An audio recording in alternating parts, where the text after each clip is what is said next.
Chapter 1 Rebirth. Oh no. Liu Nuonuo awoke, the pain in her body gradually dissipating.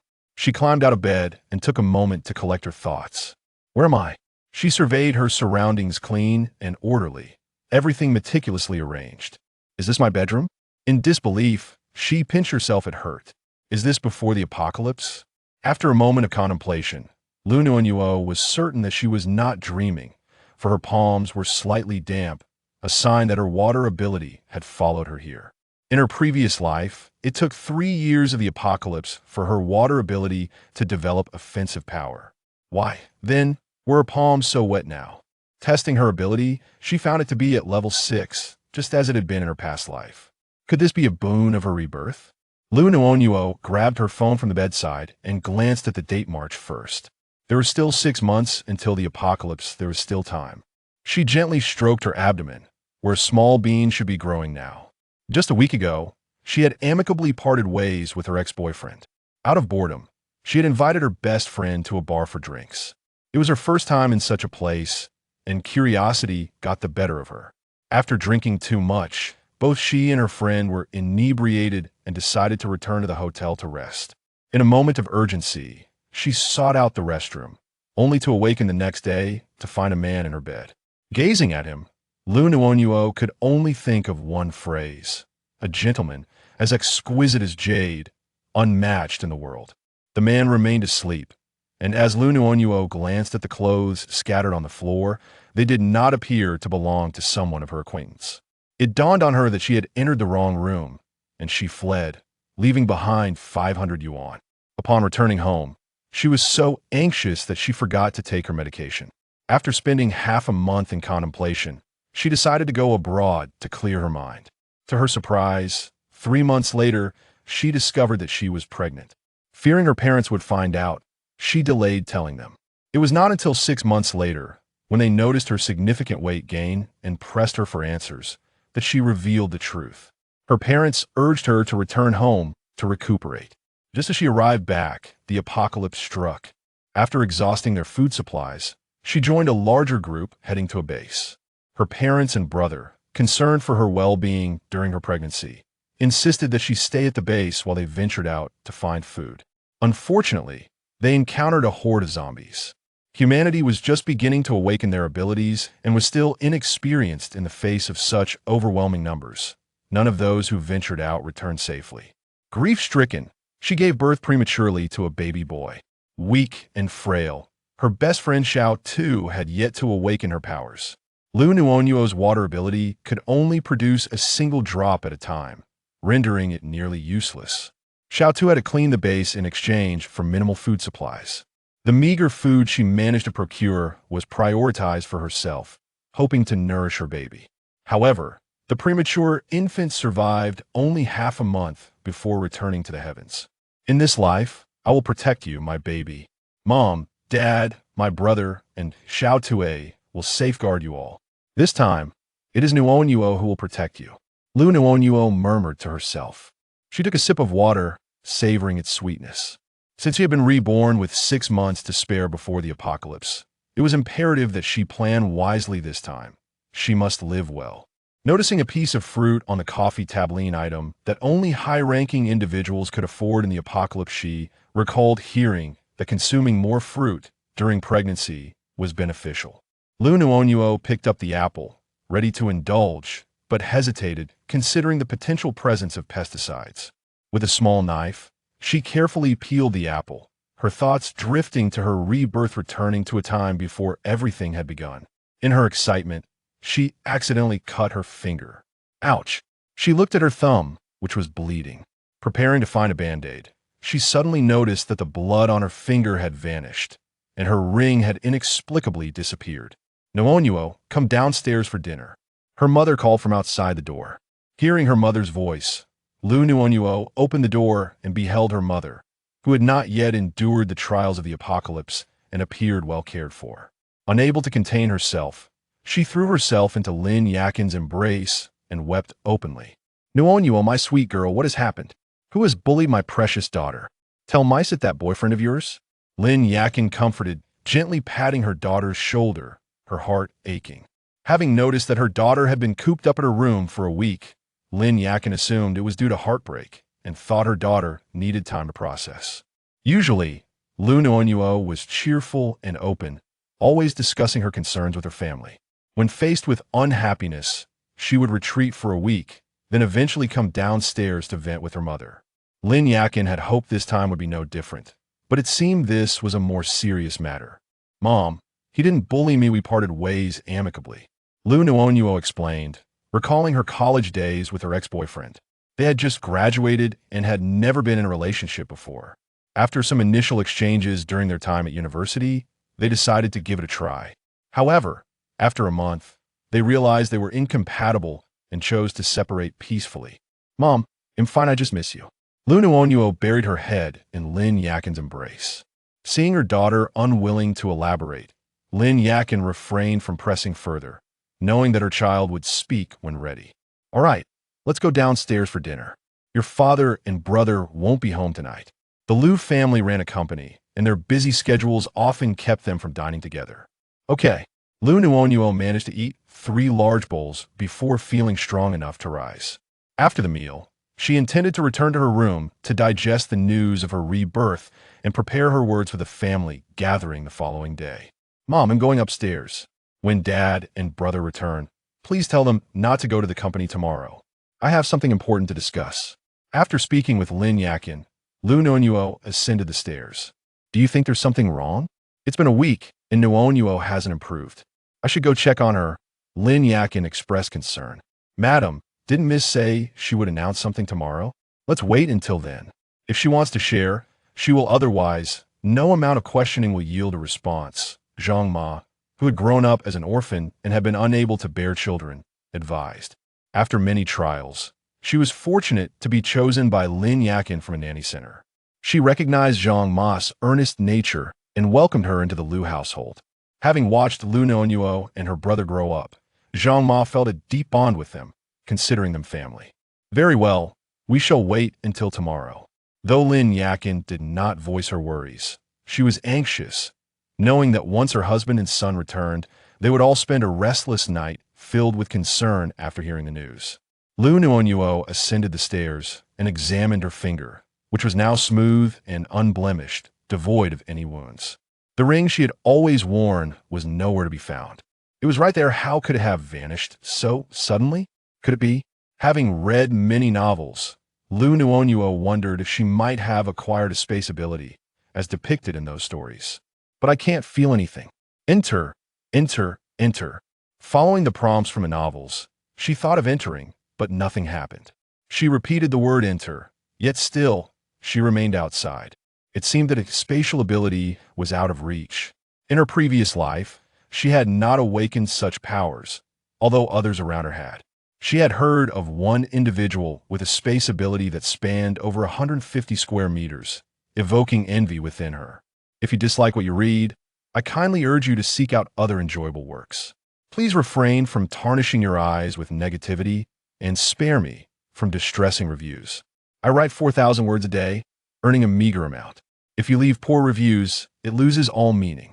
If you don't like it, please just go read something else. Chapter 2. The Ring Space Master. Master, I am the spirit of the floral world, your little sprite. You have finally awakened me once more. Who is speaking? Liu Nuonuo glanced around, yet found nothing amiss. Master, I am the spirit of space. You have summoned me. I now sense your call. You are thinking of the floral world, and thus you may enter and meet me. The entity spoke again. Floral world, enter.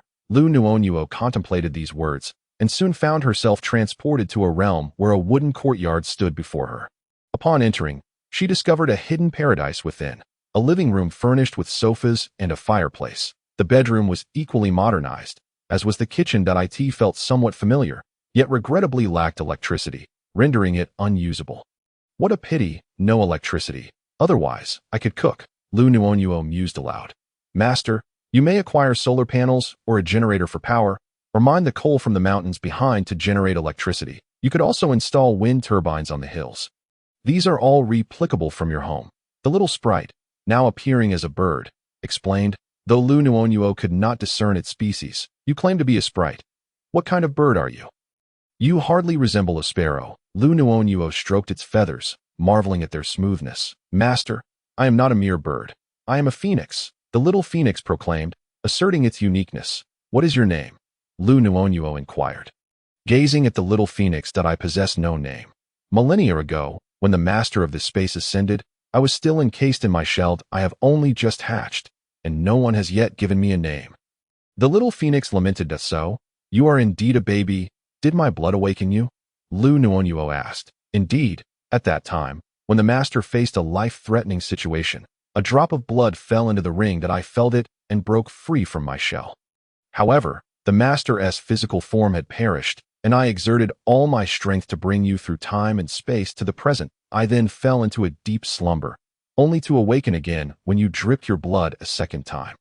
The little phoenix declared proudly, for it considered itself to be the master's cherished companion. That so? Is your awakening linked to my blood? Will bringing me through time and space greatly affect you? Liu Nuonuo asked curiously, recalling that the ring had been given to her by her grandmother at birth, with the stipulation that she could wear it only upon turning 18, by the time she reached that age. Her grandmother had long since passed. In memory of her, she had worn it constantly, never parting from it even in her previous life until death. Not at all. Others' blood would be ineffective. Only those with the same lineage as the ancient immortals can awaken it. And it must be a female, for the ancient immortal was a woman. Moreover, only the one chosen by the immortal may awaken the space. For thousands of years, it has been you alone, Master, who has awakened this realm. The little sprite explained. Furthermore, there is no adverse effect on me. I merely need to cultivate within this space to restore my strength. The little phoenix waved dismissively. Liu Nuonuo understood that there would surely be some impact. And her heart ached for the little phoenix. Let me give you a name. Then I shall call you Liu Xiaobei. From now on, you shall be known as Bei Bei. After much contemplation, Liu Nuonuo settled on this name. Oh, how delightful. Now I have a name. Master, I also have a younger brother. He is a little dragon and is currently in the seed. He should hatch in a couple of days. Could you perhaps name him as well? Bei Bei looked at Liu Nuonuo eagerly. Is there even a sea in here? Liu Nuonuo asked, surprised. Yes, Master, do you wish to explore it? The little phoenix inquired excitedly, wishing to show Liu Nuonuo the breathtaking landscapes of the space. Is it possible? How do we get there? Liu Nuonuo pondered, recalling the vast lawn she had seen upon entering, with distant hills and flowing streams. How long would it take to walk there? Master, hop on. Bei Bei instantly transformed into a grand phoenix. From now on, call me sister. All right. Liu Nuonuo climbed onto Bei Bei's back and gently asked, of course, sister. Bei Bei replied joyfully, thrilled to have a sister and a brother. The little phoenix soared with Liu Nuonuo, showcasing numerous wonders. In the sky, Liu Nuonuo beheld an endless expanse of grasslands, towering mountains adorned with unfamiliar trees, and winding streams. Soon, they arrived at the seashore, where the little dragon was struggling to break free from its shell. It's coming out. The little brother is emerging. The little dragon has hatched. The little phoenix twirled in delight. Liu Nuonuo watched in fascination as the dragon emerged, capable of walking and flying right away. Sister, I'm out. The little dragon's voice was that of a charming young lad, quite melodious. Little dragon, this is our sister. I have a name now, Liu Xiaobei. Bei Bei exclaimed, beaming with joy as she introduced Liu Nuonuo to her longtime companion. Really?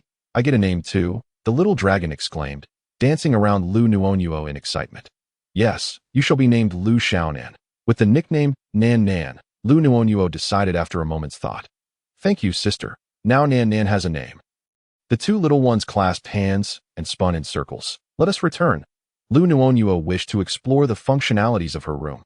Bei Bei carried Liu Nuonuo back to their original spot in no time. Sister, allow me to introduce you to everything. Bei Bei, eager to assist, volunteered to guide Liu Nuonuo rather than let her wander aimlessly. How wonderful. Please do introduce me. Liu Nuonuo replied, following Bei Bei and Nan Nan closely. This is the stream, and beside it, a pond has been sectioned off. Sister, you can raise freshwater fish here, and for saltwater fish, Nan Nan can help you take them to the ocean later. Bei Bei pointed towards the nearby pond. As the trio leisurely strolled and admired the surroundings. Additionally, this ancient tree has stood for over 10,000 years. It is currently in a meditative state. It is a Bodhi tree, and next to it stands a divine wood. I often rest upon them. They were planted by the immortals millennia ago. The fruits of the divine wood can bring the dead back to life that I collected many before I hatched and stored them in the warehouse. So sister need not worry about their scarcity, Bei Bei explained, gesturing towards the two towering trees by the stream. Next to the building is the warehouse, capable of storing an unlimited amount of items. What goes and remains unchanged and unspoiled that I have placed the divine fruits and spiritual herbs from the mountains inside. Bei Bei guided Liu Nuonuo to a modest building, which, upon entry, revealed an infinite expanse beyond sight. Every compartment holds different treasures, either stored by the previous immortals or collected by Bei Bei from the mountains. Master, whatever you desire, you can browse the catalog here to retrieve, or simply think of it. And it will come to you, Bei Bei said while observing the items in the warehouse. This is the bathing pool. You may cleanse yourself here to wash away impurities and undergo a transformation. Nearby, a large bathing pool shimmered with crystal-clear water, its bottom lined with smooth pebbles. I have a baby in my belly. Liu Nuonuo hesitated that it will not harm the baby. In fact, it will enhance its constitution, making it healthier and smarter, Bei Bei reassured her. Upon hearing this, Liu Nuonuo settled into the bathing pool, and soon, her pores opened wide. Nan Nan and Bei Bei dashed to the seaside to retrieve Nan Nan's shell, which was also a formidable weapon. They left Liu Nuonuo to enjoy her bath in peace. After bathing, Liu Nuonuo donned her clothes and summoned Bei Bei and Nan Nan back. Bei Bei presented her with a fruit from the divine wood, urging her to consume it for reinforcement. Liu Nuonuo inquired whether they wished to join her, but Bei Bei and Nan Nan indicated their desire to cultivate within the space, encouraging Liu Nuonuo to refine her skills and prepare provisions for the impending apocalypse. Upon exiting the space, Liu Nuonuo checked the time, realizing only an hour had passed, while it felt as though she had explored for nearly a whole day within the realm. Clearly, time moved slower in this space. Lost in thought, Liu Nuonuo suddenly felt a surge of heat coursing through her body, as if something within were stirring. Remembering Bei Bei's words, she promptly seated herself on the bed and began to refine her abilities. Chapter 3. Awakening Abilities. Liu Nuonuo spent 2 hours refining her powers, gradually regaining equilibrium. Once all was calm, she knew the refinement had reached completion. With a flick of her fingers, a flame burst forth, red with a hint of green, showcasing considerable power. Liu Nuonuo sensed other energies still within her. Though, is this not a leaf from the divine wood? Liu Nuonuo traced her veins to locate the small mass, which she released into the world, a tiny sapling adorned with leaves from the divine wood. She attempted to communicate with the sapling and, at last, succeeded in transforming it into a bracelet, which she adorned on her wrist.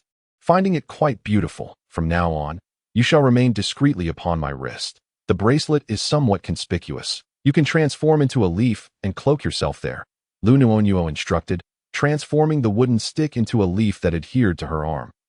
Oh, this water feels different somehow. It is much sweeter. Liu Nuonuo unleashed her water abilities. Noticing the change, a flash of white light illuminated the water, making it appear clearer and taste remarkably sweet, reminiscent of the spiritual spring water by the stream in her realm. In her previous life, abilities were categorized into 5 elements: metal, wood, water, fire, and earth. Moreover, there are elemental affinities such as thunder, ice, wind, darkness, and light. It is said that in a past life, 2 individuals possessed the powers of darkness and light. Yet after 5 years, they remained at level 1, indicating the rarity of such abilities. Other categories include spatial manipulation, enhancement of vision, acceleration, strength augmentation, auditory amplification, and olfactory enhancement. I am uncertain about the nature of the injuries my daughter has sustained, and my heart is filled with unease. Liu's father and mother lay in bed, unable to sleep, engaged in conversation. Rest now. Didn't our daughter mention she had something to discuss with us tomorrow? Let us see what she has to say. Liu Tianrong suggested, in a couple of days. You should take her out to help her unwind. He gently patted his wife. How could I overhear my parents' conversation? Could it be that my auditory senses have heightened? Liu Nuonuo thought as she pondered the secret incantation, entering the spatial realm. She realized that her transformation began after bathing in the spiritual spring. She decided to inquire with Bei Bei. Bei Bei, Nan Nan, Liu Nuonuo called out to the 2 little ones beneath the Bodhi tree. Sister, we're here, Bei Bei exclaimed as she flew over, perched atop Nanan's dragon head. Bebe, do you know why I have triggered multiple extraordinary abilities? And what is this divine tree leaf doing on me? Liu Nuonuo revealed the sacred wood. Sister, because you bathed in the spiritual spring, your body received the finest enhancement, which allowed you to awaken various abilities. The leaf is a gift from Uncle Divine Tree, bestowed upon you after consuming the sacred fruit. Bebe elucidated Doe. So this isn't an ability I originally awakened by myself. When did Uncle Divine Tree cultivate these powers? Liu Nuonuo felt an immense curiosity towards the divine wood that had gifted her so much. Sister, Uncle Divine Tree mentioned it would be soon. By the way, the divine wood in your hand can transform into any shape. You should attempt to communicate with it. It can also summon strong winds filled with elements that frighten zombies, which will help calm ordinary people, Bebe recounted, as she suddenly received the divine wood's message about its abilities. Additionally, my water abilities have become clearer and sweeter. Liu Nuonuo demonstrated her water manipulation. Sister, because you possess the floral realm, your water abilities are intertwined with spatial energy. The water you produce can restore stamina and possesses healing properties. Water drawn from the spiritual spring can heal any wound, as long as one is still breathing, Bebe proudly proclaimed, emphasizing the strength of the spiritual spring she protected. Sister, do you know why the apocalypse occurred? Liu Nuonuo felt a heaviness in her heart. The apocalypse devours all, leaving humanity unrecognizable. This is likely related to environmental factors, severe pollution, rampant deforestation, and wildfires occurring globally, leading to ecological destruction. It is akin to the Ice Age, a self-rescue effort by the Earth. Bebe articulated her understanding. Indeed, the current environmental pollution is severe, yet people are only seeking pleasure, unaware that in 6 months, Earth will resemble a hellish realm. Liu Nuonuo lamented. If the apocalypse were 200 years away, she would have dedicated herself to planting trees, yet with only 6 months remaining, it felt hopeless. All she could do was prepare to confront it. Sister, Bebe will always accompany you and the little one, Bebe reassured Liu Nuonuo. Sister, I will play with the little one, Nanan added, embracing Liu Nuonuo. By the way, my skills are even more formidable than in my past life, and I haven't even begun to level up. This also due to the spatial realm. Liu Nuonuo noticed her water and fire abilities were more potent than those she had encountered before. Sister, all your skills are at maximum level. In this life, with us by your side, you will surely overcome the apocalypse and lead humanity into a new era, Bebe and Nanan encouraged Liu Nuonuo. All right, you both stay here to cultivate. I will step out to prepare. By the way, do you need me to come in and organize the warehouse? Liu Nuonuo planned to confess to her parents tomorrow before gathering supplies. Sister, we will handle that for you. No need for you to lift a finger, Bebe assured her, confident in her spatial planning capabilities. All right, you two stay obediently in the realm. Floral world, exit, Liu Nuonuo commanded, stepping out of the spatial realm. Upon returning to her room, Liu Nuonuo began to compile a list: firearms and ammunition, knives, off-road vehicles, bulletproof RVs, motorcycles, roller skates, bicycles, and more. For clothing, she deemed it necessary to include tactical jackets, camouflage outfits, and warm clothing, discarding anything deemed unnecessary for the apocalypse. She intended to procure supplies directly from wholesale markets. She jotted down her thoughts. She glanced at the time and realized it was already midnight. Rubbing her eyes, she collapsed into bed, deciding to search online or in novels for more information tomorrow, as there was an abundance of summaries available online. The next morning, Liu Nuonuo was awakened by the ringtone of her phone. Hello? She answered, struggling to open her eyes. Hello? Nuonuo, you haven't gotten up yet? I've been unable to reach you for a week. Auntie mentioned you haven't left your room, and no one dared to disturb you. You have no idea how worried I was, came Wu Xiaodu's voice on the other end. That night, where did you go? I only realized you hadn't returned to your room after waking up from my drunken stupor.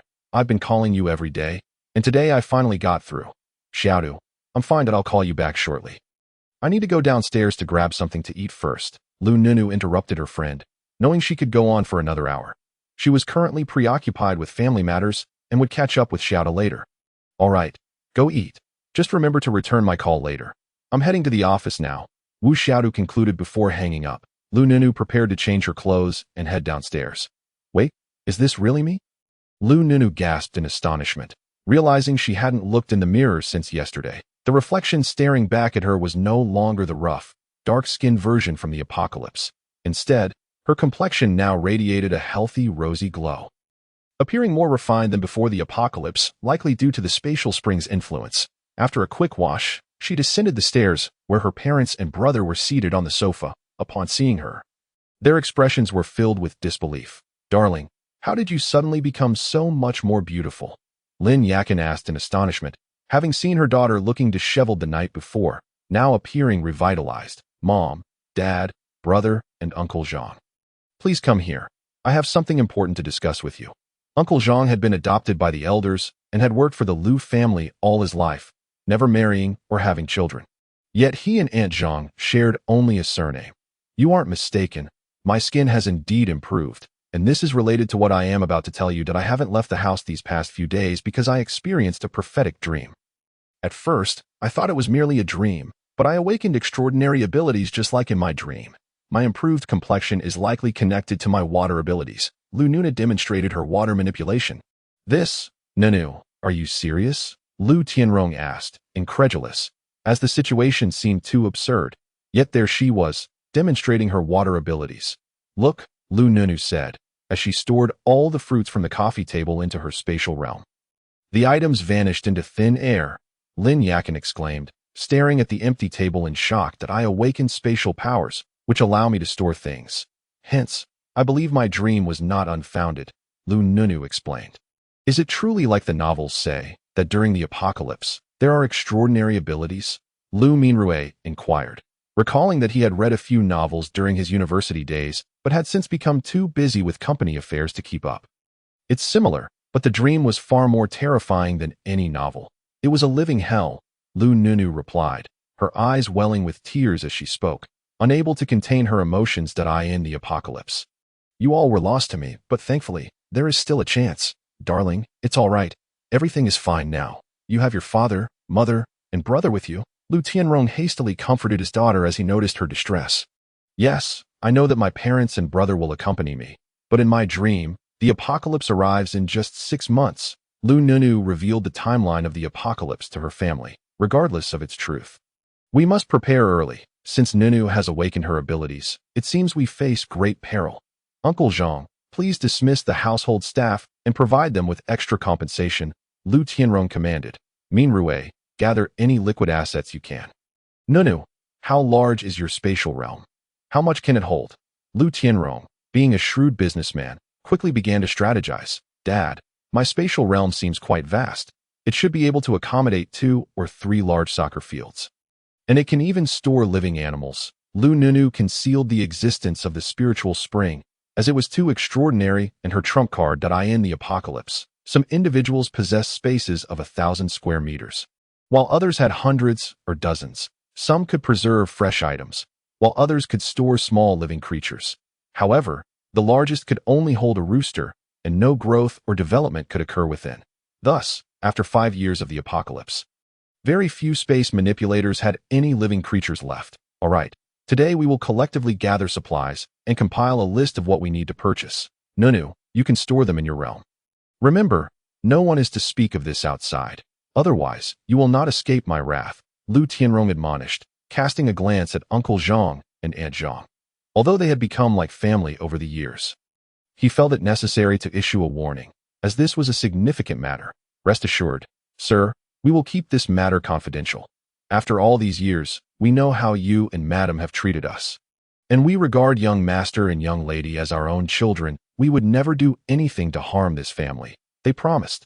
Zhang Ma and Zhang Shu hastily declared their loyalty, stating that they had spent their entire lives within the Liu household, treating it with the same affection as their own home. "I am well aware of the deep bond between Zhang Ma and Zhang Shu, yet with so many voices around us, we cannot afford to let anything slip. Therefore, Zhang Shu, please disperse the other servants as soon as possible," Liu Nuonuo softly urged. "All right, miss, rest assured, by nightfall, not a single servant will be seen in this household," Zhang Shu quickly replied, while Zhang Shu was busy dismissing the staff. The rest were engaged in organizing the documents. "Dad, in 2 days, a tsunami is expected to strike Zharajuguo, but if it truly occurs, you must sell the company and convert everything into liquid assets. We need to stockpile supplies swiftly." Liu Nuonuo recalled the tsunami that had once devastated Zharajuguo in her previous life. "Understood," Liu Tianrong agreed, for given that events not yet reported by the meteorological station had already transpired, the likelihood was exceedingly high. After organizing the list, Liu Tianrong and his son Liu Minrue commenced extensive purchasing under the pretext of transforming into a shopping mall. Lin Yakin and Zhang Ma disguised themselves as the proprietors, venturing to the wholesale market to procure an array of snacks, staples, and other essentials, which they transported to the warehouse, while Liu Nuonuo solely focused on receiving the goods. Zhang Shu drove to the slaughterhouse to collect both live and dead animals, as well as to the countryside for various livestock. Liu Nuonuo then sought out Wu Xiaotu, recalling how, in the apocalyptic world, she and Xiaotu had relied on each other for survival, with Xiaotu having always protected her, ultimately sacrificing herself to a horde of zombies. This time, she would be the one to safeguard Xiaotu. Xiaotu, are you at the company? I'm waiting for you in the underground parking lot, Liu Nuonuo announced as she drove directly to her workplace. Nuonuo, what brings you here? Wu Xiaotu, having been worried about Liu Nuonuo while juggling her work duties, appeared somewhat haggard. Let us discuss in the car, Liu Nuonuo replied. Once Wu Xiaotu entered the vehicle, Liu Nuonuo began to exhibit her abilities. And in the blink of an eye, both Wu Xiaotu and her phone vanished. Wow, sister, are you performing magic? Wu Xiaotu exclaimed in astonishment. Xiaotu, every word I say from now on is entirely serious and not a jest, Liu Nuonuo stated solemnly. Recognizing the gravity in her friend's demeanor, Wu Xiaotu focused intently on Liu Nuonuo. That I had a dream, one that foretold a cataclysmic event in 6 months. What you just witnessed was my spatial ability. And I have also awakened a water ability, Liu Nuonuo declared, summoning a stream of water. Goodness, the apocalypse is truly upon us. You are the quintessential heroine. Prophetic dreams, supernatural powers. We must prepare at once. Let me check my account balance and withdraw everything I can. Wu Xiaotu, a seasoned reader of apocalyptic novels, became fervent in her belief after witnessing Liu Nuonuo's display. Yes, you should resign immediately and find a way to contact Wu Yin. Create an excuse for him to return. Liu Nuonuo advised, recalling that in her previous life, they had failed to reach Wu Yin before the end. The last time my brother contacted me was 2 months ago. He is likely lost in some mountain again. Wu Shitu lamented. She and her brother were fraternal twins, having lost their parents in a car accident during their middle school years, leaving them with only 2 storefronts and a single residence. They had relied on the rental income from the storefronts to complete their education, excelling in their studies and gaining admission to the city's most prestigious school, where they became close friends with Liu Nuonuo.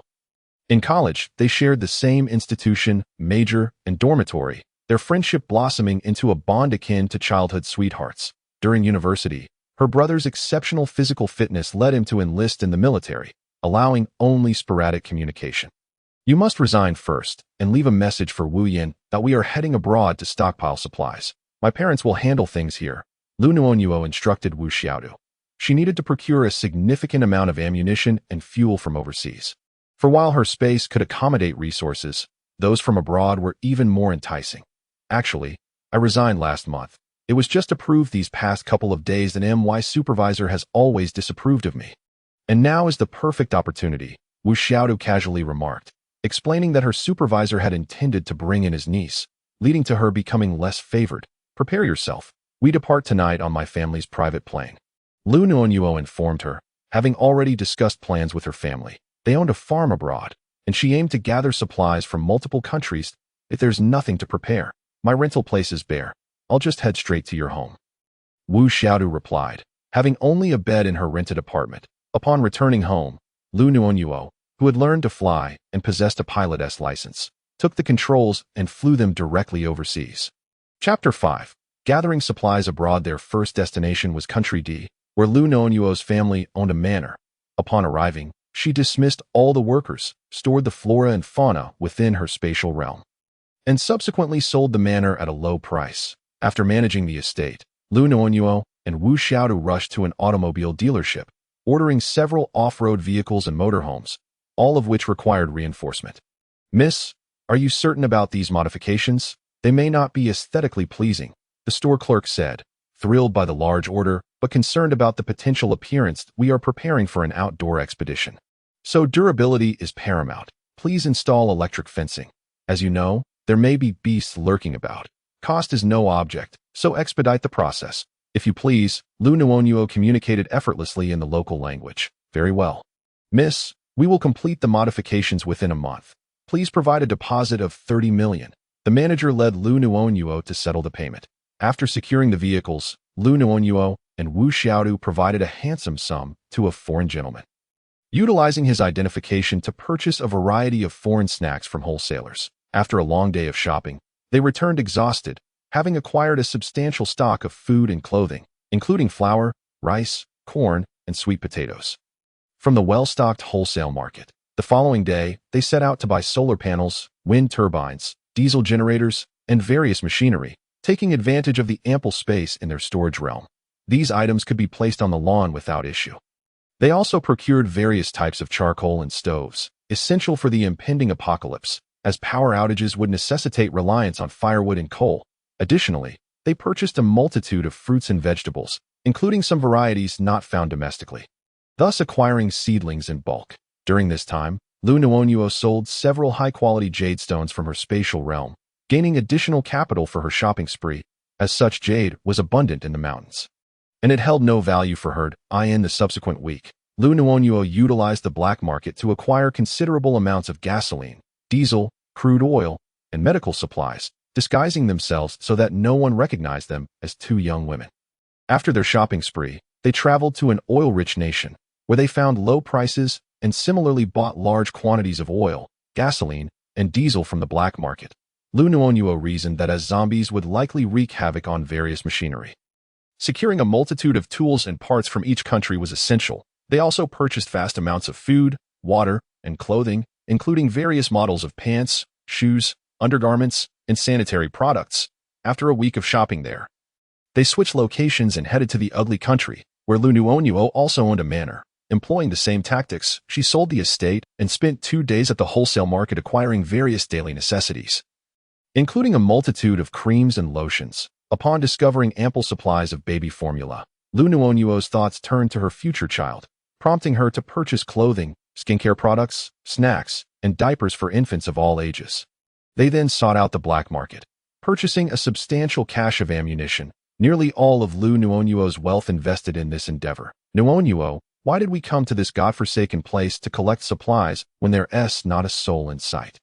Wu Xiaodu complained as they arrived at the designated location in the D. Liu Nuonuo tugged at the vines and inquired, "Hiss, our boss has taken the brothers to another dock for reconnaissance. That is one of our significant clients, and they require supplies tomorrow. Currently, only a few junior members remain here, but I can enter once I provide the secret code." The junior member spoke tremulously, fearing that Liu Nuonuo might inadvertently disturb the vines, endangering his own life. The two successfully gained entry, and under the guidance of the junior member, wherever Liu Nuonuo passed, nothing was left intact. The junior member quaked in fear. Was this woman a demon? The vines could kill, and with a mere wave of her hand, everything vanished. Unbeknownst to anyone, they completed their task and had the junior member lead them out. "Miss, may I be released now?" The junior member pleaded with a woeful expression as he gazed at Liu Nuonuo. But of course not. Wildfires cannot be extinguished, and spring winds will reignite them. Liu Nuonuo tightened her grip on the vines, and the junior member met his demise. The two spent a week acquiring supplies in the ugly country, and after gathering a substantial amount, they proceeded to multiple nations, spending 2 to 3 days in each, primarily acquiring gasoline, along with good vehicles and various essential goods such as household items, appliances, and machinery, regardless of their necessity, including the now overabundant solar panels. Due to the large quantity purchased, the prices were relatively reasonable. Liu Nuonuo indulged in a shopping spree until it was finally time to pick up the vehicles in Country D. The two returned to Country D, transporting 100 off-road vehicles, 100 RVs, 100 motorcycles, and 100 mountain bikes to a warehouse. Then, Liu Nuonuo had everything stored in her space, and the two prepared to return home via airplane. No, I must make a trip to Little Sun Country and Stick Country. Even if it costs money, it is worthwhile now. What good is money after 5 months? Liu Nuonuo resolved to shop in these 2 countries before returning home. All right, we must buy until there's nothing left. Wu Xiaotu's grandfather had participated in the war against Little Sun Country, which fueled her deep-seated resentment towards them. The two embarked on a lavish shopping spree in these 2 nations, covering all aspects of life. particularly indulging in the spicy noodles from Stick Country, for which Liu Nuonuo purchased quantities equivalent to a week's production from several factories. After a month and a half, they finally returned to their homeland. Nuonuo, how do you fare? You seem thinner, and so does Xiaodu, Lin Yakin remarked as she examined the two closely. Mom, we're fine. How have things been at the domestic markets? Although Liu Nuonuo had procured enough supplies abroad to last several lifetimes. Her favorites remained the self-heating hot pots, river snail rice noodles, cakes, milk tea, and chicken feet available in her homeland. Rest assured, your father and brother have been tirelessly traveling across the nation for over a month, acquiring numerous factories and amassing a wealth of supplies. Hurry and pack. There will be plenty more produced in the coming months, Lin Yakin replied. Various vegetable seedlings and seeds have been ordered, and they will be delivered upon your return. She added, noting that her daughter's storage space could preserve the original items for potential cultivation in a post-apocalyptic world. Unbeknownst to her, the fruits and vegetable seeds, as well as saplings Liu Nuonuo had acquired overseas, had already proliferated uncontrollably within her space. Both Bei Bei and Nan Nan had even established a ranch filled with pigs, cattle, dairy cows, horses, sheep, chickens, and rabbits. They reveled in their daily feasts, with Bei Bei currently organizing the supplies into the warehouse while reserving some for planting.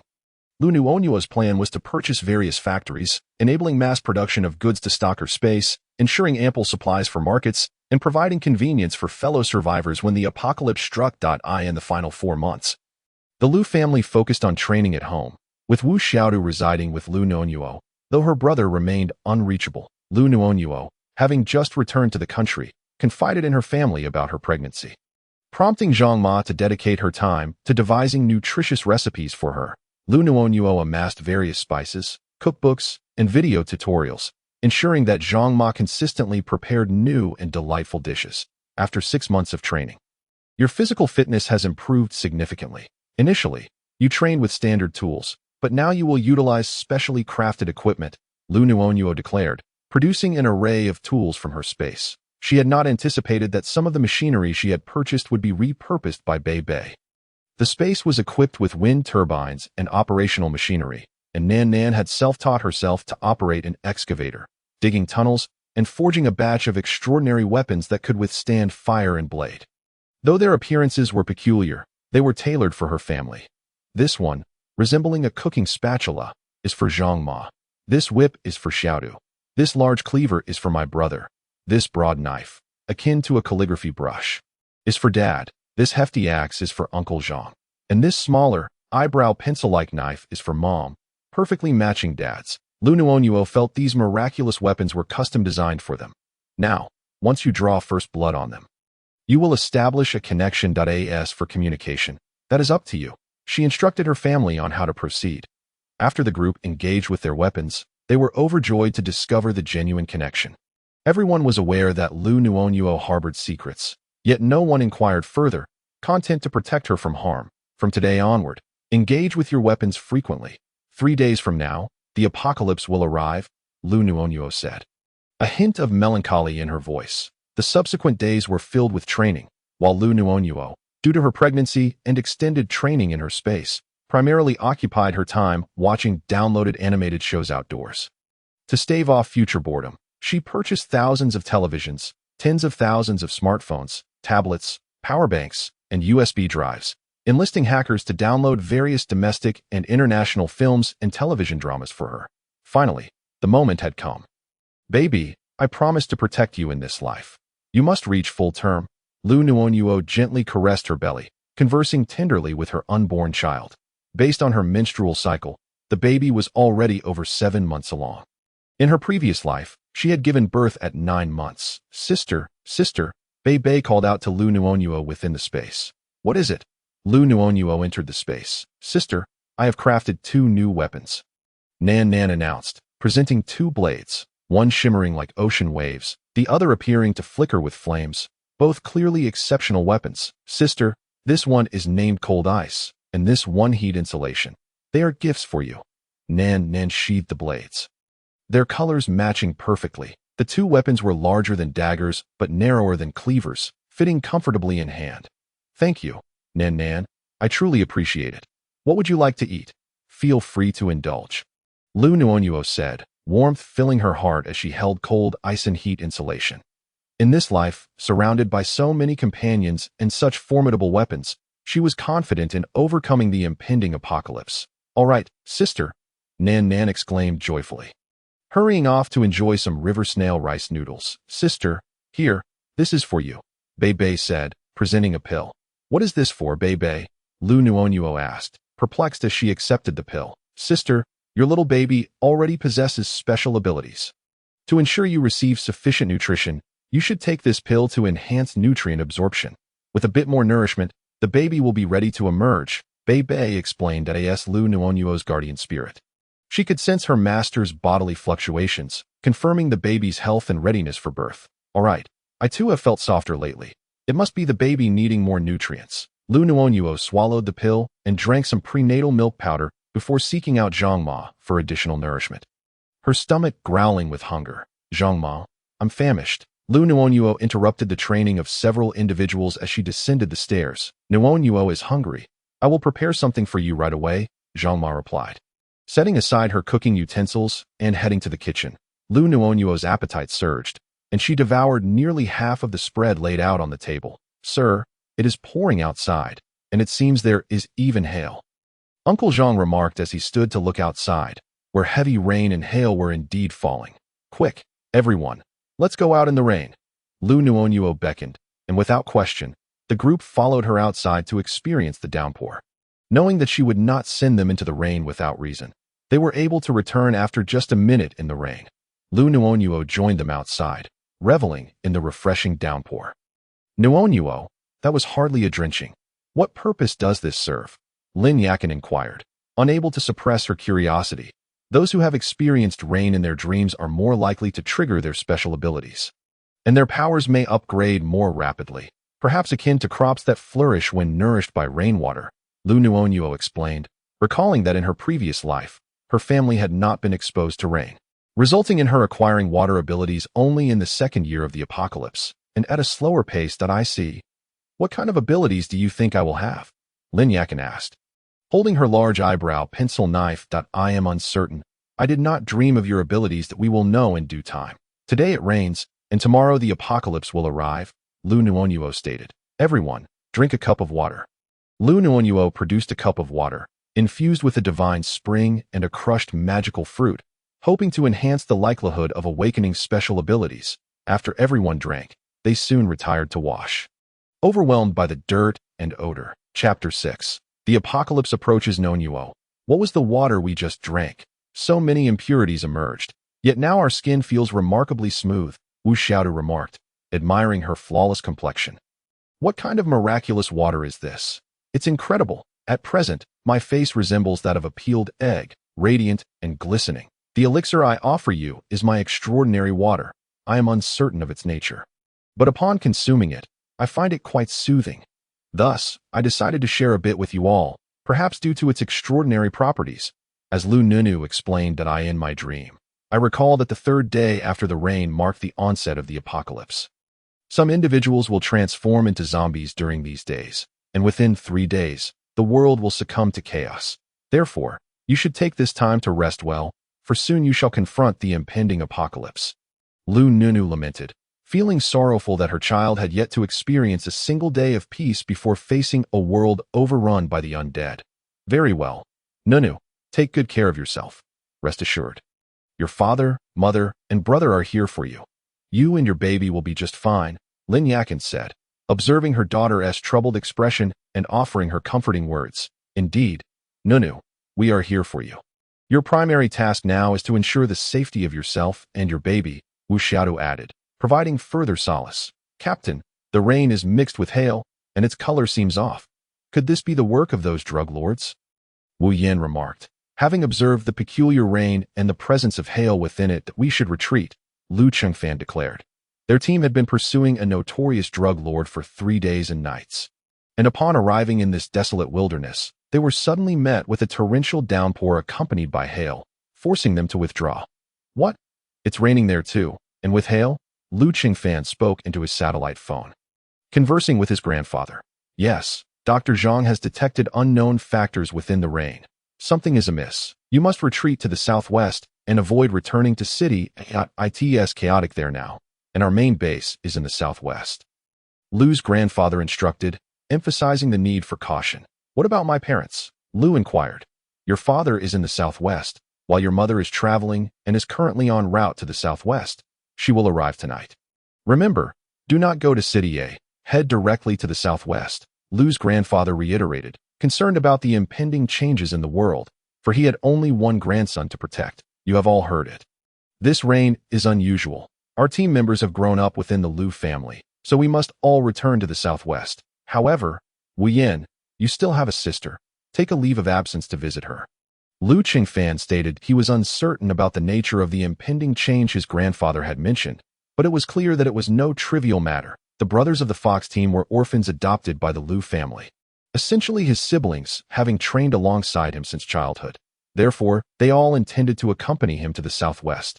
Captain, may I borrow your satellite phone to make a call? My phone seems to have disappeared long ago. Wu Yin requested, realizing his phone was lost, likely during their escape. Liu Qingfan handed his phone to Wu Yin. Hello? Chi-Chi, it's your brother, Wu Yin choked out, feeling a pang of longing for his sister, with whom he had shared a deep bond. Yet he could not be by her side. He intended to spend this break with her. Brother, I have sent you many messages, but you haven't, he replied. Where are you now? Wu Xiaodu inquired, surrounded by a group of people, all focused on the phone placed on the stove. Liu Nuonuo had discarded her coffee table, opting for a practical stove instead. I am not sure when my phone went missing. I'm using the captain's phone now that he has granted me a leave of absence, and I plan to return to spend some time with you. Wu Yin explained, including details about his leave. Brother, when you return, come straight to Nuonuo's house. I'm currently staying there. Wu Xiaodu promptly revealed her location, fearing her brother might waste time searching for her. Why are you staying at Nuonuo's house? What happened? Wu Yin questioned Wu Yin. It's me. Nuonuo, don't ask so many questions. Just hurry back. It's best if you arrive before tomorrow. The apocalypse begins the day after. Liu Nuonuo urged, emphasizing the urgency. All right, I'll hang up now. I'll reach tomorrow, Wu Yin replied, ending the call and handing the phone back to Liu Qingfan. Whose voice was that on the phone? Liu Qingfan asked, recognizing the familiar tone. It was a voice he would never forget, the one that had clung to him that night. After finally securing a couple of days of rest, he had been dragged out to have fun in the capital by a group of people.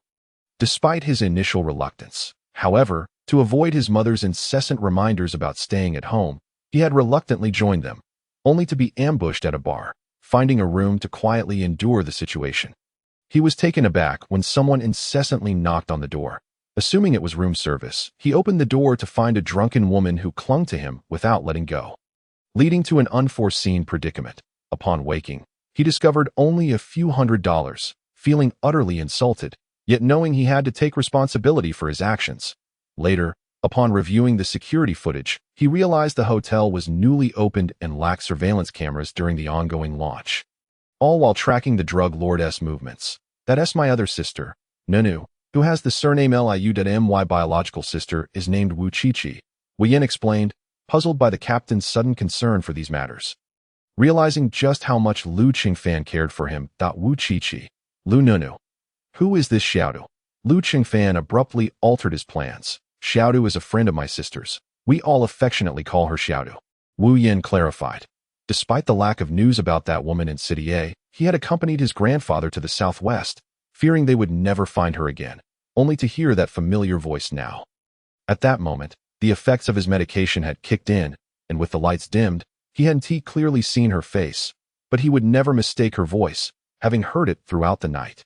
Initially, they had gone to various places for entertainment, and after he had silenced her incessant chatter, she had scolded him with expletives, but ultimately turned the tables, sweetly tormenting him throughout the night, only to leave him with a few $100s at dawn.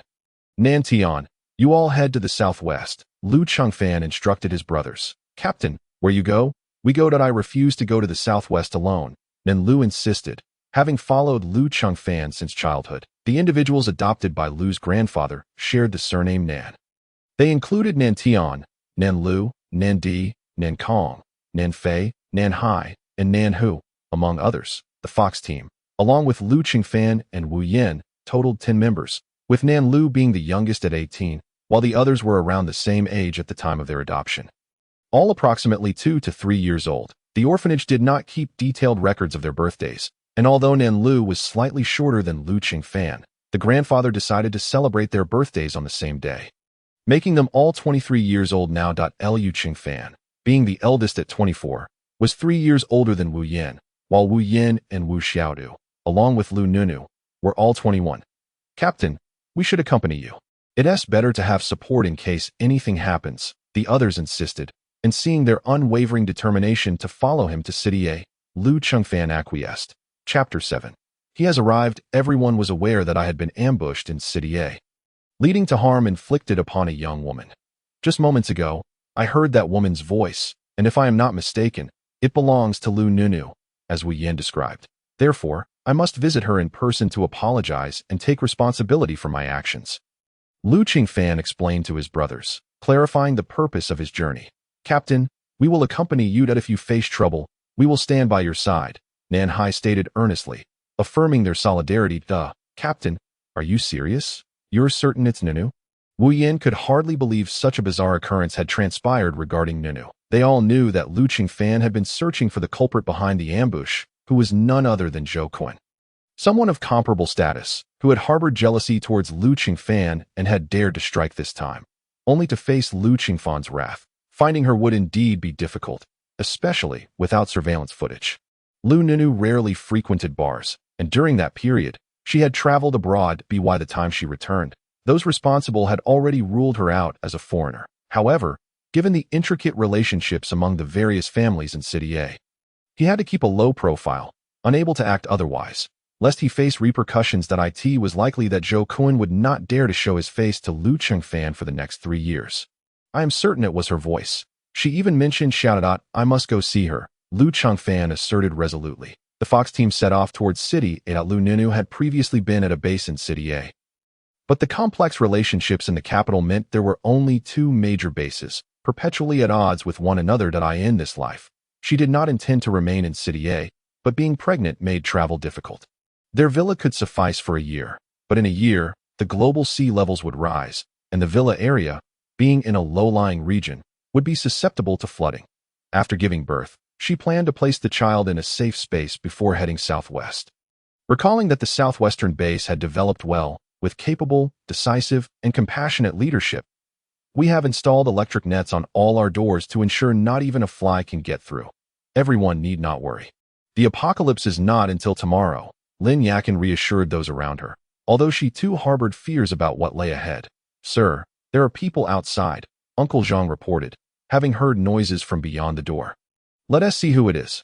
I suspect it might be Wu Yin, Liu Tianrong remarked. Uncle Zhang had also encountered Wu Yin, so he checked the surveillance footage outside and indeed found Wu Yin, accompanied by a group of individuals in a military vehicle, evidently his teammates. Sir, Wu Yin has brought his companions. Let them in. He has already called to clarify that they are his teammates, Liu Tianrong said. Catching the glance of the young woman, Liu Nuonuo trusted Wu Yin's character, and with Bei Bei in the space frantically urging them to let them in, insisting that there was a powerful figure among them. She exclaimed, Sister, there's a big shot, we must let them in. Bei Bei jumped and shouted in the space. I understand. Liu Nuonuo communicated with Bei Bei through thought waves. Brother Wu Xia too. Upon seeing Wu Yin, joyfully rushed over to embrace him. Meanwhile, Liu Nuonuo, upon encountering Liu Qingfan, had already quietly lowered her head. What luck is this? Bei Bei, didn't you say there was a big shot? How can it be this person? Liu Nuonuo communicated with Bei Bei while keeping her head down. Sister, this is the big shot. I can sense his regal aura, Bei Bei insisted in a frenzy within the space. Are you certain? Liu Nuonuo asked uncertainly, not out of doubt in Bei Bei, but rather because the circumstances seemed quite different from her previous life, in her last life. Wu Xiao had been busy looking for a job during these days, and hadn't been in touch with Wu Yin. The trajectory of events was also altered. She had never encountered this person in her previous life, yet now she met him so easily, and he was considered a big shot. Nuonuo, why are you hiding your head? Lin Yakin inquired. Her daughter did not seem like the type to be frightened upon seeing someone. What was going on? Wu Yin is back. Who are these? Liu Nuonuo planned to feign ignorance, recalling that she woke up first and remembered his appearance. He surely did not recognize hers. Uncle and aunt, I apologize for the intrusion. These are my teammates. I'm here to take Xiaoda back, Wu Yin stated. Where to? Wu Xiaodu interjected. The house has already been vacated. Brother, I'll explain later. Not wanting to mention the apocalypse in front of outsiders, she withheld information. What happened? Uncle Liu, what's with this wall outside? It's quite unique, both tall and thick, with electric fencing. Liu Nuonuo questioned at its, just that Nuonuo has been watching too much television lately and insisted on doing it this way, saying it looks cool. Liu Tianrong chuckled, not wanting to elaborate further. Wu Yin then realized he had asked too many questions and promptly closed his mouth, taking a seat on the sofa, observing the captain's expression, which seemed to indicate understanding, although he wondered if Nuonuo would blame him. Blame? That's out of the question, bringing in a big shot. Hello, uncle and aunt. Liu Nuonuo, do I look somewhat familiar to you? Liu Qingfan, upon seeing Liu Nuonuo, immediately recognized her, although the lighting had been dim. He still remembered her general outline. This woman, what's with her belly? Could it be? Was he truly that remarkable? It was unfortunate that she had to bear this alone. Ha! What a coincidence! Liu Nuonuo laughed awkwardly. Indeed, quite a coincidence. I've been searching for you for half a year. Liu Qingfan replied that I'm sorry. I hurt you. You can hit me or scold me as you wish, uncle and aunt. The situation was complicated at the time. I harmed Nuonuo, leading to her current condition that I, Liu Qingfan, will accept any punishment, he declared, kneeling on the ground. The Liu family took a moment to process. Wasn't he the child from that boyfriend? Mom and dad, it's like this. Actually, it's not entirely his fault. Xiaodu and I were just curious about the bar and accidentally got drunk. I even entered the wrong room, Liu Nuonuo explained. Feeling embarrassed in front of the kneeling figure, but it wasn't entirely his fault. After all, she had walked into the wrong room, and she seemed to have been quite proactive afterward. Get up. Since Nuonuo says so. We won't blame you. Although Nuonuo is pregnant, it's not solely your fault. But what about from now on? Liu Tianrong instructed Liu Qingfan to stand. Liu Qingfan remained kneeling, continuing to accept responsibility. Recognizing that it was Nuonuo who was suffering, that I will take responsibility for Nuonuo, but if she is willing, we can get married immediately. I will strive to love and care for her and our child. If she chooses not to, I will respect her decision and care for her until she recovers. Whatever she needs, I will provide. You are Liu Qingfan? Liu Nuonuo inquired. She recalled that in her previous life, the leader of the Southwest was surnamed Liu, born a soldier, which explained the abundance of excellent troops in the Southwest. The heir of the leader was indeed named Liu Qingfan, known for his decisiveness. And she had heard he had been searching for a woman. Could it be that in her past life, he was searching for her? Unfortunately, she had never sought him out. Thus, if he had found her in the previous life, wouldn't he their child? Yes, I am Liu Qingfan, from land, sea, and air, he replied earnestly. Of course, I will want my child. That I hope you keep your word and treat the child well. There's no need for marriage papers. After all, he suffered too much in his past life, never experiencing a good day before he left at for marriage papers. In this apocalypse, what's the point? I will, Liu Qingfan, vow to treat Liu Nuonuo and our child well for a lifetime. Should I betray this, may heaven smite me. Get up. What are your plans from here? Liu Nuonuo asked. Chapter 8. The Arrival of the Apocalypse. Our plan is to head to the southwest, uncle and aunt. Brother, Nuonuo, come with us to the southwest. My grandfather has repeatedly emphasized that I must go there, and I want to see it, Liu Qingfan announced, having informed his grandfather of their arrival, who insisted they all go together. I had a prophetic dream. The apocalypse is approaching. Your grandfather must have received the news. Tomorrow morning, we will awaken to the apocalypse. Mutated birds are already appearing in the sky, and the news broadcast should cover it soon. Liu Nuonuo said, glancing at the time. At 9 o'clock, some plants and animals had already begun to mutate. After midnight, the world would start to descend into chaos. But at that time, people would still be at home. So it wouldn't be immediately apparent that it would only be when everyone ventured outside tomorrow that they would discover those around them had suddenly transformed into zombies, ready to attack. Then we can't take a plane. We'll drive instead. Nenahai, go fetch the vehicle.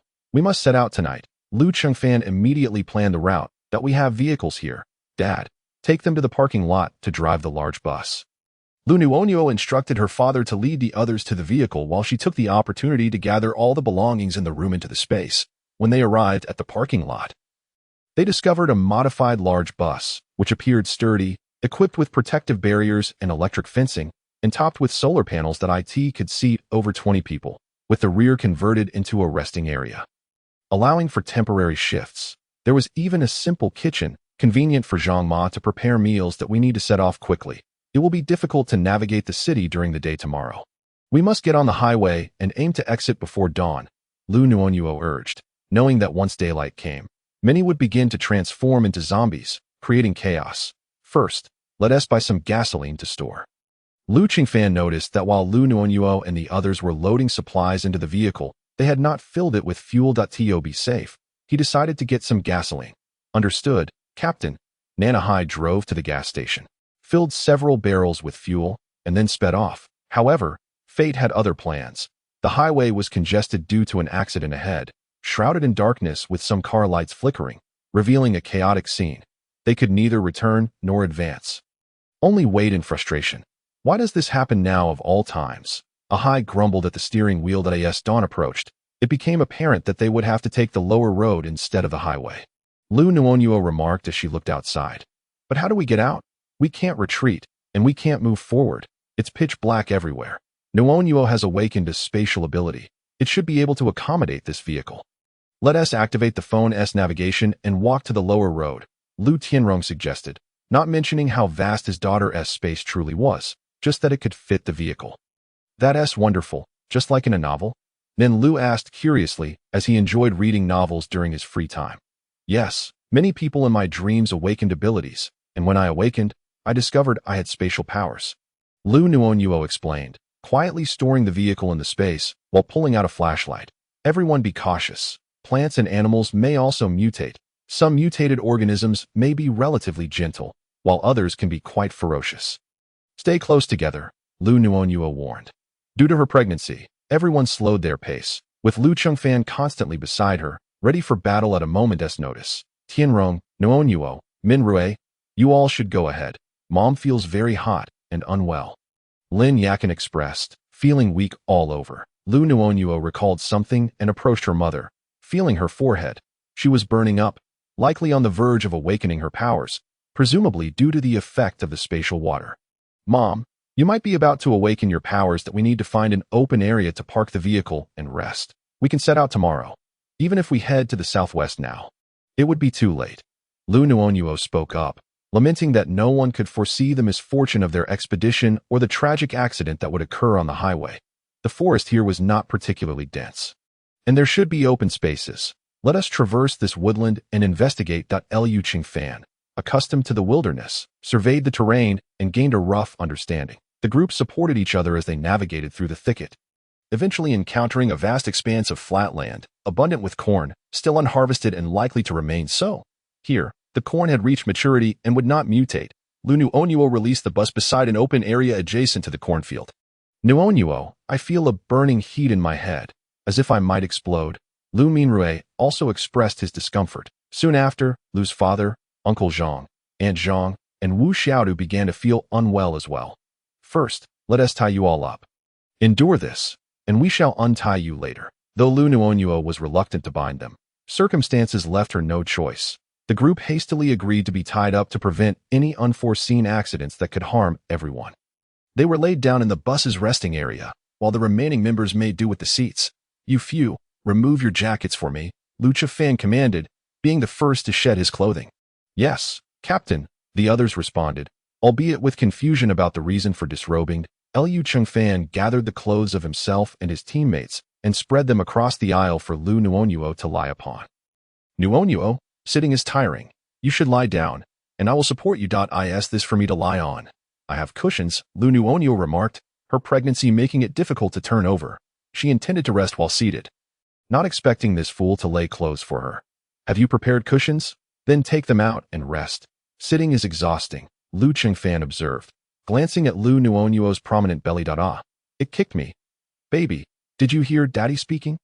Liu Nuonuo gently stroked her belly. In her previous life, she was unsure if the baby was frightened or what, as it remained quiet and still. Did it really move? Baby, I am your father. Be good and do not trouble your mother. Once you are born, Father will take you for rides on horses. Liu Changfan spoke tenderly. In his youth, his grandfather often took him horseback riding, and he yearned to share that joy with his child. By then, the horses will have mutated. Indeed, everything has changed. Fear not. Father will tame it for you to ride, Liu Changfan reassured Dada. It kicked me again. Do you want to feel? Liu Nuonuo, surprised, touched her belly. The baby was indeed lively. Can I touch? All right, I want to touch. Liu Changfan cautiously placed his hand on Liu Nuonuo's abdomen. Duong, Duong, Duong, it seems the baby likes you. It usually doesn't move much, Liu Nuonuo remarked, looking at Liu Changfan. This little one, mother is laboring to converse with you, and you ignore her. Yet, after only a few words from your father, you are won over. As if in agreement, the baby gently kicked her a few times. As if to say no. Chapter 9.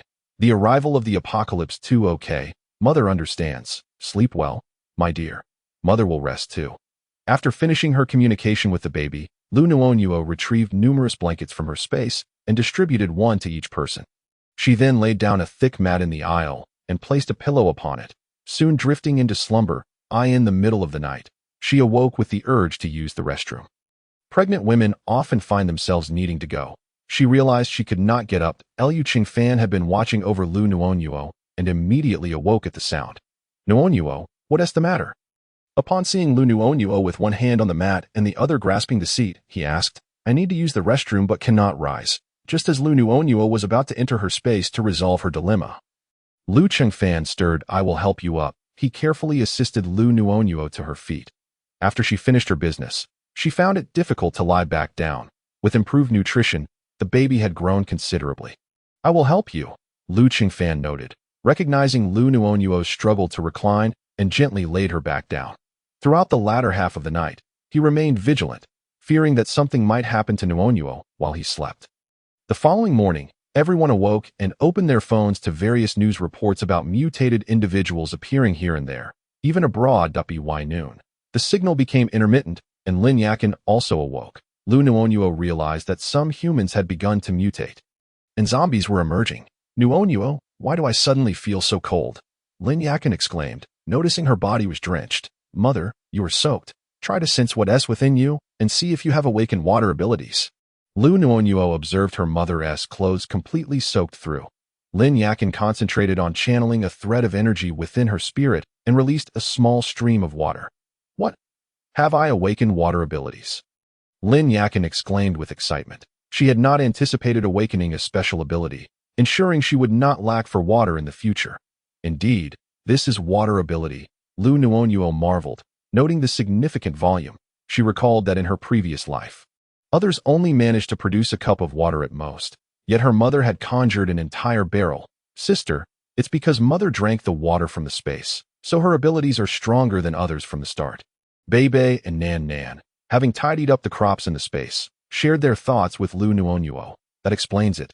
Their awakening must be related to the spiritual spring water in the space and the rain they experienced.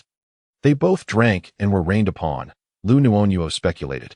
Exactly. They drank the water and were rained upon, allowing for swift awakenings, Bebe noted while enjoying watermelon in the space. Lin Yakin prepared 2 barrels of water for everyone to wash up and called for Liu Nuonuo to join. Nuonuo, hurry and wash up. If there isn't enough water, I'll pour more. Liu Nuonuo snapped back to reality, realizing everyone had already washed up, leaving only her. After Liu Nuonuo finished washing, those who had been tied up were awake, each experiencing their own sensations. Liu Minrue had ice blocks formed on his eyebrows, and Liu's father had inadvertently burned his clothes, though Liu's mother doused the flames. Aunt Zhang felt a surge of strength coursing through her body. The rope binding her had mysteriously snapped, and as she gently sat up, the iron ring beside her was crushed into a disarray, startling her into stillness. What? I didn't exert any force, Aunt Zhang. You must have awakened a strength-type ability. Your power has increased. Try to communicate with it, refine your feelings, and control your strength, Liu Nuonuo advised. After some exploration, Aunt Zhang finally managed to control her newfound strength. Uncle Zhang nearly buried himself in the soil, as a careless movement sent dirt flying. Uncle Zhang, control it quickly, or you'll bury yourself. Wu Xiaoda noticed a vine sprouting from her hand, nurturing it with care. She knew she must possess what abilities. All those novels weren't for naught. What? How could I have released soil? Uncle Zhang quickly regained control, ceasing the flow of dirt. Uncle Zhang, you have awakened Earth-type abilities. Wu Xiaotu encouraged. Indeed, Uncle Zhang will be essential for future construction. This Earth ability, when mixed with water ability, will be indestructible. Liu Nuonuo smiled, addressing everyone. How come all of you have awakened abilities? When will we gain ours? Nan Lu and the others expressed their envy that if you've been rained on, within these 2 days, you should discover whether you possess abilities. Liu Nuonuo replied that in her previous life, she had overheard a conversation among high-ranking officials at the base, discussing that Liu Chengfan from the southern base and his 10 companions all possessed abilities, each excelling among the special ability users. Hence, Liu Nuonuo believed that everyone would undoubtedly awaken their powers. At that time, Shi Henti inquired about names, so she was unaware if Wu Yang'e was present. Otherwise, their circumstances might have been different. Lacking abilities, they inadvertently offended others, fearing discovery, which is why Shi and Xiaodi used the codenames Tutu and Lotzi. Surely, Wu Yang'e must have sought them out. We've all been rained on. Let us hope we all possess abilities. Otherwise, it will be challenging to confront the zombies, Nan Lu mused, leaning on his hand. In novels, those with abilities are formidable. Those without are merely prey. You will. Your physiques are robust, making it highly probable you will awaken, Wu Xiaodu reassured. For in stories, those like Nuonuo, who had prophetic dreams, were daughters of destiny. The heroines and their men were not mere male leads. Those around the male lead, as long as they were good people, would possess abilities. She understood this well. Thank you, Sister Shu too. For your kind words. As everyone turned their attention back to the news on their phones, they discovered the internet was down. Liu Nuonuo retrieved an old-fashioned radio, finally hearing reports that the world had fallen into chaos, with some individuals turning into zombies. Everyone listened intently as they learned to ascertain the location of the base and to make their way there. Rescue teams could not fly due to mutated animals on the ground. Everyone realized that the apocalypse had truly arrived, and the group sat in silence within the vehicle, not uttering a word. Just yesterday, the world was alive with light and activity. But today, it was a stark contrast. But who could they blame? All of this is the result of humanity's own actions, the incessant volcanic eruptions. Catastrophic floods and desertification of land are all forewarned occurrences. It is merely humanity that has chosen to disregard these warnings. Liu Nuonuo prepared a large pot of soy milk, ensuring that each person would receive a cup, infused with the essence of spiritual spring water. Hoping to awaken her partner's latent abilities to protect their child, the baby seemed to sense something, kicking Liu Nuonuo once more, appearing quite delighted. I know. She teased, you little ungrateful one, showing favoritism. Liu Nuonuo gently patted her belly. Come on, everyone, lift your spirits. Each of you deserves a cup of warm soy milk, especially since the temperature has dropped so suddenly. She poured the fragrant soy milk for everyone. Indeed, it's only the first day, and the temperature has plummeted. Who knows what will happen next? Liu Mama said with a hint of melancholy, grateful that the family was together. Liu Chengfan retrieved a satellite phone and called his family in the southwest to update them on their situation, then suddenly felt a wave of heat. Chapter 10. Awakening Abilities. Captain, why is your face so red? Nan Lu noticed that Liu Chengfan's complexion was unusual. I feel a bit warm. Nuonuo, could you take a look? It's too hot. You might be on the verge of awakening your abilities. You should lie down and rest. Liu Nuonuo advised, feeling his forehead. All right, I appreciate it. Liu Chengfan handed a rope to a nearby teammate, who helped him secure himself in the resting area. After Liu Chengfan was bound, other teammates began to feel the heat as well. Uncle Zhang, bind them all up just in case, Liu Nuonuo instructed, asking Uncle Zhang to secure the small team. Given their numbers, Liu Chengfan suggested that their small team lie down in the corridor while the others made themselves comfortable on the sofas and tables in the resting area. With Liu Nuonuo resting on a bed, everyone was feeling the heat, and the internet was down, leaving them uncertain about the world outside. It's all right. I will protect you all, Liu Tianrong reassured his wife. Lin Yakin felt somewhat comforted, but her heart remained uneasy, sensing that everything had changed and feeling a bit lost. Mom, don't worry that we all have abilities now. If we practice diligently, being together as a family is the best thing of all. Liu Nuonuo consoled her. Lin Yakin smiled and nodded, acknowledging, you're right that I mustn't be overly sentimental, especially with my daughter pregnant. It could affect her mood. Liu Nuonuo rested on the bed, seizing the opportunity to enter her spatial realm. The space had been beautifully crafted by Bei and Nan, filled with the sound of birds and the fragrance of flowers and fruits. Sister, the kitchen is ready for cooking, and the wind and hydroelectric power systems have been installed. Bei twirled excitedly around Liu Nuonuo, eager to show her achievements. Wonderful. Thank you, Bei and Nan, for safeguarding this space, Liu Nuonuo said, affectionately patting their heads. The two children shyly fluttered about, flying into the vineyard to pick a bunch of grapes for Liu Nuonuo. Observing the plump, juicy grapes, she took a gentle bite, and the sweet, refreshing juice burst forth. These grapes taste far better than those outside. Is it due to the water from this space? Liu Nuonuo inquired as the babies seemed to enjoy them. Kicking lightly. Yes, the soil here is too, and the produce is incredibly fragrant and sweet. Legend has it that Nuwa used this very soil to create humans, Bei pointed out. Too? Can it still be used to mold people? How extraordinary! Liu Nuonuo exclaimed, astonished at the power of this space, where even the soil was a treasure. Only Nuwa could mold people from it. Others could only use it for farming or crafting clay figures. Unable to create real humans, however, just a grain of this soil could continuously grow and yield more Shitu. Bei took a small amount of Shitu and placed it in a box, which instantly filled with the precious soil. Is this something anyone can use? Liu Nuonuo wondered, hoping not to inadvertently carry the Shitu outside. Of course not. Only we and you, our master, possess this skill, Bei replied proudly, emphasizing that others should not covet it. Liu Nuonuo finally felt her anxieties ease. After enjoying a satisfying meal in her spatial realm, she took out a bag of apples and shared them with her parents. After a day had passed, Liu Qingfan's temperature gradually subsided. In his dreams, he was alternately burned by fire, struck by lightning, buffeted by wind, and jolted by electric shocks. When he awoke, he found Nuonuo and the others gathered around him. Nuonuo, uncle and aunt, what is going on? Liu Qingfan asked, puzzled. Lowering his gaze, he discovered he was covered with a blanket. As he lifted it, he felt a chill. What is this? What has happened to my clothes? Qingfan, what on earth is going on? You wouldn't wake up, and you kept setting yourself on fire. Nuonuo had to douse you with water, then you summoned wind to blow yourself, and lightning was flying everywhere. Liu Tianrong looked at Liu Qingfan, speechless at the chaos he had caused. I was indeed troubled by those elements in my dreams, Liu Qingfan admitted. Look at the furniture here. Liu Nuonuo pointed to the chair beside Liu Qingfan. Did I create all of this? Could it be that my dreams manifested these? Exactly. Just how many abilities have you awakened? If you don't wake up soon, we will be in trouble. The wind you summoned is freezing us to death. Liu Nuonuo tightened her clothing as she spoke. Nuonuo, are you all right? I'm sorry. Everyone I didn't know what was happening. I kept dreaming of being struck by lightning, electrocuted, and drenched. Liu Qingfan picked up the blanket from the floor and draped it over Liu Nuonuo. Apologizing to everyone. It's all right.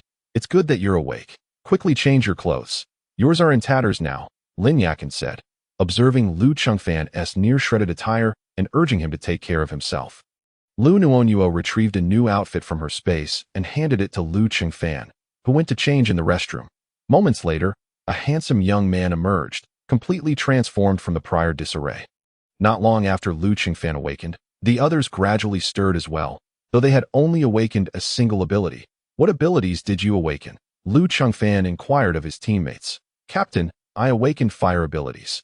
I have earth. Me too. I'm metal. What about you, Captain? What did you awaken? Nan Lu asked, holding a handful of earth. I awakened lightning, fire, and wind, and possibly something mental as well, Liu Qingfan listed.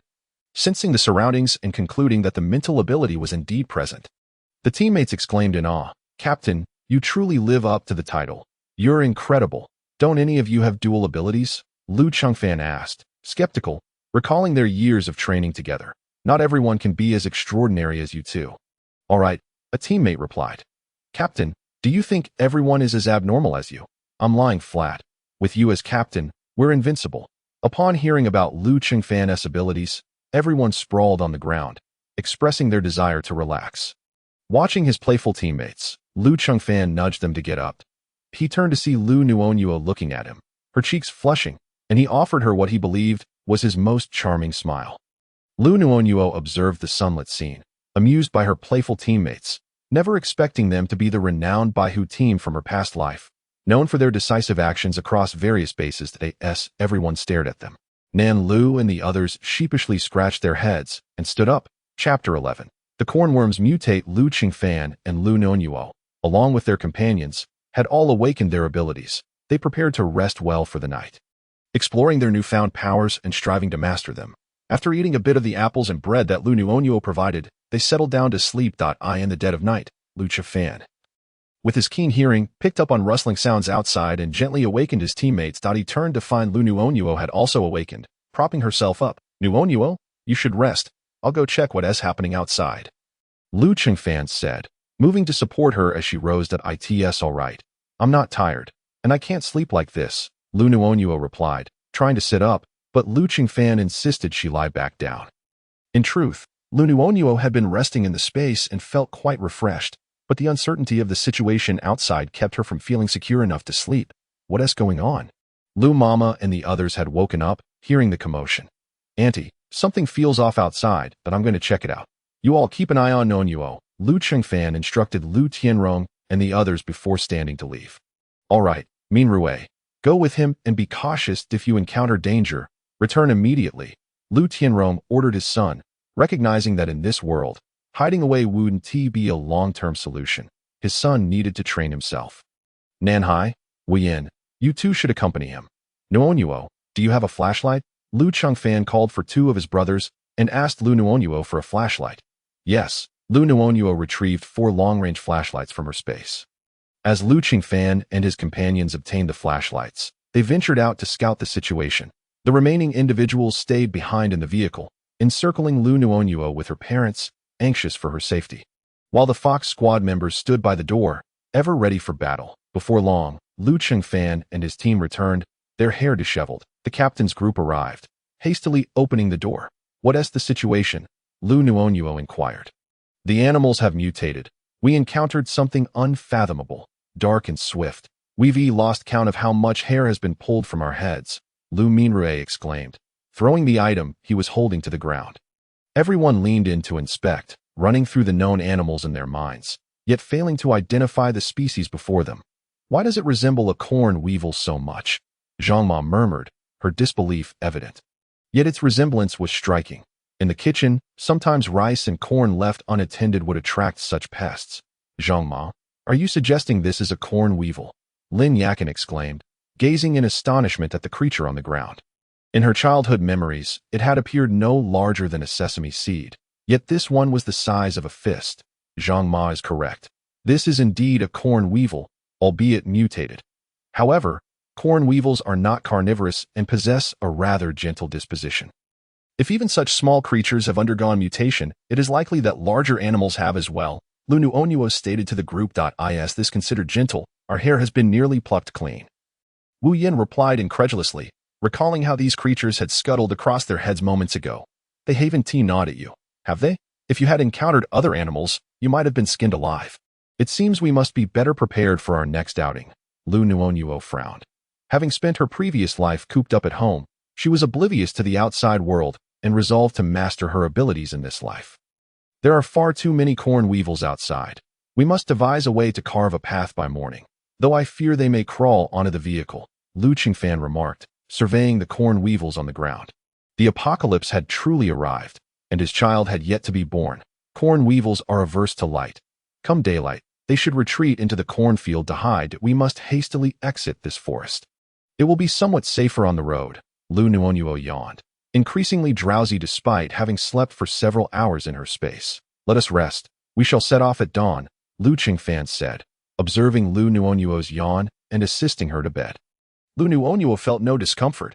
She was in good health. However, her companions were overly concerned for her, and despite her reassurances, they remained vigilant. Why do I feel the sounds outside are growing closer? Just as Liu Nuonuo settled onto the bed, the noises intensified. I'll take a look, Liu Qingfan declared as he rose. Don't rush. Observe from here, Liu Nuonuo called out, pushing aside a panel to reveal a small opening, which she illuminated with her flashlight to assess the situation outside. The corn weevils are approaching, Liu Nuonuo noted, seeing a multitude of them moving in the darkness. Let me see. She stepped back, allowing Liu Qingfan to peer out. Everyone, quickly rise and prepare. The corn weevils are coming.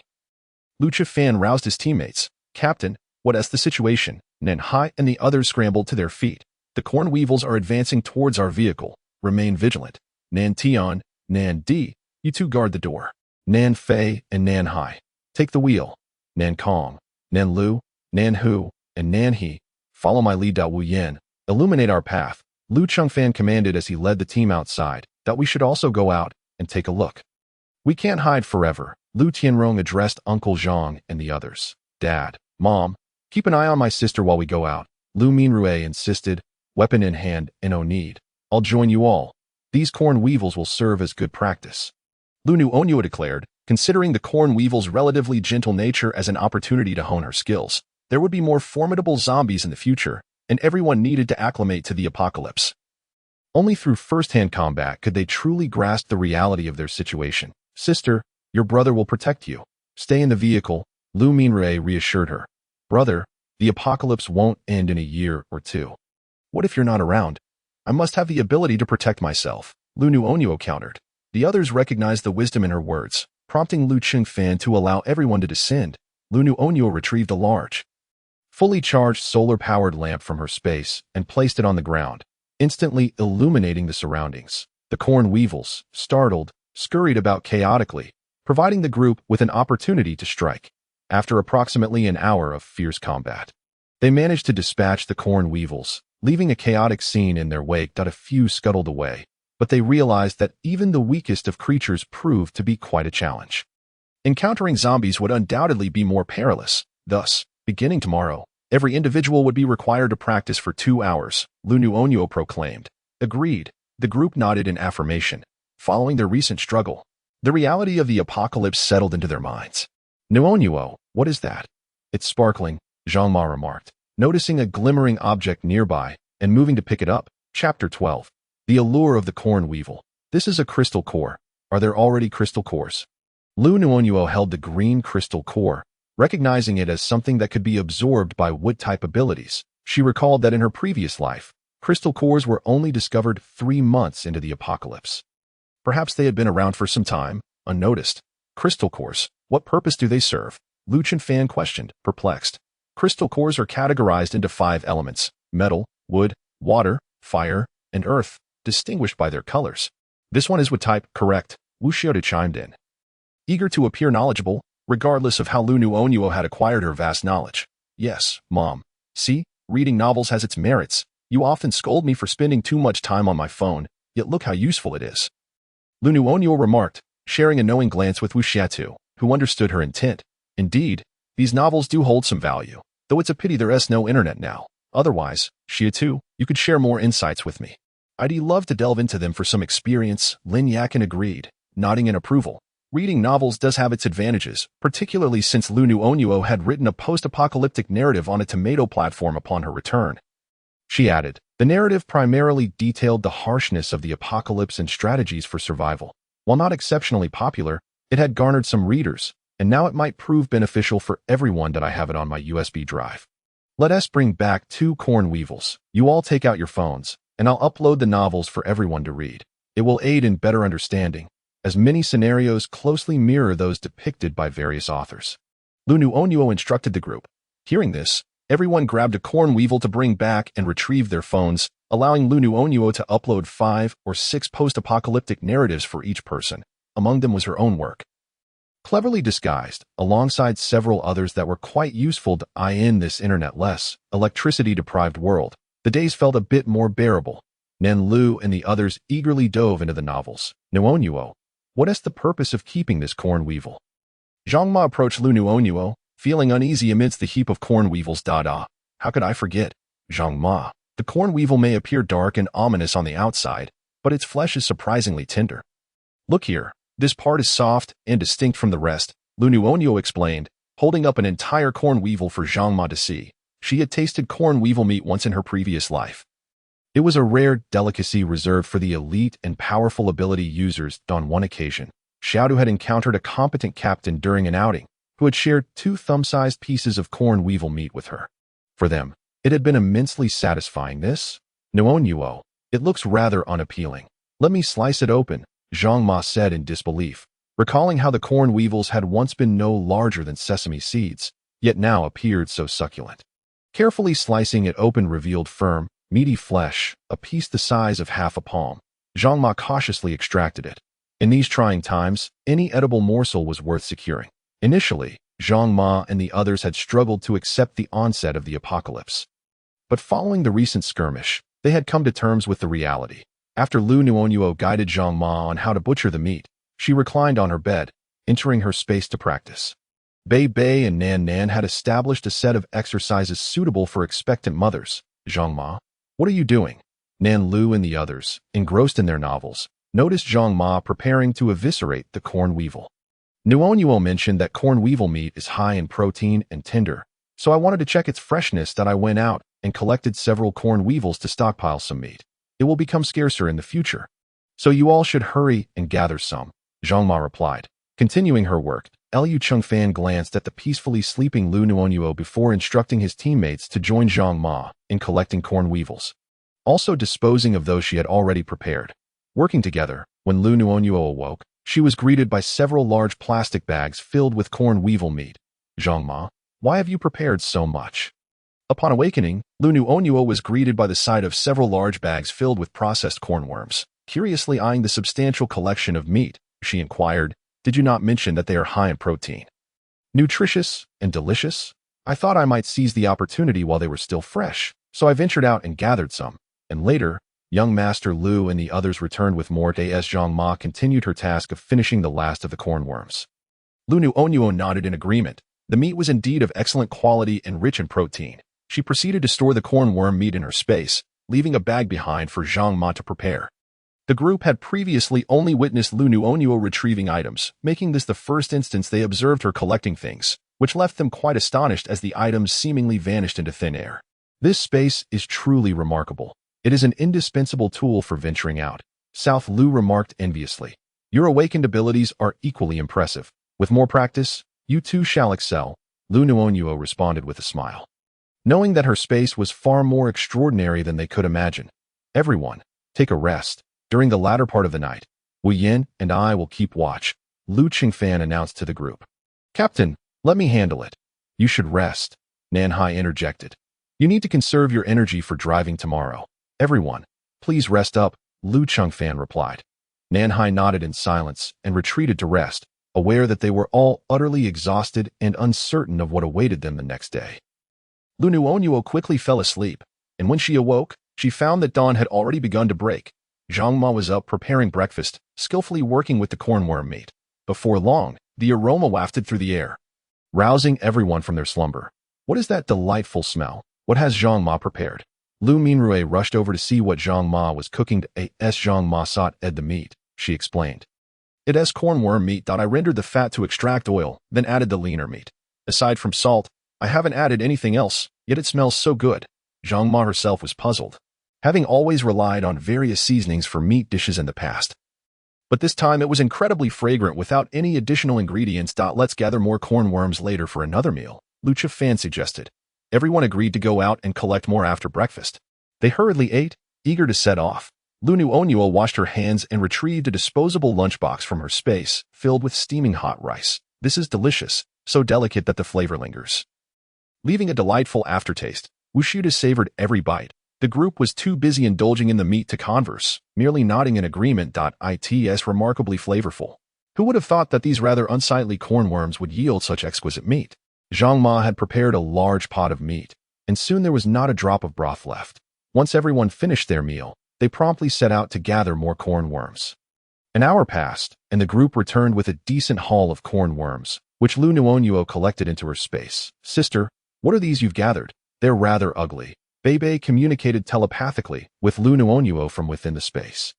These are delicious. When I have the time, I'll ask Zhang Ma to prepare some for you, Liu Nuonuo replied mentally. Sister, when will you come back in? We've extracted honey, and it's incredibly sweet. Bei Bei continued. While collecting supplies, Liu Nuonuo had placed some bees in her space, and Bei Bei had cleared an area on the mountain within the space to cultivate honey, which had produced quite a bit already. Perhaps in a little while. By the way, make sure to come out when you can, Liu Nuonuo advised. Sure, sister.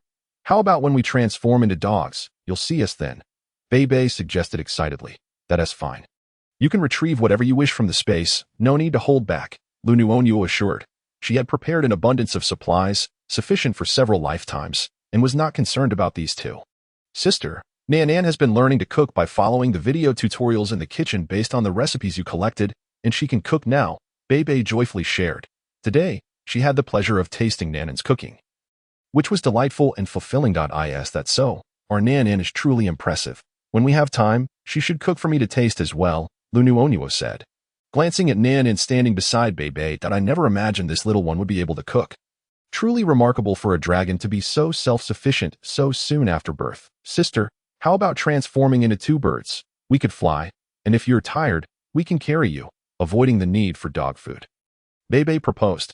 Although it loved its current form, it was concerned about what others might think. Perhaps you should maintain your phoenix appearance. Later, you can pretend to be injured, and I'll encounter you in the forest. It's the apocalypse after all. Anything unusual is inconsequential. Nan Nan could transform into a majestic eagle. What do you think? Liu Nuonuo suggested, facilitating their desire to soar. That sounds wonderful. Nan Nan, is that agreeable to you? Bebe twirled joyfully, thrilled at the prospect of flying. Yes, Nan Nan nodded obediently, content as long as she could accompany Bebe and her sister. After Liu Nuonuo and the two discussed their plans, the group boarded the vehicle. Ready to embark. Nan Hai, drive steadily. Nan An, remain vigilant. We are still unaware of the situation outside. Turn on the radio to see if we can catch any news, Liu Chunfan instructed his companions, assigning tasks before studying the map for their route. Nan Di switched on the radio, and a cacophony of noise filled the air, with fragmented messages about various bases, urging people to go there for assistance, while others were advised to await rescue if they could not move. Liu Nuonuo understood that there would be no rescue. Transportation was obstructed, and chaos reigned due to mutated animals, plants, and zombies, each struggling for survival. Suddenly, a loud noise erupted. Stay alert. Everyone immediately heightened their vigilance. Boss, something just collided with the window. Nan Hai called out, bringing the vehicle to a halt. Let us go check what it is, Liu Chengfan ordered, as they had yet to encounter genuine zombies since the apocalypse was just beginning. Nan Kong leaped from the vehicle to investigate. Boss, it's two birds. They're quite beautiful, but their legs are injured, came Nan Kong's voice from below. Set them aside and continue moving, Liu Chunfan instructed. Wait, I want to take a look, Liu Nuonuo interjected, concerned about leaving them unattended. Nuonuo, do you want them? I can bring them to you, but we don't know if they're mutated or if there's any danger. Liu Chengfan replied, immediately volunteering to go down when he heard her interest. Without waiting for Liu Nuonuo's response, he jumped out of the vehicle and found the two birds on the ground. Exactly as Nan Kong described, quite beautiful, though they appeared to be feigning injury. Young hero, you have unraveled the truth. To ensure safety, Liu Chengfan removed the drawstring from Nan Kong's hoodie and tied the uninjured leg of one bird before bringing it back to Liu Nuonuo. If all was well, that would be the end of it. If there was an issue, he would have a way to manage the situation. Upon seeing Nan Nan and Bebe, both little ones were bound and drooping their heads in a pitiful manner. Why did you tie them up? Just to be safe. In case they pose a threat to you, I will have time to handle them, Liu Chengfan explained. They look rather adorable that I remember in my dreams. There were spirit pets that could form contracts. I have a strong sense of connection with them, Liu Nuonuo rambled on. But the concept of spirit pets forming contracts was not mere fantasy. It was said that some individuals had pets that mutated and voluntarily formed contracts with their owners, even using their altered forms to protect them. Why not give it a try and see if you can form a contract? Liu Chifan suggested, recalling that others had cats and dogs as pets while Liu Nuonuo had two vividly colored birds. Her taste was truly unique, and he found it appealing. All right, Liu Nuonuo closed her eyes. The group gathered around, their eyes fixed intently on Liu Nuonuo and the two birds, which were indeed stunning in their beauty, unlike any birds they had ever seen. All right. After approximately 10 minutes, Liu Nuonuo feigned the completion of the contract and slowly opened her eyes. What's the outcome? What did they say? Did it really work?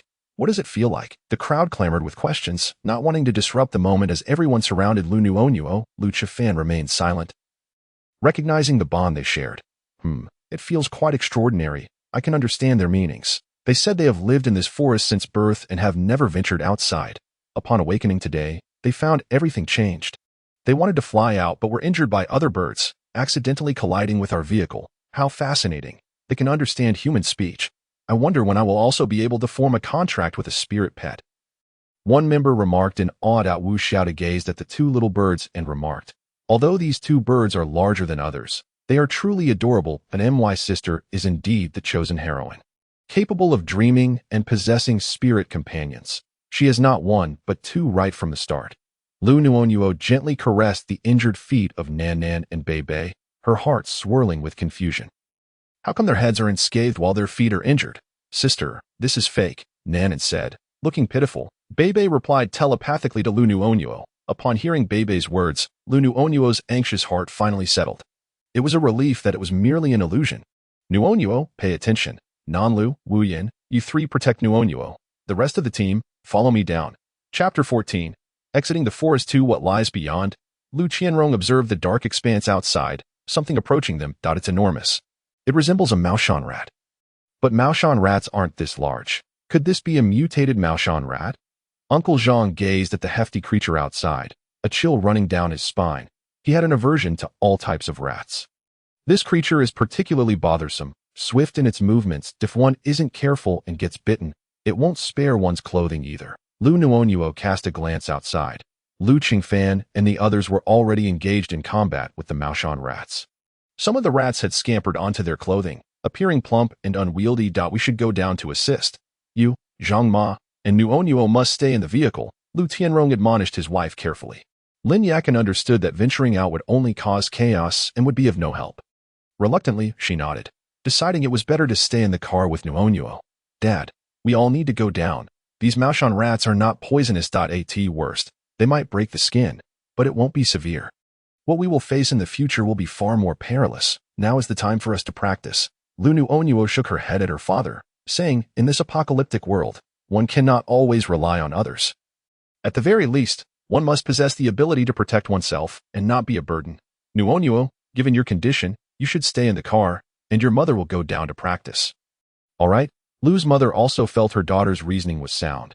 They could not afford to be passive and must adapt quickly, especially to protect her daughter and the baby in her womb. Mom, I'm fine. I want to practice too. Otherwise, what will happen to my baby in the future? I won't be able to protect him, Liu Nuonuo exclaimed, recalling her previous life when her lack of ability had endangered her baby. Baby, in this life, I will surely protect you. Tears streamed down Liu Nuonuo's face uncontrollably, startling everyone around her. Nuonuo, it's not that your mother is forbidding you. Be good. Don't cry. We will all go together. All right? Lu's mother hurriedly wiped away Liu Nuonuo's tears. She recognized that her daughter had never possessed such a look. That expression just now felt as if she had lost something profoundly significant. Heavy and pained. I'm fine. I frightened you all. That I was just thinking about the baby and got a bit scared about not being able to protect him. Let's go down. Liu Nuonuo, seeing her family's worried expressions, quickly dried her tears, feigning indifference as she armed herself and descended from the vehicle. Nuonuo is right. Zhang Ma, Uncle Zhang, we should all go down to practice. We all have abilities. What is there to fear? Lu Minrui declared, also grabbing his weapon and following suit. The others nodded in agreement, subsequently taking up their weapons to join the fray against the Maoshan rats. Nuonuo, why did you come down? Lu Chifan, engaged in battle with several Maoshan rats, suddenly turned and was startled to see Liu Nuonuo and the others had joined him. He stumbled slightly, and two rats seized the opportunity to leap onto his shoulder, gnawing at him. But fortunately, his coat was thick enough.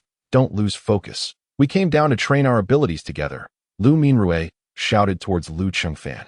While fighting off the rat on his shoulder, Lu Chengfan maneuvered towards Liu Nuonuo and the others. At last, he dispatched the two rats and positioned himself beside Liu Nuonuo. Nuonuo, why did you come down? It's dangerous. I can handle it here. I cannot remain passive. While these Maoshan rats aren't too formidable. It's a good opportunity to practice. When we encounter zombies later, we cannot afford to be helpless. As she spoke, Liu Nuonuo wielded her knife against the Maoshan rats. Seeing Liu Nuonuo was unscathed, Lu Chunfan joined her in the assault against the rats. After a while, they all grew more proficient, even coordinating their strikes. 1 cut, 2 cuts, and the rats fell lifeless. Be careful, Liu Nuonuo called out. Liu Chunfan, quick-witted and agile, performed a somersault, hurling his knife. The blade struck true, embedding itself in the back of a particularly large Maoshan rat, clearly the leader, which had attempted to ambush Lu Chengfan from behind.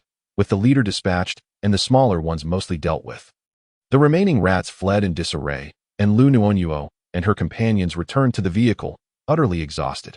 Upon reaching the vehicle, everyone bore various bruises and scrapes, except for Liu Nuonuo and Lu Chengfan.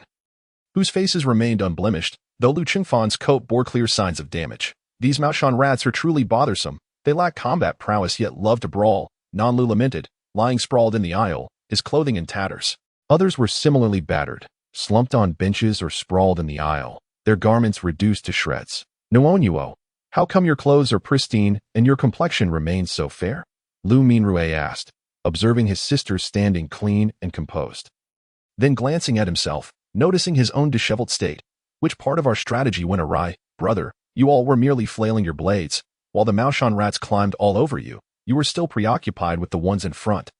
If they aren't biting you, who will? Liu Nuonuo remarked, noting the dismal state of her family. Liu Qingfan appeared significantly better off than them. Despite his torn clothing, he still wore it relatively intact, unlike her family, whose outfits were reduced to mere scraps. It was evident that Liu Qingfan had trained and fought strategically, while her family only knew how to flail about chaotically, shouting and swinging wildly, resulting in their dismal condition. It seemed they needed more practice. That's so, but the ones in front are injured, and the bites don't hurt. I didn't have time to worry about them. Anyway, they are already on me. I didn't let the ones in front escape. Liu Minrue expressed his thoughts, feeling they made sense. I asked that how you all feel. Liu Nuonuo asked her parents and uncle and Aunt Zhang. Others nodded in agreement, affirming that it was indeed correct. There was no escape from what was already on them. Everyone, listen to me. While these creatures are not poisonous, and you may feel it's acceptable to let them bite, this approach won't work against others. You must ensure your own safety first. Those that escape will have other opportunities. Protecting oneself is paramount, especially against zombies. Being scratched by them carries the risk of infection.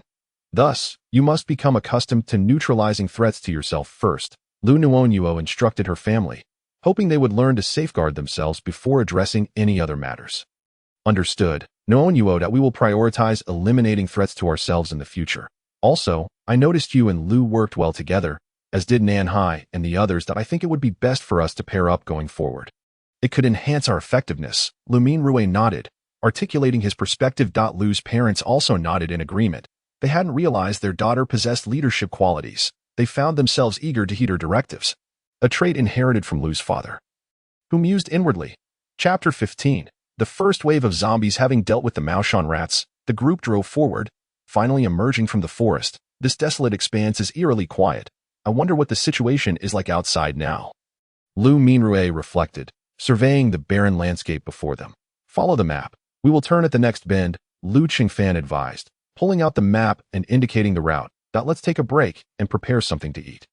Zhang Ma, could you make that cornworm dish? Liu Nuonuo retrieved a plethora of clean cornworms from her space. All right, you all sit tight. It will be ready shortly. This dish is fantastic. It requires no special seasonings, just a pinch of salt while boiling. And it will taste divine. I'll start cooking some rice, Zhang Ma said, beginning to prepare the meal. Zhang Ma, this rice smells delightful. What kind of rice is this? Nuonuo sniffed eagerly, following the aroma to Zhang Ma's cooking station, his nose twitching like a little dog. It's just the rice we bought at the wholesale market. I didn't expect it to smell this good, Zhang Ma remarked, puzzled by the unexpected fragrance. Perhaps it's due to the water infused with abilities. Let's make sure to enjoy it, Liu Qianrong added. Get back and don't disturb Zhang Ma. Liu Qingfan shot a glance at Nuonuo, who seemed overly preoccupied with food and was becoming quite chatty. I understand. I was just inquiring, Nuonuo pouted, retreating to sit down. He realized he had asked too many questions. In this apocalypse, food was the priority, and he chided himself lightly for being too talkative. Are you out of your mind? Hitting yourself? Nantian noticed Nuonuo slapping himself while sitting, checking his forehead for fever. Get away. You're the one who's crazy. I was just playfully slapping my own face, Nuonuo retorted, swatting Nantian's hand away. Captain, something is approaching from ahead. Sitting at the forefront, Nanhai observed several figures approaching, their movements crooked and unsteady. Were they humans? They bore little resemblance. Suddenly, he recalled the zombies from the grotesque films of a certain nation. Was this not the very assembly of creatures before him? Captain, it appears we are indeed facing zombies, Nantian murmured softly to Liu Qingfan beside him, realizing that today marked their first true encounter with the undead. Everyone braced themselves. Zombies were advancing towards them. Liu Qingfan shouted to the others in the vehicle. Upon hearing his words, everyone promptly retrieved their weapons, preparing for battle, although they were uncertain of the zombie strength. The recent training sessions had fortified their resolve to be cautious not to let the zombies grasp you, or you risk infection and transformation into one of them. Liu Nuonuo cautioned the group. Now, let's form teams of 2 or more. Our squad will descend first to gauge the zombies' capabilities, Liu Qingfan declared, leading his comrades to jump from the vehicle. The zombies' weak point is their heads.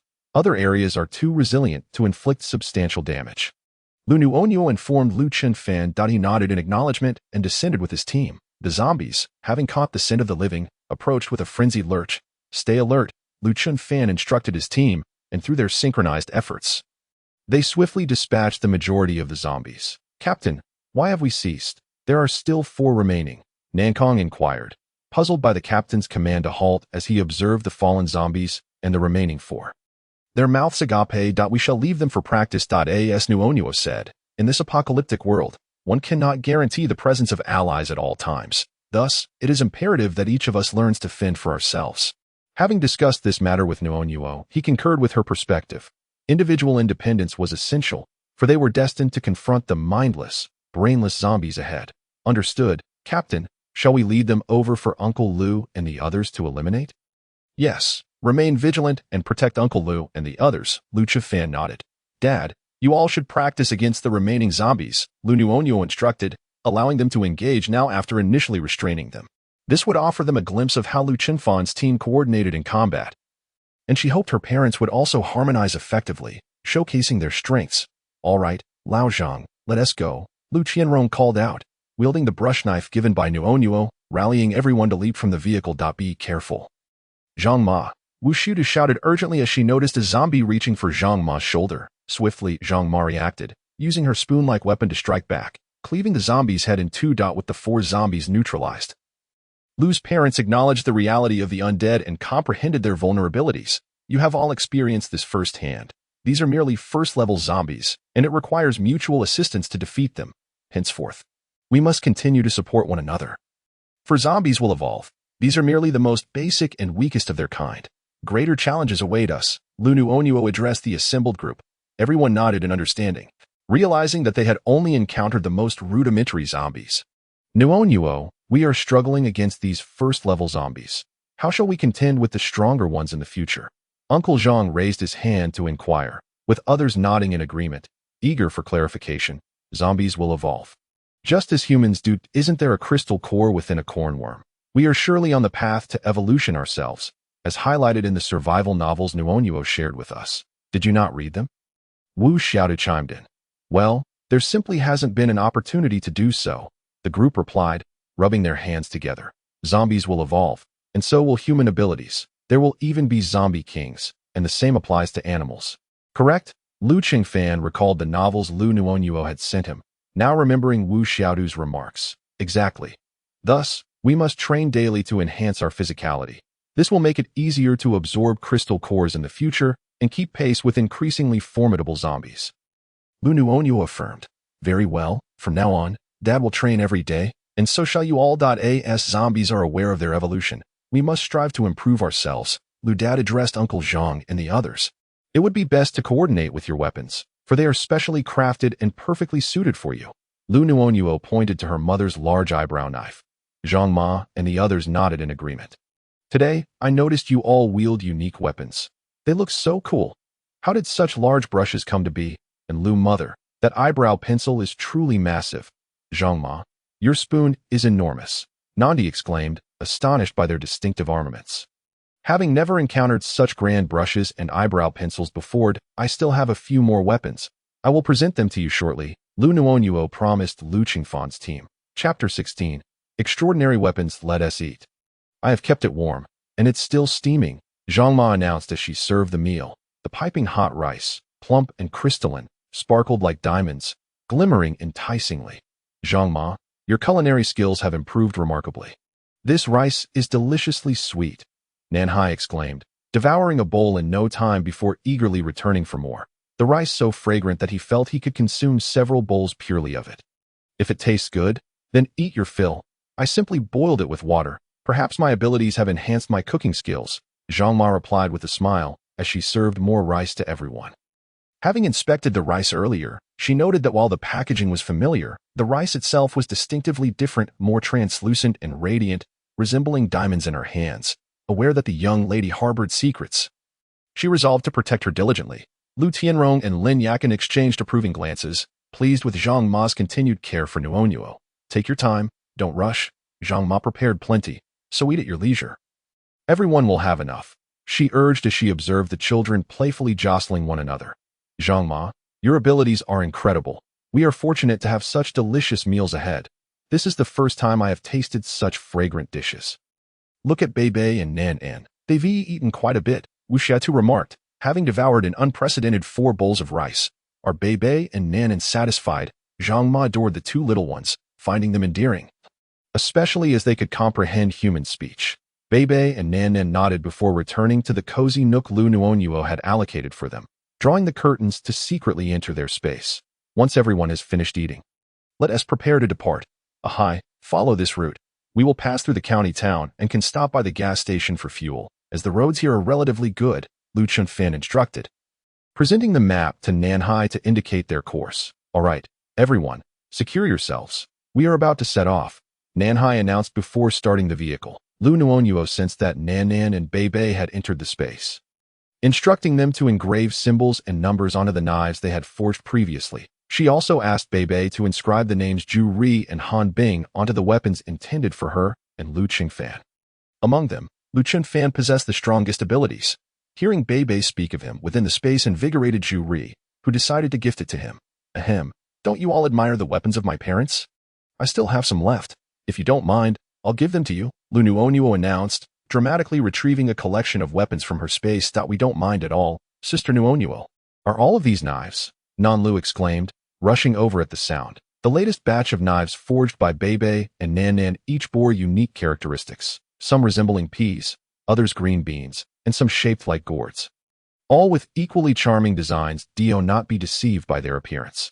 These blades are razor-sharp and imbued with spirit, capable of resonating with their favored wielders, impervious to water and fire, and unbreakable, Liu Nuonuo proclaimed as she brandished a large pea knife for all to see. With a swift motion, she struck an iron rod with the pea knife, severing it cleanly in 2, and the blade remained unscathed. I adore this pea knife. It's so cool. Sister Nuonuo, may I choose this one? Nan Lu declared, captivated by the pea knife. Of course. Feel free to discuss your choices. There are just enough for everyone. Liu Nuonuo gestured toward the knives on the ground. I want this green bean one. It looks really cool. Nanha selected a large green bean knife. This eggplant one is also quite nice. It has a cute, plump shape, Nanhu remarked, picking up the eggplant knife and blowing gently on it, causing a line on the blade to snap immediately. I want this cucumber one. I want this banana one. Soon, everyone had made their selections, only to belatedly realize that the captain had yet to choose. Captain, I'll give you my carrot knife, Wu Yin offered, extending the knife in her hand. Keep it for yourself, Liu Chifan replied with a slight smirk. The assortment of knives was indeed charming, but regrettably, they were not meant for him. I've prepared something special for you, Liu Nuonuo whispered softly, noticing Liu Chengfan's slightly aggrieved expression, as if she had specifically set something aside for him. What is it for me? Liu Qingfan's face brightened instantly, his excitement palpable. This is for you. It's called Zhu Ri, a knife I stumbled upon. It can form a bond with you, residing within your soul, ready to be summoned whenever you need it. Liu Nuonuo handed the insulation to Liu Qingfan. How do we form a contract? Liu Qingfan took the insulation, captivated by it, but a drop of blood fell upon it. If it accepted, it would absorb it, and if it refused, it would expel the blood. Liu Nuonuo then produced a piece of ice, sliced her finger, and let her blood drip onto it. In truth, she need not have shed blood, as these items were produced from her space. However, to maintain the uniqueness of the ritual, she chose to drop a bit of blood upon it. After completing this act, Liu Nuonuo promptly applied a band-aid to her wound. In reality, her injury had already healed, but she did so to avoid drawing attention. Observing this, Liu Chunfan also let his blood fall upon the insulation, and in that instant, he sensed a connection with it. How does it feel? There's a connection. I can sense its thoughts. That's right, it worked on the first try, indicating it holds a fondness for you. The ice in Liu Nuonuo's hand began to dance gracefully. Upon encountering the insulation, the two instantly united, performing a dance in midair that confounded onlookers. What do you call this move? It flows like the Liu Chengfan marveled at the two blades suspended in the air. One burned like fire while the other flowed like water, an astonishing harmony that it's called ice. Come back, ice. Upon hearing Liu Nuonuo's command, ice immediately soared back. Insulation, returned. Liu Chengfan also attempted to call it back, and the insulation bounced joyfully in response. Nanhai and the others engaged in a dialogue with their blades, each succeeding in their endeavors, except for Nanlu. Goodness, have these two blades become sentient? Why are they so obedient? They're stunning. One resembles fire while the other resembles the ocean. And they can comprehend human speech. Nanlu exclaimed in astonishment at the actions of the two blades. Yours aren't lacking either. It's just that you haven't established a bridge with them yet, although they cannot conceal themselves within your souls. A successful contract allows for a connection of minds that I've dripped blood dozens of times, and it's nearly dried up, yet little P still ignores me, Nanlu lamented, having filled a syringe with blood and used it repeatedly. You all need to bond more and take them out to battle, Liu Nuonuo reassured him. After 4 or 5 tries, Nanhai and the others succeeded, while little P remained haughty and unyielding. Chapter 17. The gas station. The group rushed to the nearest gas station overnight, where an assortment of items for refueling lay scattered across the ground, while a few zombies wandered about the station. Captain, doesn't it seem like someone has been here? Yet there are many zombies. It appears they were the station's employees, still in their uniforms, Nanhai remarked as he drove to the gas station, noticing dozens of staggering zombies nearby. Let us take care of the zombies first. Refuel and leave quickly.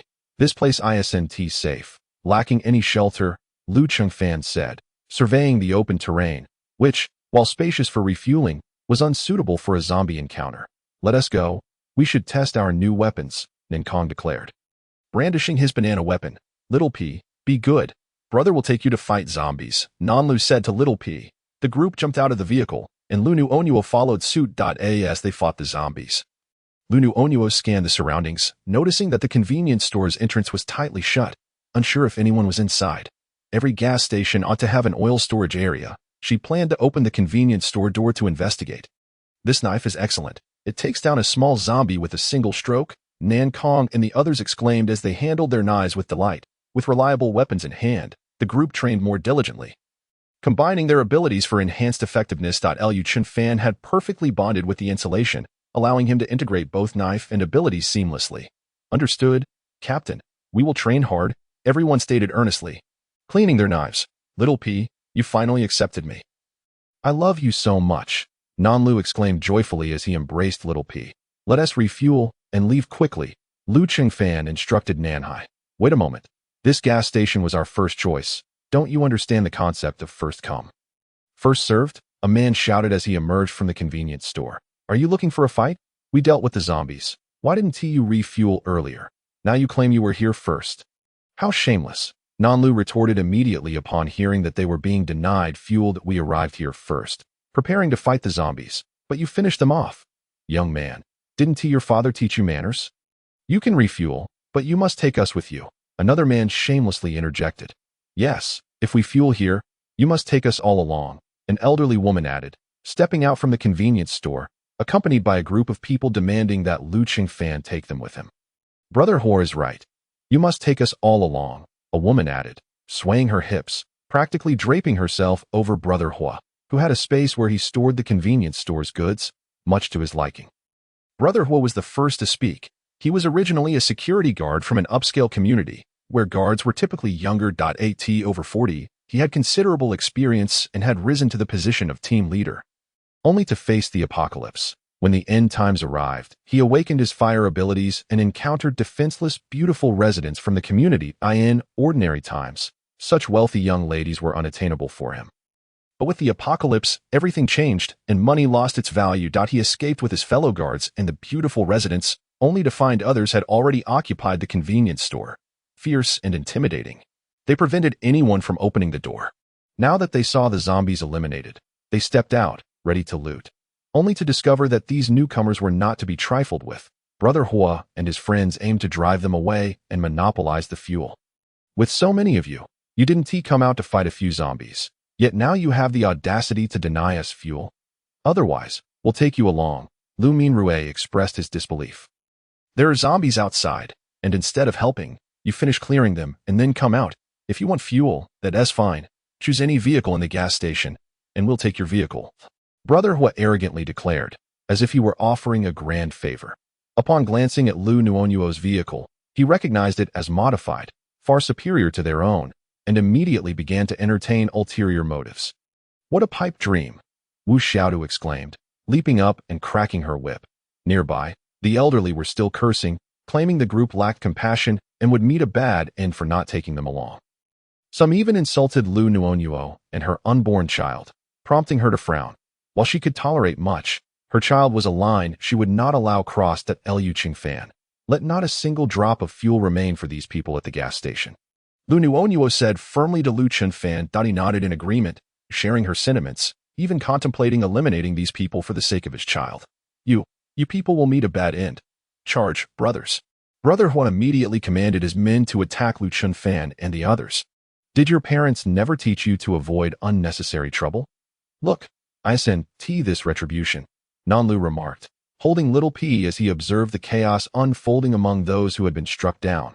Brother Hua had not anticipated that this group possessed abilities. Having assumed they relied solely on brute strength, he had underestimated them. Liu Qingfan and his companions drained the gas station of fuel, while Liu Nuonuo entered the convenience store, opening the door and venturing into the basement, where numerous fuel tanks awaited her collection. Let us get in the vehicle and leave, Liu Nuonuo instructed the group. Wait, can you take me along? I possess water abilities and can cook various delicious dishes. I want to be a burden. A timid voice called from behind as Liu Nuonuo and the others were about to depart. Turning around, Liu Nuonuo saw a fair-skinned young girl, her voice quivering. She had cowered at the back during the earlier insults, clearly frightened of Brother He. We don't take anyone along, Liu Qingfan stated. I'll just drive behind you. I want to disturb you. The girl insisted. Suit yourself. Liu Nuonuo observed that she had not acted like those others moments ago, and thus spoke up, albeit with an air of restraint. Otherwise, she would not hesitate to take action. Liu Nuonuo and her companions were ahead, and upon hearing her words, the girl joyfully pushed her motorcycle forward, trailing behind Liu Nuonuo and her group. Huang Xini, initially a food blogger, had intended to ride her motorcycle to the countryside in search of organic ingredients, but unexpectedly found herself amidst an apocalypse. Arriving at a gas station, just as the attendant filled her motorcycle with fuel, an outbreak occurred. Having practiced taekwondo and judo, she reacted swiftly and dashed into the convenience store, where only one employee remained. Together, they lured the zombies away and quickly sought refuge inside. To their astonishment, many others followed, including Brother Hua and his entourage, who seized the convenience store, hoarding supplies and rationing them to the group, half a loaf of bread each day and merely a small cup of water. Let us follow along, some remarked, as they watched Huang Xini trail behind Liu Nuonuo. Chapter 18. Huang Xini Captain, those people are trailing us, Nan He said, driving the vehicle, while Nan Hai, fatigued, switched places with him. Find a way to shake them off, Liu Qingfan spoke coldly, incredulous at the audacity of those who dared to claim kin, and now sought to tag along. All right, everyone, buckle up. Sister-in-law, be cautious. Nanny inadvertently called Liu Nuonuo by an affectionate name. Hurry and drive. Enough with the chatter. Liu Qingfan glanced at Liu Nuonuo, relieved to find her expression unchanged, fearing her wrath. He accelerated the vehicle, and after half an hour, the pursuers faded from sight. Yet, he maintained a rapid pace, hoping to find a place to rest. After 3 hours, fatigue set in, prompting him to let Wu Yin take the wheel. Hey, that motorcycle behind us is quite skilled. It has been keeping pace.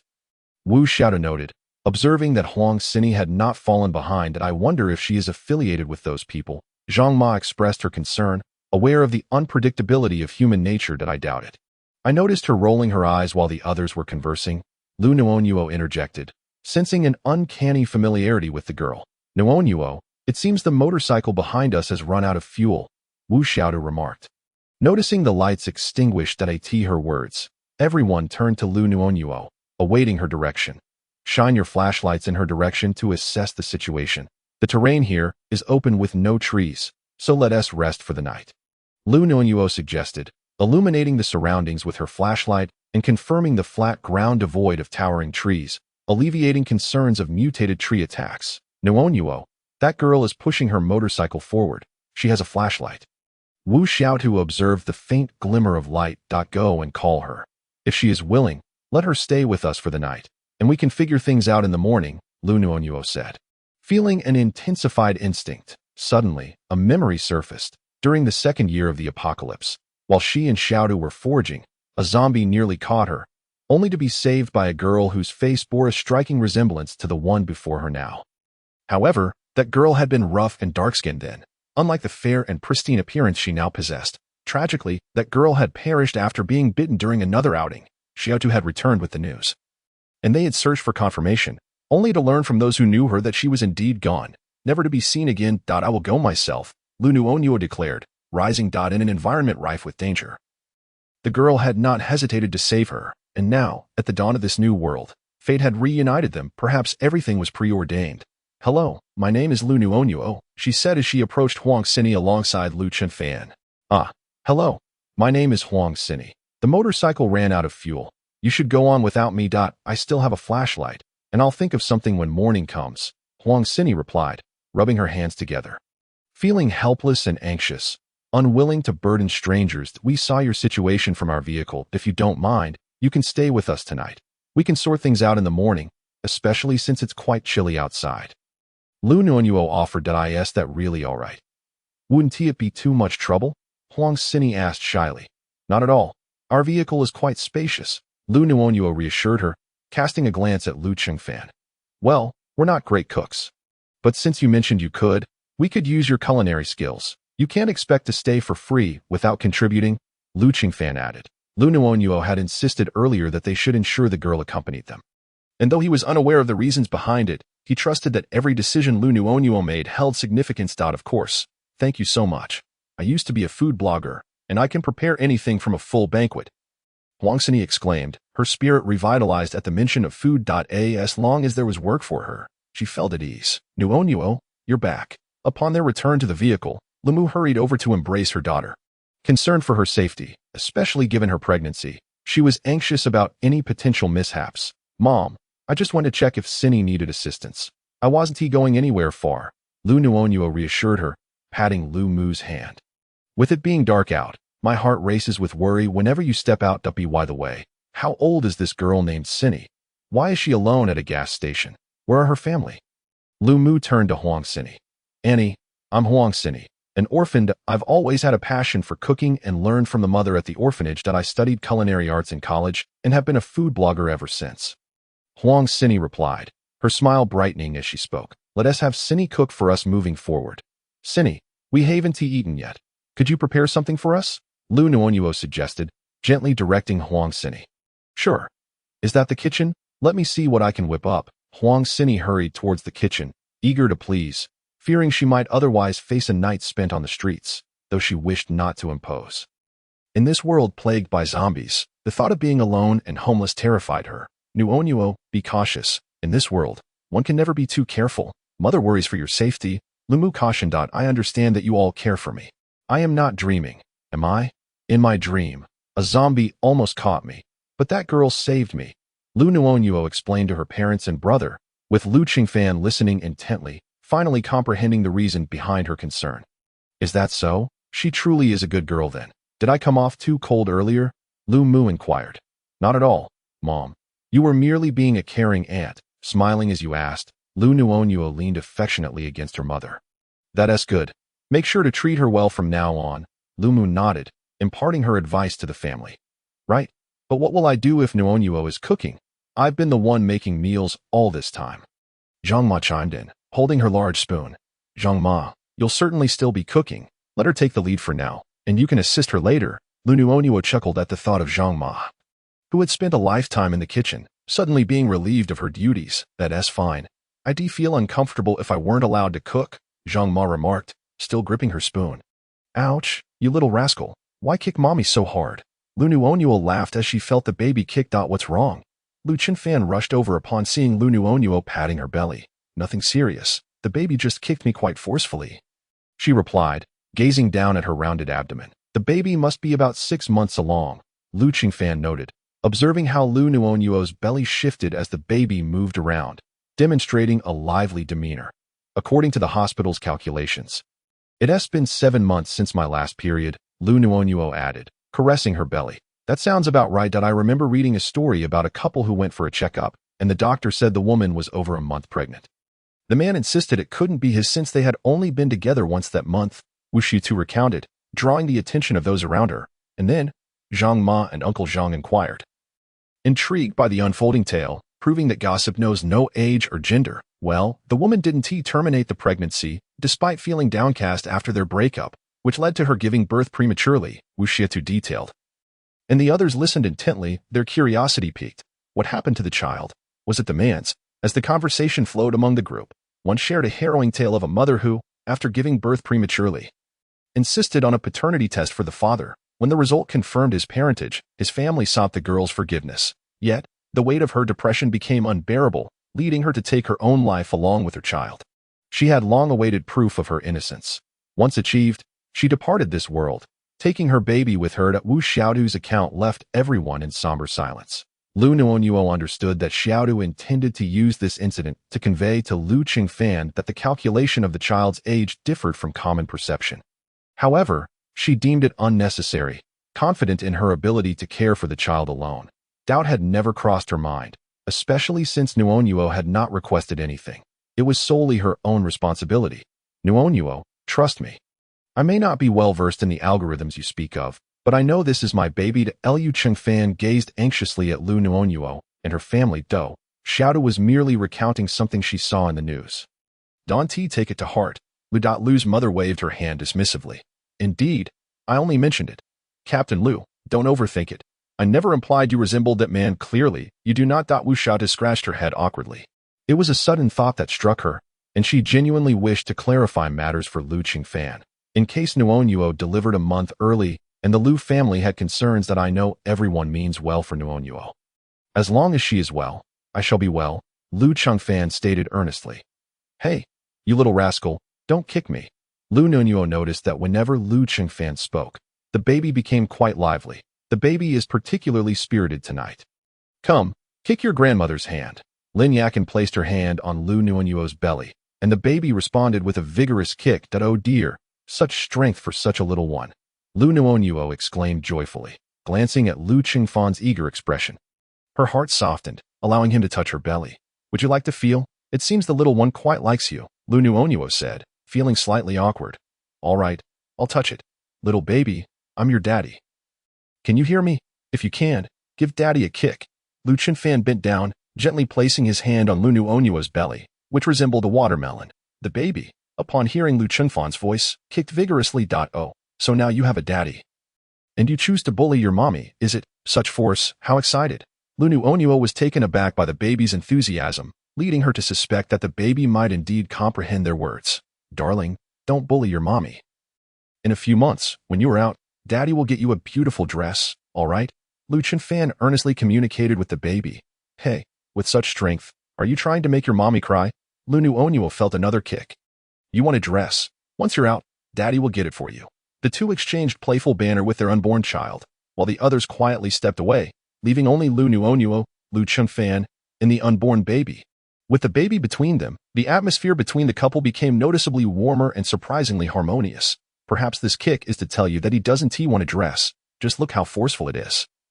Liu Nuonuo explained, unable to say she was expecting a boy. It could be that he is excited about the prospect of a dress. Liu Qingfan mused while caressing her belly. Not a chance. Liu Nuonuo replied decisively. I dreamt of a boy calling me mommy. This must be what they refer to as a fetal dream, a gift from the baby. They say small animals are the most perceptive. Let us ask Bebe and Nan Nan. Liu Nuonuo waved towards Bebe and Nan Nan. Nuonuo, did you dream about the baby again? Baby, can you let daddy dream about you too? Upon hearing Liu Nuonuo's dream of the baby, Liu Qingfan instantaneously believed she was expecting a boy, now filled with envy. The baby kicked again, prompting Liu Qingfan to exclaim joyfully, Am I about to dream of the baby? Perhaps. I can't shake the feeling that the baby can understand us. Liu Nuonuo remarked. I feel the same way. Quietly, this is our little secret, Liu Qingfan joked, thinking she was teasing.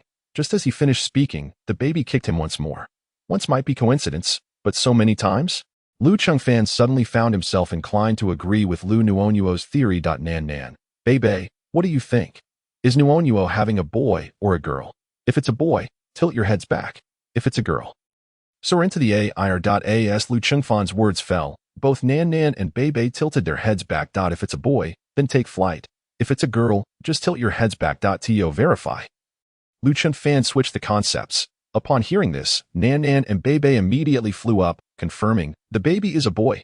It seemed they were even communicating with him now, expressing his happiness at having his parents together. Could it truly be a boy? Lu Chengfan pondered, as the world after the apocalypse felt increasingly surreal, with the possibility of their baby being a prodigy. Sister, the baby says he loves having his mommy and daddy together. He feels so happy, swimming excitedly in your belly. Nan Nan conveyed the baby's thoughts through their connection.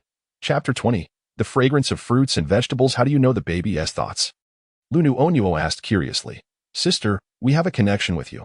The baby is still in your womb. After all, he shares your bloodline, Bei Bei explained. But are you sure you can communicate with the baby without barriers and understand his baby talk? Liu Nuonuo was skeptical, questioning if her baby was indeed a genius. Yes, sister. Ever since you became pregnant, you've been drinking space water and eating spirit fruits from the space. Grandpa Shimu has provided you with fruits. And so on. Thus, the baby's intellect is equivalent to that of a 4 or 5-year-old. Bei Bei earnestly informed Liu Nuonuo, illustrating the mind of their wondrous world. Is that so? So the baby can hear me and his father speaking and understand our communication? Liu Nuonuo inquired. Absolutely. Every time you two converse, the baby is overjoyed. Bei Bei recalled the baby's excitement, sharing in the joy. I see. Good to know. By the way, how is the space lately? I haven't been in for a while. Liu Nuonuo admitted that she had not entered the space in the past few days. The space is filled with the fragrance of fruits and vegetables, abundant with cattle and sheep. Various fish populate the rivers and seas. Machinery is now in operation, and we are developing the resources in the mountains, Bei Bei reported, having been busy in the space, while others assumed they were merely indulging in sleep within the small houses Liu Nuonuo had arranged for them. I'll go take a look tonight, Liu Nuonuo decided as she finished her conversation with Bei Bei and rose to join the dining table, awaiting dinner. The meal prepared by Cindy is quite delightful. Zhang Ma commented after savoring the dishes. These days, there aren't many young folks who can cook, let alone so well. You flatter me, Zhang Ma. I still have much to improve upon. Please guide me on what could be better. Huang Xini humbly replied, eliciting sympathy from Zhang Ma towards the young girl. You all did wonderfully. I grew up eating Zhang Ma's cooking. In the future, you can discuss culinary skills among yourselves. Liu Nuonuo relished several generous portions of braised pork. In the past, she enjoyed it, but not to the extent of craving it daily as she did now. Perhaps it was the baby's desire. After dinner, everyone settled down to sleep, leaving a few to keep watch. They took turns on duty, with the exception of Liu Nuonuo, the pregnant woman, along with Zhang Ma and Liu's mother, who were also exempt. This proposal received unanimous support, as Zhang Ma and Liu's mother often fretted over the team's needs. Although they suggested taking turns, the idea was unanimously dismissed. Flower World. Enter. Liu Nuonuo lay down, drawing the bed curtain closed before stepping into the flower world. Upon entering, she discovered it was indeed as Bei Bei had described, filled with the fragrance of fruits and vegetables. With an abundance of flowers, corn, rice, beans, and more. In the distance, hills were teeming with cattle and sheep, while pigs roamed freely, their waste being efficiently decomposed by the plants in the space, eliminating any unpleasant odors. Sister, you're here? Bei Bei and Nan Nan returned after a while of frolicking. Yes, I came to take a look. By the way, the baby is already 7 months along. I should check on his status. Liu Nuonuo prepared to use the machinery for a checkup. Sister, we'll accompany you and operate the switches, Bei Bei offered, familiar with the procedure from past experiences. I'll wait outside. Sister, Nan Nan obediently stood by the door, having learned from books and television that boys and girls differ. Sister, the baby is very healthy. He is likely to arrive next month. Already quite mature, Bei Bei noted after a quick glance. Next month will only be 8 months. Liu Nuonuo remembered that the baby from her previous life also arrived at 8 months, being born prematurely. Thus, in this life, she was intent on providing ample nutrition, fearing the baby might be born early and possess a weaker constitution. Sister, there's no need to worry. All of the baby's organs have developed well. Even if he arrives at 8 months, it will be fine. Grandpa Shimu and Grandpa Bodhi will be there, Bei Bei reassured her, eagerly anticipating playing with the baby. Have they emerged from their retreat? Liu Nuonuo has yet to engage in any communication with Shimu and Piru. Indeed, this is because, dear sister, You are about to give birth. Grandfather Shenmu informed me yesterday that they will present you with gifts next month when your baby arrives. Bebe conveyed to Liu Nuonuo what Shenmu had shared with her. All right, my dear. Mama eagerly awaits your arrival, as do Grandfather Shenmu and Grandfather Pu too. I am equally looking forward to meeting you. Upon hearing Bebe's words, Liu Nuonuo could not help but feel a surge of anticipation. The baby expressed that it would be born at that time, and with proper nourishment in this life, the baby would surely thrive. Bebe mentioned that the baby already possesses an intelligence equivalent to that of a 4-year-old while still in the womb. Sister, would you like to see the ocean? We can take a boat. There are countless creatures in the sea, and they all heed Nan Nan's words. Nan Nan has constructed a dragon palace there. Having watched Journey to the West, Nan Nan decided to create her very own dragon palace. A dragon palace. You build it yourself? Nan Nan, how marvelous. May I visit your dragon palace? Liu Nuonuo was astonished by Nan Nan's ability to create such a palace, clearly indicating she had indulged in quite a few television dramas. Of course, I will take you. Sister, climb aboard. Nan Nan transformed into a magnificent dragon, allowing Liu Nuonuo to mount her, while Bebe perched atop Nan Nan's head. In a mere moment, Nan Nan soared them to the ocean, diving into the depths, where Liu Nuonuo was pleasantly surprised to find herself unafraid of the water. Nan Nan, why am I not afraid of water? It has engulfed me. Sister, this is your whimsical world. Water certainly will not overwhelm you. Once we reach the dragon palace, I will give you a water-repelling divine egg. After consuming it, you will fear no water in any place. While swimming through the underwater realm, Nan Nan spoke. The sea creatures, upon spotting them, immediately made way, and after a considerable time, Nan Nan brought them to the dragon palace. Inside, the palace shimmered with an array of pearls, gemstones, and crystals. Dragons are indeed fond of all things that sparkle. There were shrimp and crab soldiers, and Nan Nan diligently maintained her dragon palace. Liu Nuonuo surveyed her surroundings and noticed that anything she casually picked up was a rare and precious treasure. Nan Nan, you are quite affluent, surrounded by so many exquisite treasures. Sister, everything I have is yours. Whatever you desire, I shall provide, Nan Nan declared, gesturing toward the entirety of her palace. Truly? Then I am incredibly fortunate. Thank you, Nan Nan. I shall ask you for what I desire in the future. Liu Nuonuo affectionately patted Nan Nan's little dragon horn. After consuming the water-repelling egg in the dragon palace, Nan Nan gathered a bounty of fish and shrimp for her, and they returned home laden with treasures. Inside the house, Bebe prepared the fish and shrimp, and Liu Nuonuo indulged in a hearty feast. Chapter 21. The mighty space. After becoming pregnant, Liu Nuonuo found herself perpetually hungry. Thus, even shortly after dinner, she consumed an abundance of fish and shrimp in the space. After dining, she enjoyed a bath in the spiritual spring and gathered some fruits from the orchard, preparing to take them out the following day. Sister, these grapes are not sour. They are sweet and fragrant. Let us pick some to share with Dad and Mom. Bebe led Liu Nuonuo to the vineyard. In the vineyard, various domestic and foreign grape varieties hung in large clusters, resembling jewels and agates of all kinds. Liu Nuonuo felt as though she had stepped into a fairy tale, with lush green grass, fragrant fruits and vegetables, and herds of cattle and sheep. These grapes smell delightful. But they are rather large. Taking them out might be quite astonishing. They would surely make excellent wine. If only I knew how to brew it. I wish I had learned earlier, Liu Nuonuo remarked, her mouth watering. Sister, I can brew it for you using the methods from the book, Bebe replied, soaring off to retrieve it. Moments later, she returned with the book for Liu Nuonuo to peruse. Indeed, Bebe, you are remarkable. You seem to know everything, Liu Nuonuo said, stroking Bebe's little head. Sister, Nan Nan is also impressive. She can brew wine too, including corn wine, rice wine, and various fruit wines. Nan Nan chimed in from the side. All right, Nan Nan, you are the most impressive. I look forward to savoring the wines you both create, Liu Nuonuo said, patting Nan Nan's head. Sister, there are both sandy and crisp watermelons. Let us pick some to take out as well. Bebe guided Liu Nuonuo to the watermelon patch, where the watermelons were exceptionally large, weighing around 40 to 50 pounds each. These watermelons are not suitable for taking out. We shall save them for another time. Let us gather some cherries instead. Liu Nuonuo glanced at the enormous watermelons, her lips curling in disbelief. Is this really a watermelon? It's far too large. Taking it out would surely make others question their sanity.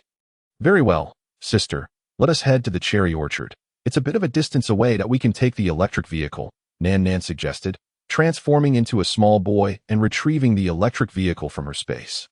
This was Liu Nuonuo's first time witnessing Nan Nan take human form. She understood that spiritual beasts might remain as small beings for thousands of years, but this seemed exceptionally small, resembling a child of 5 or 6 years. Nan Nan, how long did you cultivate in the egg? Why are you still so small? Sister, both Nan Nan and Bebe have cultivated for over 10,000 years. It's just that Nan Nan was born from an egg and has been cultivating inside it.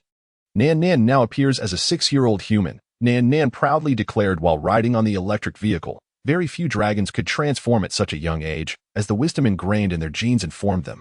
And Bebe, can you also transform into human form? Liu Nuonuo asked, her curiosity piqued. Sister, yes, Nan Nan and I frequently transform into human forms in the space. We are just cautious not to frighten anyone outside. Bebe replied, then transformed into an adorable little girl, appearing just as a 5 or 6-year-old prince. Wow, Bebe, you are so cute. I really like how you look, Liu Nuonuo exclaimed, unable to resist leaning down to plant a kiss on Bebe's cheek. Sister, I want a kiss too. Nan Nan gazed up at Liu Nuonuo, who felt her heart melt at the sight of the two little ones, so utterly charming. All right, I will kiss you too, Nan Nan. Now come down. I shall drive you both, Liu Nuonuo said, attempting to lift Nan Nan down. No. The television said that a man should always be in front. Driving is a trivial matter. I can handle it myself. Nan Nan insisted, gripping the handlebars of the electric vehicle. How many shows have you two watched in the space? You were still children. Children should sit in the back. I shall drive you both. I am the adult here, Liu Nuonuo explained earnestly. Very well, but sister, do be careful, they replied in unison. Rest assured, my skills in daily living are quite sufficient now. Hold on to my clothes tightly, Liu Nuonuo said before zooming off. Sister, we have arrived. This is the cherry orchard, Nan Nan called out to Liu Nuonuo. All right, you may disembark. Nan Nan, please put the vehicle away. By the way, do you have your own space, Nan Nan? Liu Nuonuo suddenly remembered that the electric vehicle was something Nan Nan had conjured from thin air. Indeed, we all have our own personal spaces, capable of holding a few thousand square meters, Nan Nan affirmed with a nod. Does Bebe have one as well? Liu Nuonuo was surprised to learn that the two little ones possessed their own spaces. Yes, we each brought items from our little spaces, and we can take out food to eat whenever we desire, Bebe added, nodding in agreement. All right, you both are truly impressive. Let us go pick cherries, Liu Nuonuo said, giving South Nan and Bebe an affectionate pat. Sister, let us go. Why aren't you moving? Are you tired? If so, Bebe and I can pick the cherries while you rest, Bebe suggested, noticing Liu Nuonuo standing still. Thinking she was fatigued. No. Is this cherry the size of a fist? Liu Nuonuo remarked as she beheld the vibrant, glistening cherries before her. Indeed, we tend to them diligently every day. They drink spiritual spring water. And the soil is imbued with spiritual energy. The first yield was from ordinary trees, which is why they were not so large. We harvested the first batch and stored it, and now the trees have fully transformed into spiritual trees. Hence the enormous fruit, Bebe explained. Liu Nuonuo recalled that the fruit had not been so large initially, wondering how it had grown to such immense proportions. You should make jams and dried fruits from those. And even brew fruit wines. Let us gather some. It's perfectly fine. Take them to share with mom and dad. Eating more fruit is beneficial, Liu Nuonuo decided, casually waving off any concerns about the others. All right, sister, you sit down and rest. We'll gather the cherries, the two little ones said, swiftly climbing up like monkeys to pick fruit with remarkable speed. Liu Nuonuo, unable to resist the allure of the fresh, sweet cherries, joined in and soon filled several baskets. Before she knew it, she had collected a few large baskets of cherries, indulging in one before placing several into the basket and resting within her space. When Liu Nuonuo awoke after a while, she discovered that dawn was still far off. Unable to fall back asleep, she climbed out of bed, turned on the small lamp at her bedside, and opened a small valve to gaze out the window. The darkness enveloped everything, with not a single star in the sky and the moon absent, dulling the joy she had felt from the harvest in the space. This was the reality of the apocalypse. What is wrong? Are you feeling unwell? Liu Qingfan approached Liu Nuonuo upon noticing the light in her room, concerned that she might be ailing. I'm fine.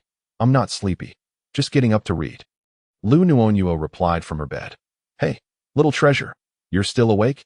Kicking your mama, Liu Nuonuo said, looking down to stroke her belly as the little one responded to her father's words with another kick.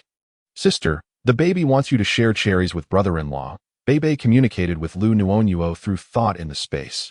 Chapter 22. Refining the space, baby. Do you miss daddy so much that you forget about mama? Liu Nuonuo teased as she caressed her belly. What do you mean I miss daddy? Little treasure. Lu Qingfan was utterly bewildered. Upon hearing your voice, various punches and kicks ensued. By the way, I have some fruit for you. Liu Nuonuo said as she drew back the bed curtain, revealing a small basket of cherries leaning against the wall. Come sit up here. Standing down there is exhausting. Liu Nuonuo's bed required climbing a few steps up a ladder.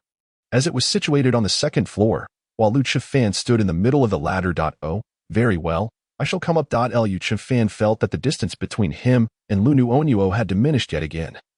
She was willing to let him join her on the bed. As he climbed onto Liu Nuonuo's bed, a few brothers on duty exchanged glances, thinking their elder brother was about to win the heart of a beauty.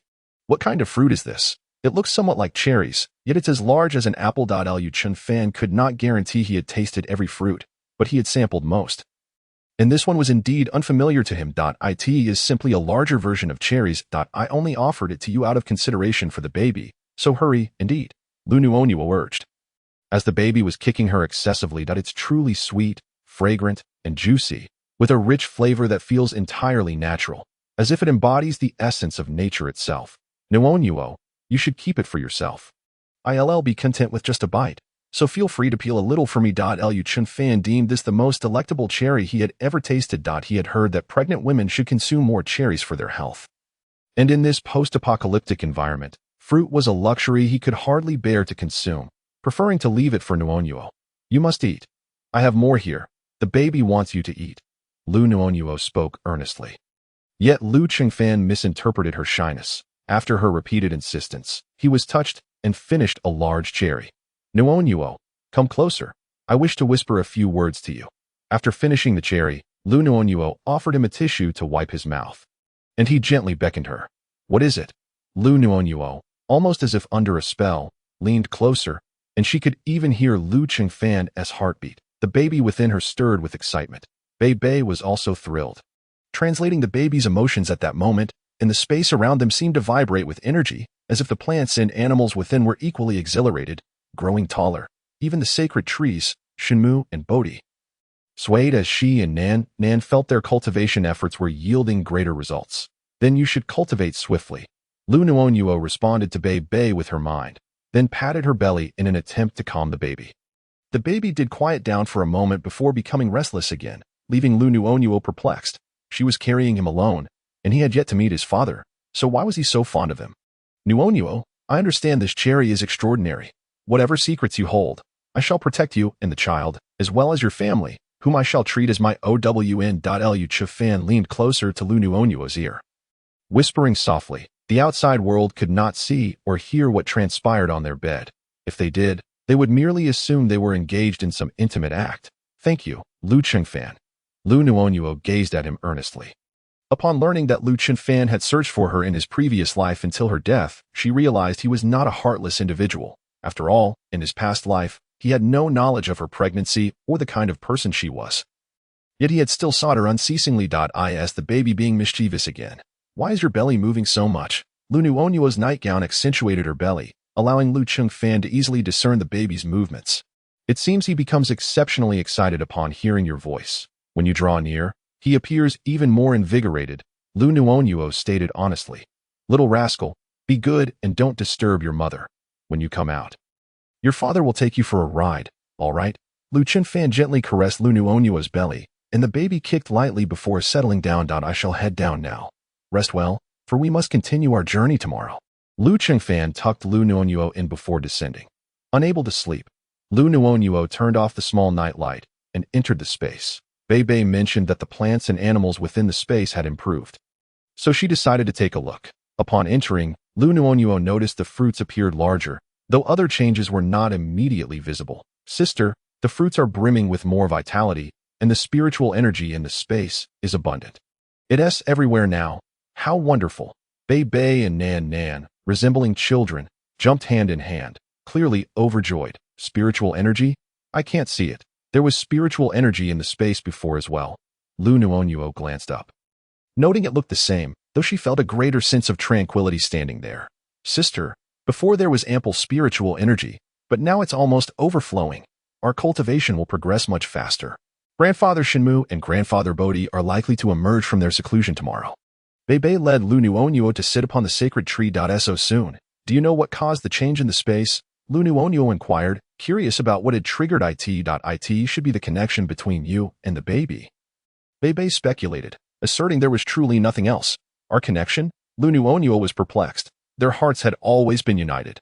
Sister, the baby is your bloodline as well as brother-in-law's. The closer your hearts are, the nearer the baby is to both of you. Thus exciting the space. Bei explained. Are our hearts really closer? Liu Nuonuo felt an inexplicable warmth on her cheeks. How are they any closer? Didn't you say you wanted to give him cherries? Sister, do you want a space of your own? Bei recalled how she and Nan had crafted a wondrous space using the gemstone's mind from within. A space? You two possess a space as well? Liu Nuonuo was astonished by their capabilities. Indeed, we refined it using gemstones extracted from the space. Each spans several hundred to 1,000 square meters and can contain living beings. The largest can hold a small pig weighing 50 pounds. Show me what you have. Liu Nuonuo was intrigued by their crafted space. Here they are. Bei brought over a pile of rings, bracelets, and necklaces. So many.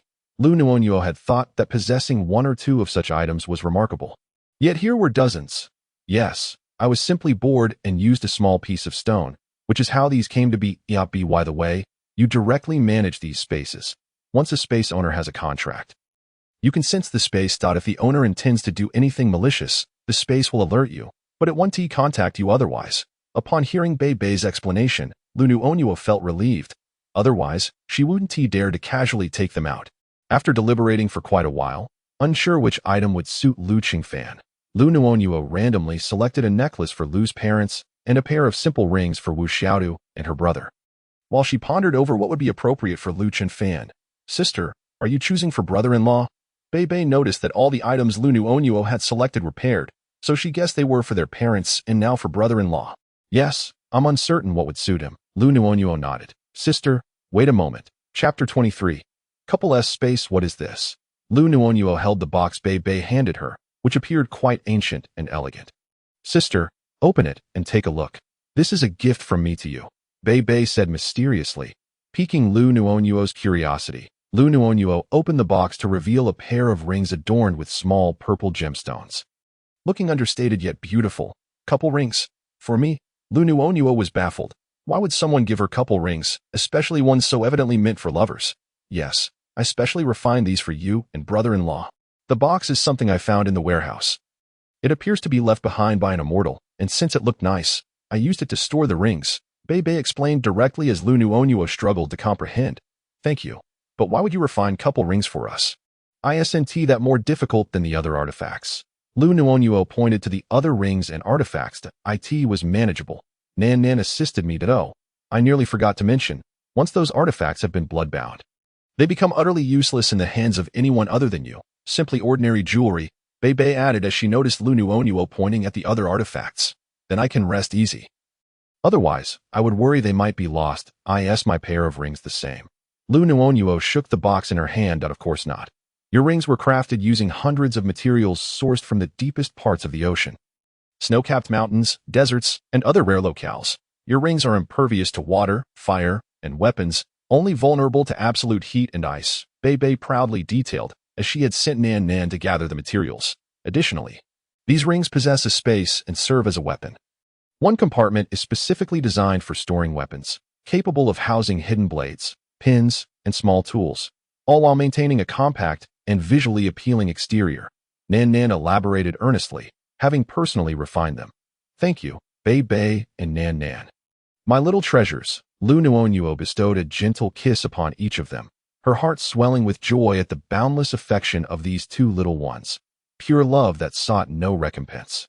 No need for thanks, she said. Bei and Nan's faces flushed crimson, and after their exclamation, the two children excitedly spiraled through the air before eventually returning.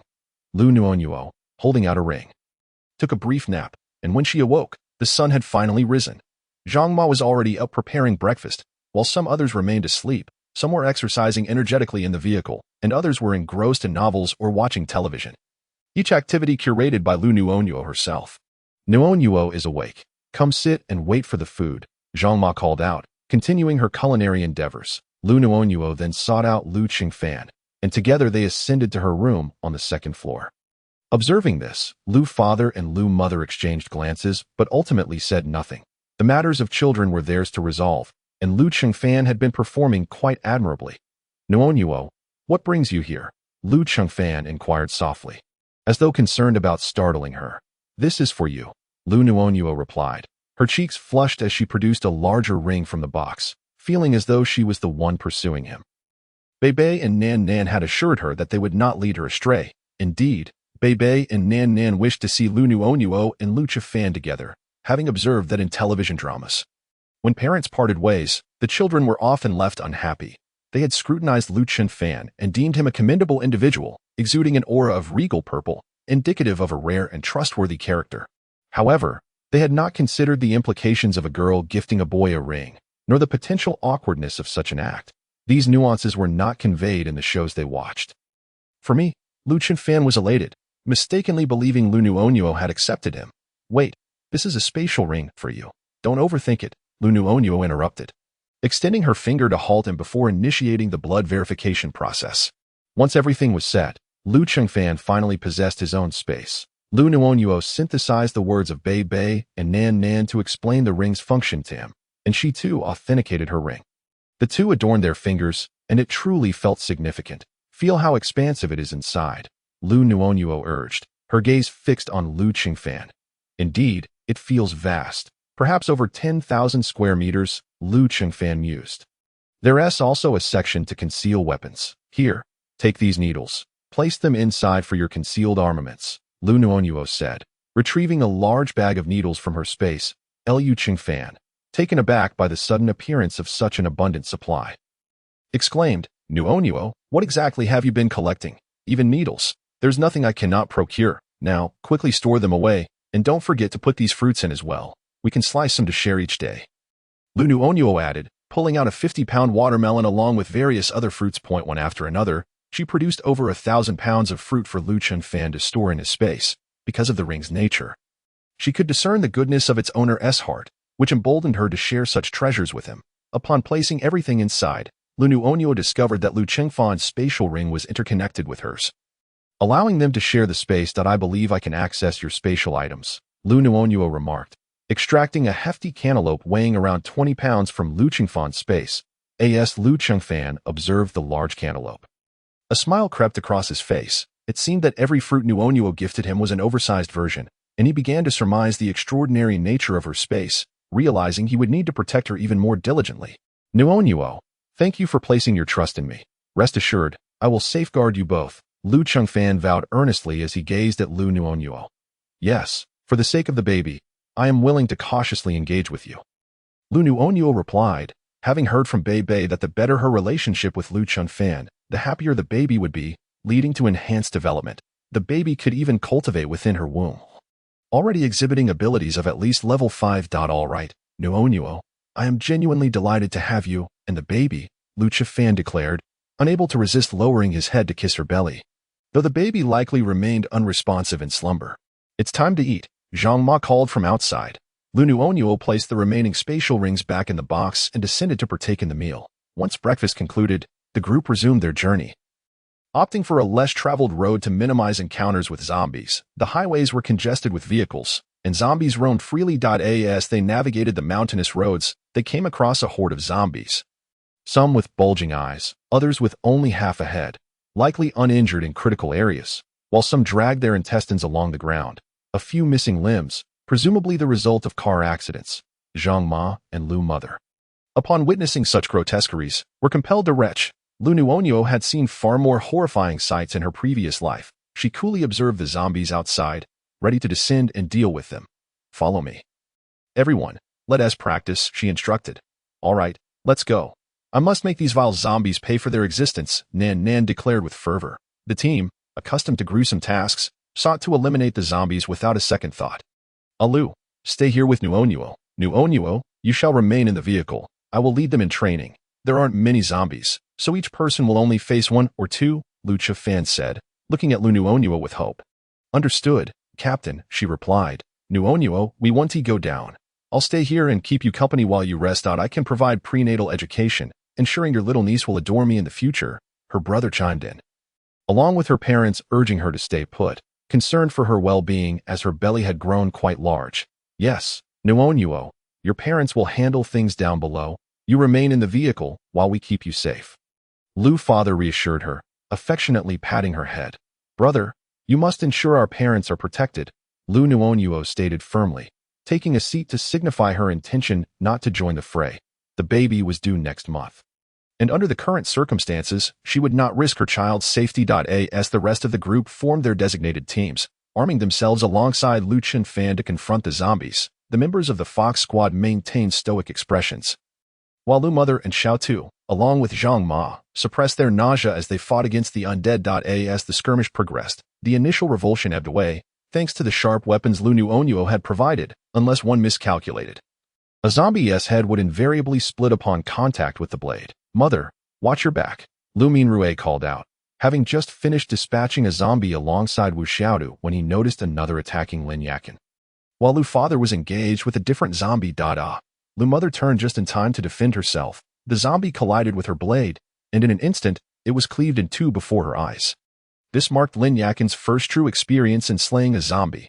Witnessing the gory splatter of brain matter was overwhelming, and she could no longer contain herself, turning away to vomit.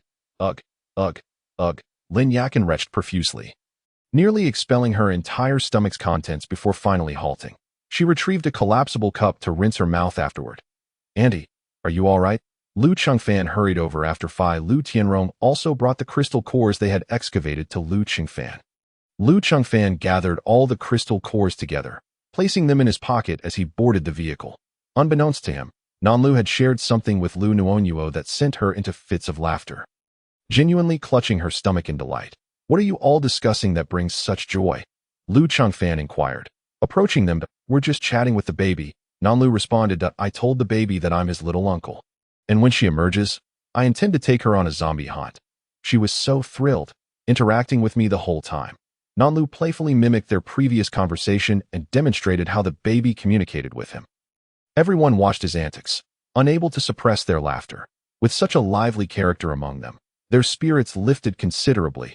Even Liu's mother and Zhang Ma felt much lighter. Nuonuo, these are the crystal cores we've gathered. Could you enlighten us about their levels? Liu Fan poured the crystal cores, cleansed by Liu's mother's water ability, onto the table. Look at these angular shapes. This one is a level 1, and this one is level 2. Currently, it seems these are the only few at level 2, but there will be level 3 and 4 in the future. Liu Nuonuo selected the level 2 ones, surprised that they had even found any at that level. These zombies have 3 level 2s among them. However, since this is mountainous terrain, these people have been laboring here for years, so their physiques are naturally stronger than those in the city. Thus, when they turned into zombies, they leveled up more quickly. It's fortunate that there are only a few. If the majority were level 2 or above while human abilities mostly remain at level 1, we would be severely outmatched. Take a good look at these shapes, regardless of their size. All crystal cores must be collected. Liu Chengfan urged everyone to observe closely and understand. Nuonuo, after discussing with the team, since we fight together, sharing meals and shelter, akin to a small squad, how about we formally form a team? I would still lead as captain. What do you think?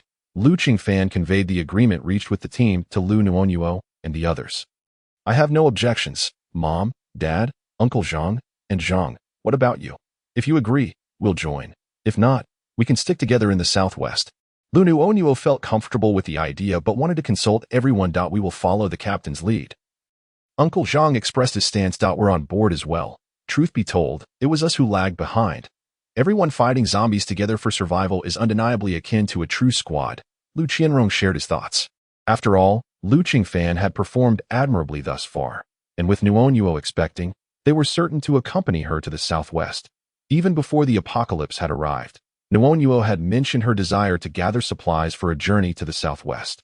So whether or not Liu Chengfan joined, they would still head there. Now that he was also going southwest, their goals aligned. Chapter 25. Starlight Squad. If there are no objections, I shall remain captain. With Nanhai as my deputy, you all can select another to serve as vice captain, Liu Chengfan stated after hearing everyone's opinions. Let us nominate my brother as vice captain. He is young and can benefit from more training. What do you all think? Liu Nuonuo was the first to voice her suggestion. I have no objections. I also choose the young master, Uncle Zhang affirmed from the back. In the end, everyone unanimously agreed to appoint Liu Nuonuo as vice captain, overseeing logistical matters, while Nanhai continued to manage their routes, with Liu Chunfan as the overall commander. Wang Xini also successfully joined the squad as a member, overwhelmed with joy and at a loss for words. Feeling deeply moved to encounter such kind-hearted individuals in this brutal world, she resolved to improve her cooking and contribute more to the team, vowing to slay more zombies and earn more crystal cores. Since we have formed a squad in this post-apocalyptic world, let us choose a new name. We will share both hardships and victories against the zombies, ushering in a new dawn. Liu Chunfan, as captain, sought to inspire morale. Let Sister Nuonuo name it. She is well-educated and should have no trouble with this. The others chimed in, reluctant to suggest a name themselves, and even Liu's parents supported Nuonuo in the task. After a moment of contemplation, Liu Nuonuo slowly spoke. Since we are reconstituting a squad with a unified goal of defeating zombies and achieving rebirth, let us call ourselves the Starlight Squad. A single spark can ignite a prairie fire, and the light of stars is within our grasp. May we all remain steadfast in our original intentions and not be tainted by the corruption of society. Very well, from now on, we shall be known as the Starlight Squad. The former Baihu Squad is transformed into the Starlight Squad. One existed before the apocalypse, and the other after. Let us hope we do not forget our initial aspirations as we unite against our common enemy.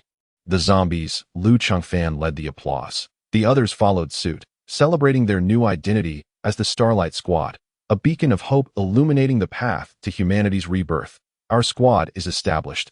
Henceforth, we shall follow orders.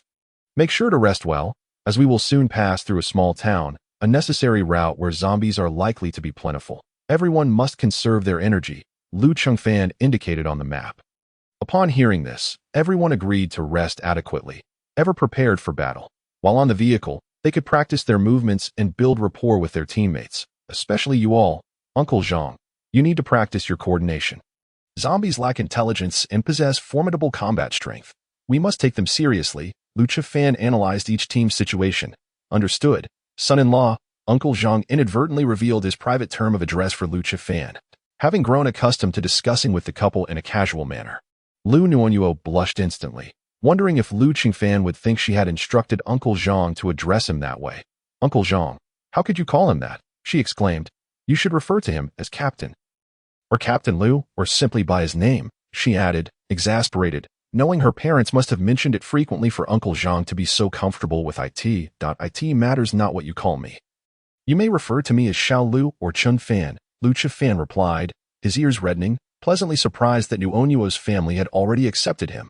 Ahem, Nankong and your group, while you have great strength and combat experience, you must also practice your abilities more.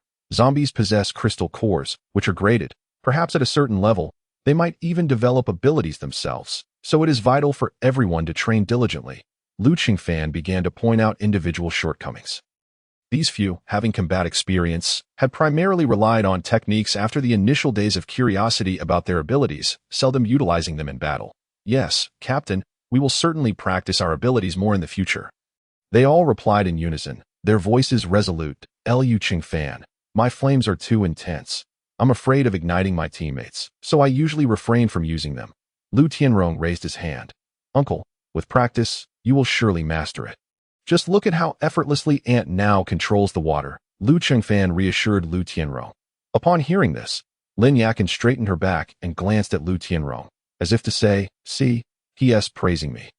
However, Ant also preferred to use her ability post-battle, primarily for washing hands or cleansing crystal cores, but her water ability had indeed provided them with ample practice. Liu Nuonuo recognized that her parents, Uncle Zhang and Xiaotu all consumed the spiritual spring water directly, which seemed to enhance their abilities significantly. Mom, Dad, Uncle Zhang, and Zhang, brother, and Xiaotu, you all should focus on honing your abilities, and then combine your powers. The results will undoubtedly be remarkable. For instance, Uncle Zhang, your earth ability can mold tough clay into various forms for Aunt Zhang, who possesses great strength to smash zombies. Mom can shape her water ability into blades to slice zombies, and Dad could potentially use fire to scald them. Hearing Liu Nuonuo's words, the group felt as though they had discovered new territory. Could it really be used this way? Combining water and lightning powers is also quite formidable. The power of thunder increases when it meets water, Liu Nuonuo elaborated. Everyone can explore this further. Each ability, once mastered, can be potent. Its existence is justified, she added. The others, inspired by her words, began to delve into the study of their abilities and those of their peers. While others hoarded supplies and awaited rescue, the Starlight Squad had already thoroughly explored their abilities on the very first day of its formation. Don't underestimate the synergy between your ice and my wind. When you unleash ice and I summon wind, just look at the impact. This cucumber has frozen in an instant, they exclaimed, collaborating and experimenting with their powers. Liu Nuonuo was also engaged, communicating with the vines in her hands to explore how to enhance their strength. As they encouraged one another, they eagerly engaged in battles against zombies they encountered along the way, and even Lin Yakin could now nonchalantly dispatch zombies without a hint of emotion. Their abilities had visibly improved. The small town lies just ahead. We shall rest here tonight and set off again tomorrow. Facing hordes of zombies at night is unwise. Liu Qingfan surveyed the map and stated, everyone must remain vigilant tonight. Some zombies may be drawn by scent, Liu Nuonuo cautioned. Recently, she had been practicing in the space at night and resting there, so her spirits were quite buoyant. However, everyone still refrained from letting her take shifts. Chapter 26. Zero-cost purchase 1 at 4 o'clock the next morning.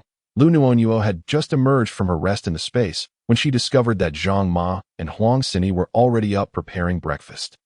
Zhang Ma, Sini, why are you up so early? Liu Nuonuo noticed the activity in the kitchen and came down to find Zhang Ma kneading dough. Nuonuo, why are you awake? It's still early. Go back to sleep for a bit. Didn't you say yesterday that you wanted to eat the vegetable oil sticks made by Zhang Ma? I'll make them for you today, next to the dough that Zhang Ma was kneading. There was a large bowl of vegetable juice. Thank you, Zhang Ma. I'm thirsty. I finished the water I brought up. I'll come down to pour some. Liu Nuonuo casually fabricated an excuse, for she had an abundance of spiritual spring water in her space. Nuonuo, just call out, and I'll pour some for you. Running up and down is tiring for you. Huang Sini was beside her making soy milk, then filtering it with cloth, as Zhang Ma instructed to cook it only after filtering. Zhang Ma preferred the soy milk cooked in an iron pot, believing it to be richer and sweeter. Although the process was a bit more involved, the flavor was delightful, and Liu Nuonuo's family adored it. Prompting Zhang Ma to always follow the more complicated steps to its fine, I've rested enough. Who's on duty now? Liu Nuonuo felt wide awake after her ample rest in the space. It seems to be Captain Liu. He just came by to get some water. Huang Sini recalled that Liu Qingfan had come to drink water, so it was likely his turn to take the shift. Nuonuo, you should go back to rest. It's still early. I'll finish making the oil sticks and call you, all right? Be good. Zhang Ma ushered Liu Nuonuo out of the small kitchen, ready to showcase her skills in making oil sticks for their large group. Sini, make sure to finish grinding all the soybeans. These youngsters eat a lot. This won't be enough to fill them. Let us prepare more, or there won't be enough to drink later. Zhang Ma instructed Huang Sini to complete grinding the beans she had taken out. All right, don't worry, Zhang Ma. I'll ensure it's done. The tea egg should be about done, right? Huang Sini glanced at her watch. Feeling it was nearly time. Yes, it should be about ready. I'll take them out. You continue grinding the soy milk without worrying about me. Zhang Ma wiped her hands and went to check the tea eggs, nodding in satisfaction as she saw they were well seasoned. Zhang Ma, the soy milk is finished. I'm filtering it in this cloth, right? Huang Sini had made a large bucket of soy milk. Yes, you filter it.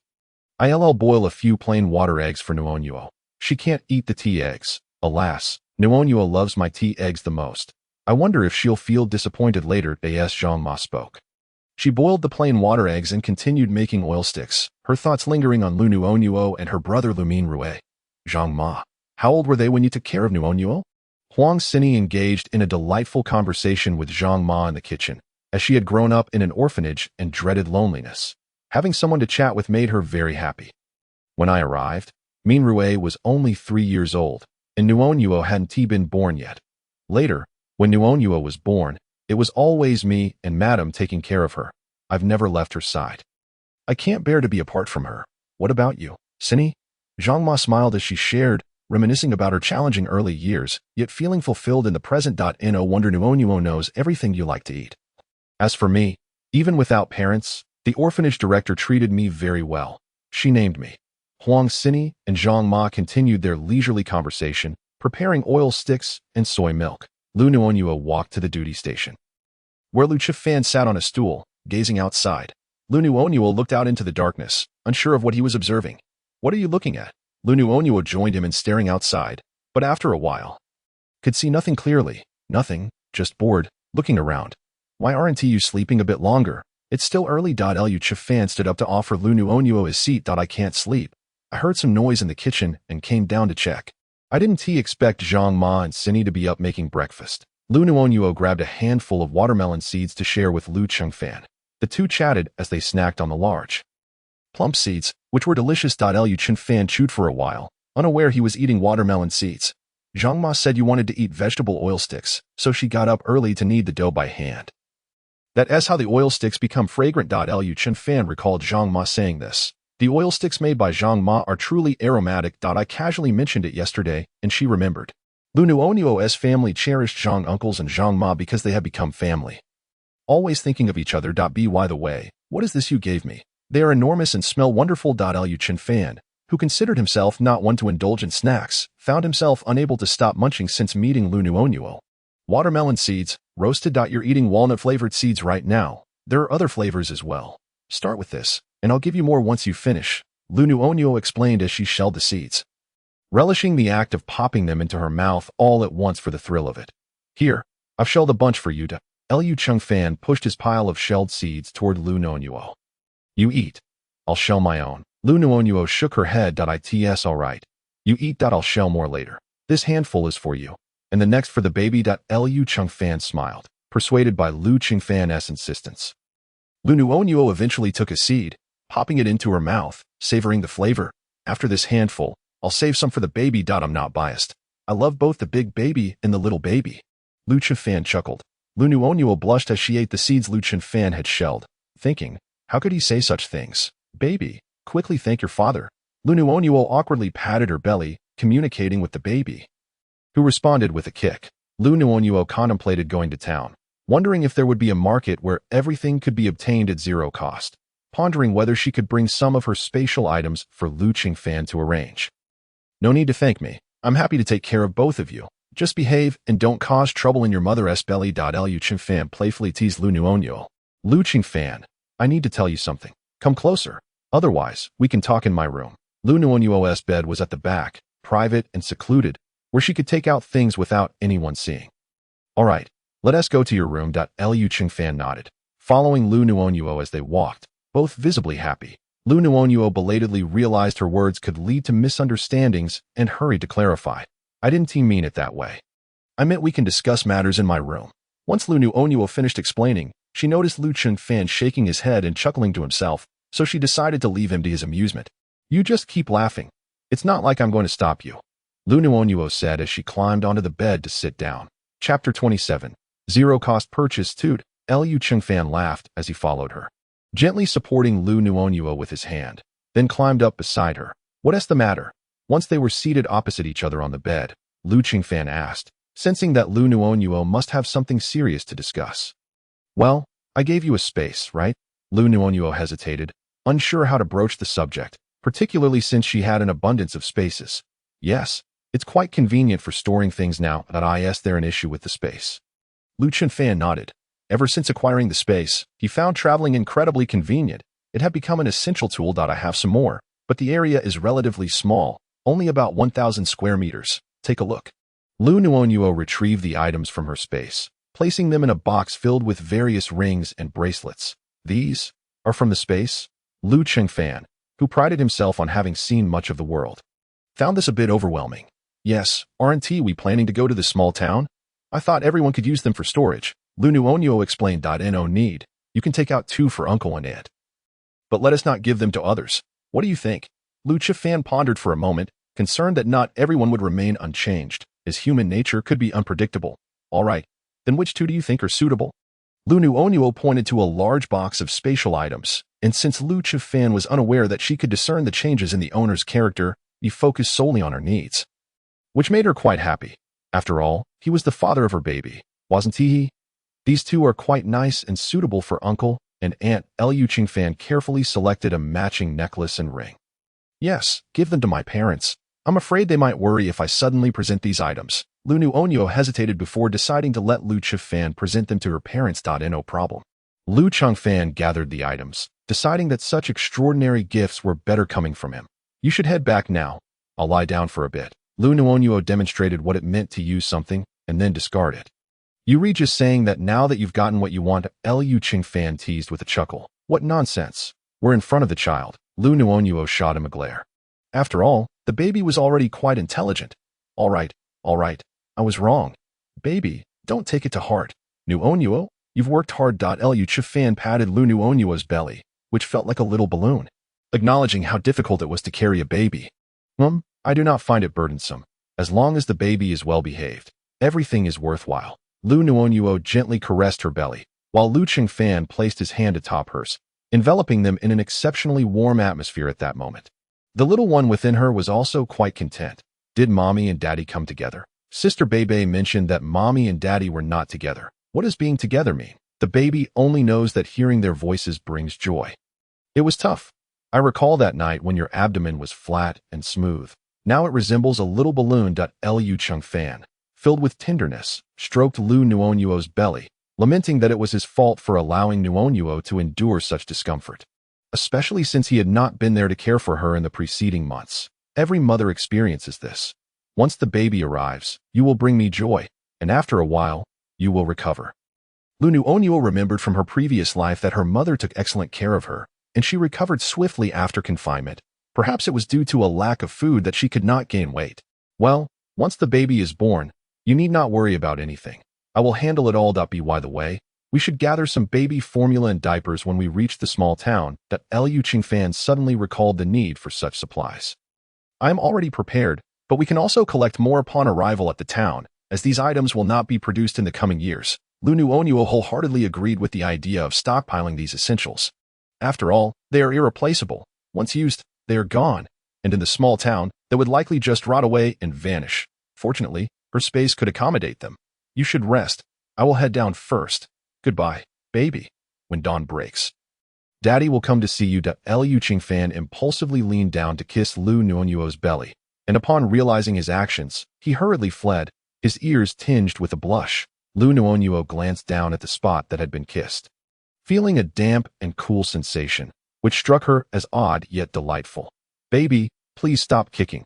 The little one seemed exceedingly happy. Kicking vigorously, Liu Nuonuo mused. After Liu Qingfan left, Liu Nuonuo dozed off again in bed. The outside was pitch black, and she unintentionally drifted into slumber. Nuonuo, wake up for breakfast. Eat first, then you can sleep.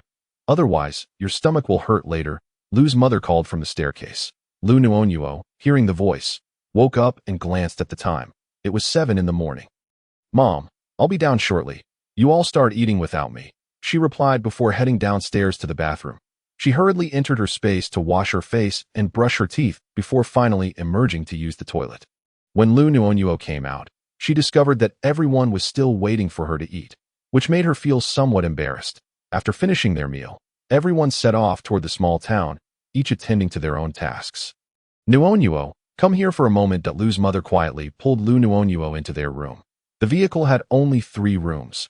One on the second floor was designated for Liu Nuonuo, the largest one, while the 2 downstairs were allocated to Wu Xiaodu and Huang Sini.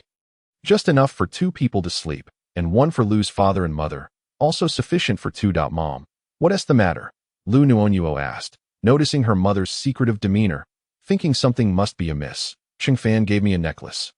And your father received a ring. They require us to drop blood to acknowledge ownership. It is a large space, and they want us to gather more diapers and baby formula in the small town. Liu's mother whispered closely to Liu Nuonuo's ear. He mentioned obtaining it by chance. You can use it without worry, as it has been acknowledged, Liu Nuonuo assured her mother. Did you tell me this before? This item is too precious. You mentioned that in the past, Mom could provide money, but now there is little to offer him. Perhaps you should return it. Liu's mother felt uneasy about possessing something that belonged to someone else. Mom, he explained that it suits you. The others in the team are mostly young, and gathering supplies may not yield the essentials. He trusts you to collect them. Besides, it has already been acknowledged, so returning it would be pointless. Liu Nuonuo clarified. All right, I will ensure to gather diligently. Nuonuo, based on my years of experience and recent observations, I believe Qingfan is quite decent. Consider giving him a chance, for the child's sake. It is best for a child to have both a father and a mother. Liu's mother stroked Liu Nuonuo's head. During this period, she had noted their interactions and Qingfan's behavior. She was convinced that both young hearts already held a place for each other. While young, indulging in love was not a crime. After all, Her own romance with Liu Nuonuo's father had been quite passionate. Yes, I will consider it. Thank you, Mom. Liu Nuonuo leaned her head on her mother's shoulder, feeling fortunate that fate had granted her another chance. It's all right. Go rest for now that we will soon arrive at the town. Once there, your father and I will go out to gather supplies. You stay in the car, do not go out, understood? Liu's mother cautioned Liu Nuonuo with concern. Mom, have you forgotten that I also have a space? I will join in gathering supplies. It will be fine. I possess abilities too, and I will be cautious. Liu Chunfan will accompany me and protect me. Liu Nuonuo explained that I worry that there will be many zombies in the town, unlike the few we encountered on the road. There could be thousands in the town. Liu's mother expressed her concern. Once they have dealt with the zombies and the shopping mall is secure, I will go in. The town should not have many malls. We will act swiftly. I will ensure my own safety. Liu Nuonuo reassured her, nestled in her mother's embrace, shaking her hand gently, hoping to ease her worries. All right, we will assess the situation when the time comes. I will go out now. I have eaten too much. I will go out and exercise with Aunt Zhang. Liu's mother rose to leave for her workout. Liu Nuonuo then climbed back into bed, intending to enjoy some fruit and take a bath. The weather had become increasingly erratic. It was hot during the day and chilly at night, which was unusual, as it should be getting cooler now. Observing Liu Nuonuo ascend the stairs, Liu Chunfan followed suit. Climbing onto Liu Nuonuo's bed. I'm resting. Why are you coming up? Liu Nuonuo inquired, curious about his increasingly bold demeanor. I won't disturb you. I'll just sit beside you and read, Liu Chunfan replied. Pulling a book from Liu Nuonuo's collection. I'm hot, Liu Nuonuo complained, feeling irritable. The heat of pregnancy was overwhelming, leaving her drenched in sweat. You should wash up. I'll keep watch here. No one will come. Liu Chunfan assured Liu Nuonuo. You found out. Liu Nuonuo was surprised he had noticed, thinking she had been discreet. Well, last night when you went to the bathroom, you forgot to lock the door. I saw you hadn't come out for a while. So I went in to check, but you weren't there. I was worried and climbed onto your bed to look for you. Just as you emerged from the bathroom, Liu Chunfan explained. I'm sure I locked it. Liu Nuonuo insisted, as she always took care to ensure she had locked the door, even checking to see if it could be opened. Don't worry. Let me check. There might be an issue with the door, Liu Chunfan said, rushing downstairs. Upon inspecting the bathroom door, he discovered the lock seemed faulty. The bathroom door is a bit broken. This morning, I locked it, and Cindy didn't realize someone was inside. She turned the knob and it opened. Aunt Zhang remarked. Noticing Liu Chunfan examining the lock, I will have someone take a look shortly. I noticed there was an issue and was just checking to see what was wrong, Liu Chunfan reassured Aunt Zhang. Feeling relieved, before returning to Liu Nuonuo's bed, the lock is indeed faulty. It's broken, Liu Chunfan informed Liu Nuonuo. Yes, I heard Aunt Zhang. She was quite loud. Liu Nuonuo chuckled. In the future, if you wish to do anything, let me know, and I will provide cover for you. You should go wash up. Be safe, Liu Chunfan advised her. All right, Liu Nuonuo agreed, feeling sticky and uncomfortable from the sweat, swiftly entering the bathroom to wash up. Before long, she returned, bringing Liu Chunfan a peached. Liu Chunfan felt as though he had barely read a page. So fast. You must not have started washing yet, right? I'm all done. Oh, the flow of time is different here. Liu Nuonuo replied vaguely, and together they descended the stairs. Everyone was tense, aware that the small town would likely be teeming with zombies, and they were all prepared for battle, gazing out at the glaring sun. They were approaching the small town, and to their surprise, there were already so many zombies on the road. We need to go down and deal with these zombies. We must clear both sides, or they will chase our vehicle, Liu Chunfan declared to the group, leading them down to eliminate the scattered zombies. Currently, the zombies were only at level 1 or 2. Everyone had trained diligently, and with the extraordinary weapons provided by Liu Nuonuo, dispatching these few zombies was relatively swift, and they finished in no time. What kind of ability crystal core is this? Nanlu inquired, holding a white, level 2 crystal core he had never encountered before. Why worry about it?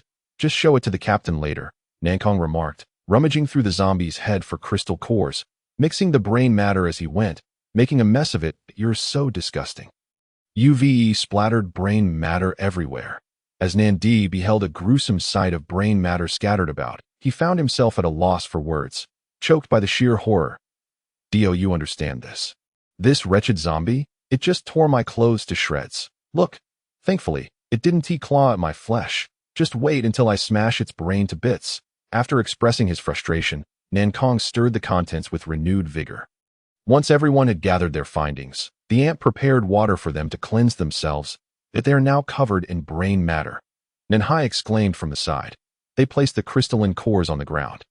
I'll rinse them first. Those who need to wash their hands, please line up, one by one, Lin Yakin instructed while running water over the crystalline cores, then offering water for hand washing.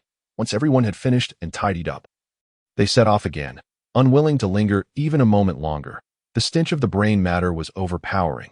Upon reaching the small town, they realized it was already 5 o'clock in the afternoon. On a typical day, the journey would take nearly 2 to 3 hours, yet today had felt nearly like a full day's trek. Along the way, they encountered sporadic groups of zombies, which significantly delayed their progress. Can your psychic abilities sense the surrounding situation? Liu Nuonuo recalled that Liu Zhiyi possessed such powers. Yes, just now I sense there are no fewer than 3,000 zombies in the vicinity. Likely ahead in that area, Liu Zhiyi indicated a nearby residential complex. There must be more elsewhere. That's likely where the townsfolk are. Let us first clear the smaller shops around, and we can raid the large supermarket tomorrow when the zombies are weaker. If anyone has other suggestions, please feel free to share. Liu Nuonuo analyzed the situation and sought the opinions of the group. I believe Sister Nuonuo is right. Nan Lu concurred with her sentiment. Ultimately, they all agreed on Liu Nuonuo's plan to raid the smaller supermarkets today and then swiftly withdraw to a safe location to wait for dawn. They divided into pairs and larger groups of 6. Heading towards a row of shops where supplies could be found. Liu Zhiyi organized the teams and communicated the necessary timings. Liu Nuonuo, Liu Zhiyi, along with their parents and Uncle Zhang and Aunt Zhang formed one team. Arriving at a small grocery store, the door was shut, but there were sounds from within. Be cautious. This apocalypse began in the early hours. Thankfully, no one opened the door, and it's not a market day here. Or else the number of zombies would be overwhelming, Liu Nuonuo remarked as they proceeded. How does Nuonuo know the market days? Liu Mama inquired curiously. I noticed it on the archway at the town's entrance. Liu Zhiyi recalled having seen a sign that described the town that he had noticed Liu Nuonuo gazing out the window and had taken a quick glance himself, committing it to memory. It seems that those of you who are well-read have a good memory. I just remembered the town's name. Qingshui Town. Uncle Zhang chuckled softly, admitting that he had focused on the name alone. It's not merely about how much you read. Our Nuonuo has always had a sharp memory. When she was 3, she didn't even know the number 1, yet she could count the number of chickens at home. Insisting on doing so every day, Zhang Mama chimed in softly, reminiscing about Liu Nuonuo's childhood. Zhang Mama, is that true? I don't recall that at all, Liu Nuonuo responded, genuinely unable to remember such events from her early years. The door swung open. Liu Zhiyi carefully used a wire to nudge the door open, and everyone made an effort to be quiet, fearful of attracting a horde of zombies. Let us proceed inside cautiously. We don't know if the homeowner has turned into a zombie, Liu Zhiyi cautioned, leading the way as the others followed closely behind, with Uncle Zhang and Liu Papa flanking Liu Nuonuo. This room appears safe. Nuonuo, you can start collecting supplies while I check the other rooms, Liu Zhiyi announced after a thorough inspection, noting the absence of zombies in the shop. All right, please remain vigilant. Liu Nuonuo replied as she began to gather items, discovering pots, pans, and dishes. Although it seemed there were no baked goods, Liu Nuonuo stored everything in her space, ensuring even the shelves were not overlooked. There's a small door here. Let us see what's inside, Liu Nuonuo suggested, pointing to the small door. No need to open it. I'll do it myself. A person emerged from within, sporting short hair and a grimy face. Is someone in there? My apologies. We didn't know there was anyone here. I will return your belongings, Liu Nuonuo called into the room. No need. There's nothing to eat outside. Are you Liu Nuonuo, the person, upon recognizing Liu Nuonuo, asked cautiously, surprised by her presence in such a remote area where one would typically need to ride a motorcycle or walk to reach market days. I am Liu Nuonuo. And you are? Liu Nuonuo replied, genuinely unable to recognize the individual before her. Short hair and an obscured face made it difficult to discern their original appearance. Come inside to talk. It's not safe out here. The woman, Xiaolina, stepped aside to let them in. Liu Nuonuo exchanged glances with her companions before entering, each gripping their weapons tightly. Please make yourselves comfortable.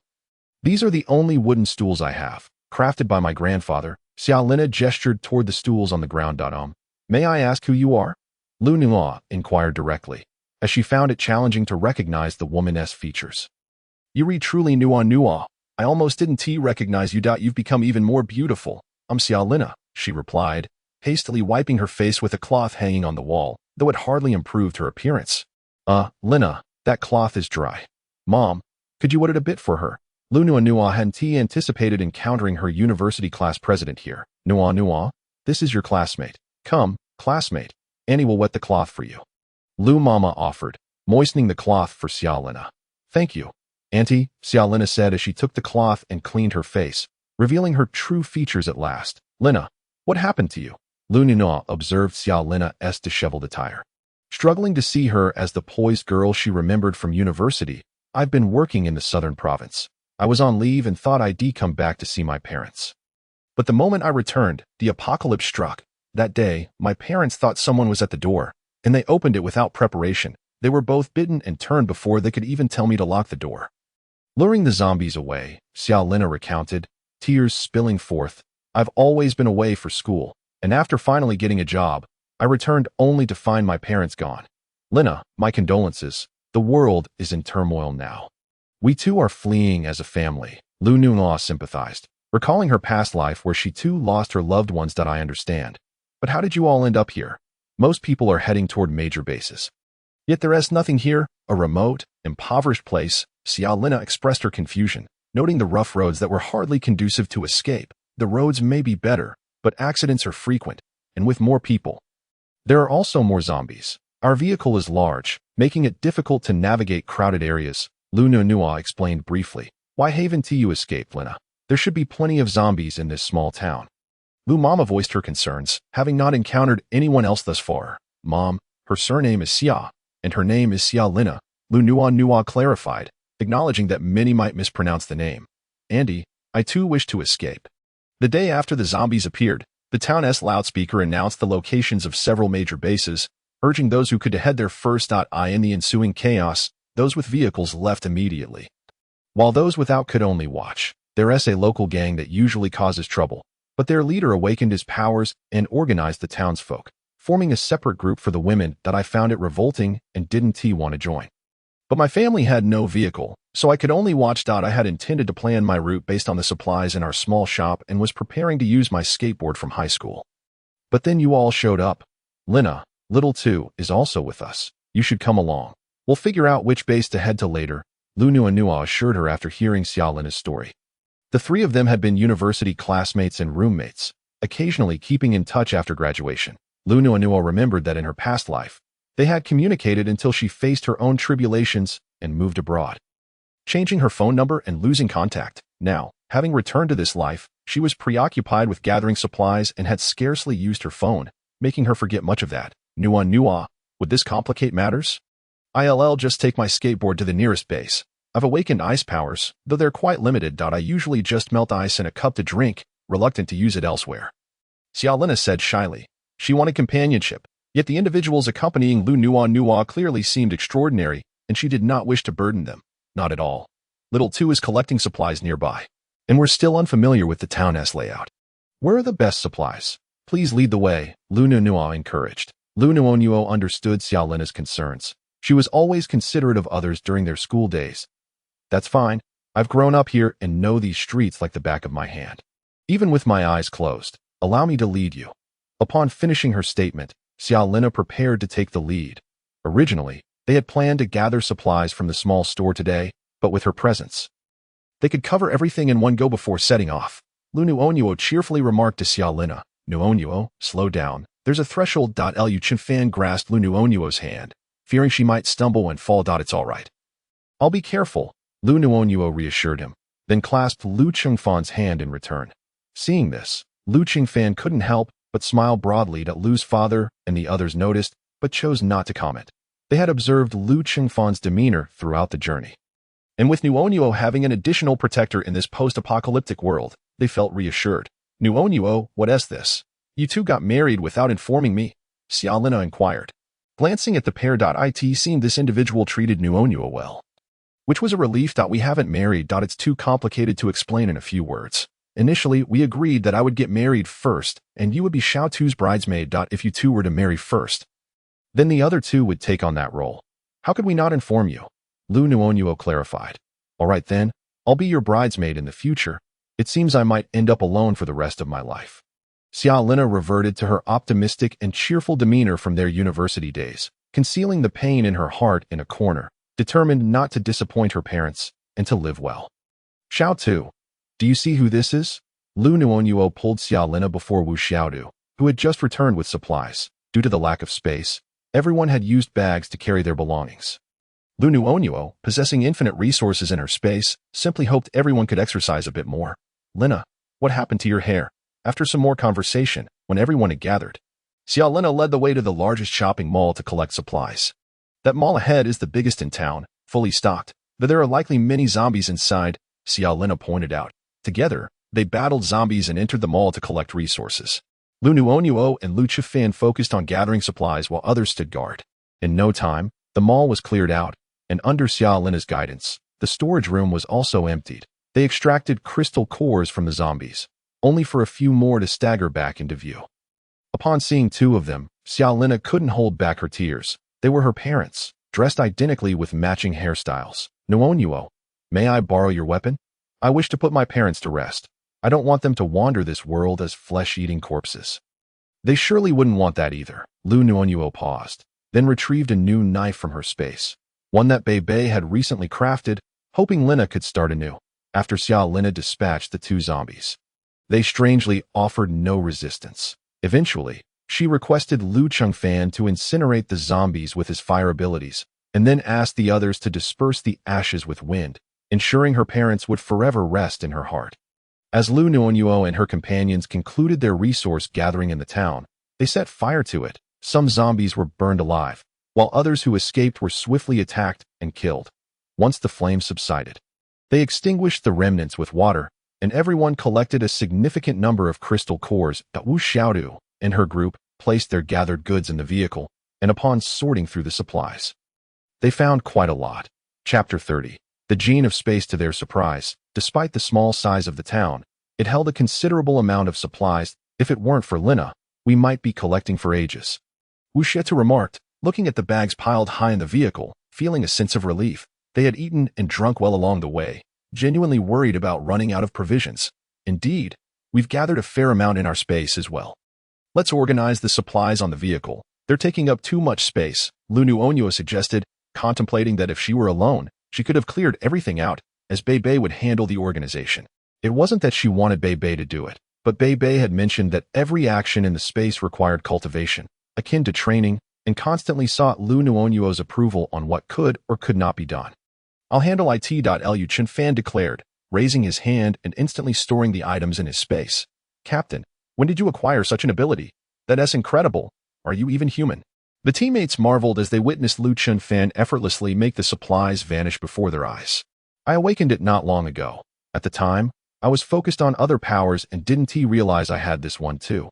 Just the other day, while getting a drink, I found it difficult to place my cup down. And suddenly it disappeared, which is when I discovered my spatial abilities, Liu Chengfan explained to his teammates. Although these brothers had grown up with him, this was a secret he shared only with Nuonuo. So he had to fabricate a story. By the way, Nuonuo's mother and I also possess this ability. It's just that our space is small and we haven't had much to collect, so we never mentioned it. Liu Qianrong added, echoing Liu Chengfan's words. Clearly, your family has the gene for spatial abilities, Nan Lu asserted earnestly. Otherwise, how could Nuonuo possess space? Her parents must have had it too. Perhaps, it's also possible that Nuonuo, her mother, and I share the same bloodline, granting us a high likelihood of awakening similar powers. Liu Qianrong nodded in agreement with Nan Lu, confidently affirming the claim, leaving those unaware to believe in the validity of their assertions. Our team is indeed blessed. With these spatial abilities, collecting supplies will be much easier. Otherwise, encountering resources without the means to carry them would be a true hardship, Liu Minrei remarked, pondering why his parents had spatial powers while he did not. Momentarily doubting his origins before reassuring himself that he bore an uncanny resemblance to his father. Those of us in this small team are truly the chosen ones. Many have turned into zombies, while countless others remain ordinary. Our abilities signify our strength, Liu Nuonuo addressed the group. Absolutely. Since we possess these powers, we must heed our captain's guidance, train diligently, and support one another as we journey back to the southwest. The teammates concurred. Lina, are we heading to the southwest? Do you have a specific base in mind, or will you accompany us? If you have a destination, I can provide you with some supplies when we part ways. If you choose to travel with us to the southwest, we will manage the resources together. Liu Nuonuo earnestly regarded Xiaolina. I have nowhere else to go. My family is gone from this world. The only ones I feel familiar with are you and Xiao Tuesday. I wish to accompany you to the southwest. But, Xiao Lina's voice faltered mid-sentence, fearing she might intrude. Lina, you need not worry. We are all part of the same team here. In front of them, I can assure you that as long as you do not betray us, you will always remain our beloved sister, just as you cared for us during our university days. And we will care for you in return. However, if betrayal occurs, we shall not be lenient. Liu Nuonuo assured her that I would never betray you. I despise betrayal more than anything. Even if one day I decide to leave. I, Xiao Lina, will do so openly and honorably, never resorting to treachery. Xiao Lina earnestly conveyed her stance, gazing sincerely at everyone. Those who help you in times of difficulty deserve not only your gratitude but also your utmost effort in return, rather than repaying kindness with malice. This is my attitude. Xiao Lina continued. My parents faced their fears, leading the zombies away, and in the process, they too became zombies. They were always honorable individuals, having allowed me to live in this world. They would never wish for me to become deceitful. Xiao Lina added. Sister Lina, we will all journey to the southwest together from now on. That will support each other. Nen Lu chimed in. Lina, we can be together again. Wu Shetu embraced Xiao Lina, reminiscing about the times when Lina's parents would send them local specialties while they were in the dormitory, recalling the kindness of the two earnest individuals. Yes, we can be together again. Xiao Lina's long-suppressed emotions finally erupted as she hugged Wu Xiaodu, weeping inconsolably, evoking tears from those around them, especially from Lin's mother and Zhang's mother, both unable to hold back their own tears. Feeling for the young ones who had lost their parents at such a tender age. It's all right. We'll all be fine from now on. Uncle and Annie will find peace, Wu Xiaodu comforted, patting Xiao Lina's back. Yes, I'll be all right. I'm sorry for worrying everyone, Xiao Lina said after a long moment of weeping, wiping her eyes and apologizing to the group for her emotional outburst. Feeling guilty for affecting others' moods. Today, our Starlight team officially welcomes a new member, Xiao Lina. Let us all extend a warm welcome, Nanhai declared, initiating applause that was echoed by all. From now on, we will be one big family.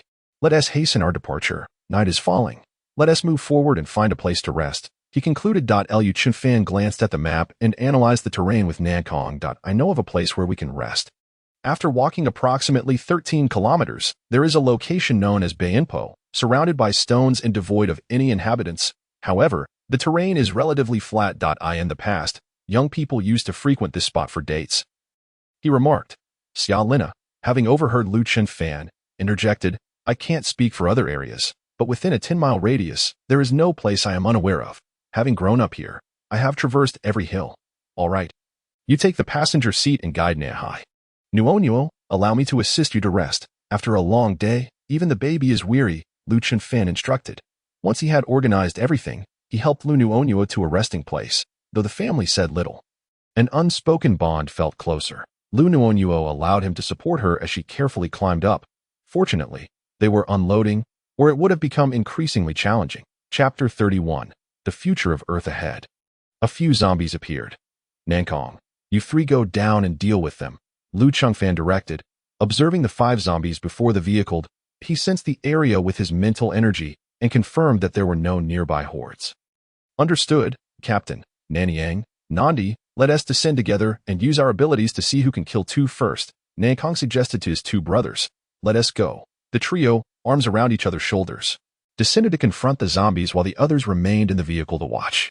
Within 20 minutes, they had dispatched 3 zombies. Captain, they are all first-level zombies and yield no crystal cores, Nankong reported upon their return, disappointed that their efforts had not garnered any rewards. The 12 or 13 kilometers journey through the mountains, typically taking half an hour by car, stretched to 2.5 hours due to the scattered zombies along the road. Even with local guide Xiao Lina assisting, stopped the vehicle there. It's relatively flat and offers a wide view, suitable for sentry duty. Xiao Lina pointed to a level area ahead. Nanhai nodded and parked the vehicle at the designated spot, allowing everyone to breathe a sigh of relief and take a moment to rest. As per our usual practice, each person will take an hour for sentry duty. Today, whoever's turn it is should set their alarm accordingly that if no one is available, it defaults to 1 hour. Everyone, stay vigilant, Liu Chunfan instructed his team. Rest assured, Captain, we will be cautious. Everyone, take a break. I will handle the watch now, Nanfei assured the group, placing his equipment at the sentry point and beginning his watch.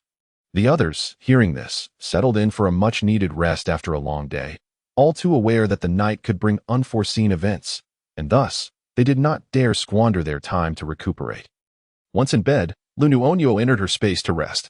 Having already accumulated sufficient sleep and indulged in fruits within the space, she explored its expanse. "Bebe, did you create this lotus pond?" Liu Nuonuo asked. Taken aback by the sight of the vast lotus fields before her, it was so beautiful. She finally understood the essence of the phrase. The lotus leaves stretch endlessly into the sky, and the blossoming lotuses shine red under the sun.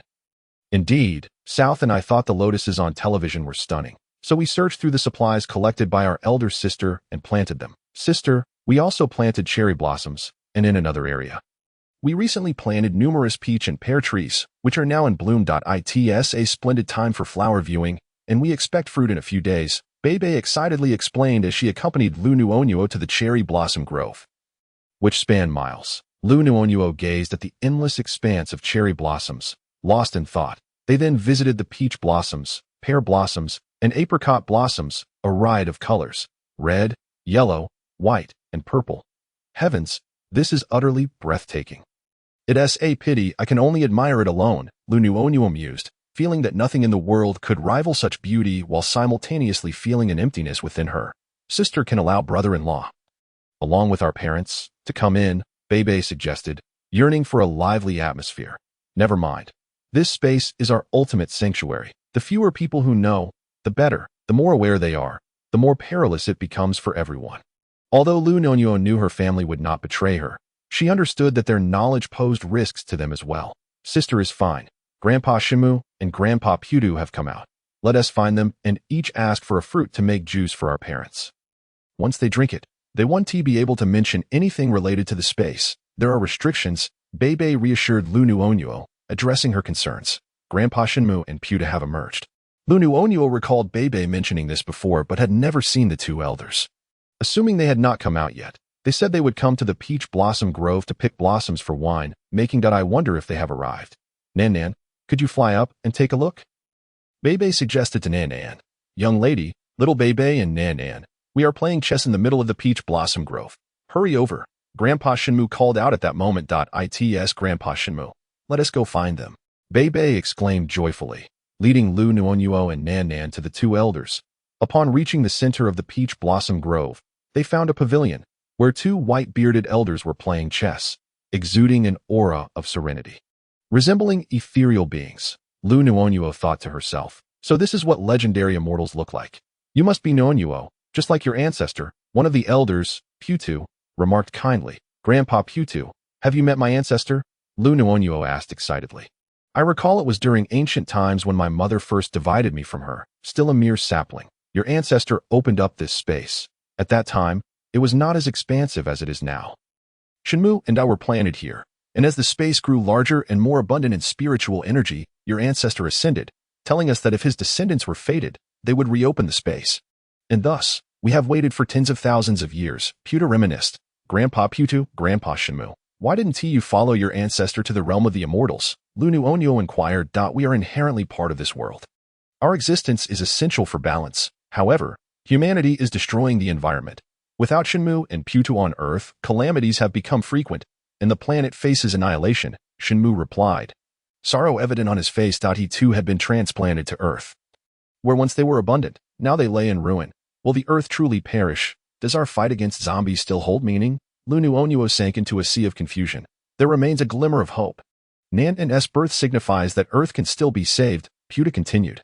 What does Nan and have to do with this? Liu Nuonuo asked anxiously, fearing for Nan and S safety. In ancient times, there were phoenixes, dragons, Putu, and Shinmu on Earth. Initially, it was just us three, and then Nan was born, which indicates that Earth still has a chance. You must plant our branches in 5 locations in the east. Once they take root, the planet will gradually rejuvenate. Nan and Bebe must nurture the phoenix and the dragon. Place the phoenix on Kunlun Mountain and the dragon in the sea, and Earth will fully recover, Putu explained, observing Bebe and Nan to gauge their reactions. Even if they were reluctant, the space would allow them to live carefree lives since they had never resided on Earth. We are willing.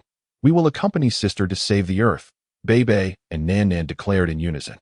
Exchanging glances, they had seen on television that love was necessary to have children and understood that they were fond of each other, having remembered one another since tens of thousands of years ago. Wasn't that enough time to love one another? Chapter 32. Entering the space your existence indeed grants Earth a glimmer of hope. Your fates are predestined, Grandpa Putu said with a sense of relief.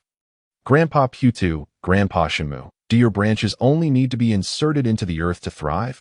Liu Nuonuo inquired, voicing her doubts. Isn't there a need for roots? Of course not. However, our branches can thrive once inserted into the space since the soil there is Shi2. If you take some of my branches and plant them in the space, they will take root, and then you may take them out to plant on earth, but they must be sown using Shi2.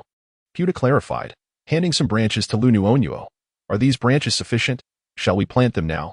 Will it affect you in any way, dear grandpas? Liu Nuonuo asked with concern. No, our branches regenerate every year. Hurry and plant them. You must do it yourself. Once you've planted them well, I will reward you. Grandpa Putu said kindly to Liu Nuonuo.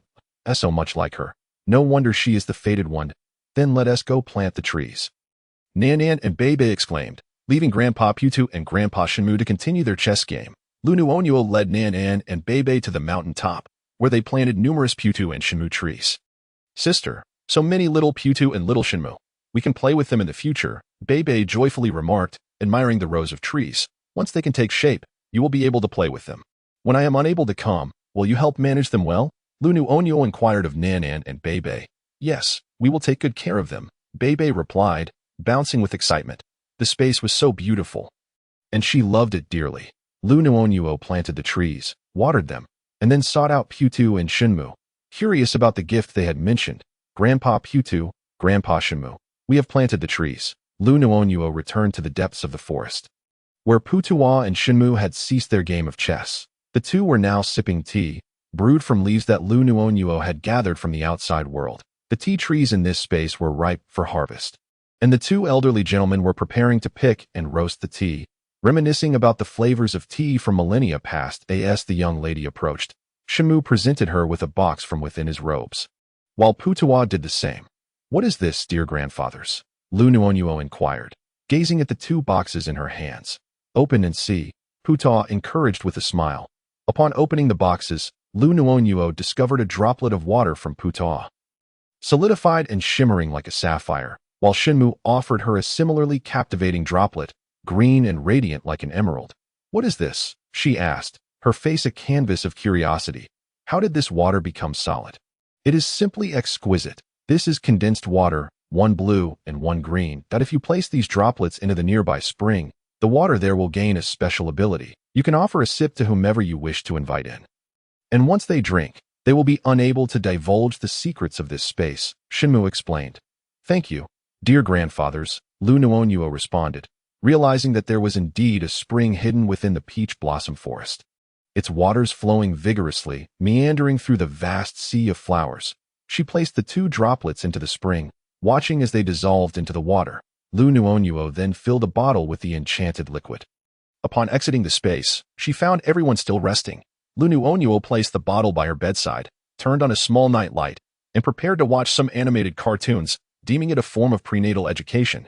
Awake now, Liu Qingfan, who was sleeping on the floor below, had risen upon hearing some noise from upstairs. Everyone assumed she was sleeping during the journey, and indeed, she had been, albeit in the space, and had rested sufficiently. If you need anything, just call me. I'll take a moment to rest. I can't shake this feeling of unease about what may unfold tonight, Liu Qingfan remarked, preparing to take a break. Wait, come up for a moment. I have something to tell you. Liu Nuonuo called out to him to tea her invitation. Liu Qingfan climbed onto Liu Nuonuo's bed, curious about what she had to share. If I put something in this bottle of water and offered it to you, would you drink it? Liu Nuonuo asked playfully as she retrieved the bottle. Without hesitation, Liu Qingfan took the bottle, uncapped it, and drank it in one go. Of course, I would drink it, even if it were poison. Hey, why did you drink it all? I wanted to save some for my parents, Liu Nuonuo exclaimed, realizing too late that he had gulped it down. What should we do now? Liu Qingfan inquired, suddenly anxious. Don't worry, I'll just fetch another bottle shortly, Liu Nuonuo assured him, shaking her head. What was so special about that water?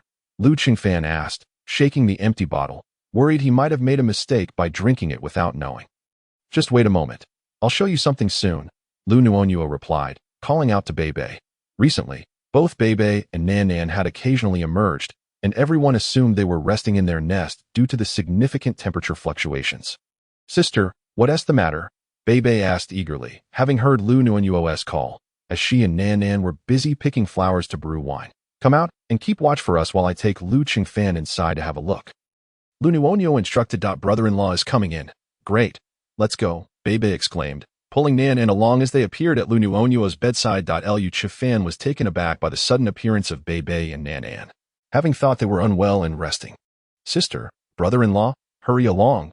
The flowers have bloomed, and we've already started picking them to prepare for brewing wine. In a couple of days, we'll gather everything for the wine, Beibei urged softly. You can talk?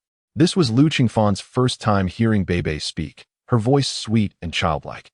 Yes, now go, Beibei replied, taking a seat at the head of Liu Nuonuo's bed, determined to ensure their sister was well looked after. Liu Nuonuo took Liu Qingfan's hand, quietly reciting Flower World, and in an instant, they were transported into the space. Liu Qingfan, delighted to be holding Liu Nuonuo's hand, noticed her lips moving as if she were speaking. Though he could not discern her words, suddenly, they found themselves in an unfamiliar place filled with verdant mountains, flowing waters, shaded willows, fragrant fruits, and a myriad of flowers competing for attention. What is this place? Even Liu Qingfan, accustomed to grand spectacles, was momentarily at a loss. Could Liu Nuonuo truly be a fairy? Was this the realm of immortals? This is my space, known as the Flower World. All these things have been gathered by me. With Nan and Beibei tending to them, Liu Nuonuo explained, gesturing to the surroundings. So last time, you bathed here, and the fruits you gave me were grown in this space. Liu Qingfan was profoundly astonished. This space was indeed extraordinary. Indeed, let us find an electric vehicle to explore the lotus flowers, peach blossoms, cherry blossoms, apricot blossoms, and pear blossoms, Liu Nuonuo mused, leading Liu Qingfan in search of a vehicle. Oh, you have a tractor? This electric vehicle isn't very comfortable for you, Liu Qingfan commented, noting that Liu Nuonuo's belly was somewhat large. Yes, we have convertible cars. You may choose whichever you can drive, and we even have airplanes if you're able to pilot one. Liu Nuonuo replied with a smile. I can drive. Let us take the convertible for a ride. Airplanes are too far and not as picturesque. The convertible will be just right, Liu Qingfan decided, finding it spacious and comfortable. Perfect. The keys are in the cars. Choose one. Liu Nuonuo led Liu Qingfan to the parking area, filled with various vehicles. After selecting a convertible, Liu Qingfan took the wheel while Liu Nuonuo directed him. They drove through fields of flowers, visited the sea, explored orchards, and witnessed the golden rice and wheat fields. Did Beibei and the others take care of these corn and rice crops? They are now ripe. Do you have a sickle? I'd like to harvest some, Liu Qingfan said, feeling reassured by the sight of the mature grains. Liu Nuonuo's strong support made him feel at ease. Yes, all of these were grown from seeds I brought in. And Beibei and the others cultivated them. The storage is filled with plenty already, and this batch just planted is maturing quickly, Liu Nuonuo explained, gazing at the ripening crops. That's great. Otherwise, I would have to work overtime every night. Liu Qingfan joked.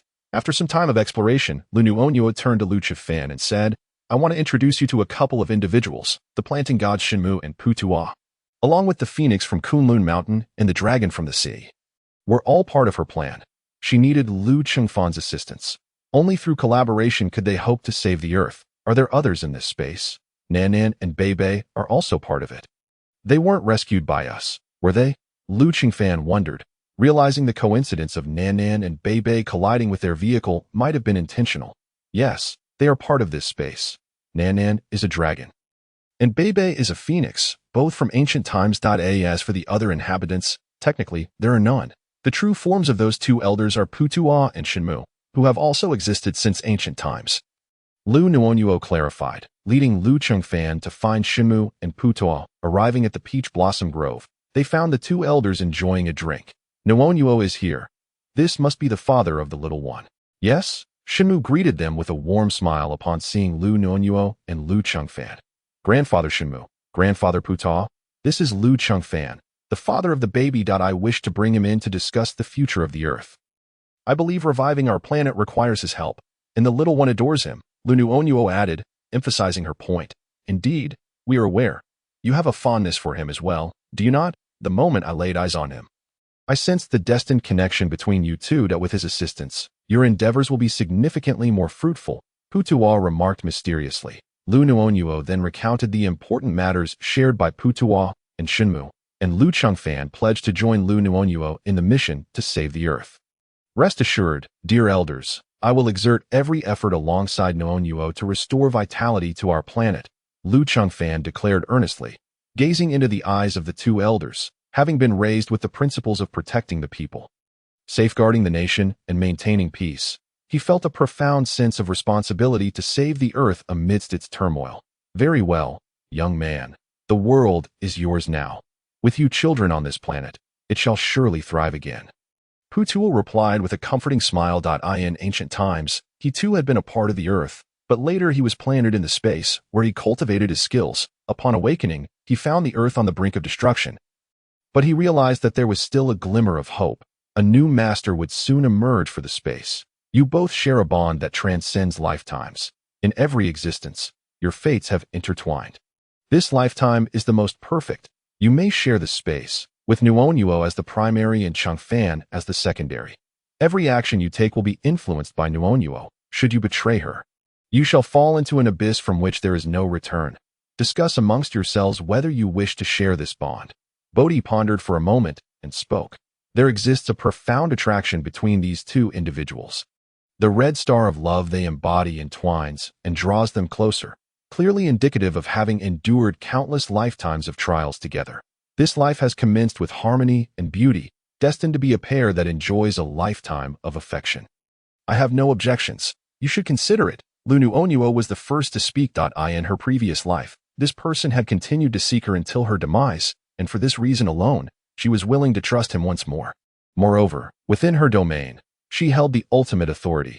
Should he ever pose a threat to herself or the baby, she could eliminate him without hesitation. Yet, she sincerely hoped that day would never come. I, too, am willing. Esteemed elders, are there any restrictions? You may impose a limitation upon me. Should I harbor any ill intentions, I can be eradicated, Liu Chengfan volunteered. Fear not, such safeguards are inherently included. The moment you entertain any nefarious thoughts, you shall be dealt with. However, my mirror reveals that your spirit is remarkably pure, which is why I propose this partnership, Bodhi said, producing an ancient-looking mirror from his possession, smiling cheerfully as he spoke. Very well, thank you. Esteemed elders. I am grateful to Nuonuo for believing in me. I shall remain by your side, and our Earth will once again brim with vitality, Liu Chengfan said earnestly. Now, let us sit and enjoy a drink. Bodhi waved his hand, and a fresh bottle of peach blossom wine appeared on the table. Excellent, Liu Chengfan replied as he settled down with the two elders, savoring the rich flavor of the wine. Unbeknownst to them, they finished an entire pot, and soon Liu Chengfan succumbed to drowsiness. I am inebriated. I cannot handle my drink. Shenmu, that it seems we two old codgers must assist him back, Bodhi remarked as he and Shenmu helped Liu Chengfan into the vehicle. After which Shenmu drove Liu Nuonuo and Liu Chengfan back to the small villa. Have you not noticed how many bottles are on the table? Liu Chengfan has been the target of both of you the entire time. Hasn't he? Liu Nuonuo said, wiping the sweat from her brow in bewilderment. Little Nuonuo, you have so many vehicles in your space. The old man Bodhi and I race every day. He is a notorious sore loser. Always playing tricks when he loses, Shenmu chuckled. Upon awakening, Liu Chengfan found himself clear-headed and inexplicably comfortable, feeling nothing like one who had consumed alcohol. How long have I slept? Liu Chengfan inquired as he stepped outside. Noticing Liu Nuonuo sitting by the stream. Chapter 34, The Python Spirit. Unaware, he realized that the flow of time in this space differed from the outside world. He must have slept for about 10 hours here. While it was still early outside, hearing a sound, Liu Nuonuo turned to see Liu Chengfan approaching her. Having drunk so much, I expected to wake with a headache, yet I feel unprecedented clarity. Is it due to the environment here? Liu Chengfan mused aloud, feeling as though his vision extended further than ever before. Indeed, it is related, along with the water you drank. The wine is also brewed from spiritual spring water, which is why you do not have a headache. Liu Nuonuo explained as they sat by the stream, watching the little fish frolicking beneath the water's surface. Did you also bring these fish into this stream? Liu Chengfan asked, observing the variety of fish swimming about. Yes, some were purchased, while others were collected from freshwater lakes. The ocean is abundant, and I have gathered numerous marine creatures from both domestic and foreign waters. Initially, there weren't many, but now they flourish everywhere. Nanan has become the ruler of this sea. Liu Nuonuo replied with a smile. So, has Nanan been given a title? Liu Qingfan joked, clearly in high spirits, feeling increasingly closer to Nuonuo. No. He and Bebe bestowed titles upon themselves. The two little ones are always busy in the space, brewing wine, planting, harvesting, and so forth, but their activities also serve as cultivation, Liu Nuonuo reflected, recalling how the little ones expressed that the more they planted, the better, as it hastened their cultivation. Liu Nuonuo rarely had time to manage the space herself, so she entrusted it to the two little ones, who managed it quite well. In her spare time, she would read or watch television, entertaining herself thoroughly. Let us go and pick some peach blossoms for wine. When the baby arrives, we can celebrate, Liu Qingfan suggested, feeling increasingly eager for the baby's arrival. That sounds wonderful. Let us gather some. Pear blossom wine is also delightful, and we should pick some fruit from the orchard to brew fruit wine for when the baby turns 18, Liu Nuonuo mused, contemplating the future and expressing her hopes for a long life for their child. All right, let us go. We shall pick flowers, Liu Qingfan said, assisting Liu Nuonuo into the vehicle. Wait a moment. I will fetch some large bags from the house to make it easier to carry the flowers, Liu Nuonuo observed, noting that the convertible car would not accommodate the blossoms well. Remain seated. Just tell me where they are, and I shall retrieve them, Liu Qingfan urged, gently keeping her in place as he unbuckled his seatbelt and stepped out. In the small building beside the main house, once you enter, just ask for large bags, and you will sense their location, Liu Nuonuo instructed, and Liu Qingfan nodded in understanding before heading to the small building to find the bags. Upon entering, he found the interior cluttered yet organized, making it challenging to locate a single item. By the entrance, there was a notebook meticulously recording the various items stored within. Liu Qingfan, following Liu Nuonuo's guidance, muttered large bags to himself and instinctively sensed where they were located. He found over 20 large bags and carried them out. With these, we may not fill them all, as they are quite spacious, Liu Qingfan remarked, placing all the bags into one for convenience. As much as we can gather, let us relish the experience. Otherwise, Bebe and the others would have already brewed an abundance of wine. Liu Nuonuo chuckled, eyeing the bountiful blossoms, eager to pick some. How long will these flowers last before wilting? Liu Qingfan asked, observing the multitude of flowers. That area has been prohibited by Grandfather Bodhi. The flowers will not wilt. Just yesterday, I lamented about those flowers. You know, there are so many fruits in the orchard that we cannot consume them all. So even if those trees bear fruit again, it would not be a surprise, Liu Nuonuo replied, recalling Bodhi's reassurance that the flowers would remain fresh, which had delighted her for quite some time. That is good. Otherwise, it would be a pity to waste the flowering period, Liu Qingfan responded. The two conversed and laughed, soon arriving at the garden, where Liu Qingfan picked up a basket to gather blossoms while Liu Nuonuo assisted him. Together, they filled a basket with blossoms. However, despite the lush blooms, the actual gathering proved quite laborious. After a long while, they had only filled half the basket. Noticing Liu Nuonuo's fatigue, Liu Qingfan found a spot for her to rest while he climbed a tree to pick blossoms more easily. Hey, how long do you two plan to pick? Let your grandfather lend a hand. Come down, Shenmu called out as he flew over the peach blossom grove, unable to bear the sight of Liu Qingfan stripping a tree bare. Grandfather Shenmu, we are gathering flowers to brew wine. When the baby arrives, we will celebrate. Are you flying? Liu Nuonuo was surprised to see them flying about. Yes, I haven't exercised in a while, so I thought to stretch my limbs. You two are picking incorrectly. Look how unsightly this tree has become. Step aside, and I shall assist you. With a wave of his hand, all the bags Liu Qingfan and Liu Nuonuo had brought opened wide. In no time, the flowers began to float effortlessly into the bags, requiring no effort on their part, and only a few blossoms were taken from each tree, preserving its beauty while ensuring the freshest selection. How marvelous! So this is how you gather flowers, grandfather. No wonder you have brewed so much wine, Liu Nuonuo exclaimed. Both Liu Nuonuo and Liu Qingfan were left speechless, marveling at the ease with which the flowers were gathered. They had spent half a day picking only a half basket while Shenmu filled over 20 bags effortlessly. Little Nuonuo, you can do it too. Just use your mental energy to command them, and they will come to you. Did Bebe not mention this to you? I thought you were being cautious due to your pregnancy. Shenmu chuckled. That I can do it. I completely forgot. I was so thrilled to receive the space that I couldn't retain all the information. Now, I honestly do not feel like using my mental energy. Perhaps I will try it after the baby is born, Liu Nuonuo admitted, realizing she had forgotten about that ability and deciding to postpone it for later. Shenmu continued to flit about the flowers, soon disappearing into the distance as Liu Qinfan pondered his words, attempting to use his mental energy, and to his surprise, it worked. He transported the flowers bag by bag to the winemaking room. Just as they were preparing to brew the wine, they heard Bei calling out, "Sister, brother-in-law, come quickly, something has happened." Liu Nuonuo immediately relayed Bei's call to Liu Qingfan, and the two exited the floral paradise.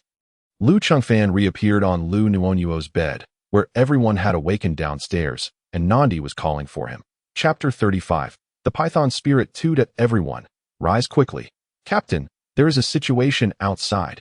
Nandi's loud voice echoed as he alerted everyone. "Bei, Nan, what is happening downstairs?" Liu Nuonuo inquired of Bei and Nan. Hearing Nandi's voice, Liu Qingfan leaped down, urging Liu Nuonuo to remain seated on the bed and to keep still during this critical moment. "Sister, there is a python spirit causing havoc on our car's roof. Look, there is saliva all over the window. Sister, we must deal with it." Bei expressed her indignation, lamenting that her sister's vehicle had been sullied. "A python spirit? How could such a creature appear here? Can you sense if there are any more pythons lurking nearby?" Liu Nuonuo was taken aback at the thought of encountering a python even at the pinnacle of a small mountain. "I don't know. They are quite united. Perhaps they are waiting in some corner for his intel," Nan replied, shaking her head. "If their numbers increase, it becomes rather unnerving. Snakes are cold and slippery, making them difficult to combat." Liu Nuonuo felt a shiver at the mere thought of snakes. In ancient times, the serpent clan was a formidable presence. "I wonder how they have fallen to such a state now," Bei remarked solemnly. "Aim for its 7 inches and head. Everyone, stay alert." Liu Nuonuo heard Liu Qingfan's voice above her as sounds of clattering echoed from the car's roof, accompanied by footsteps and the rustling of snakes. Their hissing tongues flickering. "Nalu!" Liu Nuonuo heard a cry, realizing someone had fallen, presumably Nalu. Unable to remain still, she prepared to step outside. "Sister, we should also go. At worst, we can revert to our original forms and confront it head-on," Bei said, her concern evident as she noted Liu Nuonuo's intentions. Currently, the two of them were in their diminutive forms. Only by transforming could they gain the upper hand over the serpent spirit. "Let's not reveal ourselves just yet. I will take a look," Liu Nuonuo declared as she exited the vehicle alongside Nan and Bei. The serpent spirit coiled atop the car. They were now in their snake forms, wielding knives against it. Yet after much effort, they had only managed to graze its scales. This was no ordinary snake. Liu Minrui struck down, but the serpent remained unharmed, merely nudging him lightly, causing him to tumble away. "You two, how dare you stand beside humans? They are the true culprits. The earth is on the brink of destruction because of them." The serpent glared furiously at Nan and Bei, incredulous that they would stand so close to humanity. "This snake can talk," Nalu exclaimed, rising painfully from the ground. "You all deserve to perish for ruining my plans. It is your fault the earth is destined for ruin." The serpent's rage intensified as it flung its body, sending Liu Qingfan and the others crashing down. "How do you know the earth is doomed? How many years have you lived?" Nan asked slowly. The group was taken aback. Could the little one that Nuonuo had taken in truly speak?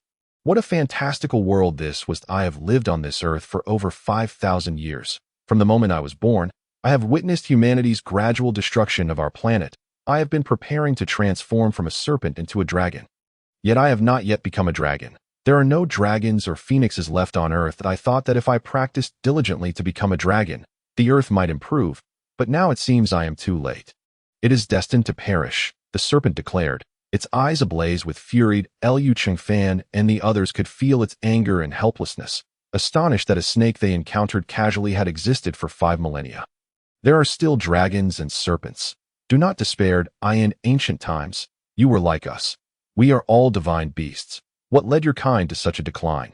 Nan now communicated with the serpent through her consciousness, realizing some matters were best kept from too many years. However, Liu Nuonuo, Liu Qingfan, and Bei could clearly hear their exchange. "Ancient times? Over 10,000 years ago, I have heard my mother speak of how our serpent clan once held great status in ancient times. But we are different from others. Our ancestor, Nuwa, is the mother of the earth, and we are intrinsically linked to the planet. As the earth's vitality gradually wanes, our cultivation becomes increasingly arduous. Now, we too face extinction alongside the earth." The serpent lamented, recalling how revered they once were, traversing the world, only to now face obliteration, sensing no more than 10 of its kin remaining. The Earth can still be saved. These individuals are the planet's future. You must not harm them, Nan Nan spoke somberly. Who will save it? How? My ancestor Nuonuo created them, yet it is they who are destroying the Earth. How do you know so much? Are you in league with these humans? The serpent, realizing Nanan's vast knowledge, angrily inquired. You must understand that the Mother Nuonuo created us, the yellow-skinned people, while others were created by different beings. The initial destroyers of the Earth were not those created by Nuonuo. Indeed, our clan has contributed to the devastation, but we did so out of necessity.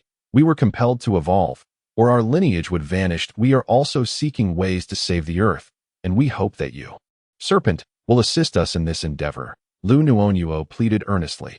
Having survived 5,000 years, the serpent grasped the essence of Liu Nuonuo's words. Yet, with the Earth on the brink of demise, it felt a void of spiritual energy. We still have options, Serpent. Do not harm them. I am a dragon. She is a phoenix. We possess divine wood and Bodhi. There is still hope. The Earth does not require us to engage in mutual slaughter. It needs our cooperation, Nan Nan asserted. The serpent hesitated, yet could not dismiss the possibility. Even a glimmer of hope was worth clinging to. Humans, too, were created by their ancestors, and it was not its desire to be adversarial. Serpent, allow me to take you to a place where you can cultivate properly and become a dragon more swiftly. The Earth needs you. You have companions? Liu Nuonuo pondered, aware of the numerous seas in Huaxia and hoping for their assistance. I can sense about 10 companions nearby, and I will attempt to summon them. The serpent responded thoughtfully, willing to grant humanity a chance. Very well. I recall you can perceive sense. Come find me in 3 days. Now, go summon your companions, Liu Nuonuo instructed, and the serpent nodded before swiftly departing. It really leaving just like that? Not going to consume us? Liu Mu exclaimed, astonished, having assumed they were to be devoured. This was the first time she had encountered such a massive serpent, and its presence felt overwhelmingly oppressive, making a confrontation seem futile. Chapter 36, An Unexpected Encounter with Rascals. It won't eat us. Mom, this serpent harbors no malice. Its dwelling has been ravaged by humanity, and it seeks retribution, which is ultimately our fault, Liu Nuonuo elucidated. Initially, she had feared the serpent, but in this moment, her fear dissipated. Sometimes, serpents possess more emotion than humans. They held a profound affection for the Earth, for their companions, and for all living things. They aimed to safeguard the planet and their habitat, having concealed themselves in the corners of the world to avoid disturbing humanity. Yet now, they have no choice but to emerge. Indeed, it is humanity that has shattered the environment we all depend upon. Had it truly wished to consume us, we would likely have already been devoured. Clearly, it does not intend to harm us, Lin Yakin murmured, reflecting on the harrowing experience, yet realizing the serpent had not launched any significant attacks against them. Is it too late for us to protect the environment? It seems we are not the victims, but the perpetrators, Nankong lamented, never having anticipated that humanity was the true executioner in this unfolding tragedy. The real victims were the plants and animals that as long as there is a will to change. It is never too late. If we unite in our efforts to safeguard the Earth, one day it shall flourish anew, Liu Nuonuo stated after a moment of contemplation. The power of humanity is both minuscule and formidable. As long as everyone comes together, there is still hope. With heavy hearts, they settled down to rest, Liu Nuonuo and Liu Chengfan returning to their space to continue brewing wine. After a brief respite in their realm, they emerged just before dawn. As Zhang Ma began preparing breakfast, Liu Chengfan then returned to his own sleeping area. Once breakfast was concluded, Nanhai and Nankong took turns driving. The group's spirits remained low as they continued their journey. Captain, there's a community up ahead, Nankong announced as they neared evening. Preparing to find a suitable place to rest, he spotted several low-rise buildings, the tallest only 7 stories high. Let us take a look. Stay vigilant. With buildings, there's always a risk of encountering zombies, Liu Chengfan remarked. Approaching to inspect the area, he discovered a cluster of around 10 buildings, suggesting it was a small community. How could there be buildings in this desolate place? Yet if there are no zombies, we could rest here, Nalu observed, noting the bruises on his arm, youthful and sprightly despite the pain. Let me check. This appears to be a former coal mining area where workers once resided.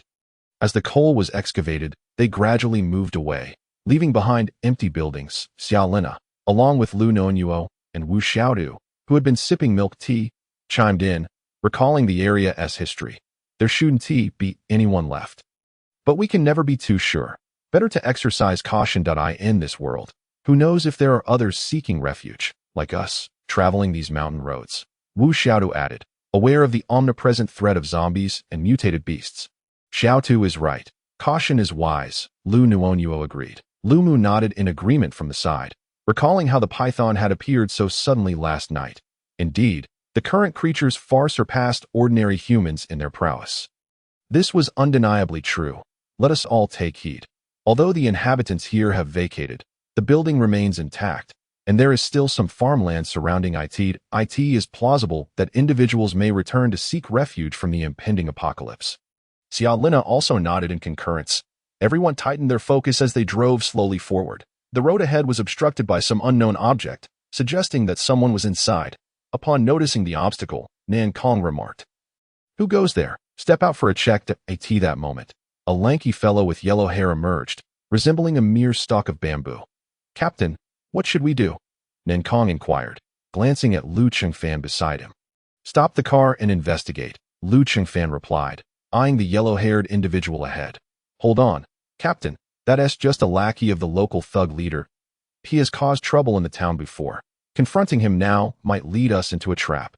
Xiaolina recognized the little ruffian, Huang Xiaoguai, who was notorious for his mischief. It was said that he had been born without the ability to cry, and no matter how hard his family tried to make him weep, he remained silent.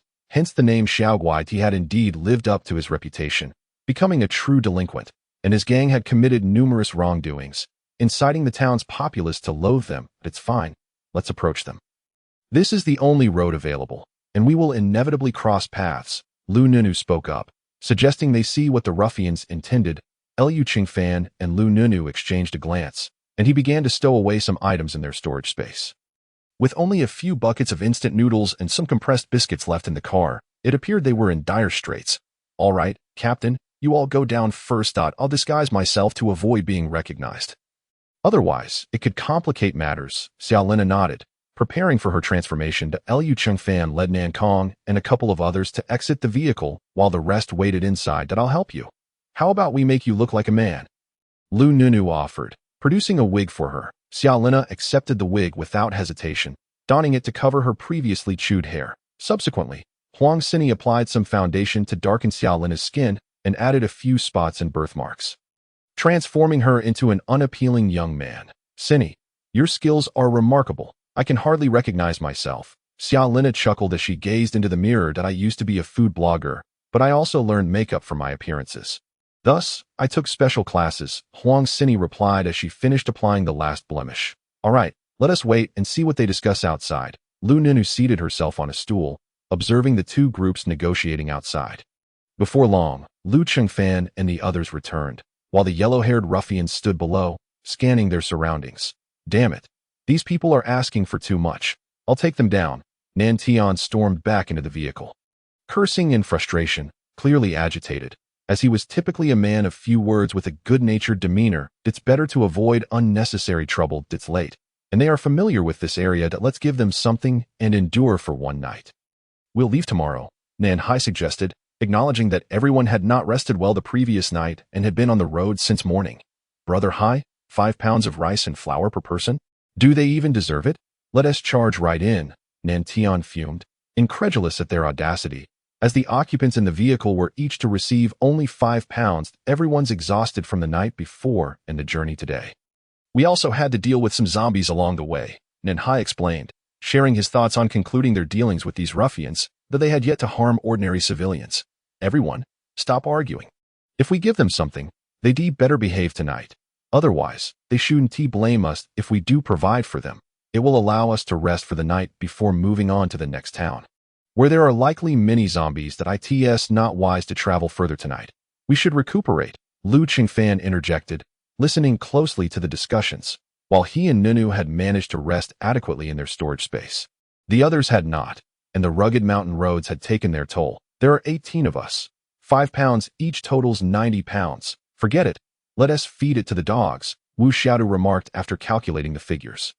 Liu Qingfan retrieved 10-pound bags of cornmeal from the storage, totaling 9 bags, as he was unwilling to part with rice for these scoundrels.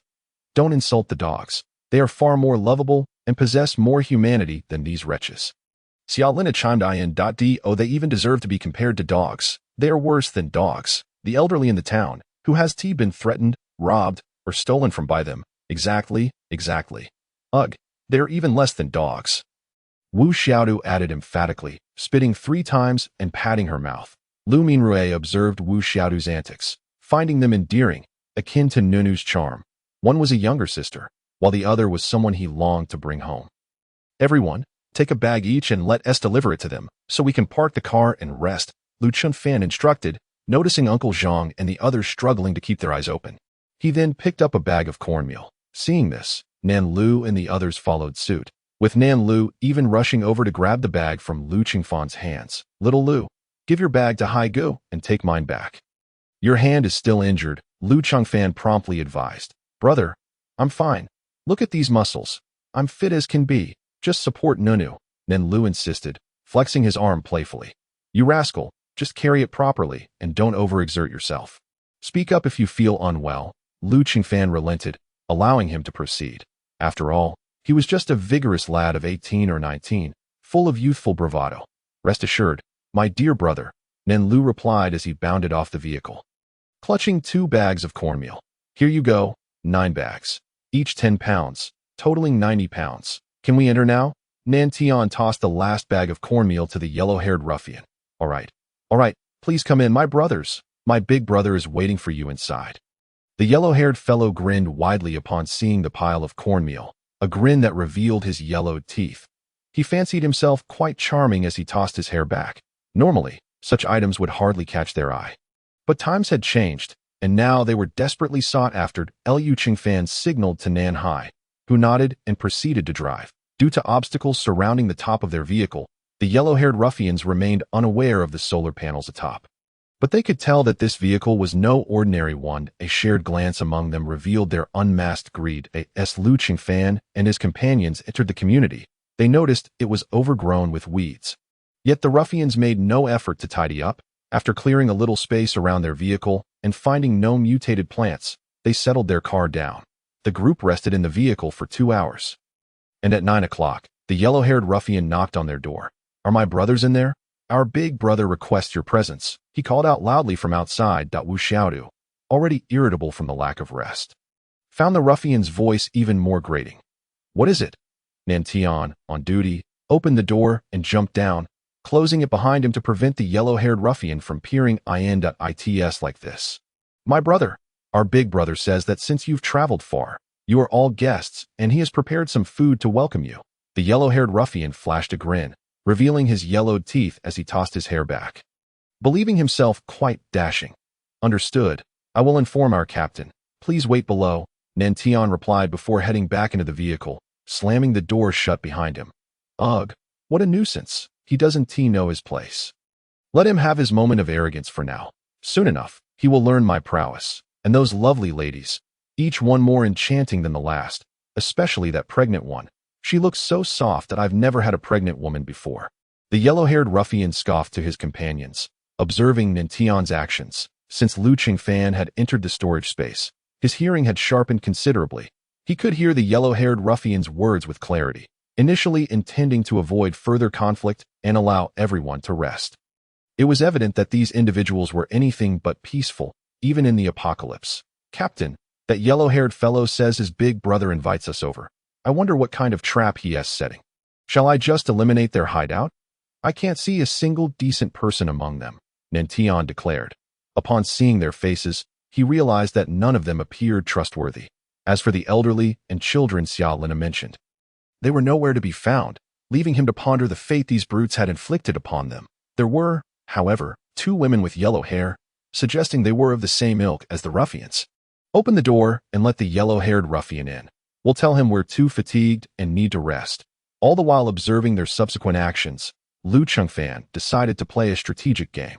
Come on in, Nan Tian responded, understanding from Liu Qingfan's expression that the captain was planning something, and eagerly opened the door. My brothers, our captain has prepared food. Please, Come and enjoy. The yellow-haired ruffian greeted them with a grin. Envisioning himself trampling over Liu Chengfan and claiming the women beside him as his own, that I sincerely apologize, my good brother, we haven't rested since last night. We are utterly exhausted. Here, let this box of cigarettes be a token of our appreciation. Please explain our situation to your big brother, Liu Chengfan replied, maintaining an air of politeness while subtly asserting their position in the South China Sea. A pack of cigarettes was handed to Huang Mao. Very well, since everyone is weary, I shall not intrude any longer. I will speak to the captain on your behalf. Upon receiving the cigarettes, Huang Mao noted their premium quality, suggesting that this group possessed valuable items in their vehicle. Not coming? Splendid. I have no desire to squander provisions. I shall accept this pack of cigarettes for now in an hour. Once they are soundly asleep, we will stealthily approach. Huang Er stashed Huang Xiaowai's cigarettes into his pocket, while Huang Xiaowai could only seethe in silence. Chapter 38. A clean sweep. Big brother, I had my little brother sprinkle some sleeping powder by the car door. I guarantee they will be in a deep slumber shortly. Little Huang Mao grinned obsequiously, his gaze darting towards the cigarettes. Before the apocalypse, they had pilfered all manner of cigarettes, yet now they could scarcely afford even the most basic. Their cravings had long been ignited. Here's one for you. Conserve it, and don't let the brothers catch wind of it. Huang Er produced a cigarette and handed it to little Huang Mao. Thank you, big brother. Little Huang Mao received the cigarette, beaming with delight. His big brother remained his closest ally. Just as their food supplies were dwindling, these individuals had fortuitously delivered provisions to them. Quickly, go arrange for a few brothers. I shall personally check on those charming ladies. Huang Er salivated at the thought, wearing a lecherous grin. Big brother, how do you know?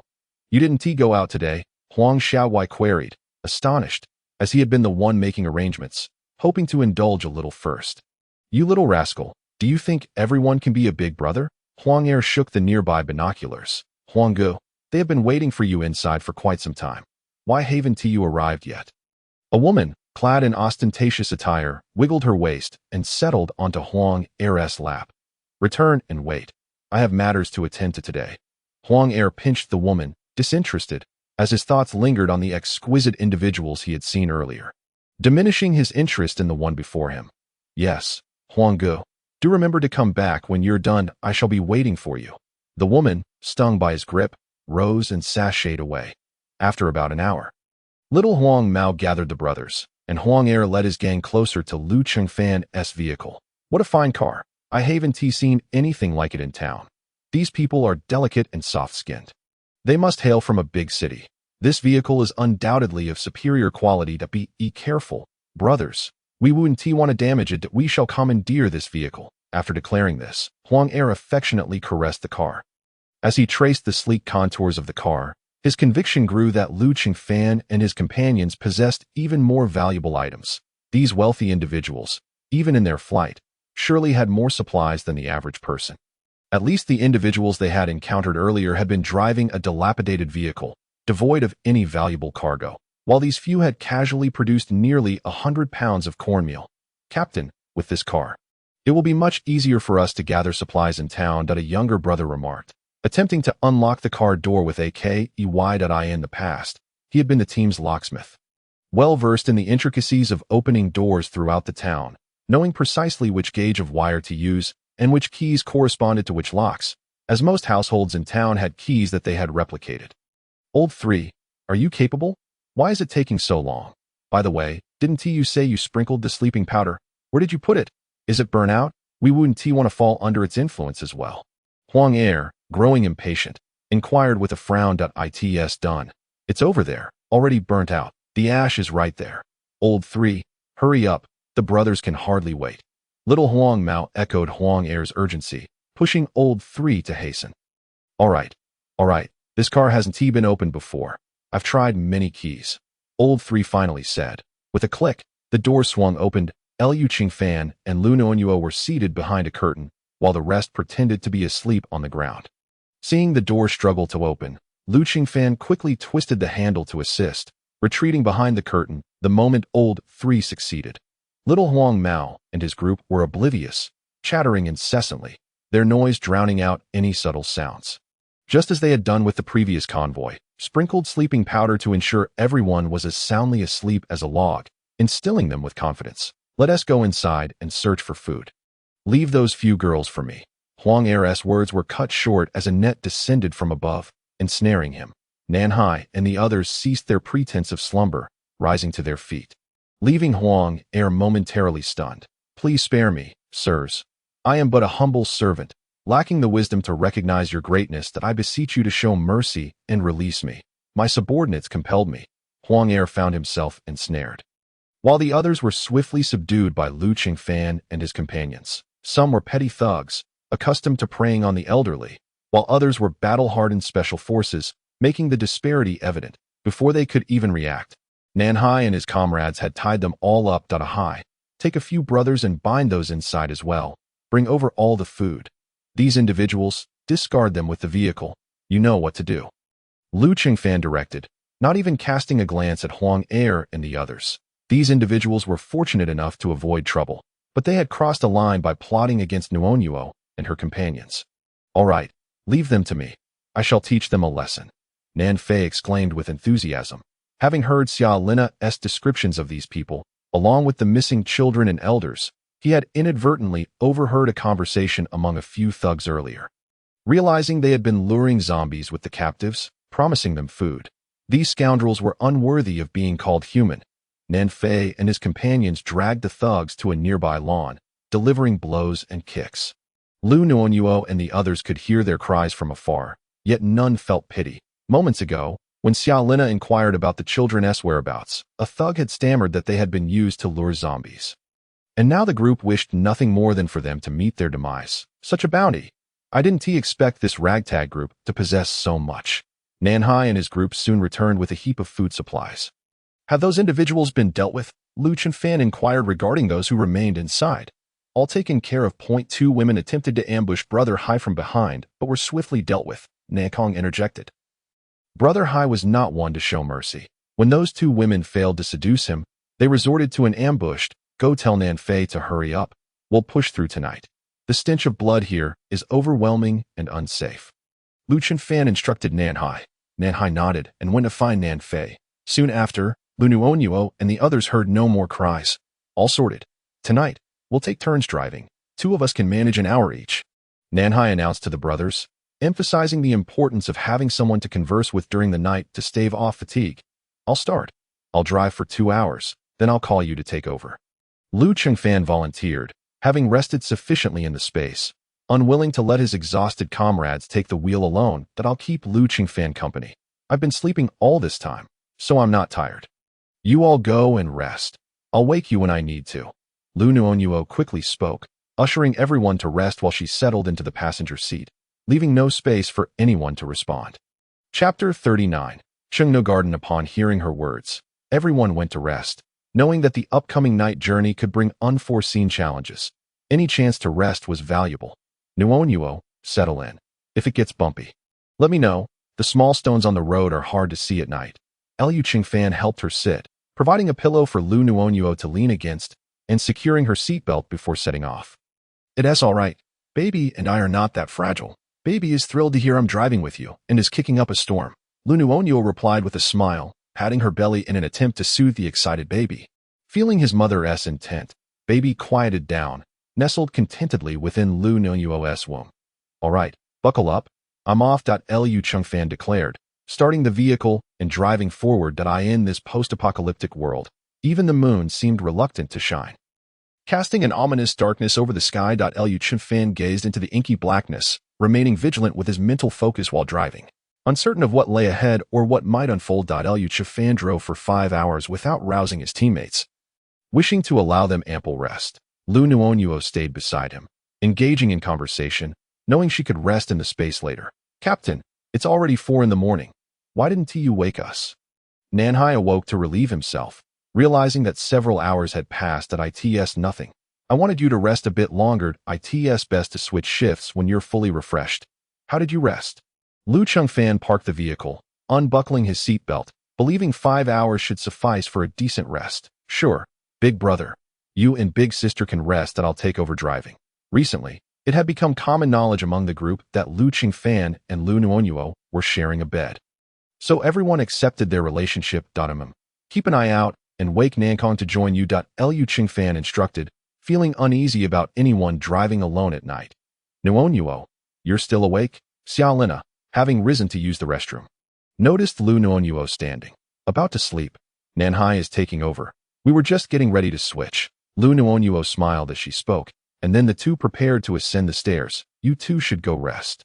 Hi, good. I'll keep you company. Driving alone at night can easily lead to drowsiness, Xiaolina remarked before making a trip to the restroom. Upon her return, she went to accompany Nanhai. Noticing this, Nanhai nodded, indicating that there was no need to call Nankong. Thank you, Miss Lina. I truly appreciate it. If you feel tired, please let me know, and you can rest. I'll wake those fellows up, Nanhai said, casting a glance at the brothers sleeping on the ground nearby. Nankong and the others had already roused, but upon hearing that someone was keeping the vice-captain company, they all pretended to be asleep. At such a moment, who would be foolish enough to get up? It was obvious who they would choose between a beautiful woman and a rowdy brother. It's all right. I usually only need 5 or 6 hours of sleep. I am somewhat more familiar with this place than you all, so let us go, Xiaolina declared as she took her seat in the passenger side. Nanhai hurriedly fastened her seatbelt. Liu Nuonuo and Liu Qingfan climbed into bed, calling for Bebe and Nan to guard the door, while they returned to the space to brew wine and pick fruits. Upon discovering wheat flour in the kitchen, Liu Qingfan decided to make buns for Liu Nuonuo. This flour smells delightful. Let me make some buns for you, he said, pointing at the flour on the stove. Oh, can you cook? That sounds great.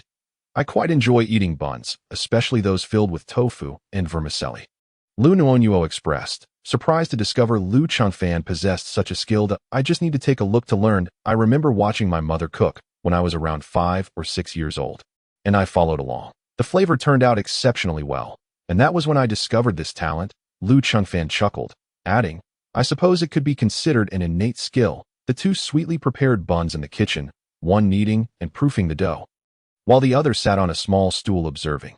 They exchanged few words, yet the atmosphere was unexpectedly harmonious. With Liu Qingfan engrossed in the dough, Liu Nuonuo decided to take a short rest. Nuonuo, would you grant me the opportunity to care for you? I promise to take good care of you and the child. I don't usually speak sweet nothings, nor have I ever said them to anyone else. But I can feel myself growing increasingly concerned for you, especially when I hear those yellow-haired fellows discussing you in private. I wish I could silence them on the spot. That I know in my heart that my feelings for you are deepening, and I hope you will give me a formal chance to care for you and the child, Liu Qingfan said as he presented the completed buns to Liu Nuonuo. Just as Liu Nuonuo was about to praise the delightful taste of the buns, Liu Qingfan's heartfelt words interrupted her. I thought I had made my feelings clear enough. I lack romantic experience. My previous relationship lasted only a few days before it faded away. So I believed we were already in a relationship, Liu Nuonuo replied, feeling a bit shy. She thought they were already dating, especially since she had brought him into her space. What a silly girl she was. We are indeed in a relationship, but I want to express it formally. I don't want us to be muddled together, Liu Qingfan declared before rushing to the door to retrieve a bouquet of flowers he had carefully selected earlier. This bouquet is made up of flowers I picked while learning to make buns. Though they are all yours, I am unable to cultivate them for you at this moment. Perhaps in the future, I will personally plant them for you, Liu Qingfan said bashfully, feeling that his act of picking someone else's flowers to give as a gift seemed a bit like taking advantage. Well, there's an empty plot. You can plant them there. I'll provide you with the seeds, Liu Nuonuo joked. The act of gifting flowers is not as important as the thought behind it, she added. All right, once you finish eating, take me there, and I'll plant them for you, Liu Qingfan replied earnestly. I was just joking. We already have plenty of flowers, Liu Nuonuo laughed. I really want to plant them. Just give me the seeds, and I'll take care of it, Liu Qingfan insisted. After Liu Nuonuo finished her buns, she handed Liu Qingfan a bag of seeds, and they both went to the empty plot to plant flowers. Liu Qingfan found a planting machine and pushed it across the land, loosening the soil as he went. Once the land was prepared, they planted the flowers. All right, this plot shall be named Qinghua Garden, containing my promises to you, as well as a homophone of our names, Liu Qingfan said with a smile as he scattered the last seed into the earth. Now, let us wipe the sweat off. Take a shower, and have a nap. We'll be heading out soon, Liu Nuonuo said, wiping the sweat from Liu Qingfan's brow. The two then took a shower and rested together in the space's bedroom. Chapter 40. The bees arrived once Liu Nuonuo and Liu Chengfan had rested sufficiently. They ventured outside. The sky was still early, and the two spent some time reading in tea 6 o'clock. Zhang Ma rose to prepare breakfast, and only then did they make their way downstairs. Zhang Ma, why are you up so early? We haven't even eaten the packed meals we collected, along with the dumplings, steamed buns, and flour rolls you and Mom gathered, Liu Nuonuo said, handing Zhang Ma a glass of warm water. Nothing can compare to freshly made, nutritious food. The packed meals are useful in a pinch. But since we're not in a hurry, I thought I'd prepare something warm for everyone, Zhang Ma replied, taking a sip of the warm water before tying on her apron and getting to work. Nuonuo, Chengfan, what would you like to eat? Just tell Zhang Ma, and I'll make it for you, she said while kneading the dough. Zhang Ma, everything you make is delicious that I can't eat much, so feel free to prepare whatever you like. Liu Nuonuo said with a smile, as she wasn't hungry after eating in the space that you're pregnant, and the baby is pressing on your stomach. After you give birth, your appetite will return. When Madame was carrying you, she couldn't eat much either, but once you were born, she was back to normal, Zhang Ma said with a smile, looking at Liu Nuonuo fondly. All right, Zhang Ma, you carry on. I'll just head to the restroom. My visits have been more frequent lately, Liu Nuonuo mumbled as she hurried off. Meanwhile, Liu Chengfan waited outside for her. When Liu Nuonuo emerged, she noticed someone else waiting outside, and they both climbed back into bed as the sky gradually brightened.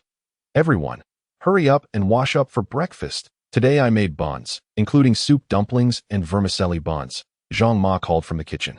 Upon hearing Zhang Ma's voice, everyone lined up to wash up, eagerly anticipating breakfast. Zhang Ma's culinary skills were truly remarkable. The meat buns were thin-skinned and generously filled, each bite oozing with flavor. Then Liu took a meat bun, his mouth glistening with oil. Of course, Zhang Ma can make anything. Whatever we like to eat, she researches and prepares. Nuonuo and I grew up on Zhang Ma's cooking, Liu Minrue said, taking a bite of a soup dumpling. The juices spilling out, deliciously fragrant. Everyone, eat quickly. Once you're done, we'll continue our journey and find a good place to rest tonight.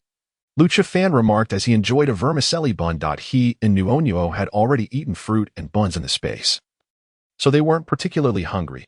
Later, Nan Fei, you'll drive. I'll take a short nap. Driving at night can be exhausting. Big brother and big sister, you both stayed up late last night too, so you should catch up on sleep as well, especially you, big sister. Make sure to rest more, Nanhai advised. He often took care of his teammates, and everyone was used to it, so they didn't think he was being overly chatty. No need to worry about us. You and Lina should rest well, Liu Nuonuo nodded, smiling. Although they weren't tired, Nanhai and the others truly hadn't had much rest. They had agreed to switch shifts.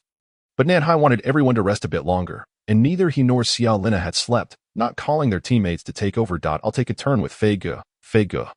Let us switch off, Nan Lu said, gesturing to Nan Fei while chewing on a bun. Before long, the large steamer of buns prepared by Zhang Ma was emptied, as everyone was strong young men who devoured the food enthusiastically, resulting in a clean plate every time. Nan Fei and Nan Lu took the wheel, while the rest of the group dealt with any zombies or aggressive creatures they encountered along the way. Liu Nuonuo and Liu Chengfan headed to the space to tend to the areas where they planted the small divine trees, and Bodhi is this the divine tree? It looks so bare. Not a single leaf in sight. The Bodhi tree looks the same. How long has it been planted? Liu Chengfan observed the barren trees, fearing they might struggle to survive. This is indeed the divine tree and Bodhi. We have no idea when Grandpa Divine Tree and Grandpa Bodhi will sprout. We'll just have to wait and see. It's always a form of hope, isn't it?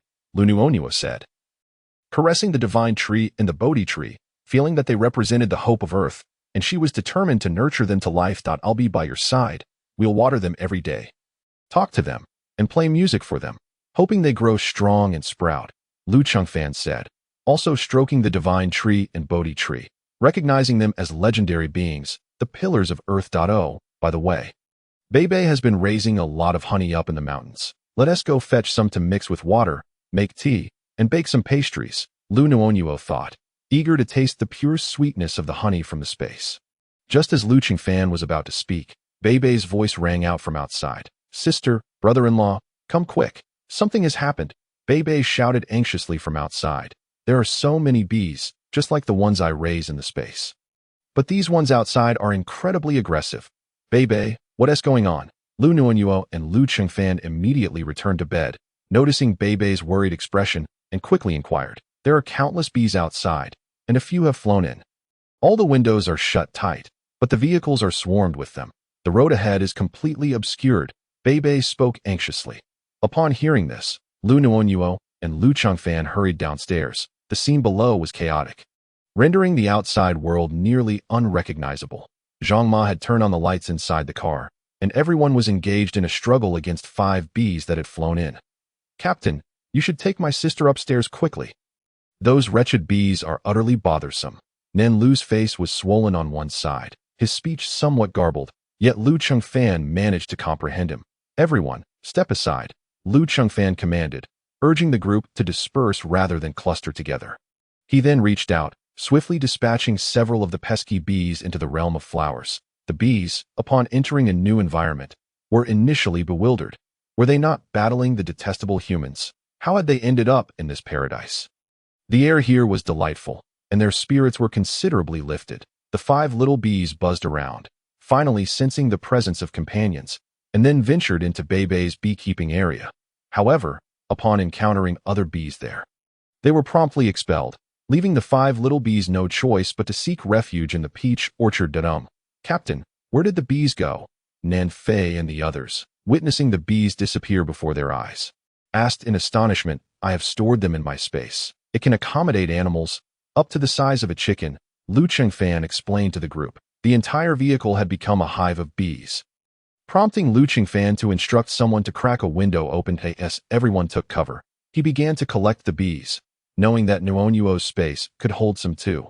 Otherwise, these bees would be a persistent nuisance due to their small size and large numbers. Captain, the number of bees is dwindling. Some have already flown away. After Liu Chengfan had gathered a significant portion of the bees, those outside noticed their companions had vanished and retreated in fright, scattering the remaining bees. Chapter 41. The aroma of honey at last. They could see the outside world again. That swarm that just flew by startled me. It seems we can't open the windows anymore, Nan Hai remarked. Observing the departing bees, he had not anticipated such unity among the diminutive creatures, arriving in droves. These insects are the most troublesome. They are small in size, yet numerous. We must leave quickly before they realize and return, Nan Di advised, hastily heading to the vehicle, as Nan Tian and Nan Lu were already too swollen to drive. Your little faces are all swollen. Come here so I can disinfect you.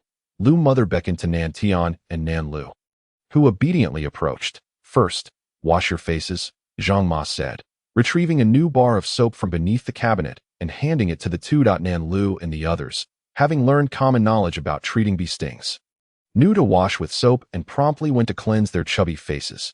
Zhang Ma, Lu Mama, were done washing. Nan Lu emerged, his face full of grievance, having been stung by a bee rather than harmed by a zombie. Don't touch it with your hands. Sit down, and I'll disinfect you, Lu Mother said, noticing that Nan Lu was considerably taller than herself and unable to reach his face, so she gently pushed him down to sit. She proceeded to disinfect Nan Lu's face, then treated Nan Fei's as well.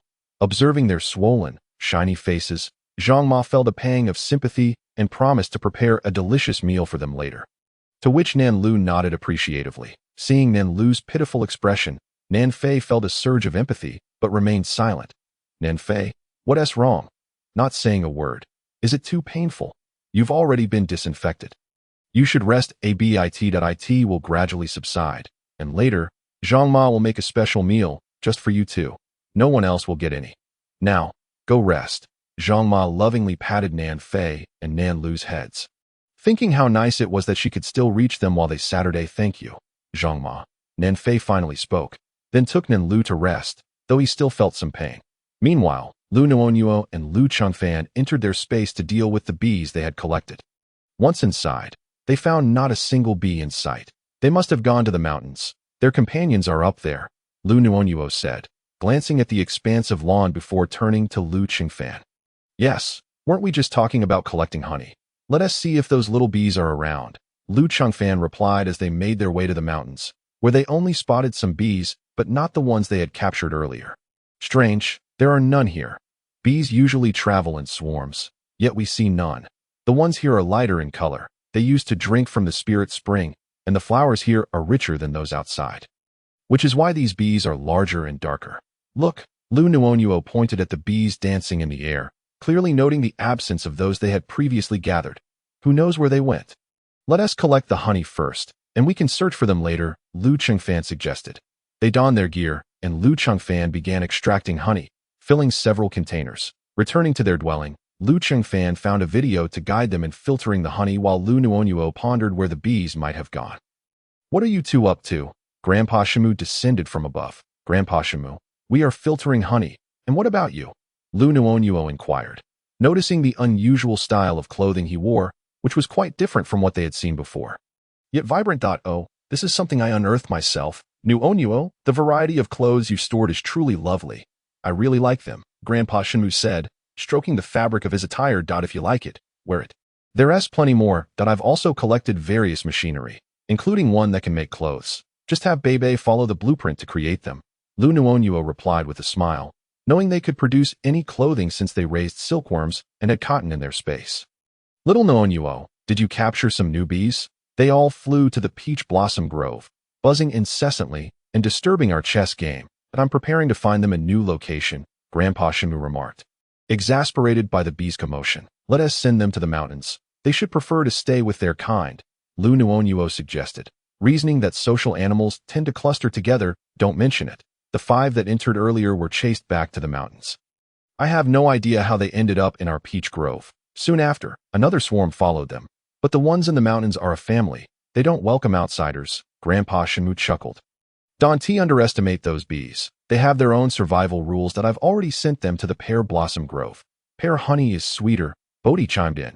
Arriving on a motorcycle, Liu Nuonuo observed the increasingly trendy appearance of the 2 elderly gentlemen. She couldn't help but smile.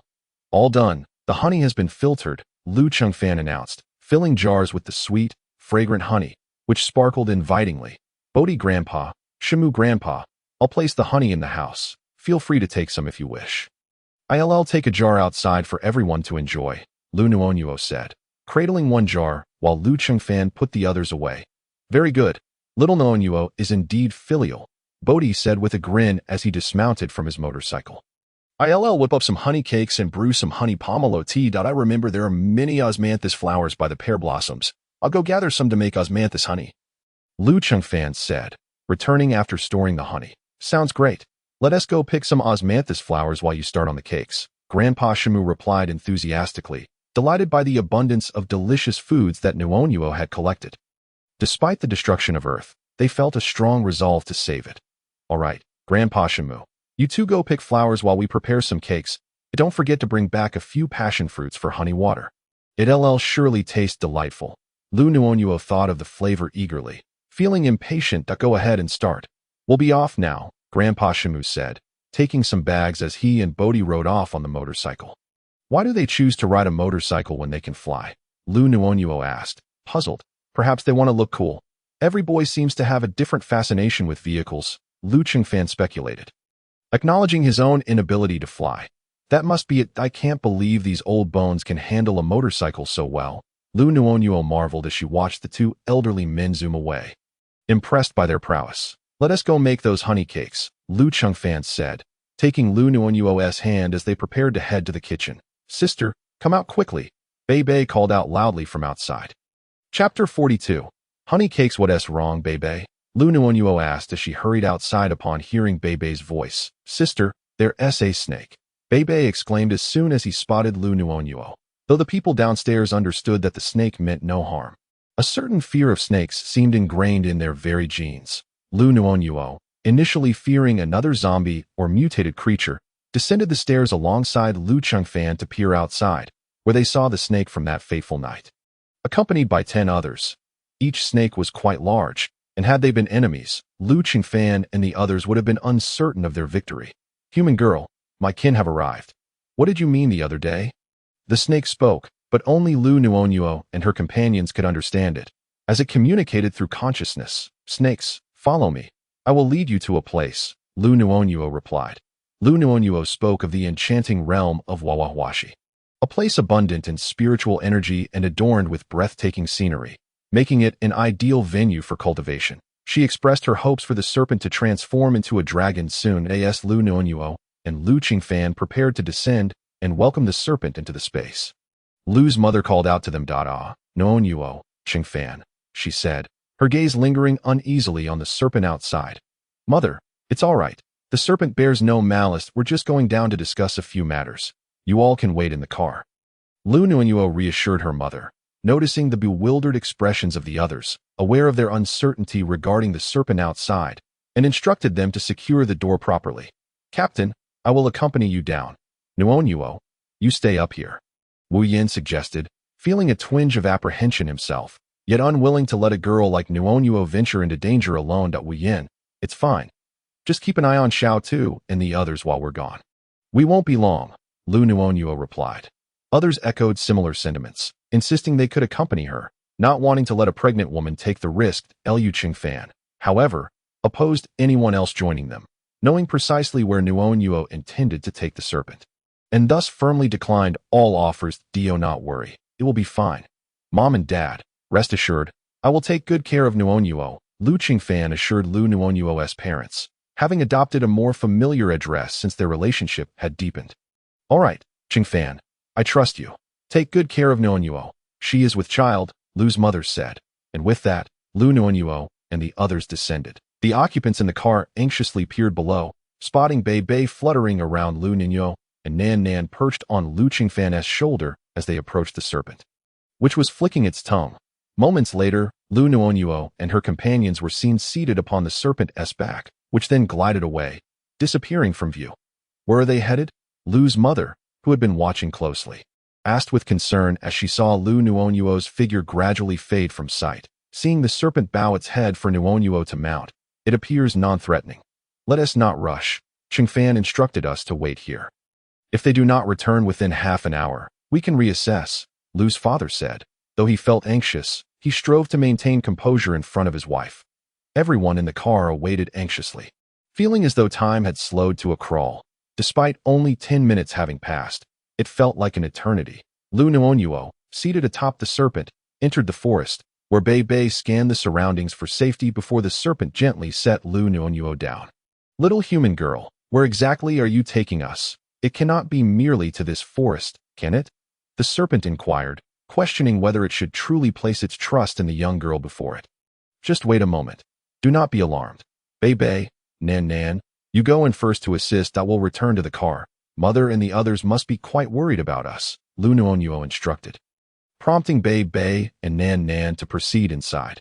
She then recited an incantation, and the serpent suddenly found itself in a land of extraordinary feng shui, resembling a paradise. Liu Nuonuo placed the serpent into the space and, along with Liu Qingfan, began their return journey. The journey back proved slightly more tiring than the outbound trip, which had been effortless thanks to the serpent's assistance. Nuonuo is back?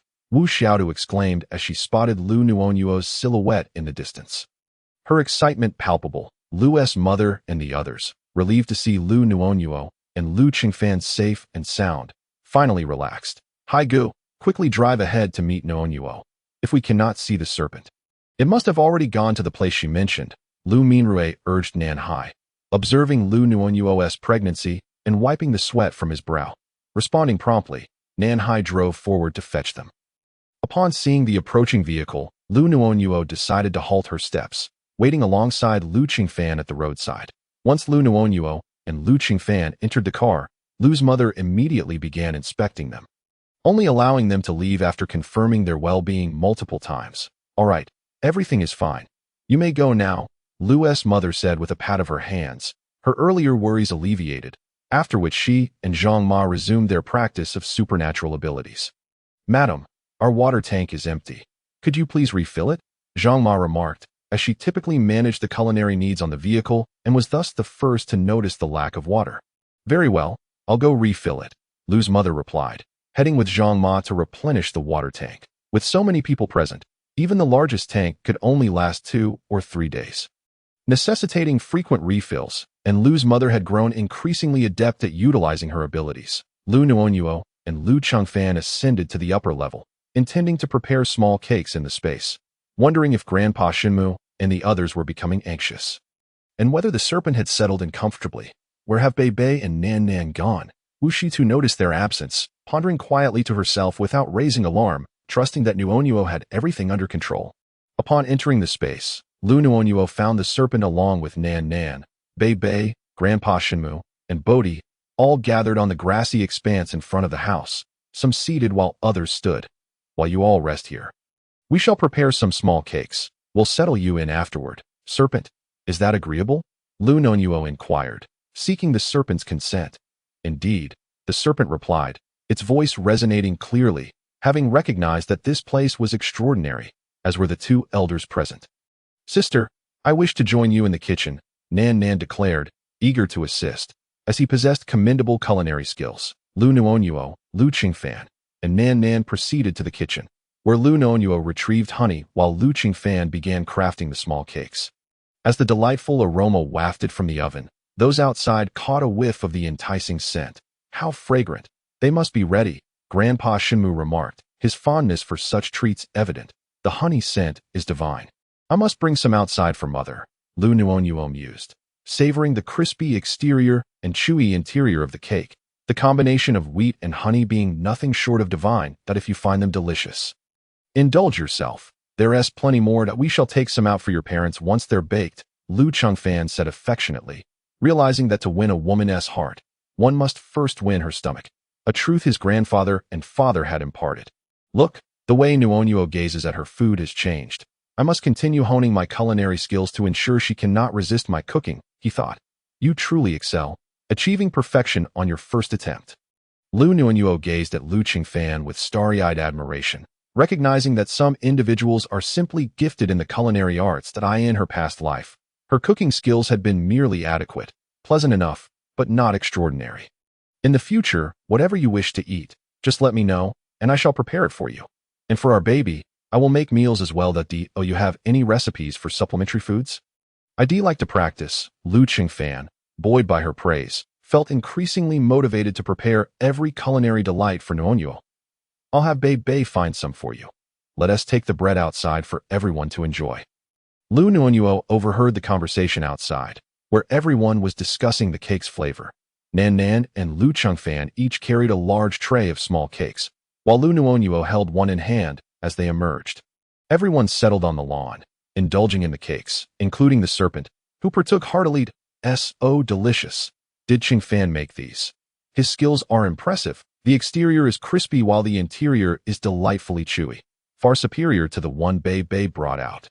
Grandpa Shenmu commented as he savored the treat. Grandpa, the one Bei Bei presented was store-bought. This cake, made by my brother-in-law, uses wheat cultivated in our space and is infused with spiritual spring water and honey from spirit flowers. Can they possibly compare? Bei Bei chimed in, unable to restrain his admiration for Liu Qingfan's culinary prowess. Ha! I see. Bei Bei, in a couple of days, you must teach me how to use those appliances. I'm curious to see if I can replicate this flavor. Grandpa Shenmu said jovially, while Bodhi expressed little interest in cooking, content to relish the food instead. Grandpa, you need not trouble yourself. Cooking requires a certain talent. The flower chicken you roasted by the cherry blossom tree was inedible. If you wish for something, just tell Nan Nan, as he is also quite skilled in the kitchen.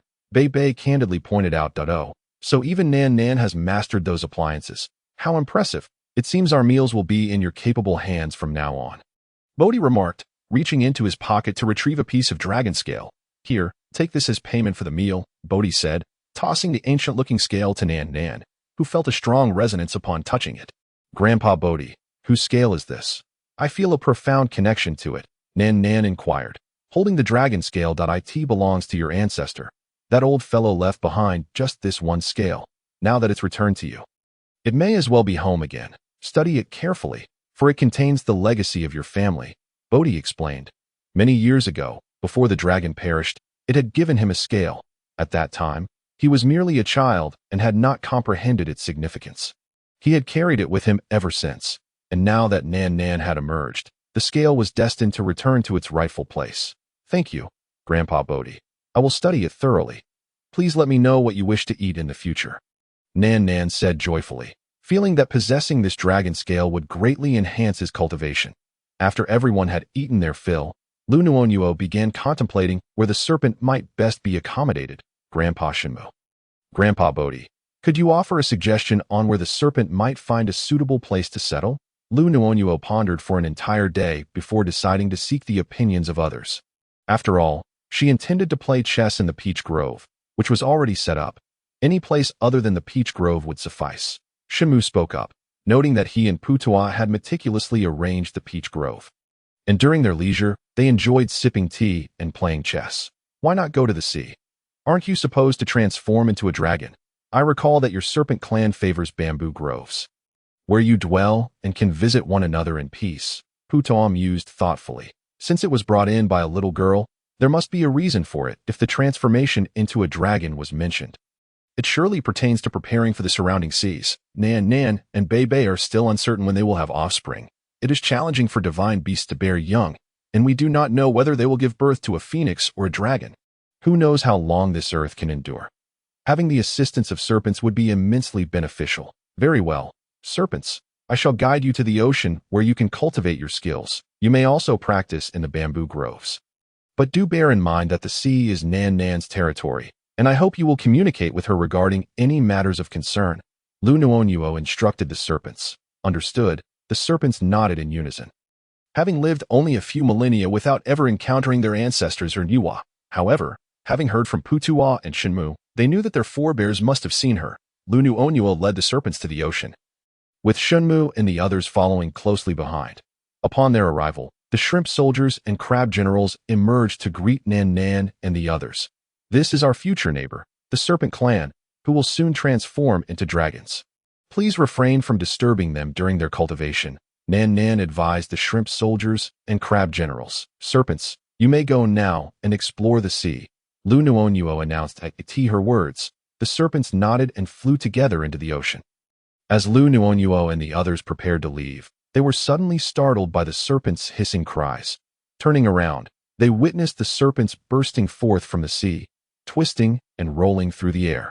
Their synchronized movements causing Liu Nuonuo to feel overwhelmed. What was happening? The serpents hissed and rolled for about half an hour before their skins shed, falling from the sky like large nets.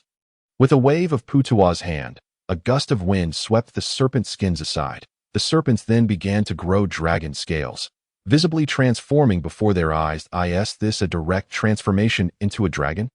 No wonder it was so painful just now, Bei Bei remarked. Observing the serpents to in midair, the serpents gradually morphed into dragons. Though curiously, they lacked horns. The serpents sensed their transformation and the pain subsided. They gently descended, each morphing into human forms. Serpents, you have transformed into human beings, and you have developed dragon scales, albeit without horns. Bei Bei commented as soon as they landed that I can feel it. Thank you all. I did not expect to transform directly into a dragon. Though we still lack horns, we will strive diligently in our cultivation, the serpents replied joyfully. Continue your training then. I wish you all success in becoming true dragons. For now, we shall bake bread to share with everyone. Should you require anything, simply inform Bei Bei, and he will relay the message to me. Liu Nuonuo instructed before heading off with Liu Chengfan to bake honey bread. Chapter 44. Arrival at the town. Liu Nuonuo and Liu Chengfan finished baking the remaining bread. Liu Nuonuo then took a jar of honey and a bag of passion fruit, preparing to share them with everyone as she recalled how much her mother enjoyed honey passion fruit water.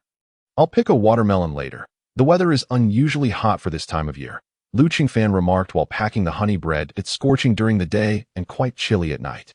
Yes, indeed. My mother loves grapes. I should gather some more. I have collected a bounty of fruits that I have yet to enjoy, Liu Nuonuo replied, watching Liu Chengfan organize their supplies, remembering the many fruits she had gathered.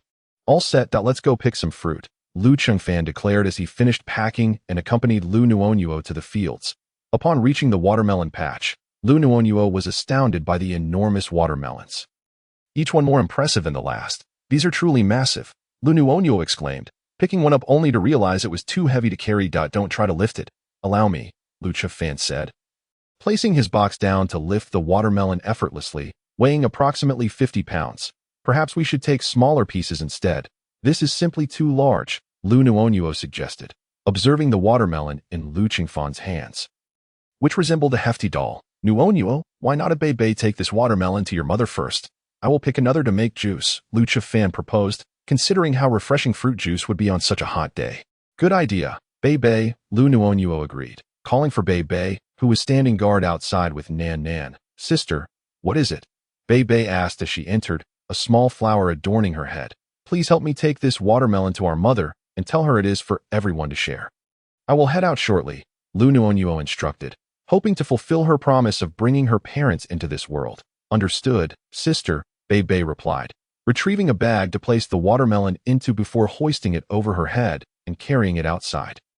Liu Nuonuo stared in astonishment. How could she manage such a heavy watermelon hanging from her neck? After Bei Bei left, Liu Zhiyi picked another large watermelon and gathered some grapes and fresh passion fruit. Once they had collected their items, they made their way to the kitchen, where Aunt Zhang was busy slicing the watermelon, while Liu's mother washed it. Aunt Zhang and Liu's mother recalled how they had gathered an abundance of fruits. But was it truly possible for a watermelon to be this large? Perhaps Liu Nuonuo had purchased it from abroad, or it was a specially cultivated variety. One watermelon alone seems too much for over 10 of us to consume, Liu's mother remarked, marveling at the juicy, red flesh of the watermelon, feeling the heat of the sun outside.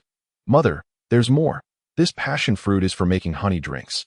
We have real honey here, and it smells delightful, Liu Nuonuo said, directing Liu Zhiyi to place everything on the table. This is passion fruit. It's even larger than the ones we usually buy, Aunt Zhang noted, having seen many fine treats in Liu's household. Typically, the passion fruits delivered by the lady of the house were of superior quality, only about a third the size of the ones before her. The aroma is incredibly sweet. I can smell it even through the skin.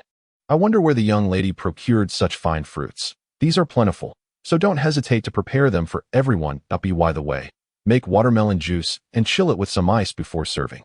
It will taste better that way, Liu Nuonuo advised, recalling how their ice abilities allowed them to keep the vehicle cool in this scorching weather. Certainly, young lady, the watermelon is ready. Please have a slice, Aunt Zhang offered, glancing outside at the glaring sun, which felt as though it could scorch a person. All right, I'll have a piece, Liu Nuonuo replied, feeling quite comfortable despite the heat, having spent most of her time in the space. Coupled with her unique abilities, she was not bothered by temperature extremes. Take the plate of watermelon to everyone. I will bring these out for them, Aunt Zhang instructed, as she and Liu's mother remained in the kitchen with Liu Nuonuo and Liu Zhiyi. Meanwhile, the others practiced their abilities outside, creating dust and water inside the vehicle, yet they tirelessly continued their activities. Everyone, enjoy the watermelon, Aunt Zhang announced as she brought the watermelon outside, and the group eagerly rushed toward it like parched wanderers in a desert. This is incredibly sweet. It's the first time I've tasted such sweetness in watermelon. It's a natural sweetness without any chemical additives, Xiao Lina exclaimed after taking a bite, noting that the watermelons grown in their town were far less delectable. If it's so delicious, eat plenty. We also have honey bread. Who wants honey passion fruit water? I can prepare it, though I know some may not enjoy the flavor, Aunt Zhang offered, unwilling to waste the splendid passion fruits. I don't like passion fruit. I'll pass, Nan Lu said first, disliking the taste. Neither do I, Nan Kong chimed in, recalling a sour experience they had in the jungle when they had eaten a passion fruit together, nearly causing them to cringe from the acidity. All right, little rabbit, please help me bring out the honey bread while I prepare the passion fruit honey water and juice the watermelon. Bring some ice over so I can chill it for better flavor, Aunt Zhang instructed, before beginning to juice the fruit. Wu Xiaodu retrieved the honey bread, and initially, everyone took just one piece, as most of the men were not fond of sweets. However, upon tasting, they found it exceptionally delightful. The aroma of wheat was magnified, and the scent of honey was pure and fragrant, reminiscent of pear blossoms, peach blossoms, and osmanthus. This one is mine, Nan Lu exclaimed, snatching a piece from Nan Kong's hand. After everyone had finished eating, the girls were served first, and the rest of us began to feast ravenously. The last item in the box was swiftly seized by Nan Kong, only to be snatched away by Nan Lu shortly thereafter. Everyone was scrambling for it, but ultimately, Nanhai managed to take a bite, thus concluding this fierce competition. All right, it's in my possession now, so there's no need for further contention, Nanhai declared. Meanwhile, Nandi was busy driving, enjoying the food that was sent to him. Upon arriving at the small town, Nandi pointed out to his teammates the indistinct buildings ahead. Chapter 45. The power of space. This small town is the largest within a 100-mile radius. Renowned for its scenic beauty and thriving tourism, with a substantial population of both residents and visitors, Xiao Lina remarked, glancing at the map and then at the town ahead. She turned to Liu Zhiyi, seeking his guidance. Let us rest here for the night and set off tomorrow. We are unfamiliar with the routes here, and if Lena's observations hold true, we can expect a significant number of zombies. They tend to be quite active at night. Liu Zhiyi surveyed the terrain and replied, daylight is manageable. The sun-eater zombies, however, nightfall belongs to them, and no matter how formidable one may be, it is difficult to escape when besieged by dozens of zombies. Captain, I shall park here, Nandi announced, positioning the vehicle on a flat surface where they could observe the road ahead. The slope favored their situation. Yes, this seems appropriate. Take a moment to rest. You've been driving for several hours. Liu Zhiyi noted, appreciating the advantageous terrain that allowed for constant vigilance over their surroundings and the potential zombie activity in the town. Everyone, please take a seat. The passion fruit honey water I prepared is ready. Along with chilled watermelon juice, he added. It was just past 5 o'clock, yet the sun had not yet set, leaving the air quite warm. The scorching weather necessitated several bottles of water throughout the day. But as they sipped the chilled watermelon juice, a wave of coolness washed over them, invigorating their spirits. This is delightful. To savor watermelon juice in this heat is a true blessing, Wu Xiaotu exclaimed. Savoring a generous gulp as if rejuvenated, the passion fruit honey water was also ready, with each person receiving a cup. There was plenty of watermelon juice, but only 1 cup of the honey water per person. Zhang Ma brought out the honey water, with only Nankong and Nanlu opting not to partake.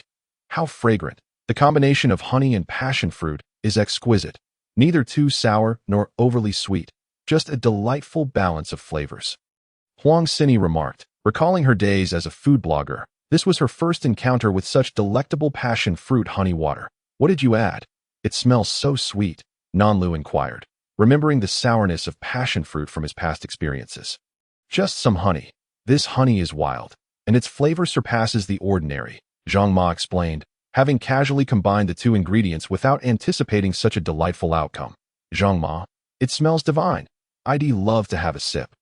Nanlu admitted, unable to resist the enticing aroma that lingered enticingly in the air. All right, I'll prepare more. Who else would like some? I've stored the passion fruit in ice, along with some purified water. So it's quite refreshing, Zhang Ma replied, gathering the cups. Typically, they wouldn't have dinner until 8 or 9, so there was still ample time. I'd like a cup as well, Nakong chimed in, finding the aroma more appealing than the meals he and Nanlu had in the jungle. Ultimately, everyone expressed their desire for another serving, and Zhang Ma happily obliged, thrilled that her culinary skills were appreciated. Very well, wait a moment. I will prepare it right away, she said cheerfully, carrying the cups back to the kitchen. Liu Nuonuo and Liu Qingfan each enjoyed a glass of watermelon juice. Liu Nuonuo soon suggested a brief rest, and they ascended to the upper floor. The others, now accustomed to the sight, understood that the captain and Nuonuo were officially together and rejoiced for them. Choosing not to intrude on their private time, Liu Nuonuo and Liu Qingfan retreated to their space to rest, where the quality of sleep was superior, allowing for more time to relax and engage in brewing and cooking delightful dishes while enjoying the scenic views. We should check on the trees we planted, Liu Nuonuo remembered, recalling the sacred woods and Bodhi trees that needed watering. Sister, I've been watering them, but they remain dormant, still not sprouting, Bebe replied despondently. Having left Nanan to guard outside while she joined Liu Nuonuo for some fun, let us not check on those. Instead, let us see how the newly arrived bees are faring, Liu Nuonuo suggested. Remembering the bees that had come but not yet inspected their condition, Sister, I can guide you over, Bebe offered, transforming into a phoenix. Liu Nuonuo and Liu Qingfan climbed onto her back as she soared through the sky, granting them a breathtaking view below. Hold on tight. We're descending, Bebe announced as she gracefully landed beside the beehive. Inside, a few bees remained, while the majority had likely ventured off to collect nectar.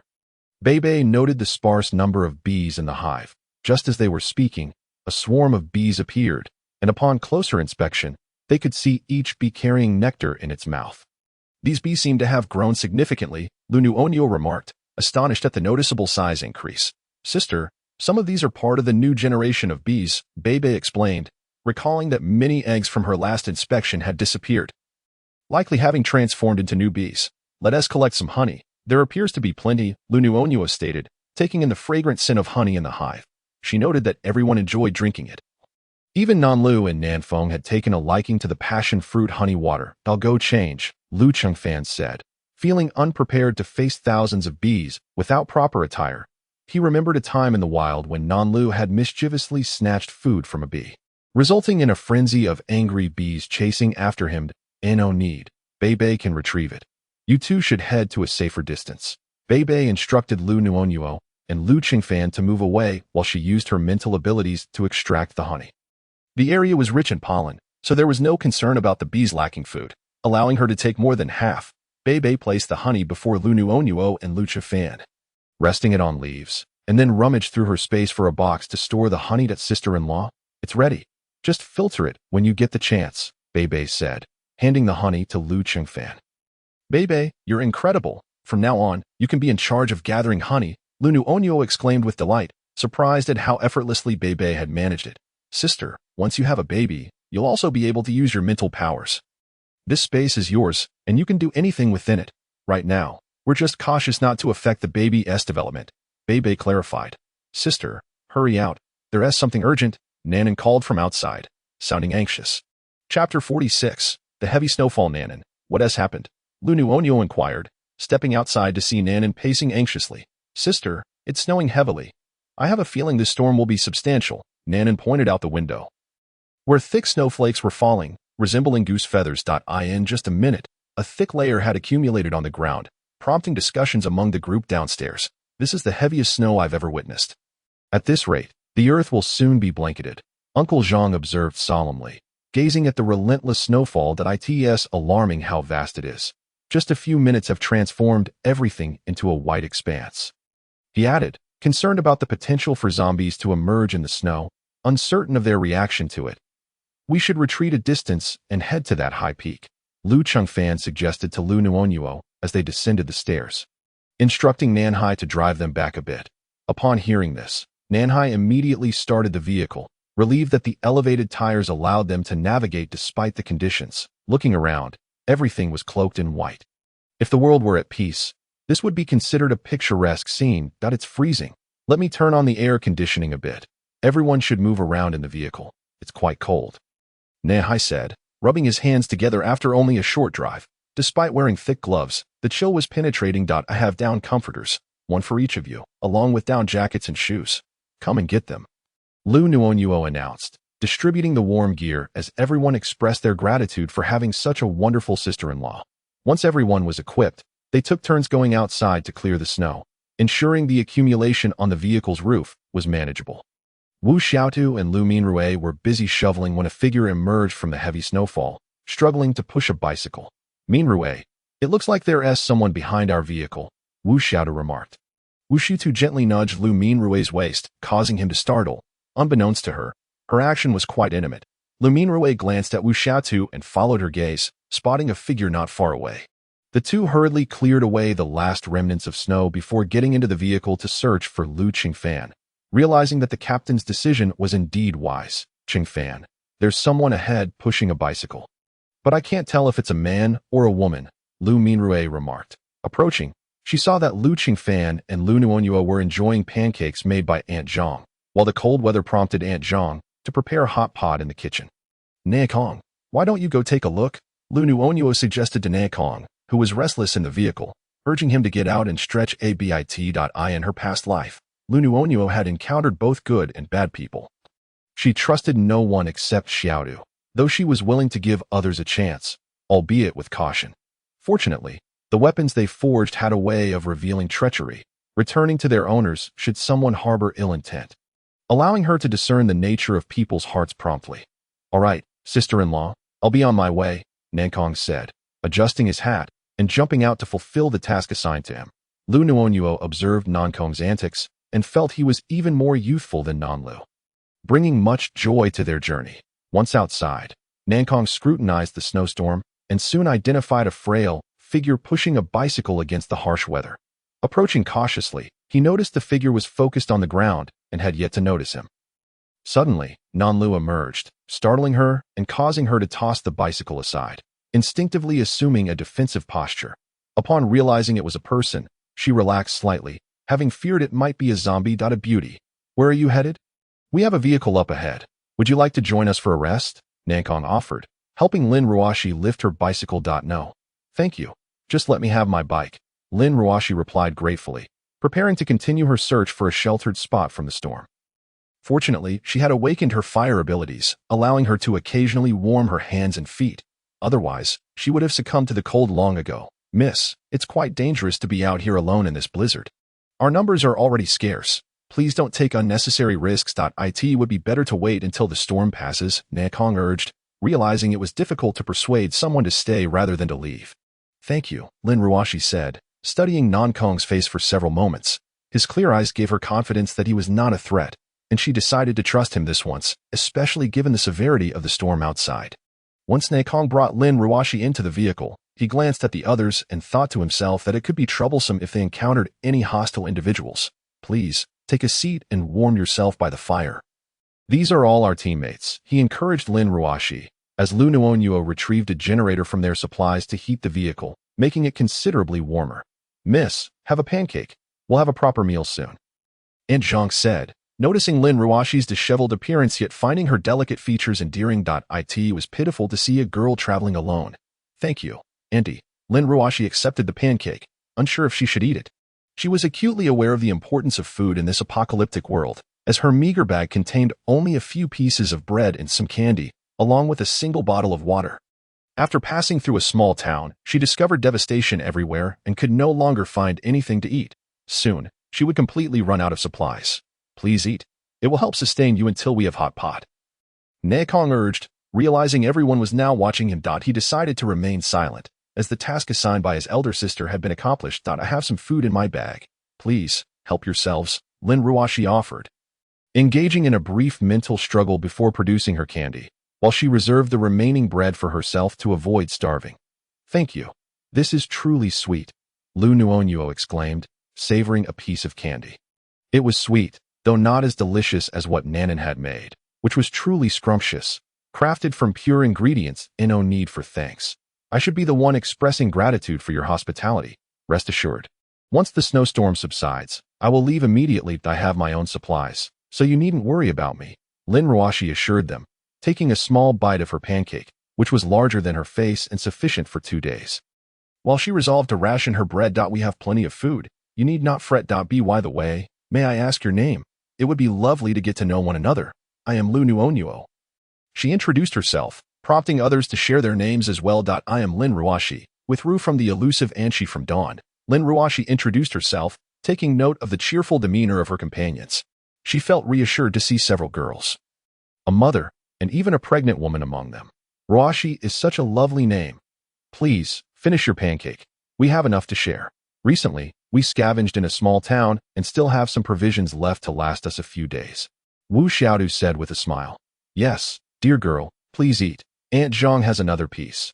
Everyone else is saving room for hot pot, so you can take it, Aunt Zhang added, offering another pancake. Thank you, Lin Ruoshi said. Feeling her eyes welling with tears. In this apocalyptic world, she had encountered a myriad of people, both good and bad, but it was her first experience meeting those who welcomed her so warmly and offered her food. Hey, there's no need for thanks. Just sit by the fire and warm yourself until we have hot pot, Aunt Zhang said before returning to the kitchen to continue her preparations, while Liu's mother washed vegetables and Liu's father used his fire abilities to boil water. And Uncle Zhang stayed on duty in the watchroom. Lin Ruoshi, how did you end up here all alone? Is your home nearby? Liu Nuonuo inquired, recalling a formidable fire user named Lin Ruoshi from her previous life. Known for her fiery temperament and impressive abilities. No, I am from the provincial capital. When the apocalypse began, my parents were bitten by zombies. I gathered some supplies and fled, only to become lost along the way. I don't even know where I am now, Lin Ruoshi explained, still bewildered by her journey. That's quite a distance from the provincial capital. Did you really ride a bicycle all the way here? Xiaolina asked, skeptical about traveling such a long distance during the apocalypse. No, I drove here but ran out of gas in a place called Maystin. The gas stations were swarming with people, and I couldn't refuel. I ended up finding a bicycle at a shop, and after that, I lost my way, Lin Ruoshi clarified, relieved to dispel the misconception that she had pedaled all the way from the provincial capital to this mountainous region. Do you possess any abilities? Liu Nuonuo pondered, noting that Lin Ruoshi was able to push her bicycle through the snowstorm, which must indicate she had some form of fire ability to keep her warm and moving forward. Yes, I possess fire abilities, Lin Ruoshi replied quickly, only afterwards realizing that she had inadvertently revealed her secret weapon and felt a pang of regret. Upon hearing this, Liu Nuonuo believed Lin Ruoshi was indeed the fire user from her previous life. Though her demeanor seemed a touch slow. Our team is seeking individuals with abilities. You might consider joining us, Liu Nuonuo suggested, tempering her enthusiasm to avoid raising any suspicions about their intentions. All right, I will think about it. Lin Ruoshi nodded, taking small bites of her pancake, gradually devouring it with increasing eagerness. The flavor was exquisite. She had never tasted such delicious pancakes before that I in her home. They mostly ate rice, and the thought of her family brought tears to her eyes once more. What's wrong? Is it not to your liking? Perhaps it's gotten a bit cold. You can warm it by the stove before eating, Nakong interjected, unsure of why he felt compelled to speak. No, it's delicious. I was just reminded of my parents. I'm sorry for being emotional. Lin Ruoshi quickly composed herself, fighting back her tears. There's no need to apologize if you feel the urge to cry. Let it out. Just remember to live well for your parents' sake. Carry their hopes with you, Nakong offered, hoping to comfort her. Liu Nuonuo spoke up from the side. She understood this feeling, for her own relatives had once departed from her one after another. Upon hearing Nuonuo's words, Lin Ruoshi couldn't help but burst into tears, weeping for an extended period before finally raising her head, feeling truly despondent. With the loss of her parents and the rampant presence of zombies, she had yet to shed a tear. She had been too afraid to cry, fearing it might attract the undead. Now, at last, she had released her sorrow, and her heart felt somewhat lighter. From now on, I shall live well, avenging our parents, exterminating the zombies, and restoring vitality to the earth. Our parents must have transformed into stars to watch over us. Xiao Lina consoled, her own desire to slay zombies and survive burning within her. Thank you all. I wish to join your team, that I possess fire abilities and a few loaves of bread that I am willing to share, Lin Ruoshi said, attempting to compose herself. Being alone was indeed too difficult. She was willing to trust these fellow beings once more, simply because they had lent her a helping hand in her time of need, rekindling her hope for life. After finishing her statement, Lin Ruoshi opened her tattered backpack and emptied its contents, revealing only 8 loaves of bread. While this seemed insignificant to the others, for Lin Ruoshi, it represented her entire hope for survival. All right, I shall collect them. From now on, we shall share our meals and shelter as a team that we shall be called the Starlight Squad. Welcome to our ranks, Liu Chengfan declared, lifting his hand to gather the bread effortlessly. Lin Ruoshi was taken aback for a moment before quickly regaining her composure. This must be spatial ability, but she understood the importance of respecting others' privacy. Thank you all for accepting me.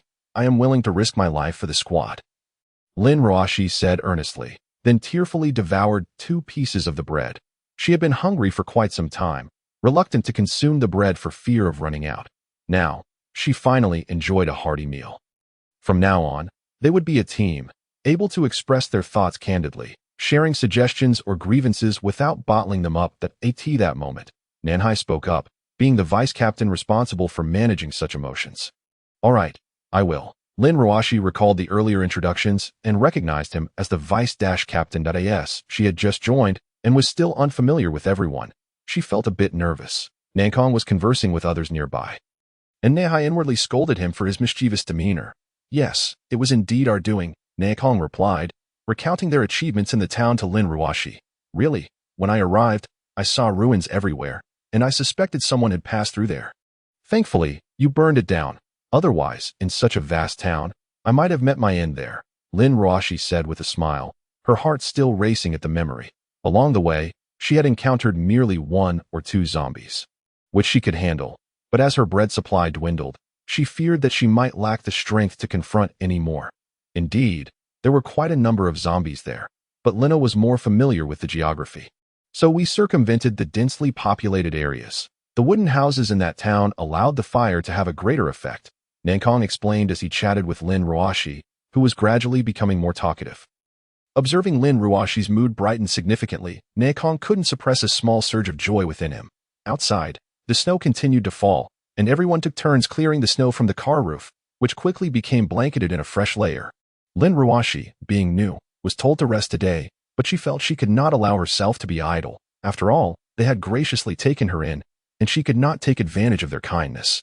Ruoshi, you've had a long journey and truly do not need to participate. They can handle the snow clearing, Nanhai said. With Liu Fan and Liu Nuonuo absent, Nanhai organized the tasks but hadn't intended to assign Lin Ruashi any work. Brother Hai, I'm fine. I just ate 2 pieces of bread, and my strength has returned. Everyone else is going out to clear the snow. I can help too. Please allow me to join, Lin Ruashi replied earnestly. Not wanting to make excuses for herself, teamwork required everyone to contribute, and she no longer felt fatigued. Very well. But if you feel unwell, return immediately. Nankong, keep an eye on her, Nanhai instructed. They took turns clearing the snow, while Liu Nuonuo and Liu Fan went to Liu's parents' room. Nuonuo wanted her parents to take a moment to rest. Her mother, Liu Ma, preferred a quiet environment, and seeing her mother adapt to the constant travel made her heart ache. However, Lin Yakin remained cheerful, believing that being together as a family was more valuable than anything else that in this apocalypse. Many families had been torn apart, and she felt incredibly fortunate. Nuonuo, Fan, what brings you here? Liu Ma questioned softly, noticing them by the door, akin to 2 sentinels, concerned they might require assistance. Mom and Dad, please drink this water first. Dad, heat it up a bit, Liu Nuonuo instructed, pouring water into 2 cups and asking Liu Tianrong to warm it. Liu Tianrong and Lin Yakin, seeing this, said nothing and drank the water in one go, trusting Nuonuo's intentions. Be sure to guard the door well, Bebe and Nanan, Liu Nuonuo instructed, leading Liu Fan and her parents into the space. What is this place? Liu Tianrong asked after a moment of bewilderment. Lin Yakin had forgotten to inquire, wondering if this was the mystical planting space from the novel she had read. Mom and Dad. This is my space where we can cultivate crops. Your weapons were also crafted from here by Bebe and Nanan, and the food we eat is grown inside, Liu Nuonuo explained, gauging her parents' reactions. Liu Tianrong felt utterly perplexed. What space? But he grasped the latter part, while Lin Yakin took several minutes to process everything before speaking, causing Liu Nuonuo to feel anxious. Would her mother be upset for having kept this secret? Ah, a space, a mystical planting space. My daughter is the chosen one. Little Rabbit was right. Nuonuo is the goddess of fortune. Nuonuo, please tell me about this space. Is it truly so extraordinary? Lin Yakin exclaimed, embracing Liu Tianrong excitedly, pinching him to confirm she wasn't dreaming. Mom, please stop pinching Dad. Calm down, and I'll explain further, Liu Nuonuo replied, taken aback by her mother's enthusiastic acceptance, unsure of what Little Rabbit had conveyed to her. All right, I won't get overly excited. Please go on. I'm all ears, Liu Ma said, sitting on the grass, her hands fidgeting as she radiated excitement and joy. This space is said to have been left behind by an ancient immortal from the Liu family, accessible only to those of the Liu bloodline. After thousands of years, I am the first to possess this fortune, Liu Nuonuo elaborated, glancing at her parents. After all, this gift was bestowed upon her by her grandmother, a legacy passed down through the Gu family. Her grandmother had declared that in this new society, there should be no more preference for sons over daughters, thus granting the ring to her. An immortal? Does our family have ancestral immortals? Wait, are there really immortals in this world? Liu Tianrong mused, pondering the prestige of having such a lineage. Dad, all things in this world have their fates, including the apocalypse. Is it so strange to have an immortal? According to Bebe, our immortal ancestor was a woman, the younger sister of our ancestor. During that era, the earth was brimming with spiritual energy, and everyone was cultivating. The immortal possessed great talent and thus ascended, leaving behind this legacy, Liu Nuonuo explained, bemused by her parents' peculiar reactions. That's wonderful. After thousands of years, only you can unlock it. Grandma was right. Otherwise, this space would have been wasted. Nuonuo, besides Chen Fan and us, does anyone else know? Don't let others find out. This is your greatest asset, Liu Tianrong urged, regaining his composure. Yes, keep it a secret from everyone, including your brother. The fewer who know, the better. You shouldn't have told us either.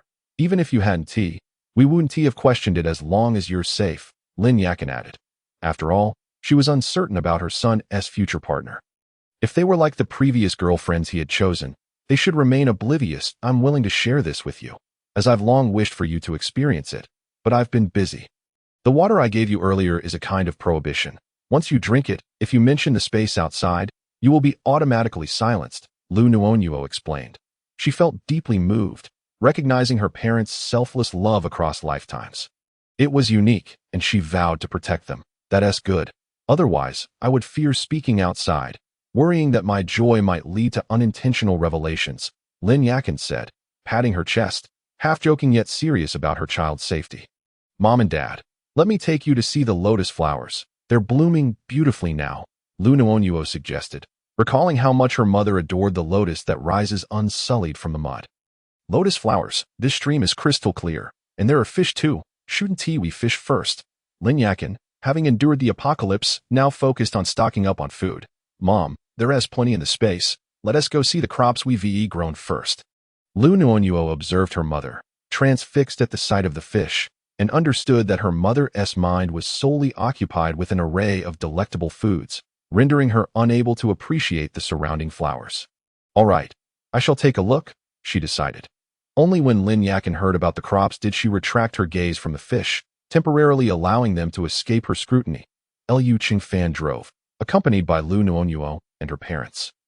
Towards the cultivation area, the mature wheat fields glimmered in golden hues, while the rice stalks bowed under the weight of their bounty, and the sweet potato vines looked tender and lush, promising delightful dishes once cooked.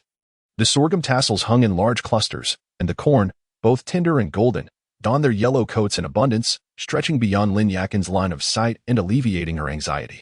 Although they had amassed a considerable stock of food before the cataclysm, the uncertainty of its duration perpetually gnawed at their hearts. Now, witnessing the flourishing crops brought them a measure of solace. How wonderful it is here, where one can inhale the unique fragrance of the crops. Lin Yakin exclaimed, inhaling deeply, savoring the scent of happiness. Did you cultivate all of this yourselves? Liu Tianrong pondered, marveling at the expanse of crops and contemplating the duration of their cultivation. No. It was grown by Bebe and Nanan. Oh, I nearly forgot to mention, Bebe and Nanan are the phoenix and the dragon, the guardians of the space within our realm. Liu Nuonuo felt as though her mind had dulled during her pregnancy. Neglecting to introduce the most crucial entities, Bebe and Nanan thought in no wonder. I was curious as to why Bebe and Nanan were so exceptionally clever, akin to beings endowed with human intelligence. But how do they cultivate? Lin Yakin inquired, harboring suspicions about Bebe and Nanan, who often remained hidden and consumed various foods, indistinguishable from humans. They cultivate using their thoughts. They possess control over it, along with orchards, flower gardens, and more. Let us head to the orchard. The watermelon and passion fruit honey water you drink are all products of this space, and the honey here is incredibly fragrant, Liu Nuonuo explained as she ushered her parents into the vehicle before proceeding to the orchard. Upon arrival, all right, Mom and Dad, step out, but be careful not to bump your heads, Liu Qingfan advised as he unfastened Liu Nuonuo's seatbelt, allowing her parents to disembark. My goodness, is this truly an orchard? Are these watermelons beneath my feet? I thought you had purchased them from abroad, Lin Yakin exclaimed upon seeing the vast fields of watermelons, each weighing around 50 pounds, immense in size. Indeed, the watermelon juice you have been savoring is extracted from these very watermelons. And due to the use of spiritual spring water for irrigation, the flavor is exceptionally sweet and fragrant, replenishing your energy as well, Liu Nuonuo elaborated, explaining why she hadn't picked any watermelons with the chilly weather outside. Are the passion fruits also from here? Lin Yakin recalled the passion fruits larger than her fist and inquired, those passion fruits are truly aromatic.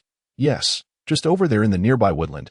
We also have cherries, grapes, and nearly every fruit imaginable in this world is cultivated here. Liu Nuonuo remarked while guiding her parents through the orchard, showcasing a plethora of fruits. Lin Mu transitioned from astonishment to an expressionless demeanor as they continued exploring. There was still much to see. But Liu Nuonuo, feeling fatigued, led her parents to meet the Bodhi and the divine tree. Liu's parents, having grasped the essential conditions for saving the planet, expressed their willingness to assist their children in this endeavor. Subsequently, Liu Nuonuo brought her parents back to rest for 2 hours. Upon emerging, she prepared an abundance of dried fruits for her mother, all sun-dried by the divine tree, and also gathered many floral and fruit wines for her father. As Liu Tianrong and Lin Yakin exited, Zhang Ma was already carrying the pot outside, calling everyone to dinner. The initial concerns of Liu's parents dissipated, realizing that the passage of time flowed differently in the two places. Lin Mu, who had worried about Liu Nuonuo's rest during the journey, now felt at ease and cheerfully took some dried fruits to share after the hot pot meal. Lu Fu took a small flask of wine, intending to share just a sip with everyone, wary of inebriating them and causing mishaps. Sir, Madam, Nuonuo, Qingfan, dinner is ready, Zhang Ma announced while knocking on the door. We're coming, Lin Mu replied, holding onto the dried fruits as she opened the door. and the group proceeded to the dining area.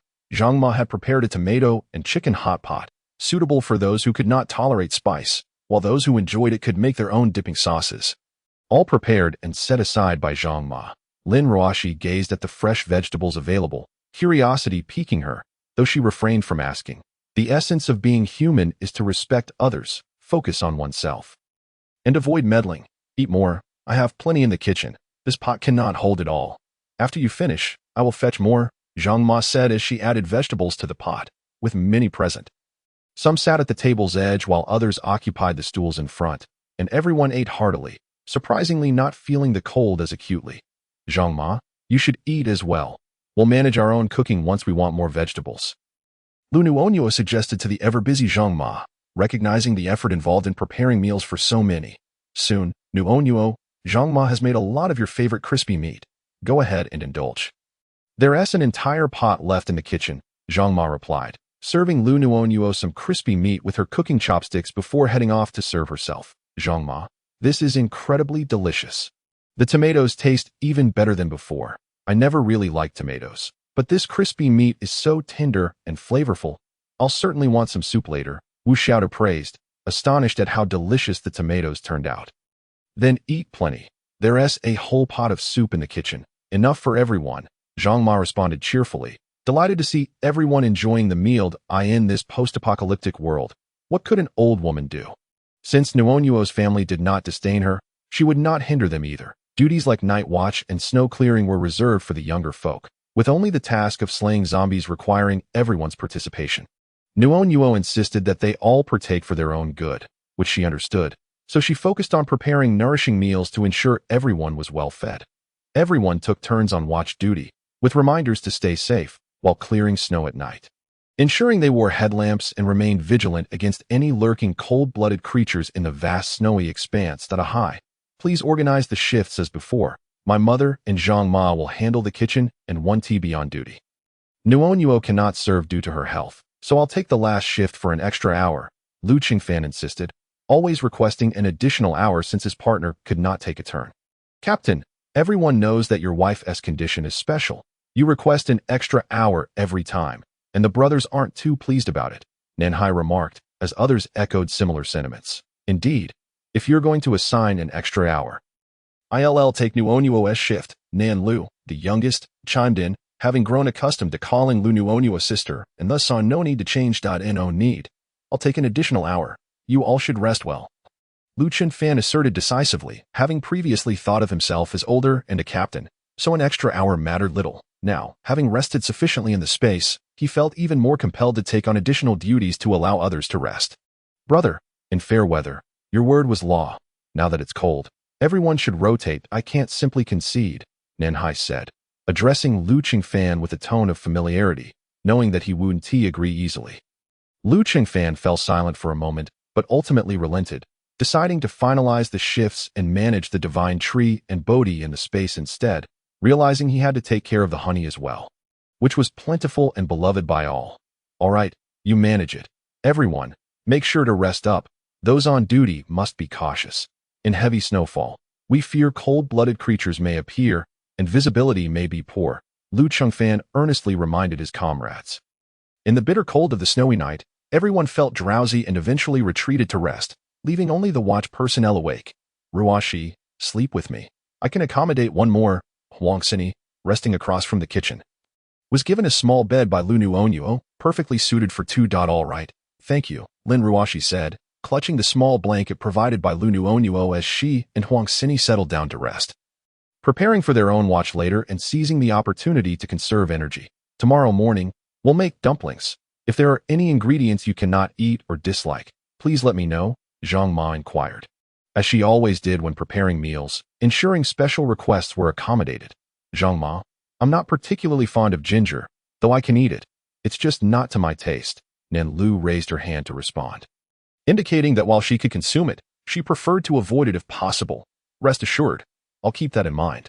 Zhang Ma's dumplings will never contain ginger, and for the dipping sauce, I'll make a special one just for you without ginger, Zhang Ma assured, fond of Nan Lu for her youth and sweet demeanor, often entertaining them with jokes. Time to sleep, everyone disperse, she announced. Signaling the end of the gathering, Wu Xiaodu stifled a yawn and made her way down the stairs to Liu Nuonuo's sleeping area, a space that once belonged to Liu Chengfan. She settled onto the floor beside the restroom. After Liu Chengfan moved upstairs, the area beneath the stairs became hers and Xiaolina's domain. The ample space below the stairs allowed Liu Nuonuo to set up a screen for privacy, creating an atmosphere akin to a secluded room. Similarly, Huang Xini and her companions enjoyed their own screened-off area, granting them a sense of intimacy. Within this abode, aside from Liu's parents and Liu Nuonuo, who had their own private rooms, everyone else found rest on sofas, in corridors, or on cushions laid over benches, with bedding neatly stored away during the day, each adorned with names for identification. Originally, Liu Nuonuo had designed the living arrangement so that her parents had a room, while Zhang Ma and she, along with Xiaotu, occupied the upstairs, which was spacious enough for their needs. Zhang Shu and her brother were stationed in the duty room, but Zhang Ma was adamant about not moving. And Xiaotu, declaring her pregnancy, insisted she couldn't sleep well up there. Thus, Liu Nuonuo was left to reside alone, now accompanied by Liu Chengfan, though neither had ever slept upstairs, preferring the space below. Nuonuo, do you think it's safe for us to be in here? Perhaps we should just let us out. It wouldn't be good if we were discovered later. Liu Tianrong and Lin Yakin expressed their concerns after being ushered into the space, despite knowing the time flowed differently in the two locations. Their anxiety lingered. Mom and Dad, please don't worry. We will call for you. You should get some rest. You both need it. Dad, you have duty later, and Mom, you'll need to rise early to help Zhang Ma with the dumplings.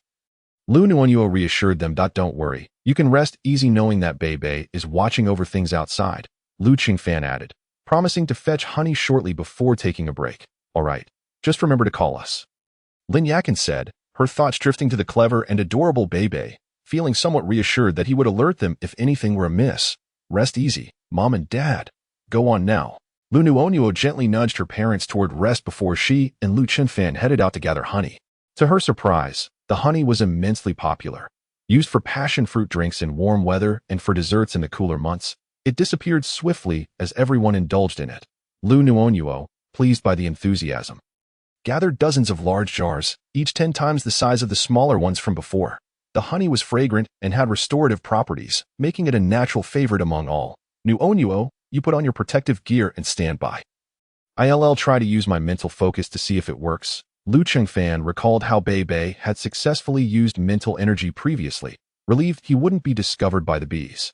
All right, give it a go. I remember Bei managed from a similar distance. Just be sure to wear your protective suit. If it doesn't work, I'd rather not be stung by a bee. Liu Nuonuo advised, adjusting her clothing and standing at a distance. I'm starting now, Liu Chengfan announced, concentrating his mental energy, and soon he managed to produce over 10 pieces of honeycomb. Impressive. There are more than 10 pieces here. You seem to be sweating a bit. Keep it at next time.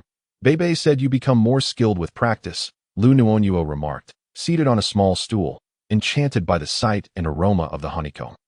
Hey, little one, do you want some?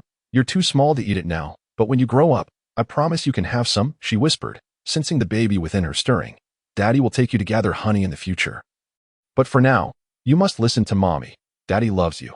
Upon hearing this, Liu Chengfan removed his gloves and tenderly placed his hand on Liu Nuonuo's growing belly, feeling the baby nearing arrival. All right, the baby agrees. It seems to favor you a little more, Liu Nuonuo said softly, feeling a gentle kick in response. Sensing the baby's approval, the baby will love you too. When he arrives, I'll ensure you're his favorite. Okay, Liu Chengfan replied with a smile, playfully pinching her cheek. Chapter 51. Snow in the snow. After filtering and bottling the honey, Liu Chengfan and Liu Nuonuo managed to fill a jar. Nuonuo, you should rest for now. I'll head up the mountain to gather more honey that I didn't expect the bees here to produce so quickly. If I can fill these jars today, we'll have enough for a while. Liu Chengfan remarked, storing the jar in his personal space for later use and preparing to ascend to no. I want to go with you. I'm not sleepy yet, Liu Nuonuo insisted, shaking her head. She wasn't tired and was eager to partake in the activity.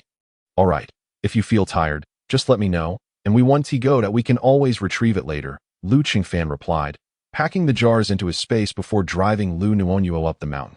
Fortunately, paths laid by Bei and Nan crisscrossed the area, sparing them the trouble of traversing on foot. Wow, there's so much. Liu Nuonuo observed from her distant vantage point, guarding the jars and the honey filtering machine. As Liu Qingfan frequently returned with large basins full. "Nuonuo, pass me another basin. I just need one more," he called out after setting down one basin. After hauling over a dozen large basins, he noticed another nearby and decided to gather it all at once. "Okay, go ahead. I've filtered one basin already," Liu Nuonuo replied, handing him another large basin. She found it difficult to squat or bend due to her condition, which is why she had only managed one. "Nuonuo, don't move. I'll be right back. I'll filter it quickly. Just sit there and enjoy the cherries," Liu Qingfan instructed. Having gathered a sizable batch of cherries earlier, Liu Nuonuo had eaten 3 and felt satisfied. "Saving the rest for later. I can't eat anymore. It's alright. I'll take my time. This is quite enjoyable," Liu Nuonuo reflected, feeling a sense of accomplishment as she pressed out the honeycomb, producing glistening, translucent honey resembling amber or gemstones. Truly beautiful. The wax was set aside for future use. Liu Qingfan dashed back to collect more honey, soon returning with yet another basin, and began filtering the honey until he had filled over 10 large jars. With some left over, Liu Nuonuo took out smaller jars to store the remainder. Afterward, Liu Nuonuo stored the basin in her space, and once they descended the mountain, she rinsed it in a nearby stream, finding it clean and free of stickiness. "This water has such cleansing properties? No need for detergent?" Liu Qingfan asked, astonished at the sparkling cleanliness of the basin. "Those are polluted. This stream has excellent purification capabilities. We haven't used those products for years. In the kitchen, we simply place our items in the dishwasher and wash them with plain water," Liu Nuonuo explained as she collected the basin. "Are you tired? Let us rest. We'll need to call Mom and Dad soon," Liu Qingfan suggested, taking Liu Nuonuo's hand and leading her inside to rest. Given her late-stage pregnancy, Liu Nuonuo found it difficult to turn over. So the bed was filled with pillows to support her belly, legs, and arms, leaving Liu Qingfan with only a small space. Using his mental energy, Liu Qingfan quickly fell asleep, while Liu Nuonuo, having spent her time gathering honey, also succumbed to slumber as soon as she lay down. When they awoke, they called Liu's parents, who, no longer feeling sleepy, enjoyed the cherries Liu Nuonuo had brought out, while they passed the time reading. Liu Nuonuo and Liu Qingfan ascended the stairs once more, re-entering the space to bathe and practice their abilities. Bebe and Nan Nan lounged on Liu Nuonuo's bed, munching on chips and watching a series. Late at night, after Liu Nuonuo had rested thoroughly, she found herself with nothing to do, when Bebe suddenly called from outside, "Sister, brother-in-law, come out quickly. Something's happening," Bebe shouted, while Nan Nan peered out the window. "What on earth is that?"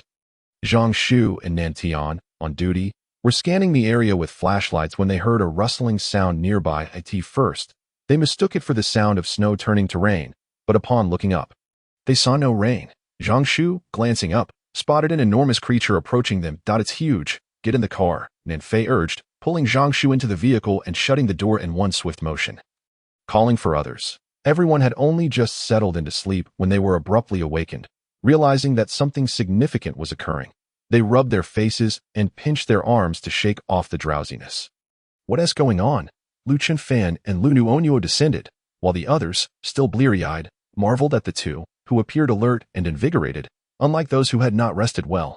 The others mused in their minds how strikingly beautiful they looked, even after a night without sleep. "Captain, there's a colossal creature outside.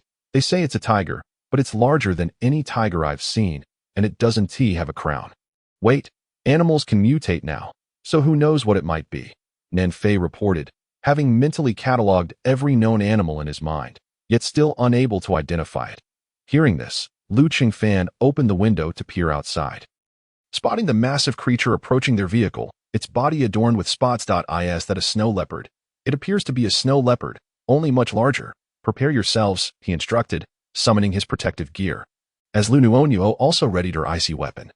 While others armed themselves, "Despicable humans, come out and face your doom," the snow leopard roared from outside, its words inaudible to the others. However, Liu Qingfan and Liu Nuonuo could comprehend. "Sister, this snow leopard is a wicked creature.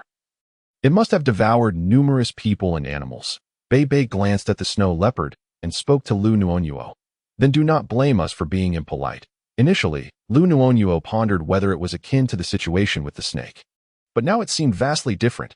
Holding the ice, Liu Nuonuo observed the approaching snow leopard, summoned the divine wood from her wrist, transforming it into a blade, and together with the ice, slashed at the snow leopard, targeting its back and legs. Yet, she only grazed its fur, which only fueled the snow leopard's fury. Noticing that the snow leopard's skin had grown thicker, Liu Nuonuo realized the gravity of the situation. Oh no, it's coming this way. Nan Kong, Nan Hai, Nan Lu, Nan Fei, Nan Di, and Nan Tian are following behind, while the rest prepare. Seeing the snow leopard drawing near the vehicle, Liu Zhiyi urged everyone to disembark and restrain it.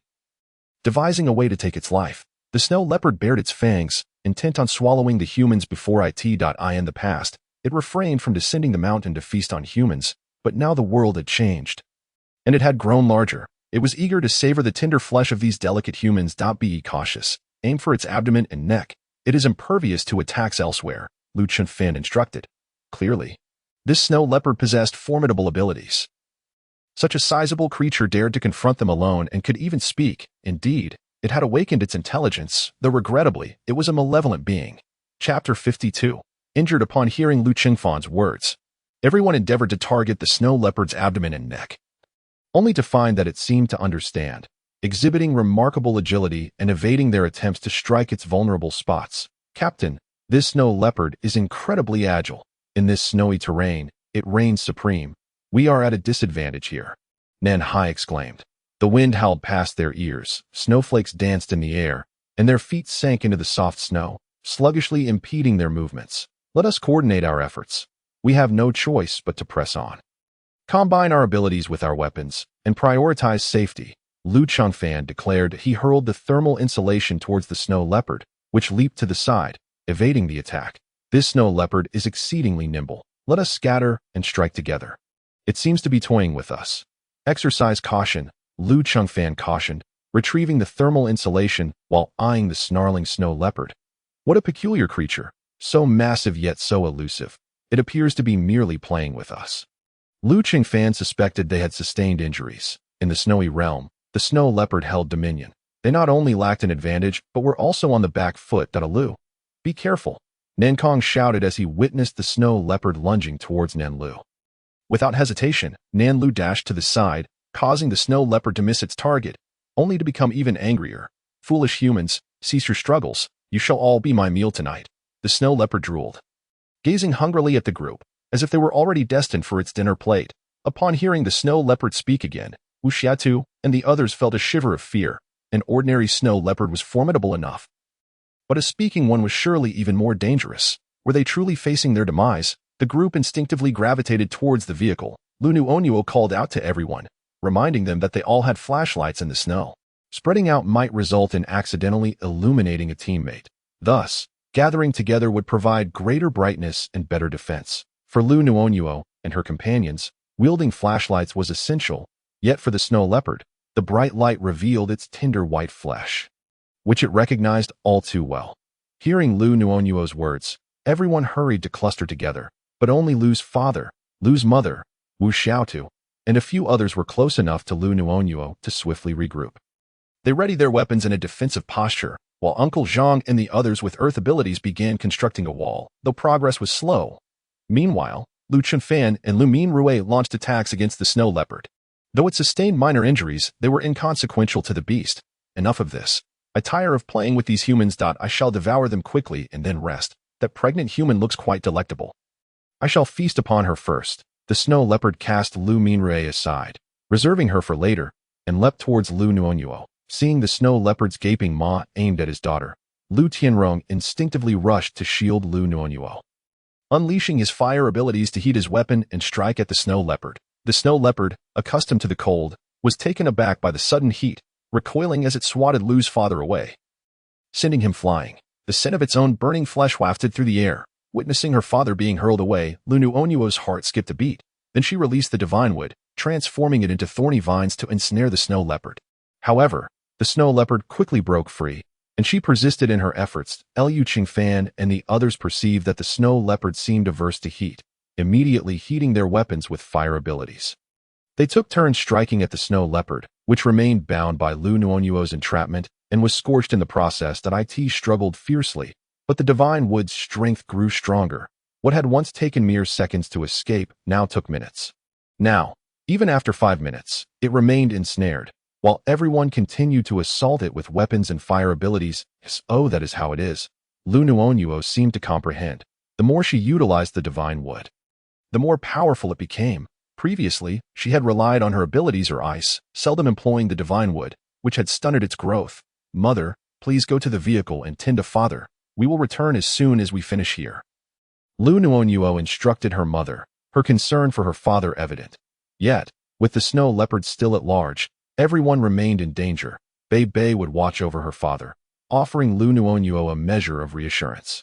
Lin Yakin and the others had already helped Liu's father over, and Liu Nuonuo urged her mother to care for him first. Caught between her child and her husband, Lin Yakin was filled with worry. Liu Qingfan had returned to Liu Nuonuo's side, assuring her that he would not allow her to be harmed, urging Lin's mother to hurry to the vehicle. Only then did Liu's mother assist Liu's father into the car. Nuonuo, what will you do? Your mother is here with you. Your father is fine, Liu Qinrong said, blood trickling from the corners of his mouth as he remained concerned for his daughter. Dad, Mom, I will protect Nuonuo. It was my fault for letting it catch me. Mom, please care for Dad that I will not leave Nuonuo's side. Liu Qingfan quickly reassured Liu's mother, stealing a glance at her husband, who was in dire need of her support. Lin Yakin's heart raced with anxiety. After another glance at Liu Nuonuo, she helped Liu's father into the vehicle. She intended to assist him in resting before returning to protect her daughter. Liu's father shared this sentiment. The two had been married for decades, and their silent understanding was evident as they obediently entered the car. Meanwhile, Nan Liu and the others continued to attack the snow leopard. Observing that Liu Nuonuo's divine wood was on the verge of being broken free, she persisted in reinforcing it, waiting until the snow leopard could no longer escape before finally releasing it. I have plenty of firewood in my space. Let's burn the snow leopard and relocate the vehicle. Liu Nuonuo proposed, primarily concerned that zombies might approach. All right, I recall another location that would suffice. Liu Qingfan contemplated the route, remembering a suitable terrain that was elevated and advantageous. Liu Nuonuo retrieved ample firewood from her space. Wu Shutu promptly rushed over, gathering and throwing the firewood around the snow leopard. Before long, a mound of firewood surrounded the creature. Realizing the precariousness of its situation, the snow leopard, having underestimated its foes, struggled against the binding vines, bewildered by their tenacity. Let me go. I beg you. I will not eat you. Spare me. The snow leopard began to plead, feigning weakness, plotting to feast upon the humans once it was free. Ha! Dream on. Perish, Wu Xiaodu sneered, pouring gasoline over the firewood before igniting it. The snow leopard writhed in the fierce flames, while the divine wood remained impervious to fire and water, preventing its escape. By the time it managed to break free from the divine wood's grasp, it was severely burned and unable to flee. Who will consume whom remains to be seen. Chapter 53. Injured too indeed. Sister Xiaotu was correct. It had just sought to devour them, and now their refusal to partake in its demise was already generous. Nan Liu, catching the scent of roasted meat in the air, replied to Wu Shutu. This detestable snow leopard, who had intended to consume them all and had even targeted Nuonuo first, was truly vile for having injured Liu's father. Let us not waste this opportunity. Since it wishes to feast upon us, let us turn the tables and feast upon it instead. Its demise will bring closure, and if we cannot eat others, let it at least be consumed, Liu Nuonuo declared, unleashing her water abilities to extinguish the flames, and instructing Aunt Zhang to divide the snow leopard. Liu Chengfan stored it away in his space, intending to divide it later, leaving the remaining bones in the snow. Nuonuo, Chengfan, there is a crystal core within, Aunt Zhang exclaimed, having shattered the snow leopard's skull. This abhorrent creature had attempted to devour them under the cover of night and had injured her husband. She was determined to enact her vengeance. Let me see. This is a water ability, and it appears to be level 5. No wonder everyone struggled against it. Fortunately, it fears fire and heat. Liu Nuonuo rushed over to inspect, discovering that the crystal core nestled within the snow leopard's skull was blue, indicative of water abilities. Water abilities can be given to my mother for an upgrade. She needs to supply everyone with water daily. Liu Chengfan picked up the crystal nucleus, which was truly exquisite, even more beautiful than crystal itself. It was astonishing that such a lovely object could grow inside one's mind. But alas, it had sprouted in the wrong head. Liu Chengfan stowed the crystal nucleus away, and everyone returned to the vehicle. Nehai drove to another location, as no one knew whether the zombies might approach or if they would be impervious to the cold. They all went to check on Liu Tianrong, who had already fallen asleep. prompting everyone to step outside. Annie, uncle, if you need anything, just call us that we are right outside, and we'll be attentive, said Nanlu, observing Liu Tianrong asleep. They prepared to rest, with Nanlu giving Lin Yakin some instructions before leaving. No worries. Everyone should go rest. Chen Fan and I are here, and Big Brother is around too, Liu Nuonuo reassured the group. Everyone understood that this was not the time for pleasantries. Given the uncertainty of the situation outside, it was crucial to rest well to safeguard each member of the team. Xiao Tu, you should rest now, Liu Nuonuo advised Wu Xietu, knowing that she was also quite fatigued. It's all right. Uncle and Annie treat me like their daughter. Seeing Uncle like this, I can't sleep either. Nuonuo, you go rest, that if you don't, the baby also needs to rest. Captain, please take care of Nuonuo. Auntie and I will keep watch here, Wu Xiaotu said, her eyes reddening. Having been orphans, she and her brother felt immense gratitude towards Nuonuo's uncle and auntie, who had treated them well since they met Nuonuo. They often invited her for meals, bought her cosmetics during college, gifted her clothes, and even sent her red envelopes during festivals. After graduation, they frequently called to check on her and invited her to stay with them, but she felt too shy. In her heart, they were like her parents. Let Xiao Tu take care of things here. Nuonuo, you should rest. Your nephew needs his rest, Liu Minrue said, noticing Wu Xiaotu's red-rimmed eyes, unable to bear sending her away. Especially since Nuonuo also required ample rest. I'm fine. I'm not sleepy. Let's all stay here together, Liu Nuonuo replied after a moment's thought, sensing her brother's concern for Xiao Tu and wishing for their happiness together. Thirsty, Liu Tianrong awoke, parched, his thoughts muddled as he repeatedly murmured his need for water. I'll get you some water, Lin Yakin said, having understood Liu Tianrong's request, and promptly rose to fetch a cup. Mom, don't use that. Drink this instead. I'll take Dad to the space. Brother, could you help Dad wash up? Liu Nuonuo instructed, leading everyone into the space. Lin Yakin was momentarily taken aback, but quickly regained her composure. With that water, she was not worried about any accidental leakage of secrets. Where is this? Liu Minrue stared in bewilderment at the flowing stream, the grassy ground beneath his feet, and the houses behind them. This is my space. Nan, could you fetch 2 cups of water for brother and Xiao Tu? Liu Nuonuo asked Nan, who promptly dashed off to retrieve the water from the source gifted by Grandpa Shenmu. Liu Minrue remained bewildered, mechanically finishing the water, while Wu Xiaotu, accustomed to novels, found her acceptance of the fantastical space a bit easier, though still quite overwhelming. This water you're drinking will prevent you from mentioning anything about the space once you leave, allowing me to bring you here often, Liu Nuonuo explained directly to Wu Xiaotu and her brother.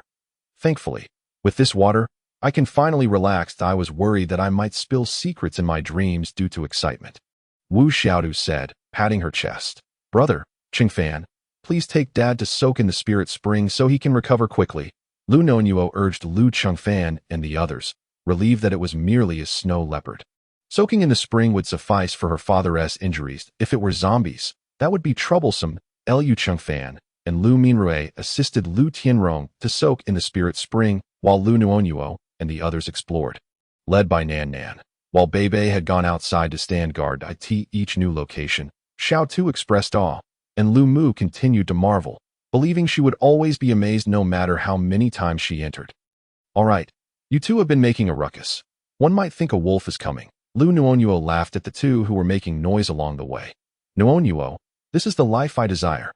We must swiftly eradicate the zombies and restore normalcy to our home, then purchase a piece of land in the remote countryside to create a paradise, Wu Xiutu declared, thoroughly enchanted by her surroundings. Her resolve to eliminate the zombies strengthening. Liu Nuonuo then shared with Wu Xiaotu the details regarding Earth's salvation and its current state. Wu Xiaotu fell into a minute of contemplation before regaining her optimism.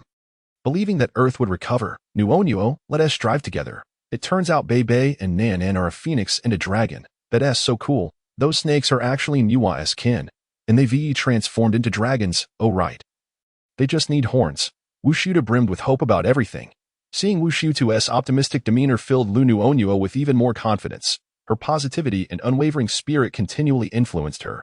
After a while, Liu Qingfan returned from soaking, and Liu Tianrong had regained his vitality. Liu Nuonuo organized them to rest before she and Liu Qingfan sought various supplements to further nourish Liu Tianrong. After sufficient rest, they all emerged to enjoy the surroundings while Lin Yakin stayed with Liu Tianrong, believing he needed some more time to recuperate despite his recovery. Nuonuo, I truly adore this place. Let us have Aunt Zhang prepare sauerkraut fish with this big fish. Dearest readers, I apologize for the mix-up with names in my updates of 2 books. I appreciate your patience and understanding, and I will correct them tomorrow. Please point out any omissions, as I am quite muddled. My sincerest apologies once again.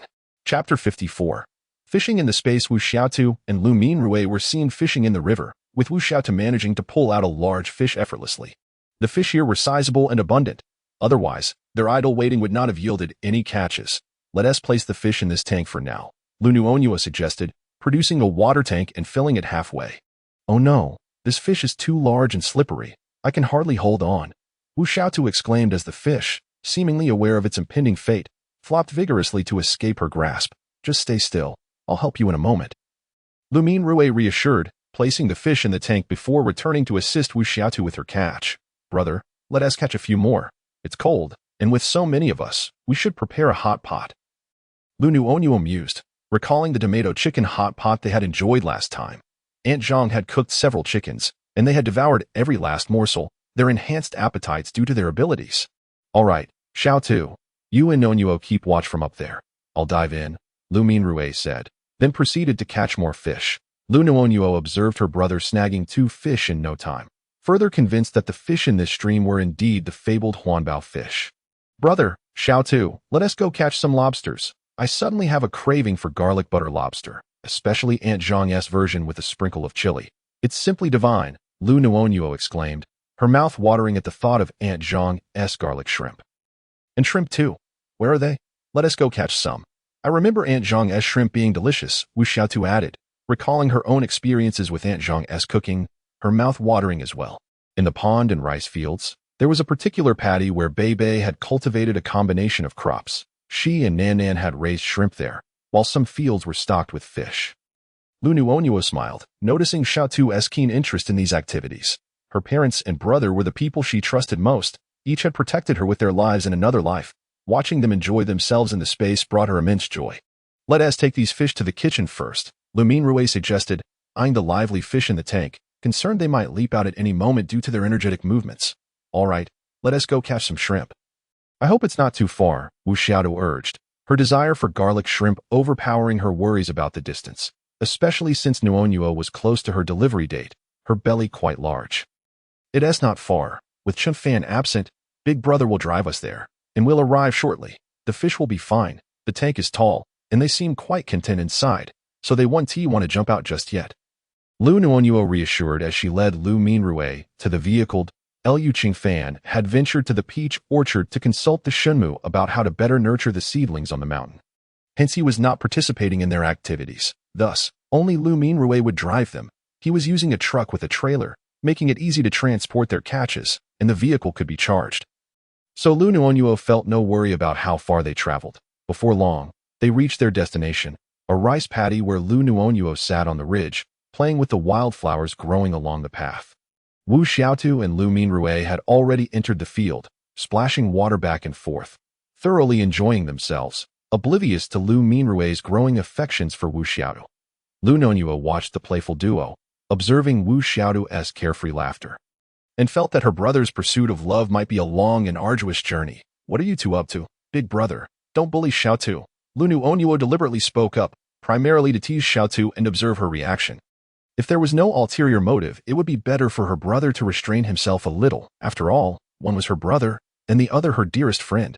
Quickly, Nuonuo, fetch me a bucket, she commanded. Wu Xiaotu immediately halted her playful antics, realizing her earlier actions, her cheeks flushed. Upon seeing this, Liu Nuonuo, drawing from her scan experience, sensed a glimmer of hope. Here, take this. Fill 1 bucket and bring it back to pour into this large bag for the car later. She instructed, producing 2 buckets along with several bags. Although she could distribute them here, her parents were still at the villa, and Liu Qingfan was absent, all scattered about. Thus, she decided to gather everything back to transport with the fish. All right, Nuonuo, you keep an eye on these little crayfish.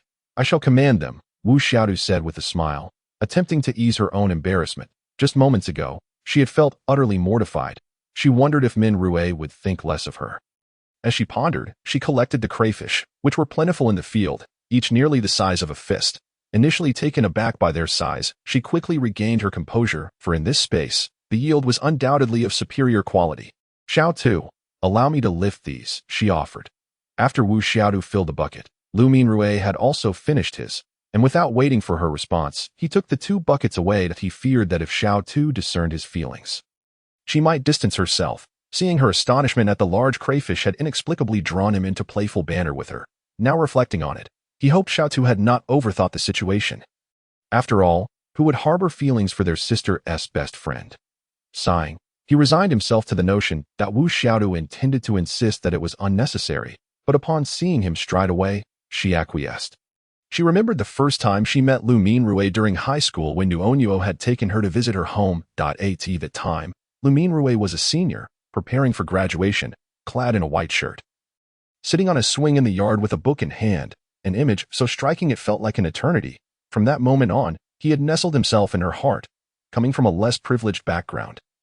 She felt as though their worlds were galaxies apart.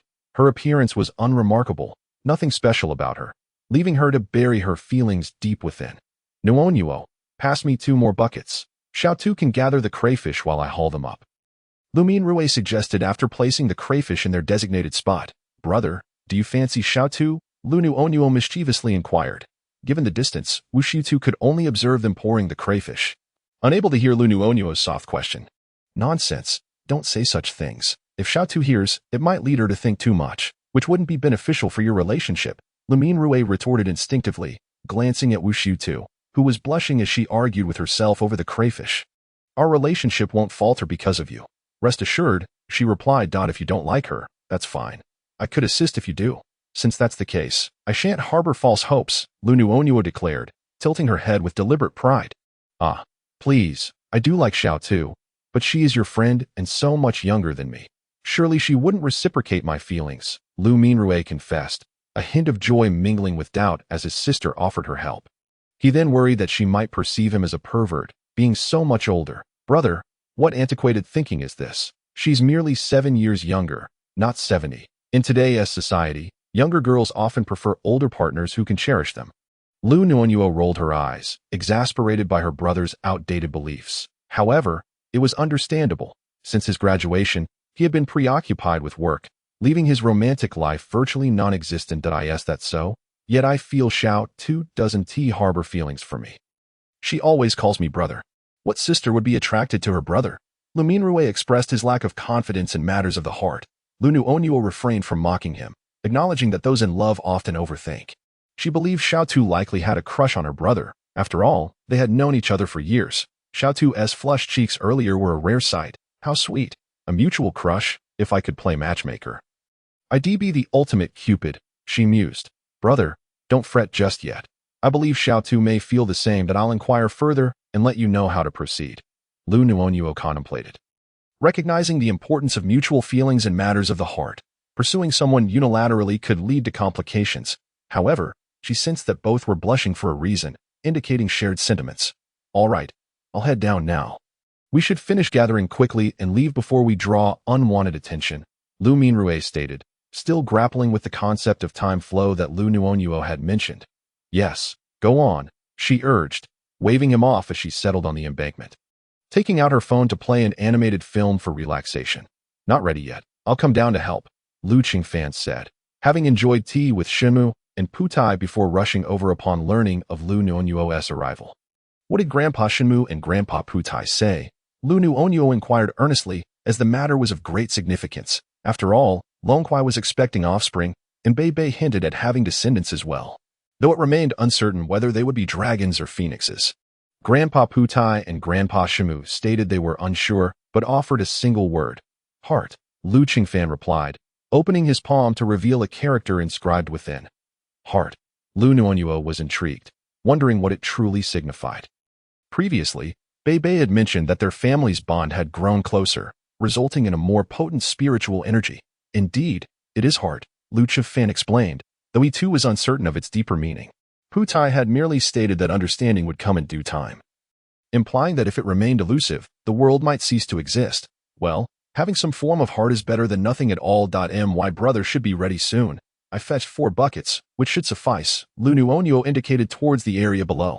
Wu Xiaotu and Liu Minrui each filled a bucket, and without further ado, Liu Minrui, began to carry them up, while Wu Xiaodu continued to gather the remaining two. Preoccupied with Liu Nuonuo's earlier words. He felt too bashful to speak. Thus, he chose silence. That Wu Xiaodu mistakenly believed Liu Minrui was upset about the earlier incident, and so she too kept quiet. Brother, place these 2 buckets here. You should bring the other 2 up. This bucket is quite large, and with the crayfish being so sizable, it should be enough. Let us check on what Mom and Dad need. It's not right to leave them there, Liu Nuonuo instructed, guiding Liu Qinfan to pour the crayfish into bags for transport. All right, I'll be right up, Liu Minrui responded before swiftly heading back down. Xiaotu, let us go. Nuonuo says we have enough, so we should return. Liu Minrui informed Wu Xiaotu, lifting the 2 buckets. Wu Xiaotu observed that Liu Minrui appeared normal, his tone unchanged, leading her to wonder if she had merely imagined the earlier tension. All right, I'm coming, she replied, washing her hands in the field before following Liu Minrui, 2 sizable crayfish in hand. The thrill of catching such large crayfish was exhilarating, and she found it hard to stop. After Liu Minrui and Liu Qinfan secured the crayfish in the vehicle, they proceeded to remove their gear, rinsing it in the irrigation ditch beside the rice field. While Liu Nuonuo gathered their equipment, the group then returned to the villa entrance, where Liu Tianrong and Lin Yakin sat on the lawn, tending to the nearby fish, seemingly engaged in cheerful conversation that elicited laughter from Lin Yakin. Nuonuo and the others are back, Liu Tianrong exclaimed, spotting Liu Nuonuo and her companions approaching with joy. Having noticed their absence, she thought they had gone to gather something, so she and her husband stayed to watch the fish frolic in the stream. Mom and Dad, you're up? Dad, how are you feeling? Liu Nuonuo asked as she settled beside her mother. I'm well, feeling even more agile than before. While you were away, your mother and I enjoyed another soak, and now I feel revitalized. There's nothing to worry about, Liu Tianrong assured, stretching his limbs and demonstrating his renewed vitality. Seeing her father's rosy complexion, Liu Nuonuo felt a weight lift from her heart, relieved that he had fully recovered. Otherwise, she would have been constantly anxious. Shall we head out then? We gathered some fish and crayfish. Brother, bring the crayfish over and place them in this water tank. I'll cover it shortly. We can keep a few small ones and I'll take the rest tomorrow, she planned, intending to retrieve them later that evening without causing unnecessary distress to the creatures. Deciding to retrieve the items herself the following morning, Liu Nuonuo ensured that the fish and shrimp in her space were settled before she and Liu Qinfan ascended the stairs. Since Liu Qingfan's position had already been claimed, they felt it prudent not to raise any questions, accepting the situation as it was. After all, the child was due any day now, and they were in the throes of romance. Restlessness had driven everyone from their slumber, but the frigid darkness outside soon lulled them back into sleep. The next day, Liu Nuonuo rose early, taking the salt-free pickled vegetables and the fish and shrimp crafted by Liu Qinfan according to the tutorial, and entrusted them to Zhang Ma. The fish was impressively large, and the shrimp plentiful, prompting her to suggest they feast on fish for lunch and shrimp for dinner, though with the current weather, it seemed unlikely they would be departing that day. Zhang Ma observed the sizable catch without inquiring about its origin. Zhang Ma, I wish to have sour fish soup made with these salt-free pickled vegetables, which are crisp and refreshing. That I would love for you to prepare it, Liu Nuonuo declared, presenting her the tofu as well.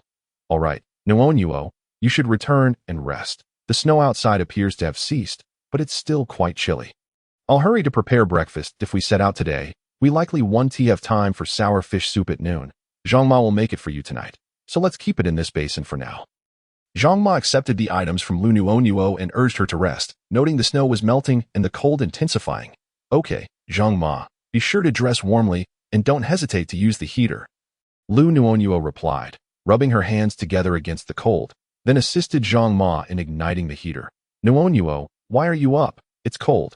Return to bed, Lin Yakin said, rising to help Zhang Ma with breakfast. Surprised to see Nuonuo already awake. Mom, I brought some things for Zhang Ma, and we'll head back now that I'm craving those glutinous rice dumplings, Liu Nuonuo responded, glancing at her mother, a sudden longing for the treat washing over her.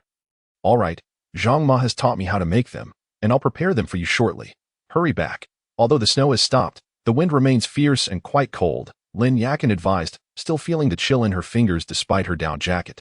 Thankfully, she had rested well the previous night and felt relatively energized. Liu Nuonuo turned on the heater, left the kitchen, and returned to the bedroom where Liu Qinfan was awake but still lying down. The snow has stopped. We should be able to depart today, Liu Nuonuo remarked, noting that their curtains were drawn, obscuring the view outside, and fearing Liu Qingfan might be unaware that I'll take a look. No wonder it feels colder this morning, Liu Qingfan said as he sat up and drew back the curtains, revealing that indeed the snow had ceased, and the flakes were visibly melting in the light. There were clouds on the horizon, suggesting a sunny day ahead. It's just past 5, and already there are clouds outside. It seems today a sun will be quite strong, Liu Qingfan observed, gazing at the sky. While the ground lay blanketed in white, and brown clouds lingered in the distance, before the apocalypse, anyone witnessing such a scene would surely marvel, declaring it a masterpiece of nature. Unfortunately, this was the apocalypse. Liu Nuonuo gazed at the clouds, uncertain about the day's weather. Many aspects of her life felt altered, perhaps due to her rebirth. For instance, she recalled that the heavy snowfall in her previous life had occurred 3 months later. Perhaps her memory was flawed, or perhaps the weather simply had a mind of its own, changing at will. She feared the rising temperatures. While cold could be warded off by a fire, with dry wood or wild grasses easily found outdoors, he posed a different challenge. Where would they procure enough ice or ice-related abilities? Liu Nuonuo's spirit sank at the thought. Grandfather Shenmu had once told her that since she possessed a space, she must also cultivate compassion for humanity, for it was only with such a heart that Earth might have a chance to revive. She pondered the plight of the surviving elderly and children, acknowledging her inability to assist everyone, while even her desire to ensure her family's survival relied on collective strength. Thus, those living in the apocalypse were akin to their ancestors, enduring hardships, and only united could they hope for success. What we need to do is unite and strive to place what the earth requires in its rightful places, Liu Qingfan stated, referencing the phoenix, dragon, divine tree, and Bodhi. Together, let us protect our loved ones.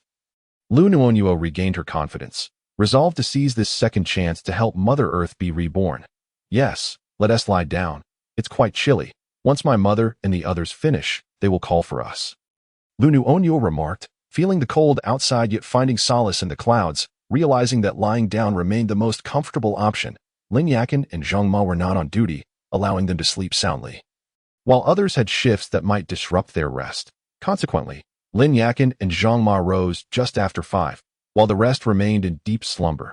Those in the duty room watched as the snow melted outside, grateful they did not have to venture out to shovel it, instead lighting a fire to keep warm while remaining vigilant of their surroundings. The snow leopard had vanished, leaving them to wonder if other predators lurked nearby. Once breakfast was prepared, Zhang Ma and Lin Yakin called everyone to eat. Upon discovering the snow had melted, spirits soared. Nanhai was particularly relieved, having endured a cold night and the prospect of shoveling snow, fearing an unexpected encounter with large beasts. However, he soon noticed Liu Qingfan wore an unusual expression, seemingly unhappy despite the good news. "Captain, what's wrong?" Nanhai queried, noticing Liu Qingfan's gaze fixed on the horizon. Others joined in, seeking to understand that it's nothing. The clouds are simply becoming more beautiful, though I can't shake the feeling something is amiss. Perhaps I'm overthinking it. Everyone, eat up. Let us depart once we're done. Liu Qingfan replied, redirecting their focus. Nuonuo, here are the dumplings you wanted. I made plenty, so everyone is welcome to indulge, Lin Yakin said, offering Liu Nuonuo a large bowl, with many more still in the pot. Understanding that all the food originated from their space, she felt less concerned about the flour used, knowing they would share it among themselves. Seeing Liu Nuonuo enjoy her meal encouraged others to partake, each consuming half a bowl of dumplings. After finishing their meal, Zhang Ma and Lin Yakin tidied up, and they prepared to set off. Let us head out now. Some of the snow remains, so drive cautiously, Liu Qingfan instructed, pulling out a thermometer to measure the temperature changes. Uncle Liu, are you feeling all right? Nen Liu inquired, noticing Liu Tianrong appeared revitalized, almost as if he had never been injured. I am fine, just had a fall. After a good sleep and a bit of medication, I'm as good as new. The snow was soft. Had it been on the ground, the outcome might have been different. Liu Tianrong chuckled, aware that mentioning his recovery in the space would be inappropriate. Indeed, it's fortunate that you have a strong constitution.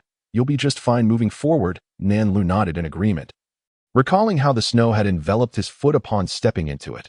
Captain, we're approaching the town, Nanhai announced as he halted the vehicle at the entrance of the small town. The temperature is 35 C and continues to rise. Let us quickly gather any salvageable items from the town and find a spot to wait, monitoring how high the temperature will climb. Liu Qingfan documented the temperature increase, noting how unseasonably warm it was so early in the day, raising concerns about the midday heat. Let us get the batteries out to soak up this sun, Liu Nuonuo thought, recognizing the opportunity to recharge. Chapter 57. Gathering supplies in the town. Upon hearing this, everyone retrieved their items, placing them on benches to bask in the sun. It was too warm to keep the windows closed. Yet opening them allowed the heat to seep in. Thankfully, the sun would provide a much-needed boost to the batteries. Nanhai drove deeper into the town, encountering no zombies, save for a few that were swiftly dispatched by their team. It seems the rising temperatures have discouraged the zombies from venturing out. They must be hiding in the buildings, he commented, bemused by the absence of threats. Stop the car. We'll disembark here and start gathering supplies. Hi, please park further ahead, Liu Zhiyi instructed, and as they exited the vehicle, he organized them into 3 groups. I'll team up with Nuonuo, Mom and Dad will pair with Nan Lu and Nan Fei, while Zhang Ma will join Zhang Shu and De Ge, along with Wu Xiaotu, Nan Kong, Nan Di, and Xia Lina. The remaining members will form the last group. Stay vigilant, he concluded, noting that Nan he had awakened his spatial abilities. Albeit limited to 600 square meters for non-living items, yet capable of preservation, justifying his placement in the 3rd group. Let us commence our operation unless there are any objections. Remember to call out if anything arises and stay safe, Liu Qingfan declared, prompting everyone to spring into action. Each team ventured to local convenience stores or supermarkets, intentionally avoiding residential areas to expedite their efforts, as the supermarkets were bustling with customers. Typically, a small convenience store would have only one attendant. Making it manageable to confront 1 or 2 zombies, they collected supplies zealously, without hesitation, completing the small town shops within an hour.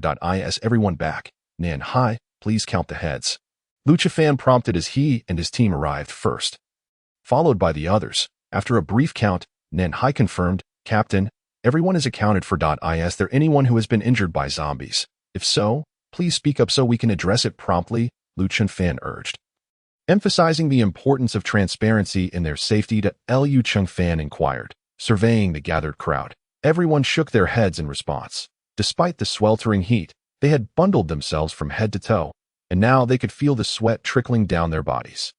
That's good to hear, he said, as the individual in charge of collecting items began to distribute them. I will take these for now and sort through them later. For the time being, we need to head to the large supermarket. It's the biggest in town, well stocked with goods. Everyone, please prioritize gathering food. Liu Zhiyi stashed away the items that had been dumped out and those carried back by the others into the vibrant world of flowers, knowing that Bebe would organize them later.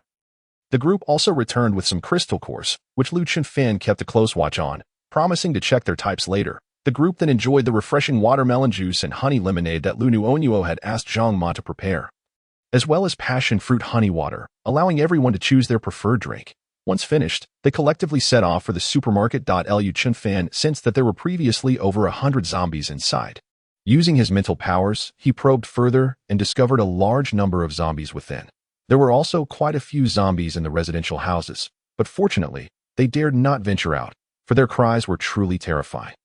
Wu Xiaotu remarked, I've been hearing the zombies' cries all along the way, yet they still won't come out. It's at least 40 degrees outside. Big brother, I've run out of ice. Could you spare me 2 more blocks?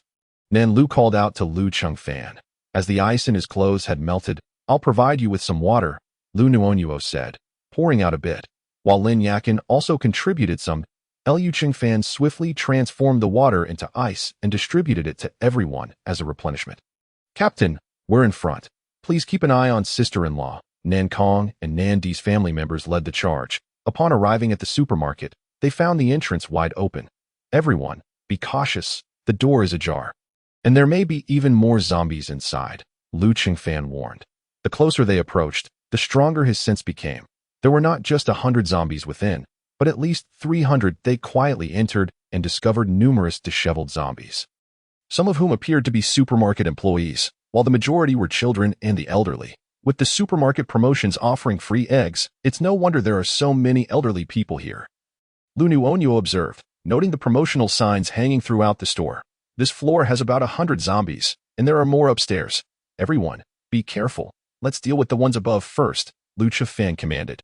The group proceeded in pairs, back to back, skillfully dispatching the zombies. With the heat rising, the zombies were sluggish, and given the higher number of elderly and children among them, Their overall strength was diminished. Block off the elevator with supplies to prevent the upstairs zombies from coming down easily. Liu Nuonuo reminded as she collected items. Nankong promptly moved a shelf to obstruct the staircase, then rejoined the fray. After approximately 3 hours, Liu Nuonuo and the others had cleared the 3 floors of items. Although some zombies remained unvanquished, however, the heat was unbearable, prompting everyone to return to the vehicle. I'm dying from the heat, Wu Xiatu exclaimed as she climbed into the car, shedding her outer layer. To avoid being caught by zombies. Everyone had dressed in long sleeves, resulting in a pool of sweat. This is today's crystal core, Nanhai said, gathering the cores and handing them to Liu Chengfan. As per our usual practice, each person gets 1 a day. Find a time to absorb it and level up. Liu Chengfan distributed 1 crystal core to each individual for leveling up, keeping the remainder for daily use. Lin Ruoxi was initially taken aback that these cores could be used for upgrades. But as she received 1 each day and gradually felt her powers grow, she became more composed. The weather is sweltering, and the zombies are hesitant to emerge, yet no one knows what the climate will be like tonight. Let's leave now. Those with ice powers should accompany me to create more ice to cool the vehicle down, Liu Chengfan decided, prioritizing safety. Seeing that cooking was impossible at noon, Liu Nuonuo retrieved numerous ready-to-eat meals ordered by Zhang Ma and Liu's mother. The aroma still wafting enticingly. Having grown accustomed to Zhang Ma's cooking, I now find this braised pork less appealing. It's a sin, Nan Lu exclaimed, shaking his head as the group found his antics amusing. Yet they all agreed that Zhang Ma's cooking was indeed exceptional. This was from when we set out. It was purchased by my wife and me. Everyone, dig in for now. Once we settle down, Zhang Ma will prepare a feast for you, Zhang Ma said while enjoying braised lion's head. Previously, she had considered it quite delicious, but now she felt the rice lacked the quality of what they usually consumed. Likely due to it being stored for too long, the group casually consumed some fast food in the vehicle as they continued their journey. By 8 in the evening, the sun had yet to set, causing everyone to feel something was amiss. This is strange. The sun remains hanging in the sky, and it feels as though the temperature hasn't changed at all. It's still sweltering, Liu Qianrong remarked, glancing at the glaring sun outside. There's a hillside ahead, shaded.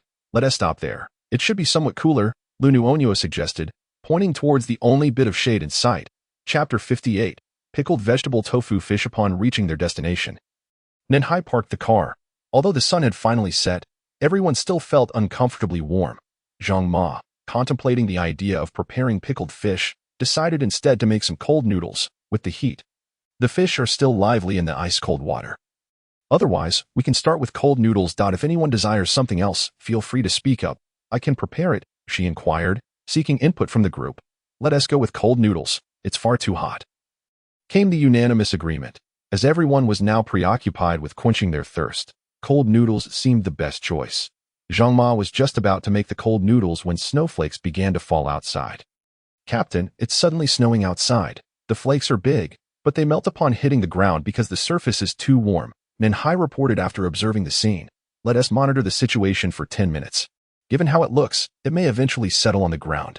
Zhang Ma, please hold off on preparing the food for now. We'll reassess in 10 minutes, Liu Chengfan advised, glancing at the rapidly descending snowflakes. As anticipated, the snowflakes soon ceased melting and began accumulating on the ground, creating a blanket of white. Indeed, there is snow on the ground now, and the air feels cooler, Nanhai noted, checking the thermometer, which indicated a rapid drop in temperature. Zhang Ma, let us prepare the pickled fish after all. It's too cold. Hurry, start the fire. Where's my coat? It's freezing, Nan Lu exclaimed, hopping in place while donning his outer layer. The others quickly followed suit, putting on their coats and starting a fire. This bizarre weather was truly tormenting. Moments ago, they were nearly suffocated by heat, and now they faced the threat of freezing. All right, I'll begin cooking the pickled tofu fish. If anyone has requests for side dishes, please let me know. Our main dish will be fish, complemented by pickled vegetables and tofu. If anyone has dietary restrictions, please speak up, Zhang Ma announced while putting on her coat. Zhang Ma, as long as everyone isn't allergic, just cook whatever you feel like. Constantly picking and choosing is cumbersome for you, Nanhai remarked. Acknowledging Zhang Ma and Liu's mother's daily efforts in preparing breakfast and dinner for the group. In this apocalypse, having food was a blessing in itself. Exactly, Zhang Ma, don't indulge us too much. Whatever you cook, we'll eat. If anyone has allergies, please inform Zhang Ma. The others chimed in, affirming their agreement. The few girls also confirmed they had no allergies, prompting Zhang Ma to nod and head to the kitchen to cook. While she appreciated their input, she believed it was essential for everyone to adapt to the conditions of this new world. Consuming a variety of foods would ensure better nutrition. After Zhang Ma entered the kitchen, Liu's mother emerged from her shower. Feeling hot earlier, she had opted for a wash, but the sudden chill made her grateful for the hot water. She resolved to bathe in Nuonuo's space next time. As it was comfortable and tranquil, Zhang Ma, what are we having for dinner tonight? Lin Yakin asked as she emerged, wrapped up warmly after her bath. Tonight we're having pickled tofu fish. The young lady has been wanting it for a day or two. And I haven't had the chance to prepare it. It was too hot earlier, so we considered cold noodles, but then the temperature dropped suddenly. Zhang Ma replied while preparing the fish. Indeed, I was just in the shower and suddenly felt the temperature plummeting.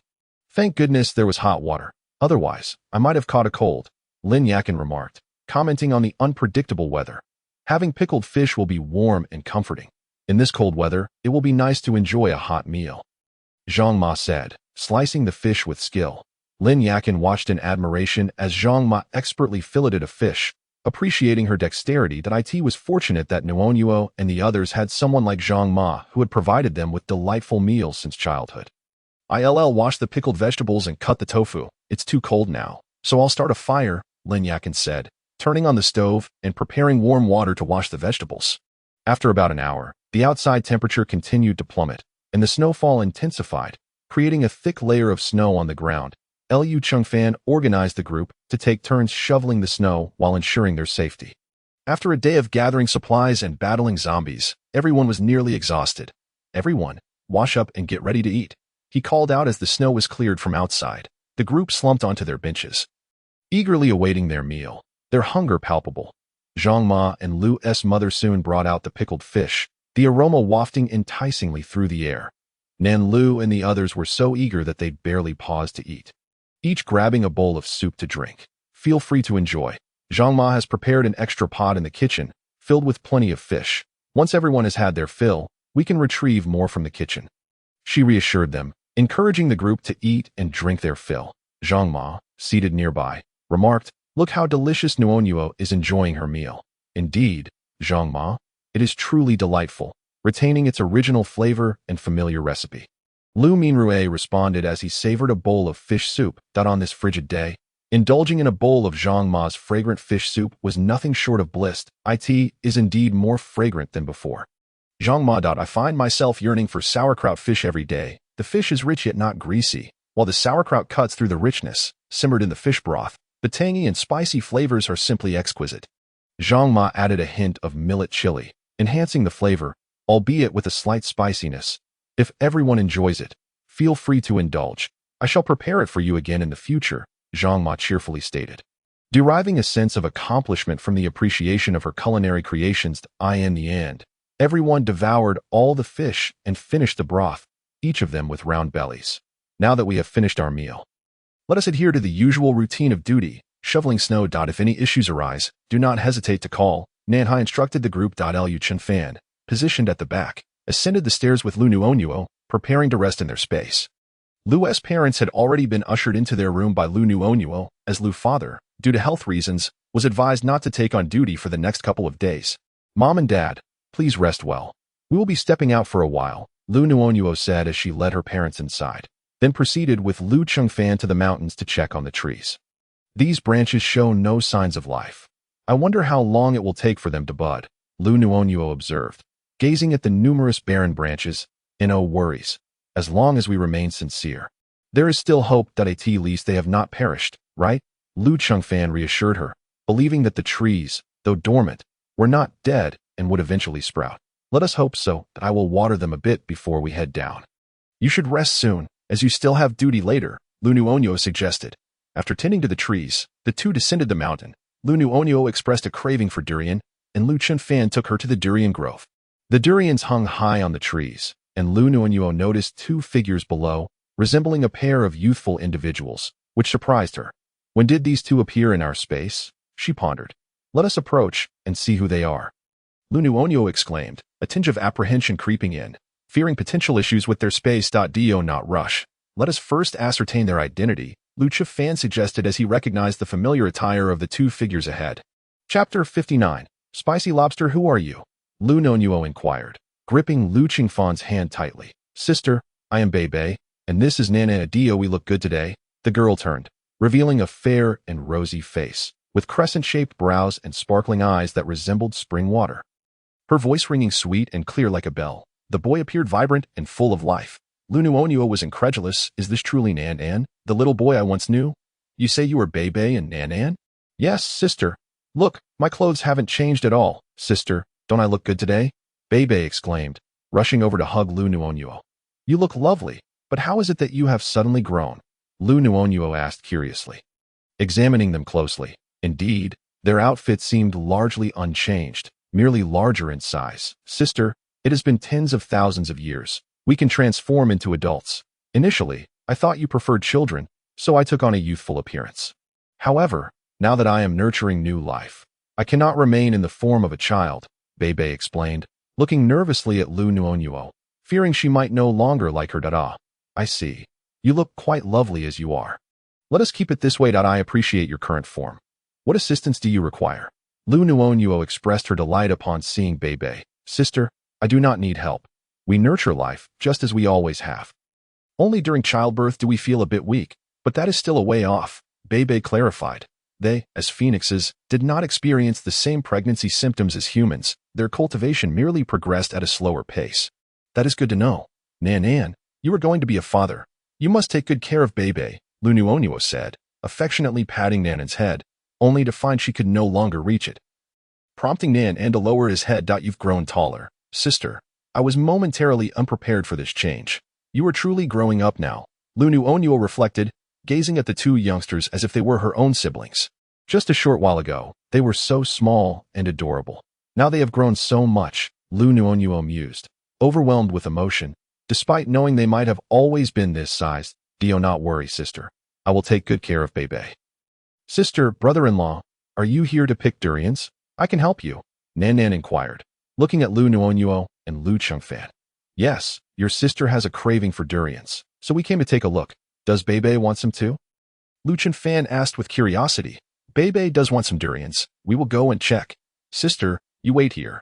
I will go pick them, Nan declared before transforming into a dragon god and soaring upwards, with a flick of his tail. Durians tumbled onto his back, and soon he descended with a plentiful harvest. How fragrant.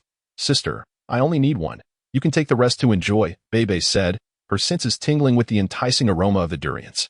All right, if you wish to eat, I shall let you pick more, Liu Nuonuo replied, admiring the abundant durians hanging from the trees. Nan is truly a master at picking durians. With him around, there is no worry about Bei missing out on good durians. Okay, sister, we must go share this wonderful news with Grandfather Shimu. Would you like to join us? We will return to accompany you shortly. So sweet and sticky, Bei exclaimed, already opening a durian and starting to eat.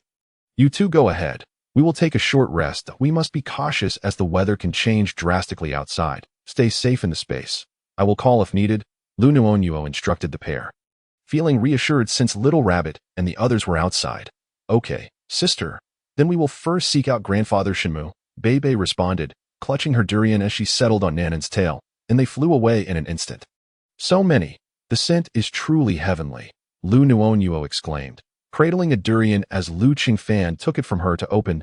He placed the remaining ones in a bag and loaded them into the vehicle. As Liu Nuonuo relished the durian, Liu Qingfan drove, and soon they returned home. After resting sufficiently, Liu's parents had awakened.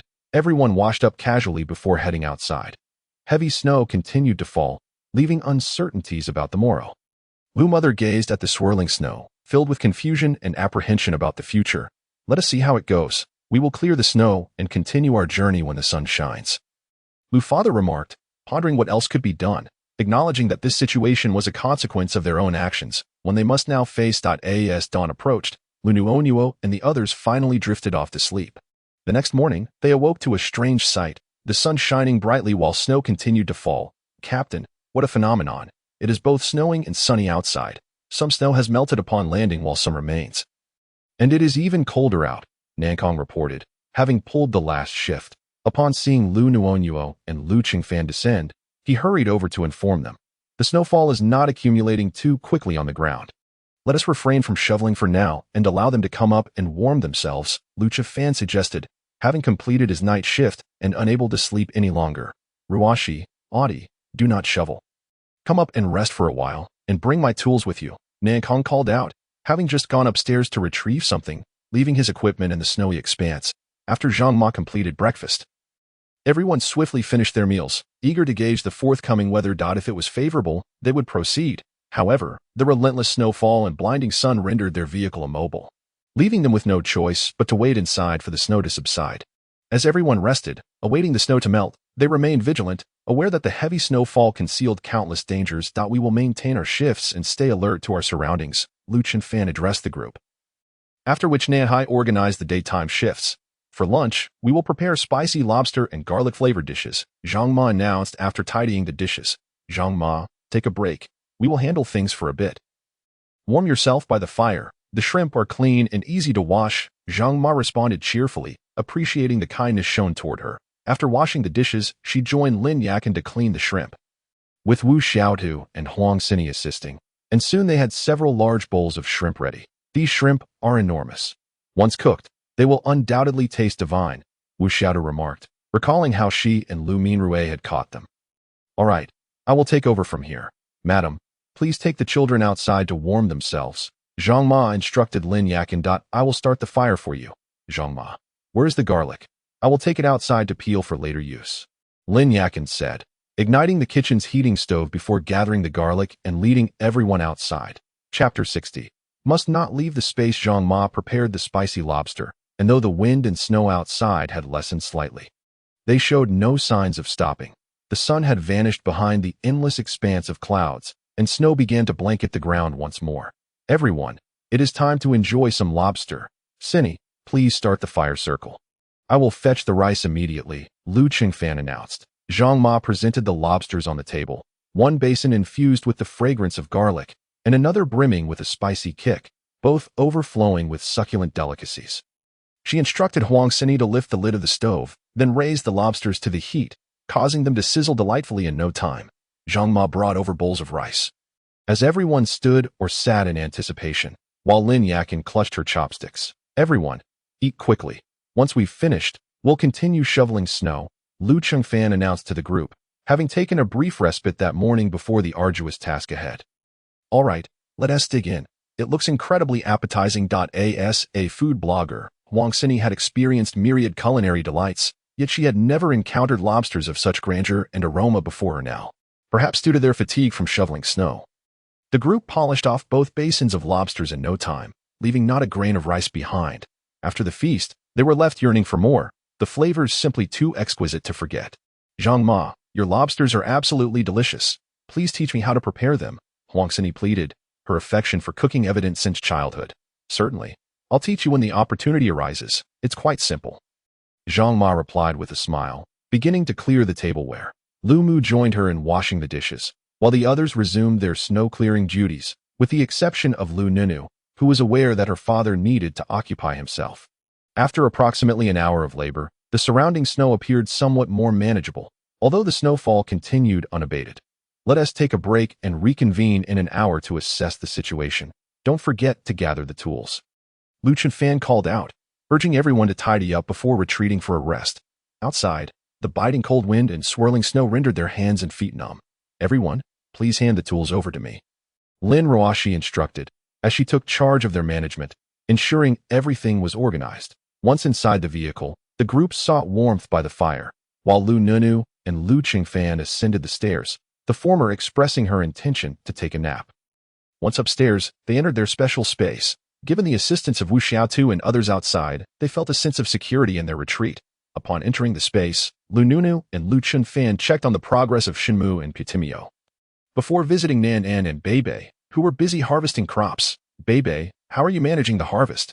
Are you feeling all right? Liu Nuonuo inquired, her concern for her dear relative evident. Sister, I'm perfectly fine. Our phoenix is nurturing life, and it doesn't interfere with this work. I'm imparting skills to the baby. Once I've done that, they'll be ready upon arrival, Bebe cheerfully replied, engaged in prenatal education. Realizing this, Liu Nuonuo encouraged. That's wonderful. Continue your teaching. I'll check on Shenmu and Grandpa Pitimio. Nan, please plant some purple potatoes in the cornfield. I remember I harvested over 10 pounds of a new variety, suddenly recalling the unplanted purple potatoes. She felt a surge of urgency. All right, sister, you go see Grandpa. I'll handle the planting. Nan nodded, continuing to let the sickle harvest the crops autonomously. Liu Nuonuo and Liu Chengfan drove their electric vehicle deep into the peach grove. Observing Shenmu and Putimio engrossed in a game, they chose to remain silent, simply watching. Have you been waiting long, Zia Nuonuo and Zia Kingfan? Shenmu jovially greeted them, having finally triumphed over Putimio, despite the latter allowing him 3 pieces. Grandpa Shenmu, Grandpa Putimio, I just visited little Shenmu and little Putimio, and it struck me. Is there a possibility for you to return to Earth and cultivate new Shenmu and Putimio? Liu Nuonuo voiced her curiosity. Acknowledging their origins from Earth. Indeed, we were once of Earth, yet we have since entered this space, nourished by celestial energies. Only the celestial beings can facilitate our return, which is a formidable task, far more complex than cultivating new trees. Shenmu explained solemnly. Their ultimate destiny lay within this small world, immortal as long as the Liu lineage persisted, serving as guardians of this realm, inextricably linked to it that I understand now, Grandpa Shenmu. I will diligently cultivate new Shenmu and Putimio. Liu Nuonuo nodded, realizing her previous assumptions were misguided. If it were possible, they would have ventured out long ago.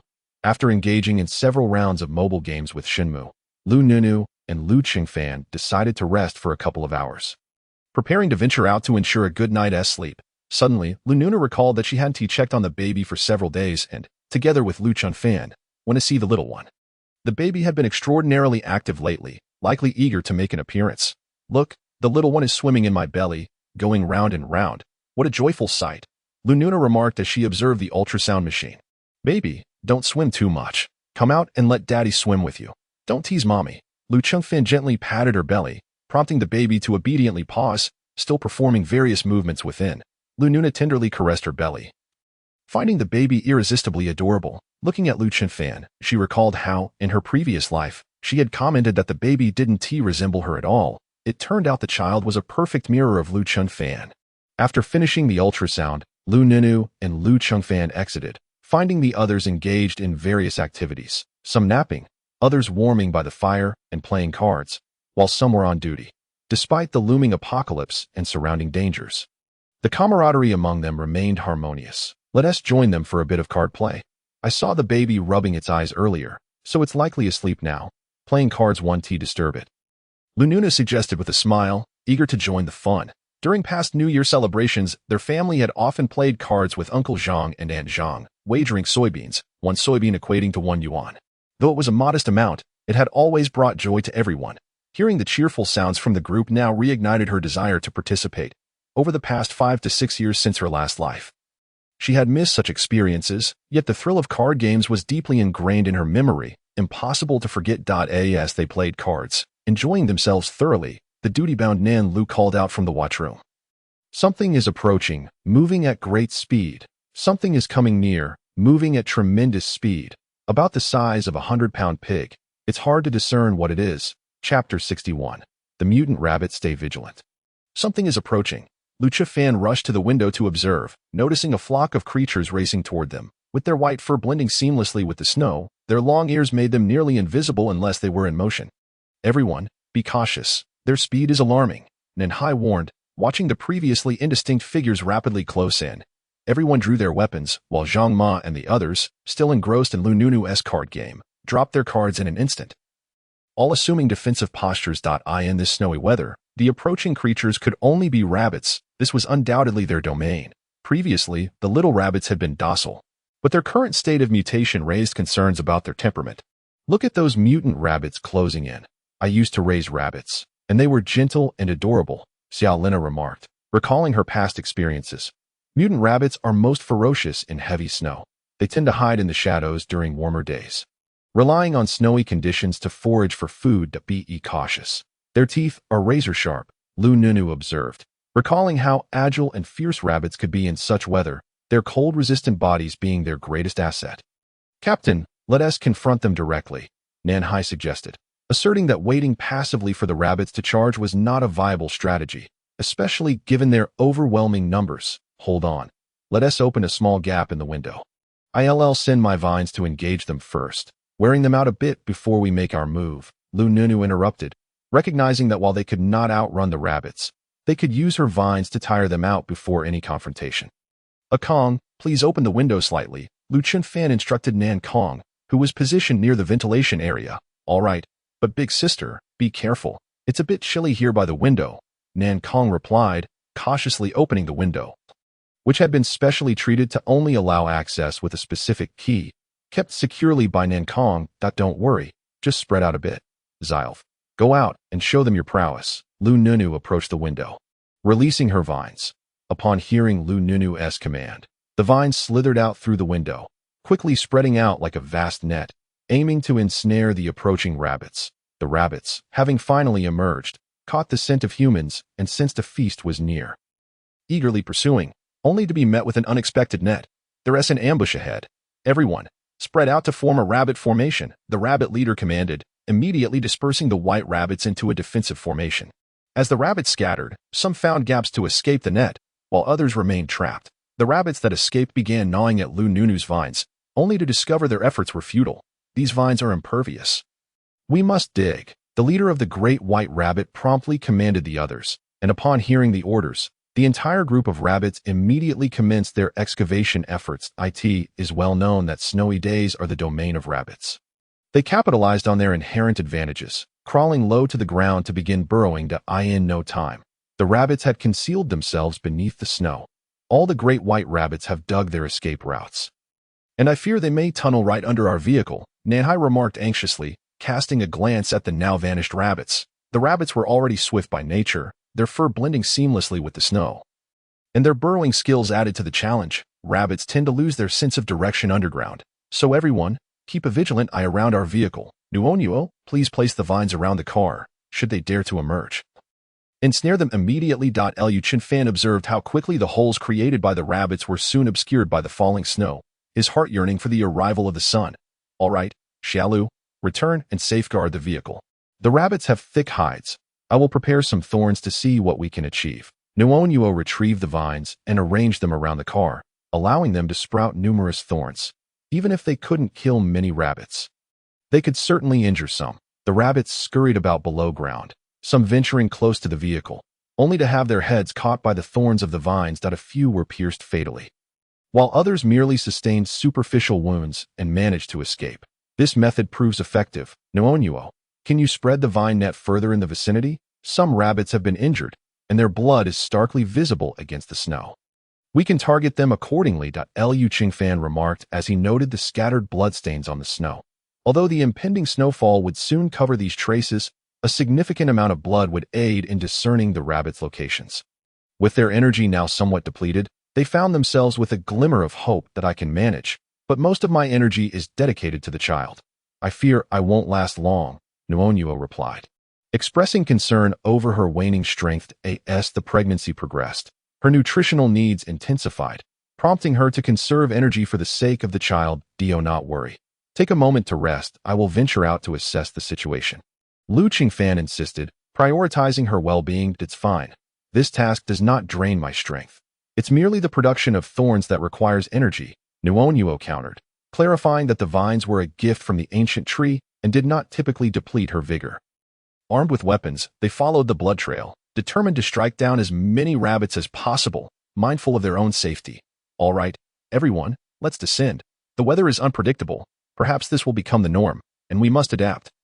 Liu Zhiyi declared, rallying his comrades. Nuonuo, stay with the vehicle and rest. Should danger arise, seek refuge inside. After leading the others down, Liu Zhiyi turned to Nuonuo, issuing his instructions. I am fine. I will set the net here. Rest assured, the child is my priority, and I will protect him. If I feel unwell, I will take a break, Nuonuo assured him, emphasizing the importance of collective effort in facing adversity, noting that her net could also help the rabbits expend some energy. You are the most important one, Liu Zhiyi stated earnestly, having already fallen deeply in love with her. For him, her health took precedence over everything else. I understand. You go help. I will set the net. I will injure some, and you all can take action, Nuonuo said while continuing her task. Once Liu Zhiyi descended, he began directing the team in their battle against the rabbits. As Nuonuo successfully injured a rabbit, they swiftly moved in to finish it off. The rabbits, trapped beneath the net, could only dig deeper, yet the wounded ones bled profusely, revealing their positions. Today has certainly been a challenge, the leader of the great white rabbits thought. Nursing its own wounds while hiding in the snow, biting down in frustration. Chapter 62. Spicy Dry Pot Rabbit Captain. Some rabbits have escaped. They are too swift to pursue. Nuonuo called out after chasing one, only to find it biting his weapon, realizing it could not penetrate and then burrowing away. Let those that have fled go. Everyone, focus on dealing with the rabbits at hand. They are too fast, and pursuing them would waste our energy. Liu Changfan replied to Nuonuo, then turned to his comrades engaged in battle with the rabbits. Understood, Captain, they chorused, continuing their assault. Several members rallied together, encircling the rabbits from all directions. The leader of the great white rabbits, having sustained injuries, could only hide in the snow, blood seeping uncontrollably from its wounds. Liu Changfan kept a watchful eye on the rabbit leader and, noticing a trail of blood leading from its escape route, quickly followed it. The leader sensed footsteps approaching and urged the other rabbits to burrow faster, but its injuries had significantly slowed it down. Liu Changfan, following the blood trail, swiftly uncovered the snow with his knife, revealing the leader of the great white rabbits. Seizing the opportunity, he hurled his weapon with precision, striking down the leader instantly. The remaining great white rabbits, witnessing this, fell into disarray, fleeing in all directions. However, most were ensnared by Nuonuo's net, unable to escape above ground and forced to dig away. The dead and wounded rabbits scattered in panic, and Nuonuo and her companions let out a sigh of relief. The outside was frigid, sapping their energy, and they were grateful that the great white rabbits had succumbed first. Let us gather the great white rabbits. This is meat that will replenish our nutrients. Tonight, we shall feast on spicy dry pot rabbit. Liu Changfan announced to the group, eyeing the large, plump rabbits that should not go to waste. All right, Captain, these great white rabbits interrupted my card game. Just wait until I feast on them. Nuonuo responded, immediately beginning to search the snow for rabbits. Upon hearing Liu Changfan's words, everyone joined in the hunt, quickly locating a pile of large, plump rabbits, guided by the blood trails. How astonishingly large! I never expected the rabbits to mutate to this extent. Xiaolina remarked, holding up one of the hefty rabbits to eye. In the past, I raised them with the finest care, yet they never grew this fat. Fat is good. I shall have Zhang Ma prepare spicy dry pot rabbit, rich and succulent, with a perfect balance of fat and lean meat. Just imagine, a bite of rice followed by a mouthful of spicy rabbit meat. The flavor is exquisite, Wu Xiaodu chimed in, carrying 2 sizable rabbits alongside Xiaolina. Hearing her words, Xiaolina couldn't help but swallow hard, her mind already conjuring images of the delectable rabbit meat. Having just feasted on lobster, the subsequent skirmish with the rabbits in the snow had rekindled her hunger. That should suffice. Let us not search further for those we cannot find. It is time to return, Liu Changfan declared, surveying the substantial bounty of rabbits. Upon hearing his call, the team members returned, their hands full of rabbits, their numbers having increased significantly. Everyone rubbed their hands together, attempting to warm up from the biting cold. Liu Changfan glanced at the gathered rabbits, retrieving a pouch from his space to store them before sealing them away. After shaking off the snow, they climbed into the vehicle, eager to warm themselves by the fire. It took a while before they finally felt the warmth return to their bodies. Nuonuo remained by the bed, not feeling cold, though her hands were a bit icy. Liu Changfan placed her hands into his pockets, using his fire ability to warm them. We have collected several rabbits, and we shall prepare spicy dry pot rabbit shortly. I heard from Zhang Ma that you enjoy it, Liu Changfan inquired, having overheard Zhang Ma mention earlier that Nuonuo used to raise rabbits for her meals. Indeed, when I was young, I found the rabbits on the street to be adorable and insisted on raising them. However, they ended up devouring my flowers, which made me see my father had Zhang Ma prepare the rabbits. And when I returned home from school, I found rabbit meat waiting for me. It was delicious. Later, I discovered that it was my little rabbits, and I cried again. But rabbit meat is truly delightful, so I continued to buy them to raise for food. Nuonuo recounted with a smile, reminiscing about the past and the peculiar logic behind her actions. Liu Changfan retrieved a pouch of rabbits from his space and instructed Nanfei and the others to clean them. Nanfei, Nanlu, Nantian, Nandi, you all come with me to process the rabbits. Zhang Ma has also worked hard. We will prepare everything, then let her make the spicy dry pot rabbit. Considering Zhang Ma's fatigue, Liu Changfan took the lead in processing the rabbits. Changfan, no need. I can handle it. I am familiar with the process and will finish quickly. It is not exhausting, and it isn't cold now, Zhang Ma interjected, eager to take over. She had experience with rabbit preparation and felt confident in her skills. Zhang Ma, it is fine. We will manage the rabbits. Once we clean them up, you can take over the cooking. Liu Qingfan waved his hand dismissively. Zhang Ma, though still concerned, decided to accompany them to observe. Seeing Liu Qingfan and his team work skillfully reassured her. As she feared they might injure themselves. Zhang Ma, we used to catch rabbits in the wild to roast, so we are quite adept, Nan Lu chuckled, recalling their past exploits. The group had a penchant for catching rabbits for roasting, often carrying a dual-chambered container with salt and 5-spice powder, making everything they cooked outdoors taste exquisite. That's good. I was just worried you might hurt yourselves, Zhang Ma replied. Zhang Ma, with a smile, declared that she would return to the warmth of the fire, taking with her some garlic to peel. Once Liu Qingfan and the others had finished preparing the rabbit, Zhang Ma entered the kitchen with the peeled garlic to commence her dry pot rabbit dish. Xiaotu Jia, your name also contains 2 rabbit. Do you enjoy eating rabbit meat? Nan Lu inquired curiously of Wu Xiudu. Of course. I specifically chose this name to indulge in rabbit meat. You can ask Nuonuo and Linxia. Rabbit meat is so delectable. Especially the way Zhang Ma prepares it. Anyone who doesn't eat it is truly missing out.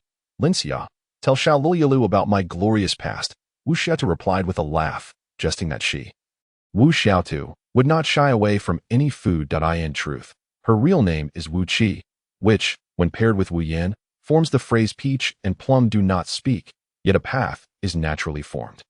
It was during one instance of enjoying dry pot rabbit that she found herself still unsatisfied and ordered a second small pot, consuming it all on her own, earning her the title of Xiao Tuesday. Xiao Lina explained that they were university classmates, and since the name Xiao Tu sounded endearing, it stuck. Xiao Tu Jia, your name is so melodious, but Xiao Tu is also quite adorable. Can you really finish a small pot on your own? Nan Lu gazed at the slender Wu Xiaotu, disbelief evident in his eyes. Hey, you can doubt anything, but don't question my appetite. It wasn't just a small pot. We shared a large one together. And after that, I devoured a small pot all by myself. Wu Xiaotu responded with a smile. In the past, her appetite was quite substantial, requiring her to juggle part-time work, though she now found herself less ravenous. Yet still capable. Nuonuo's name is also a nickname. Her original name was Liu Zhiyi. Back in university, when she heard Xiaotu affectionately call her Nuonuo, she was puzzled for a while, wondering why she was called Liu Nuonuo instead of Liu Zhiyi. It was later revealed that they had known each other since high school, and upon hearing their parents call her Nuonuo, Xiaotu followed suit, which led Xiaolina to adopt the name as well. Indeed, Nuonuo was registered under her grandfather's name, initially Liu Zhiyi, but her grandfather altered it to Liu Nuonuo. Later, her father reverted it back, but the name stuck, and everyone continued to call her that. Lu Mu added, I also find it delightful. Both names are lovely. Zhang Ma still requires an hour or 2, so I will take a short rest. You all enjoy yourselves. Here, have 5 bottles of soda, Liu Nuonuo announced after sitting for a while, eager to lie down, before producing a deck of cards and 5 large bottles of soda for everyone to enjoy. Thank you, sister-in-law. Rest assured, we will keep watch here. Soda, it's been ages since I had that. Come, let us play cards and drink soda. The winner drinks. Nankong and the others gratefully accepted the soda from Liu Nuonuo, preparing for an intense game. Come, the winner drinks. Let us establish the rules first, so there's no cheating later. Nan Di said as they laid out the cards, everyone eager to participate. Liu Nuonuo found their banner amusing. In the past, the loser would drink, but now it was the opposite. Everyone, remain vigilant. We must be cautious of those large white rabbits returning for revenge. And stay alert for any other animals approaching, Liu Qingfan advised as he stood up to address the group. All right, big brother, you go accompany Sister Nuonuo. I will be extra vigilant, as long as those rabbits dare to come. We'll ensure they are utterly eradicated, leaving no future troubles, Nan Lu replied to Liu Qingfan, now on duty, with Sister Nuonuo having handed him a bottle of soda, bringing him joy. After Liu Nuonuo and Liu Qingfan ascended the stairs, they entered their shared space, lying on the bed, and Liu Nuonuo felt immensely more comfortable. Oh, your name is Liu Zhiyi? No wonder I couldn't find anything after searching for half a year. Liu Qingfan chuckled. Both Nuonuo and Zhiyi are lovely names. My reputation in school was decent. Once everyone got familiar, they all called me Nuonuo. So many people assume I only have the name Liu Nuonuo. Hehe, Nen Feng Jiwei, Chue Meng Dao Shizhou is what my father named me. but it pales in comparison to my grandfather, Liu Nuonuo sheepishly explained. N01 calls you Z. Can I call you that from now on? Liu Zhiyi suggested, as everyone referred to her as Nuonuo, making her Z his alone. Call me whatever you wish, Liu Nuonuo replied bashfully. When her parents were upset, they would call her by her full name. But hearing it from Liu Zhiyi felt oddly embarrassing. They exchanged smiles and soon drifted into slumber. Liu Zhiyi, who initially intended to keep Liu Nuonuo company, unexpectedly fell asleep himself. Upon awakening, they discovered Bei Bei and Nan Nan were downstairs making quite the racket. What is that noise downstairs? Liu Nuonuo asked as she roused, while Liu Zhiyi, already awake, sat on the sofa. Nan Nan is experimenting with new dishes, Liu Zhiyi replied, turning to assist Liu Nuonuo in getting up. You turn around. I'll change my clothes and then head out, Liu Nuonuo urged Liu Zhiyi. Nan Nan has been studying new recipes lately. She claims to have developed hundreds of them. All right, hurry up. Liu Zhiyi obediently turned around, opening a novel to read as Liu Nuonuo prepared herself. When they descended, they found Nan Nan in the kitchen while Bei Bei was indulging in cake, reportedly made from various fruits sourced from their space. Sister and brother-in-law, you're finally here. The cake smells divine. Come quickly. I couldn't resist and had a piece already. I'll save the rest for you to enjoy together, Bei Bei exclaimed, pointing to the dozens of cakes spread across the coffee table. Bei Bei, go ahead and eat. I'm not in the mood for sweets right now. I crave dry pot rabbit. I'll have cake tomorrow instead. Liu Nuonuo waved her hand dismissively, her appetite for something spicy overtaking her desire for sweets. All right, sister, I'll have Nan Nan continue making cakes with honey for tomorrow, brother-in-law. Would you like some? It's truly delicious. Bei Bei turned to Liu Zhiyi, holding a large empty box that clearly indicated how delectable the cake was. I'll have a piece. Liu Zhiyi took the smallest slice, the cake of verdant green resembling a lush meadow, appearing quite healthy. Upon tasting it, he was met with a subtle, fragrant essence akin to fresh grass. Brother-in-law, how does it taste? Bei Bei asked, her eyes sparkling with anticipation. It's delightful. It has a refreshing grassy aroma, a delicate flavor, not too sweet or cloying, very soft and invigorating, Liu Zhiyi remarked after finishing the small cake. This cake is truly exceptional, surpassing those from outside that are laden with additives. It's uniquely fragrant. It's made from grass, but not just any grass. It's the tender fairy grass that grows near the spirit spring.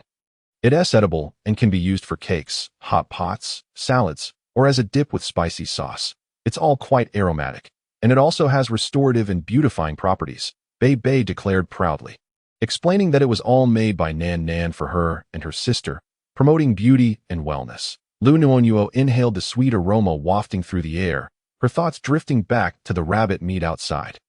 Ultimately, she decided on the rabbit dish, saving the cake for tomorrow or perhaps a late-night snack.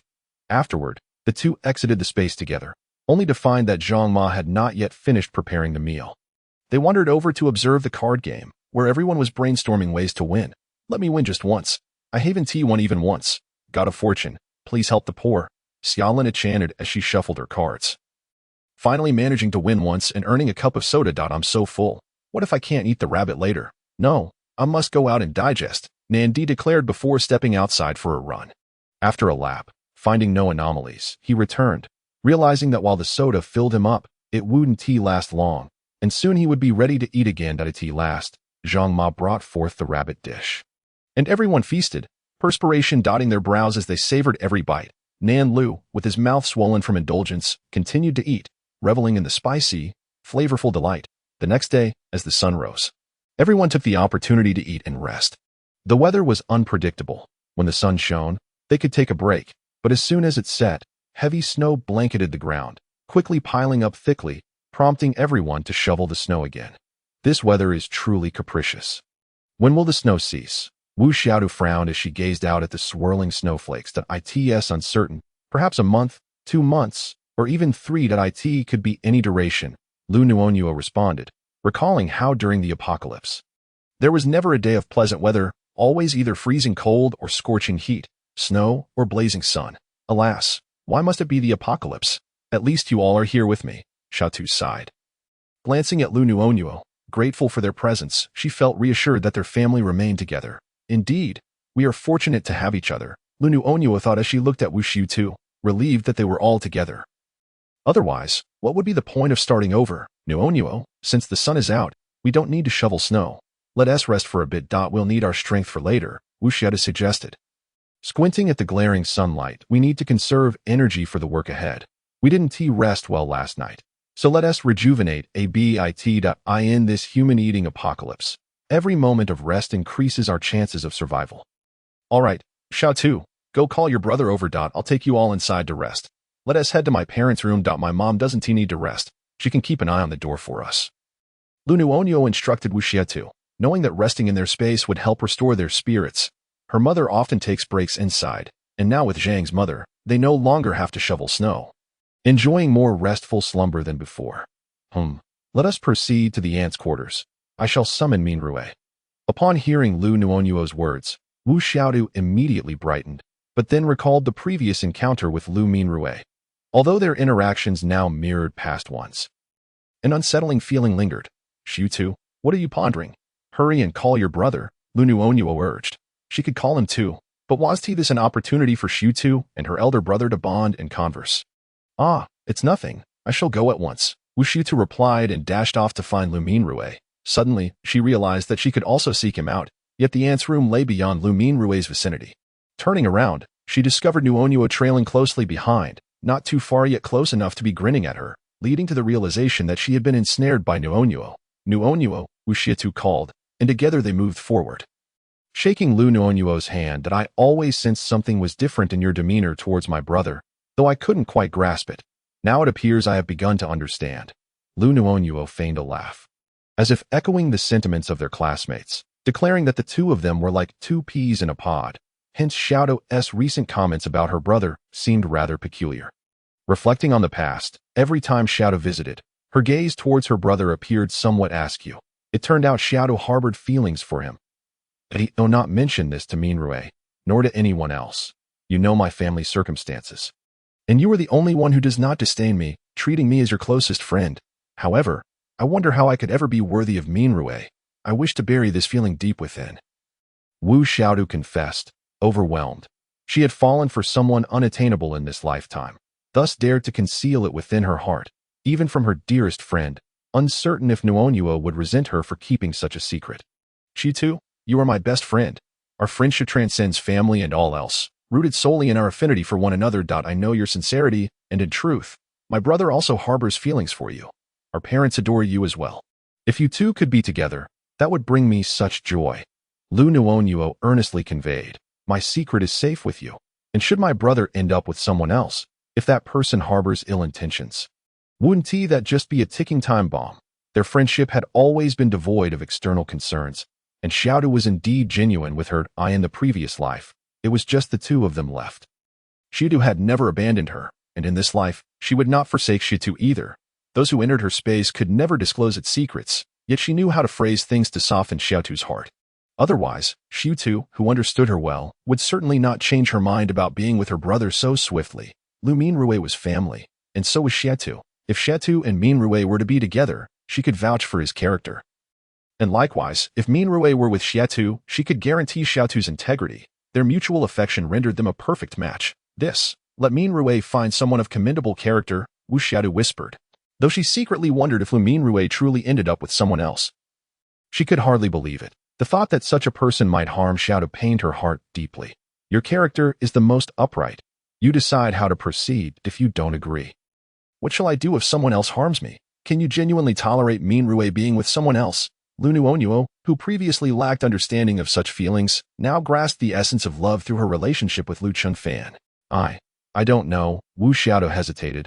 The words of refusal caught in her throat, as if her heart was slipping further from her control, feeling increasingly selfish. Let us discuss it once we enter. Rest assured, I won't mention it to Minrue, but if he wishes to be with you, he must find a way to earn your consent himself. That I merely wish to ascertain your feelings for one another. To prevent any misunderstandings, Liu Nuonuo proposed. Both were immensely significant to her, and she wished for their collective happiness. All right, we shall discuss it inside. Wu Xiaotu nodded, her heart in disarray, yearning to sort through her emotions. She truly harbored feelings for Liu Minrue, yet had never considered the possibility of their union. Now, suddenly being told that they could be together, with a ladder conveniently placed before her, was overwhelming. She knew Nuonuo's space would never betray its secrets. But at present, she found herself unable to rein in her emotions. The two then called Liu Minrue over, with Liu Nuonuo and Liu Qingfan announcing their intention to rest upstairs, while Liu Minrue took Wu Xiatu to their parents' room for a discussion. Observers could easily perceive the affection between them, assuming they were about to discuss something intimate.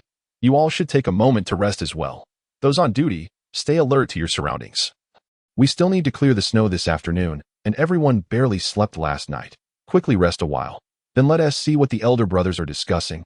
Liu Chengfan addressed the group, leading Liu Nuonuo toward their parents' room. Chapter 65.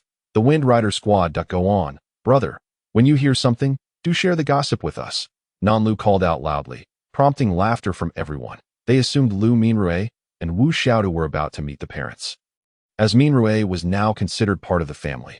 All right, you all wait, Liu Qingfan chuckled, then guided Liu Nuonuo as they proceeded. Upon entering the room, Liu Yakin and Zhang Ma were busy in the kitchen preparing the rabbits, intending to finish everything before storing it away. Last night, Liu Nuonuo had discreetly gifted Zhang Ma a spatial ring, which she wore as a necklace to keep it inconspicuous. Liu Tianrong was reading in his room. Even amid an apocalyptic world, he dedicated time each day to his books whenever possible. Dad, I'm taking my brother and the others to rest. Would you like to join? Liu Nuonuo inquired upon entering the room. No need. I'm not tired. I'll rest here shortly. I want to read for a bit. You all go ahead, and I'll keep watch for you. Liu Tianrong replied, waving the book he held. A gift from Nuonuo. Very well. I'll take my brother inside, Liu Nuonuo said, leading them in, then stepped out again with Liu Qingfan before they went upstairs to finally enter. Once in the space, they wasted no time, each seeking rest. After a couple of hours, they felt significantly better. Wu Xiaodu was the first to rise and went downstairs to find Nan Nan and Bei Bei making cakes. Sister Xiaodu, you're awake. Come quickly to enjoy the cake. Nan Nan has made so many. Bei Bei exclaimed enthusiastically upon seeing Wu Xiaodu. She was not only the best friend of their sister, but also her future sister-in-law. Thus deserved a warm welcome, especially since Xiaodu was a wonderful person. Thank you, Bei Bei. We shall wait for your sister and the others to come down before eating, Wu Xiaodu said, inhaling the delightful aromas of wheat, milk, and flowers wafting through the air, indicating these cakes were made from ingredients sourced from their space. So fragrant, so pure. What are you waiting for? Wu Xiaodu heard a voice and turned to see Liu Nuonuo and Liu Chengfan descending just then, with Liu Minrue following behind. Upon hearing Wu Xiaodu, Liu Minrue asked, what cake did Nan Nan make? You said to wait for Nuonuo to come down first, Wu Xiaodu explained, then sat on the sofa, feeling restless, as if something was amiss. Earlier outside, she remembered Liu Minrue holding her hand. You should taste it first. Nan Nan's cakes are delicious, especially the honey and the fairy herb ones. They are simply divine. Liu Nuonuo smiled, knowing Xiaotu's preferences well, having just enjoyed the cakes yesterday. Then I shall eat. You all hurry and come down, Wu Xiaodu said, unable to contain her eagerness any longer. She grabbed a piece of the plum blossom cake and took a bite, savoring the cool, sweet flavor unique to plum blossoms. The rich, delicate cream combined with the refreshing plum aroma was utterly exquisite. Sister Xiaodu will enjoy it. Nan Nan will make you more in the future. Bei Bei joyfully chimed in. Liu Nuonuo and the others each had a taste of the cake, and then packed some to share with everyone. Mom, Zhang Ma, this cake is for you. Share it between the two of you. Liu Nuonuo offered an 8-inch cake to Zhang Ma and Liu Mother. Both had special abilities, allowing them to eat more than before without fearing weight gain, as there was simply no opportunity for that. Perfectly enough for both. So scrumptious. How did I never discover this shop before? I feel as though I've missed out on a fortune, Huang Xini mused, relishing every bite. All those years of being a food blogger seem wasted. I've truly overlooked so many delectable treats. The cake was genuinely delightful, striking a balance between richness and lightness, with a subtle hint of grassy fragrance. After indulging in this cake, their spirits lifted significantly, to the point where fatigue felt non-existent. In the southern skies, while indulging in cake, he genuinely felt invigorated, his entire being brimming with energy. The delicacy they savored was crafted from the ethereal herb, prepared with the essence of spiritual spring water, undoubtedly contributing to this revitalizing effect. Liu Nuonuo chuckled quietly, concealing her accomplishments and reputation. She had brought forth an abundance of cake, specially made large by Nan Nan. And after everyone had nearly satisfied their hunger, Liu Nuonuo produced several more. With their appetite sated, everyone expressed a newfound vigor, passionately practicing their abilities within the vehicle. The driver could only advance a little each day, halting whenever a suitable resting place was found. After all, with the sun setting, they could not continue. The heavy snowfall obscured all directions, and they dared not proceed recklessly, even with Liu Nuonuo's fully developed abilities. The impending arrival of her child made her cautious, necessitating a measured pace. With safety as the utmost priority, the group remained vigilant, beginning to clear the snow around them as the afternoon sun vanished. The heavy snow once again blanketed the ground, and Liu Qingfan led the others in continuing to shovel the snow surrounding their vehicle. Ahead, one of the brothers, Liu Qingfan, faintly heard someone calling out. While the others seemed oblivious, he was aware that his senses were sharper, and Liu Nuonuo also caught the sound. Gazing towards the distant source of the voice from the vehicle, the wind and snow howled fiercely. Li Chongxin shouted to the individuals ahead, realizing that they could not hear him. Moving closer, he called out again, finally receiving a response, his heart swelling with joy at the prospect of encountering fellow humans. Liu Qingfan raised his head to look. The storm was fierce, shrouded in a thin mist that obscured their view, yet he discerned a vehicle slowly approaching through the swirling snow. Everyone, take heed. Someone is coming. We do not know their intentions, so remain alert. Ahai. Take a Kong and Xiao Tian to investigate the situation, Liu Qingfan called out to those clearing the snow. Upon hearing Liu Qingfan's words, the group lifted their heads to see the approaching convoy in the distance. All members readied their weapons, gazing at the distant vehicles as Nanhai escorted a Kong and Nantian to inquire about the situation. Who goes there? Nanhai shouted to the approaching convoy, but the wind and snow muffled his voice. We are a small team called the Chasing Wind Squad. After several days of travel, we have finally encountered others and wish to inquire about the road ahead. Li Chongxin, the leader of the Chasing Wind Squad, replied cheerfully. He instructed the entire convoy to halt, estimating that they had 8 vehicles, each carrying 3 to 4 individuals. That we belong to the Starlight Squad. The road ahead is treacherous, with a steep decline that is difficult to traverse. The surface is slippery, so we advise against proceeding, Nanhai responded loudly. Upon hearing this, the members of the Chasing Wind Squad switched off their engines, awaiting further instructions from their leader. In that case, we shall rest here for the night and set off again once the sun rises. May I ask what provisions you require from us? Li Chongxin inquired, recalling that a few days prior, they had encountered a situation where they had to offer a pound of food. Given that they had arrived first, if the others required it, they would have no choice but to comply. After all, conflicts in such heavy snowfall would be unwise, and it was better to conserve their strength for combating zombies. Chapter 66, A Small Gift with Great Sentiment. There is no need to provide anything. You may rest nearby, but we do require your assistance in clearing the snow. Nanhai indicated to an adjacent area, which was relatively flat and had recently been cleared, with the snow not too deep. Thank you, brother. Everyone, please move your vehicles over, Li Chongxin said gratefully to Nanhai as he directed his team to park. What is the situation? Upon returning, Liu Qingfan inquired, as they were still uncertain about the character of the newcomers. Captain, they claimed to be from the Chasing Wind Squad and asked if we needed any supplies. I did not request anything. I merely asked them to assist with the snow clearing, Nanhai reported honestly. Understood. The road conditions ahead are indeed unfavorable, so let us remain vigilant, Liu Qingfan replied, acknowledging that they could not relentlessly pursue others given the poor conditions. Got it, Captain. They do not seem like malicious individuals. But one can never be too cautious. We must continue to observe, Nanhai nodded in agreement, realizing that blind trust was not an option. However, in these times, with so few compatriots remaining, it was essential to extend a helping hand when it fell within their safety parameters. Let us all rest in the vehicles for a while and share dinner.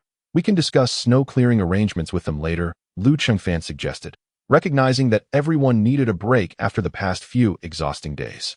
Once inside the vehicles, they warmed themselves, while Zhang Ma prepared spicy rabbit and braised corn worms. Tonight, we will have braised corn worms and spicy rabbit. Everyone, take a moment to relax while I marinate the meat. It should be ready shortly, and the rice is still cooking, Zhang Ma announced upon seeing everyone return, hastening to prepare the meal. No need to rush, Zhang Ma. Take your time, we will warm ourselves by the fire. It is quite chilly, Nanlu said, rubbing her hands together. Here, everyone, a small cup of wine. There is grape wine, peach blossom wine, and plum wine. Feel free to choose, Liu Nuonuo said, presenting the drinks, having tasted this wine before. The sight of it reignited their appetites. This is wonderful. I've been craving this flavor for ages. Thank you, sister-in-law, Nan Tian exclaimed joyfully upon seeing the wine, delighted to savor a small sip in the cold weather. Everyone, just 1 cup each. Let us not overindulge, as we still have watch duty later, Liu Nuonuo reminded, handing out the delicately crafted cups she had previously collected. Although beautiful, they held only a modest amount. Do not worry, sister-in-law, we know our limits. Come, let us drink 1 cup each, but not too much, Nanhai reassured, pouring wine for everyone. Brother, would you like some? Nanhai asked Liu Chengfan, knowing he typically abstained from such indulgences during outings. Just a small cup, please. I would like the plum wine, Liu Chengfan replied, aware that this particular wine was crafted by Nan and had an excellent flavor. Given the chilly weather, a small cup would be quite pleasant. Previously, he had enjoyed peach blossom wine and grape wine with Grandpa Shimu, and now he looked forward to the plum wine. Certainly, Nanhai poured Liu Chengfan a cup of plum wine, and everyone else also received one. Mindful not to overindulge, understanding the gravity of their situation, after sipping their wine, a warm sensation enveloped them. Wang Sini smacked her lips, reflecting on how she had previously missed out on many delightful experiences. She had never tasted such delicious food before. Greetings, I am Li Chengxin, a voice called from outside as they enjoyed their drinks. Brother, it's the captain of the Chasing Wind Squad, Nanhai informed Liu Chengfan upon recognizing the voice. I shall go take a look, Liu Chengfan said, rising to investigate the identity of this Li Chengxin. Upon hearing the name of the Chasing Wind Squad and Li Chengxin, Liu Nuonuo recalled that in her previous life, the Chasing Wind Squad was quite renowned, with Captain Li Chengxin being exceptionally capable, treating his team members well, and assisting ordinary people whenever possible, never abusing his power. He was highly respected by all. I will accompany you, Liu Nuonuo said, standing to join Liu Chengfan. All right, but take it slow, Liu Chengfan said, gently grasping Liu Nuonuo's hand as they both made their way to greet Li Chengxin. Upon opening the door, they were greeted by the sight of a man in his mid-20s, radiating a sunny disposition. Liu Nuonuo recognized that he was indeed Li Chengxin, though he appeared much younger now, lacking the roughness that a few years of the apocalypse had imparted to him in her previous life. Had she not seen him now, she could hardly have imagined that the bold and enterprising leader of the Chasing Wind Squad could appear so youthful, seeing Liu Nuonuo gaze intently at another man. Liu Chengfan instinctively tightened his grip on her hand. Noticing the subtle shift, Liu Nuonuo smiled and redirected her focus, remarking, Captain Li looks quite young. I hadn't anticipated such a large team. She gestured towards the vehicles nearby. Haha. Thank you. However, I must say you all appear even younger, reminiscent of college students. I am nearing 30. I feel rather old, Li Chengxin replied with a hearty laugh, displaying a humble demeanor that did not swell with pride at the praise. Liu Chengfan found Li Chengxin's initial impression to be quite favorable, sensing that he was an upright individual, though he remained unaware of the full circumstances, hence refraining from inviting him inside. What brings you to us? Captain Li? Liu Chengfan inquired. Well, given the need to clear the snow outside, I came to discuss the timing, and I also brought some food from our team as a small gift, though it is not much. I hope you will not find it lacking, Li Chengxin explained, handing Liu Chengfan a basket. Upon receiving the basket, Liu Chengfan peeked inside, discovering some rice balls sprinkled with sesame seeds. These rice balls looked delicious. Thank you. Please, come inside to discuss further. Liu Chengfan expressed his gratitude and invited Li Chengxin in. Upon entering the vehicle, Li Chengxin was taken aback by the luxurious interior and the enticing aroma of meat wafting from the kitchen, causing his stomach to grumble unexpectedly and leaving him feeling slightly embarrassed, realizing that while they feasted on meat, he had only contributed rice balls. Noticing Li Chengxin's discomfort, Liu Chengfan spoke up. Everyone, come and enjoy the rice balls that Captain Li brought. They smell delightful. Upon hearing this, Nanhai and the others quickly rose to share the rice balls, praising them profusely. Even though the rice was quite ordinary compared to their usual fare, it was the thought behind it that mattered. Especially in these trying times. Delicious. The sesame is fragrant, and I believe there are bits of seaweed inside. Captain Li truly has a thoughtful heart, someone remarked, savoring the treat that on the southern road, they indulged in food while expressing their admiration. Oh, it's nothing special. As long as everyone enjoys it, that's enough. That we typically eat just these things, and as long as no one finds it distasteful, it suffices, Li Chengxin replied with a smile. the moment of embarrassment was fleeting. The rice balls he had prepared were the finest offerings he could muster, while the remainder consisted of mere snacks and biscuits. Chapter 67. Life in the Space. Captain Li, have a small cup to warm yourself. Nay, I said as he poured Li Chongxin a glass of peach blossom wine. All right, thank you. Li Chongxin accepted the drink, savoring it in small sips. It appeared that life in this little team was quite pleasant. The kitchen was filled with the aroma of meat, accompanied by wine, and everyone looked rosy-cheeked, a stark contrast to their daily struggles of evasion, where dry rations and bottled water felt like a luxury. Yet, he recognized that such a life was earned through effort. Those who lived comfortably undoubtedly possessed strength, and he bore no envy. He understood the principle. One's strength dictated one's lifestyle. Their willingness to share their best provisions with him reflected their goodwill, while his offer of rice balls was a token of his sincerity, grateful for their camaraderie and sharing territory. Mutual understanding was all that mattered. No need for formality. Captain Li, let us enjoy our meal here. A few days ago, we caught some cornworms and a couple of rabbits, and Zhang Ma is currently preparing them, Lu Chengfan explained, elucidating the source of their meat. Cornworms? Are they the kind that come from corn and rice? Li Chongxin recalled his childhood visits to his grandmother's home, where he had encountered such creatures. Yes, they've mutated and grown quite large, with tender meat that we've caught plenty. You should take some back to cook, Lu Chengfan continued, noting that their supply was abundant and they had no shortage of meat. Taking a few cornworms would forge a good bond, which was delightful. Indeed, take some cornworms and rabbits back to cook. The mutated animals have delicious, firm meat, Liu Nuonuo chimed in, understanding Lu Chengfan's intent.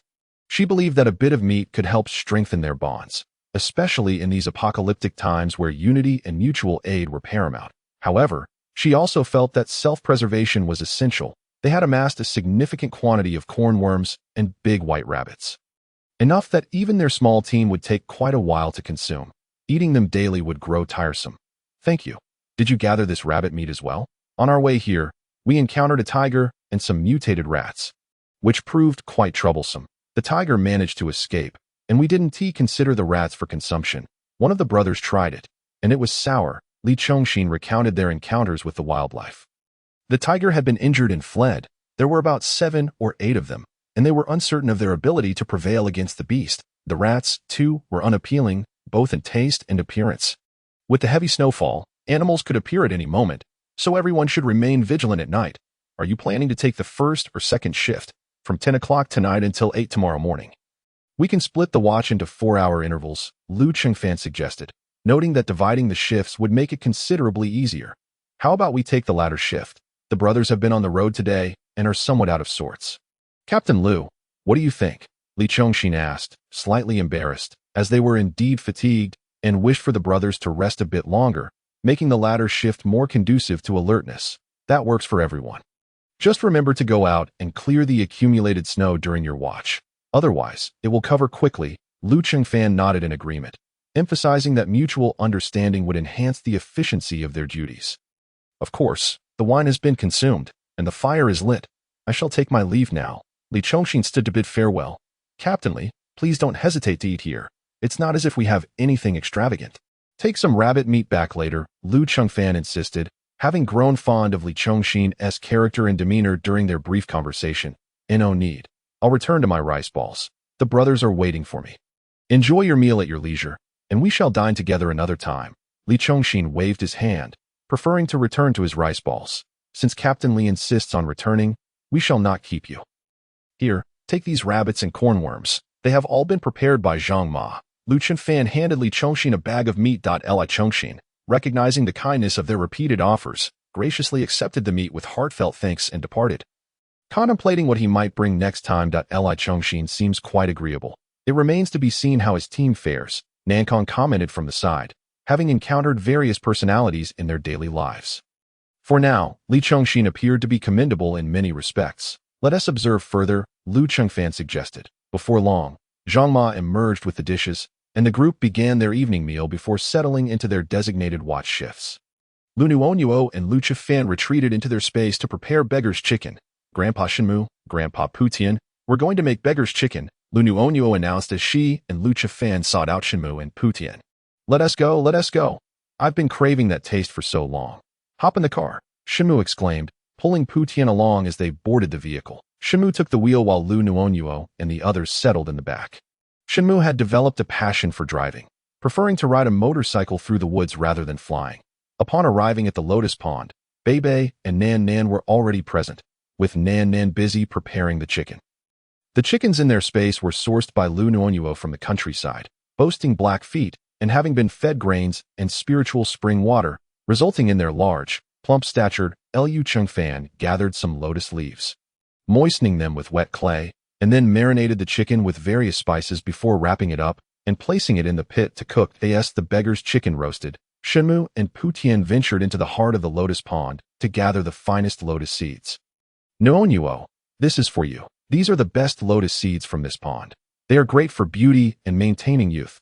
Shenmu presented Liu Nuonuo with a handful of lotus seeds. Liu Nuonuo smiled as she accepted them.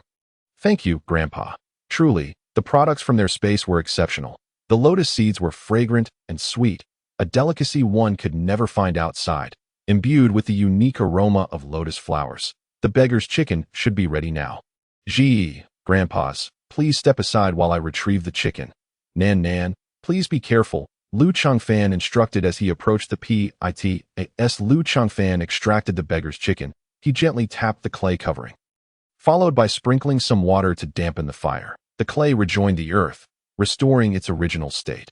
Upon unveiling the lotus leaves, the distinctive aroma of the beggar's chicken wafted through the air. It smells divine. Where is little Nan Nan? Sipping bamboo leaf wine and enjoying beggar's chicken. What a delight, Shenmu remarked, shaking his head in enjoyment. Whether you know how to cook or not, you certainly don't eat less than anyone else. Putian teased Shenmu, their playful banter evident after thousands of years of camaraderie. Initially, Liu Nuonuo had worried about any potential rift between them, but she had since learned to overlook it. Wine has arrived. Shenmu prepared to respond, just as Nan brought the wine, prompting Shenmu to forego his retort and focus on pouring drinks and savoring the meat. That I wish to discuss something with everyone. Chapter 68. Bringing everyone in. What is it, little Nuonuo? Shenmu inquired after taking a sip of wine and nibbling on a chicken leg. If you have something to say, we will not decline helping you. Putian replied, beaming, a chicken wing in hand. The flavor of the beggar's chicken was simply exquisite, and despite his usual restraint, he found it hard to resist the temptation that in the past, their space had been devoid of any food. They had subsisted solely on spring water and a few spiritual herbs from the mountains. Now, they had an array of peculiar delicacies, and both he and Shenmu had become enamored with the culinary delights. Why did you not open the space sooner, little Nuonuo? Had you done so earlier, we could have enjoyed these treats much sooner. The world outside is ever-changing, and recently everyone has been struggling to rest while remaining vigilant against external dangers. I thought that since we have condensed water in our space, I could offer some to them. Hoping to bring the entire team into rest, Liu Nuonuo explained, feeling it necessary to consult with them. Despite the space being hers, that's no issue. Once they drink the condensed water, you can bring them in. I will place another restriction to ensure they cannot communicate about the space once outside. Putian responded slowly. For him, this was not a challenging task. As the master of the space, Liu Nuonuo was gracious enough to involve them in the decision-making process. They appreciated her thoughtfulness. Moreover, placing a restriction would consume much spiritual power. Initially, when their spiritual energy was low, it would have been difficult with so many people, but now the space was brimming with energy. As Liu Nuonuo and Liu Chengfan's bond deepened, the space's spiritual energy flourished, and they were now abundant in spiritual essence. All right, thank you, Grandpas, but will it cause you any harm? I remember Bebe mentioning that your spiritual power was insufficient, and you even went into seclusion. Liu Nuonuo expressed her gratitude while harboring a hint of concern. It was in the past. Now that you have opened the space, its spiritual energy has become increasingly abundant. You see, we have all emerged from seclusion, which means we are fine. Rest assured, they reassured her. Bodhi gently patted Liu Nuonuo's head, exuding the warmth of a loving elder.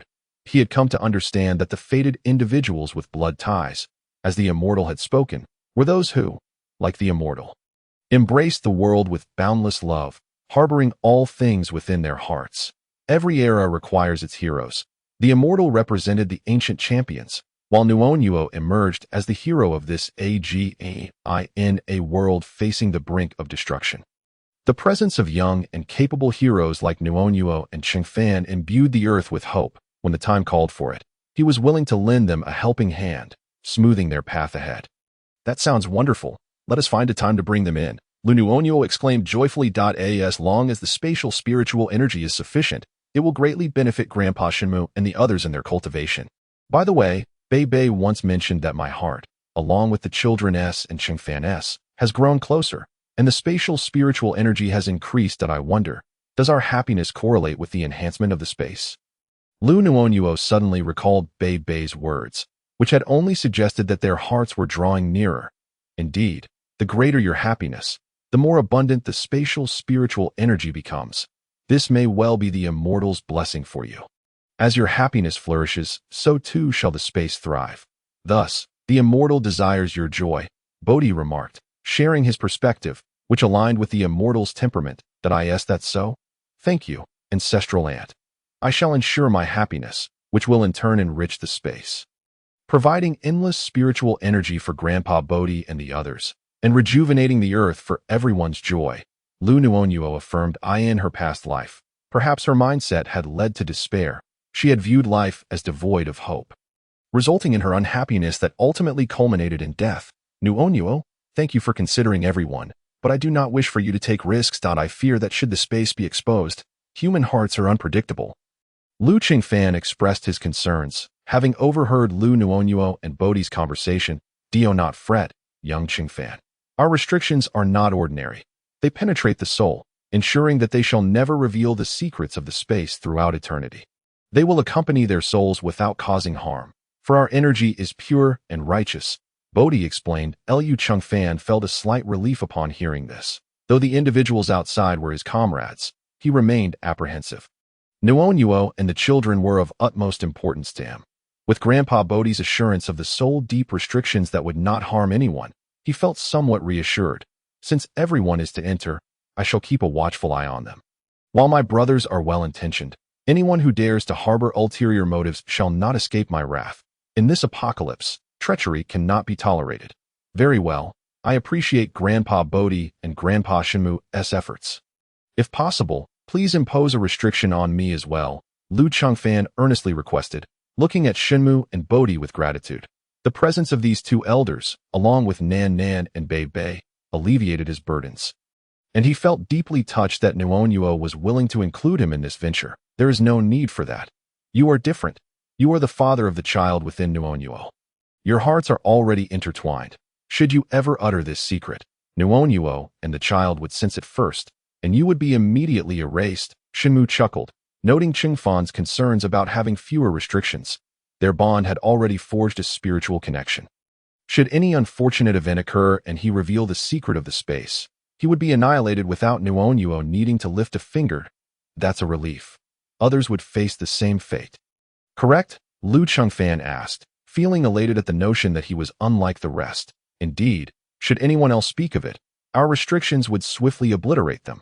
Just a hint of malicious intent would lead to their immediate demise. For our restrictions are imbued with righteous energy, Bodhi chimed in cheerfully. Enter the space. One must possess a pure soul. Those whose energy contradicts the space shall be eradicated. That reassures me. Nan Nan. Please fetch some condensed water for me. I will oversee their consumption, Liu Qingfan instructed Nan Nan, who was busy peeling lotus seeds. Sure, brother-in-law, I will get some condensed water for you, Nan Nan replied, her eyes sparkling with admiration for her brother-in-law. Feeling relieved that he was increasingly considerate of her sister's happiness. Chapter 69.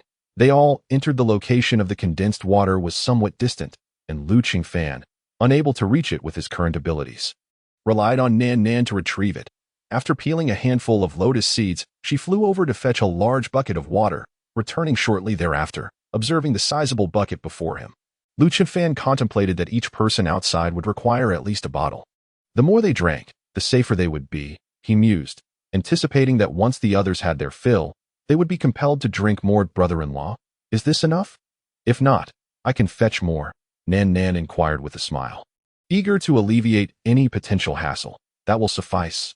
Thank you, Nan Nan, Liu Qingfan replied, reaching out to pat her on the head, only to withdraw his hand, realizing that the little girl had grown into a young lady. You're welcome, Nan Nan said, her cheeks flushed with bashfulness. Nuonuo, when the time comes, Bring them directly to the depths of the peach blossom forest. We shall await you there. Now, let us eat and drink our fill before dispersing. Changfan, let us roast another for the next meal, Grandpa Shimu suggested, still craving more food. All right, Grandpa Shimu and Grandpa Bodhi. You both take a rest. I will personally roast one for you next time. Liu Chengfan responded with a smile. Then stepped out of the space with Liu Nuonuo, carrying the bucket of condensed water. It was now 10 o'clock. Those on duty were attending to their posts, while Zhang Ma and Lu Mu busied themselves in the kitchen. The sight of Liu Chengfan carrying a large bucket of water piqued everyone's curiosity about its purpose. Everyone gather round, quickly. Those on duty, come over first, Liu Chengfan called, placing the water by the fire and clapping his hands to hasten the assembly. Captain, what happened? The personnel in the duty room rushed out, fearing something significant had occurred. There are matters at hand. Please line up and drink this water first. 1 bottle each, Liu Chengfan instructed, ushering everyone to form a queue. As each person drank, Liu Chengfan felt a sense of relief wash over him. He needed to ensure that no one was left out, for he wanted absolute certainty regarding their safety. Understood, Captain, the team complied, obediently lining up to drink the water. Brother, I just had quite a bit to drink earlier. I can't manage this much, Nan Lu protested, gazing at the large bottle of water before him, though unaware of its purpose. He was inclined to comply with the captain's orders, but his stomach felt too full after his earlier consumption. Persevere. Finish it, Liu Chengfan urged, unmoved by his brother's complaints. The more you drink, the better the effect might be. All right, brother, I'll take my time, Nan Lu replied, taking half of the water to the side so as not to hinder those behind him, sipping slowly. The water was crisp and sweet, yet he felt too full to drink quickly. By the time everyone had finished, he too completed his share. Brother, I'm done, Nan Lu declared, raising his empty bottle. Noticing that Liu Chengfan was attentively watching everyone, he instinctively showcased his empty container. That I'm done too. Nan Kong chimed in, having also struggled to finish, with the remainder of his bottle still in hand. Well, since everyone is finished, you, brother, and little rabbit, along with our parents, should keep watch outside for a while. We will head in first, Liu Nuonuo said to Lu Fu and the others. Lu Fu and the others recognized the significance of the water, and seeing Nuonuo and Chengfan's actions, they understood they were assured in their safety. So they remained silent. All right, we will keep watch, Lu Tianrong nodded. Unable to articulate anything further regarding the space, he dutifully adhered to the instructions, before anyone could fully grasp the implications of their conversation.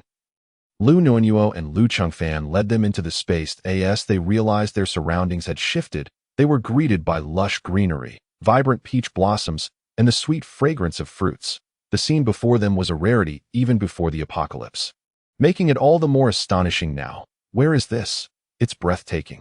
Like a painting, Nan Lu exclaimed, unable to contain his awe at the harmonious blend of water and sky before him, deeming it a paradise on earth. What is this place, brother? What is happening? Nan Hai asked, surveying the unfamiliar surroundings, which had seemingly changed in an instant. He was certain this was not Earth. This is Nuonuo's space. The water you just drank was condensed spatial water.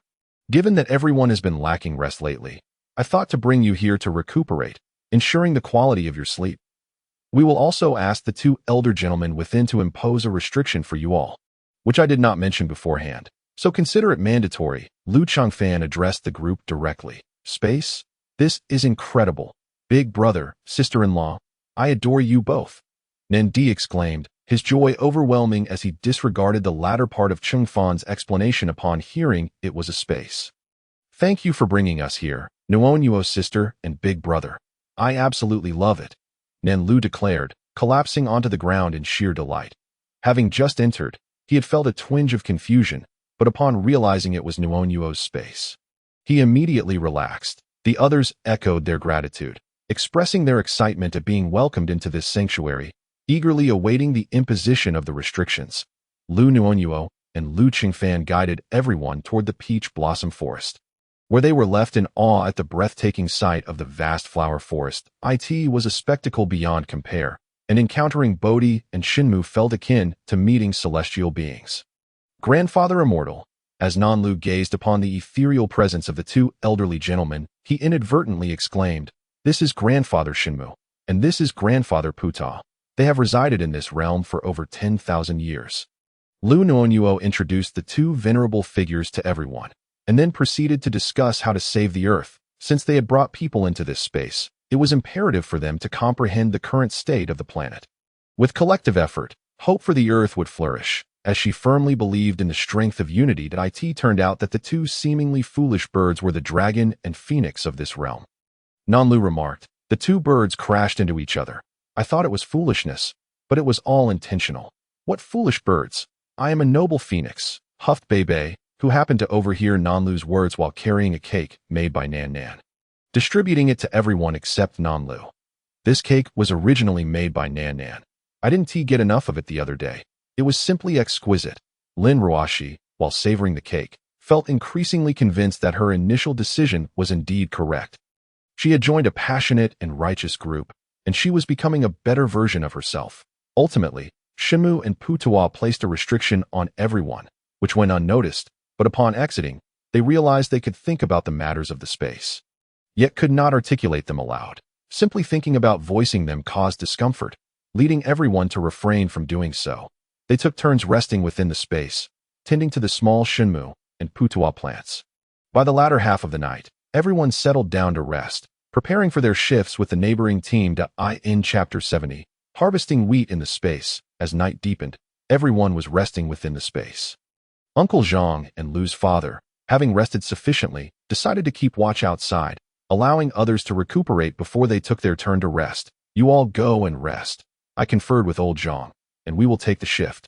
"We are not tired," Lu Tianrong announced to everyone that he and Uncle Zhang would play chess outside to keep each other company. They were the first to take the shift while the others rested, and Nuonuo led them into slumber.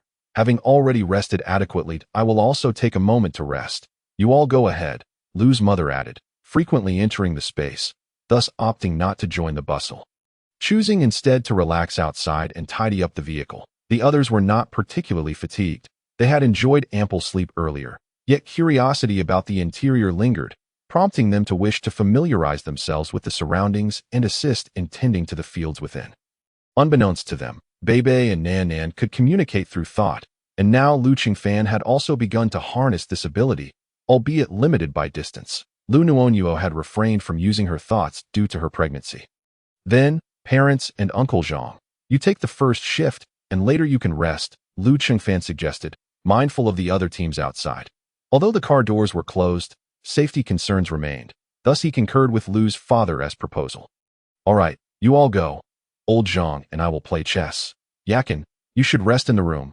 Lu Tianrong waved his hand, pulling Uncle Zhang along. Seeing everyone retreat inside, Lin Yakin began to clean. Zhang's mother was responsible for daily meals, and Yakin only assisted her. Knowing Zhang's mother was weary, she took this opportunity to tidy up. Due to the spatial time dilation, everyone had slept for 8 hours and then ventured out to the fields to harvest wheat. Liu Nuonuo and Lu Qingfan sought out grandfather Shimu and the others, allowing everyone to move freely in the space, explaining the locations of the vehicles and various items before departing. As they beheld the distant fields of wheat, rice, corn, sweet potatoes, and more, the landscape appeared boundless. They pondered how long the captain and Nuonuo had been harvesting these crops. "This is found in the storeroom nearby. Everyone take a sickle. Here is a video tutorial. Follow along to harvest the wheat. There is so much of it," Zhang's mother instructed. Having harvested various crops in her youth, she quickly recalled the techniques upon viewing the video. Leading everyone to the fields, she demonstrated, and after watching both the video and Zhang's mother's example, they eagerly joined the wheat harvesting brigade. Indeed, the elder brother and sister Nuonuo have truly toiled.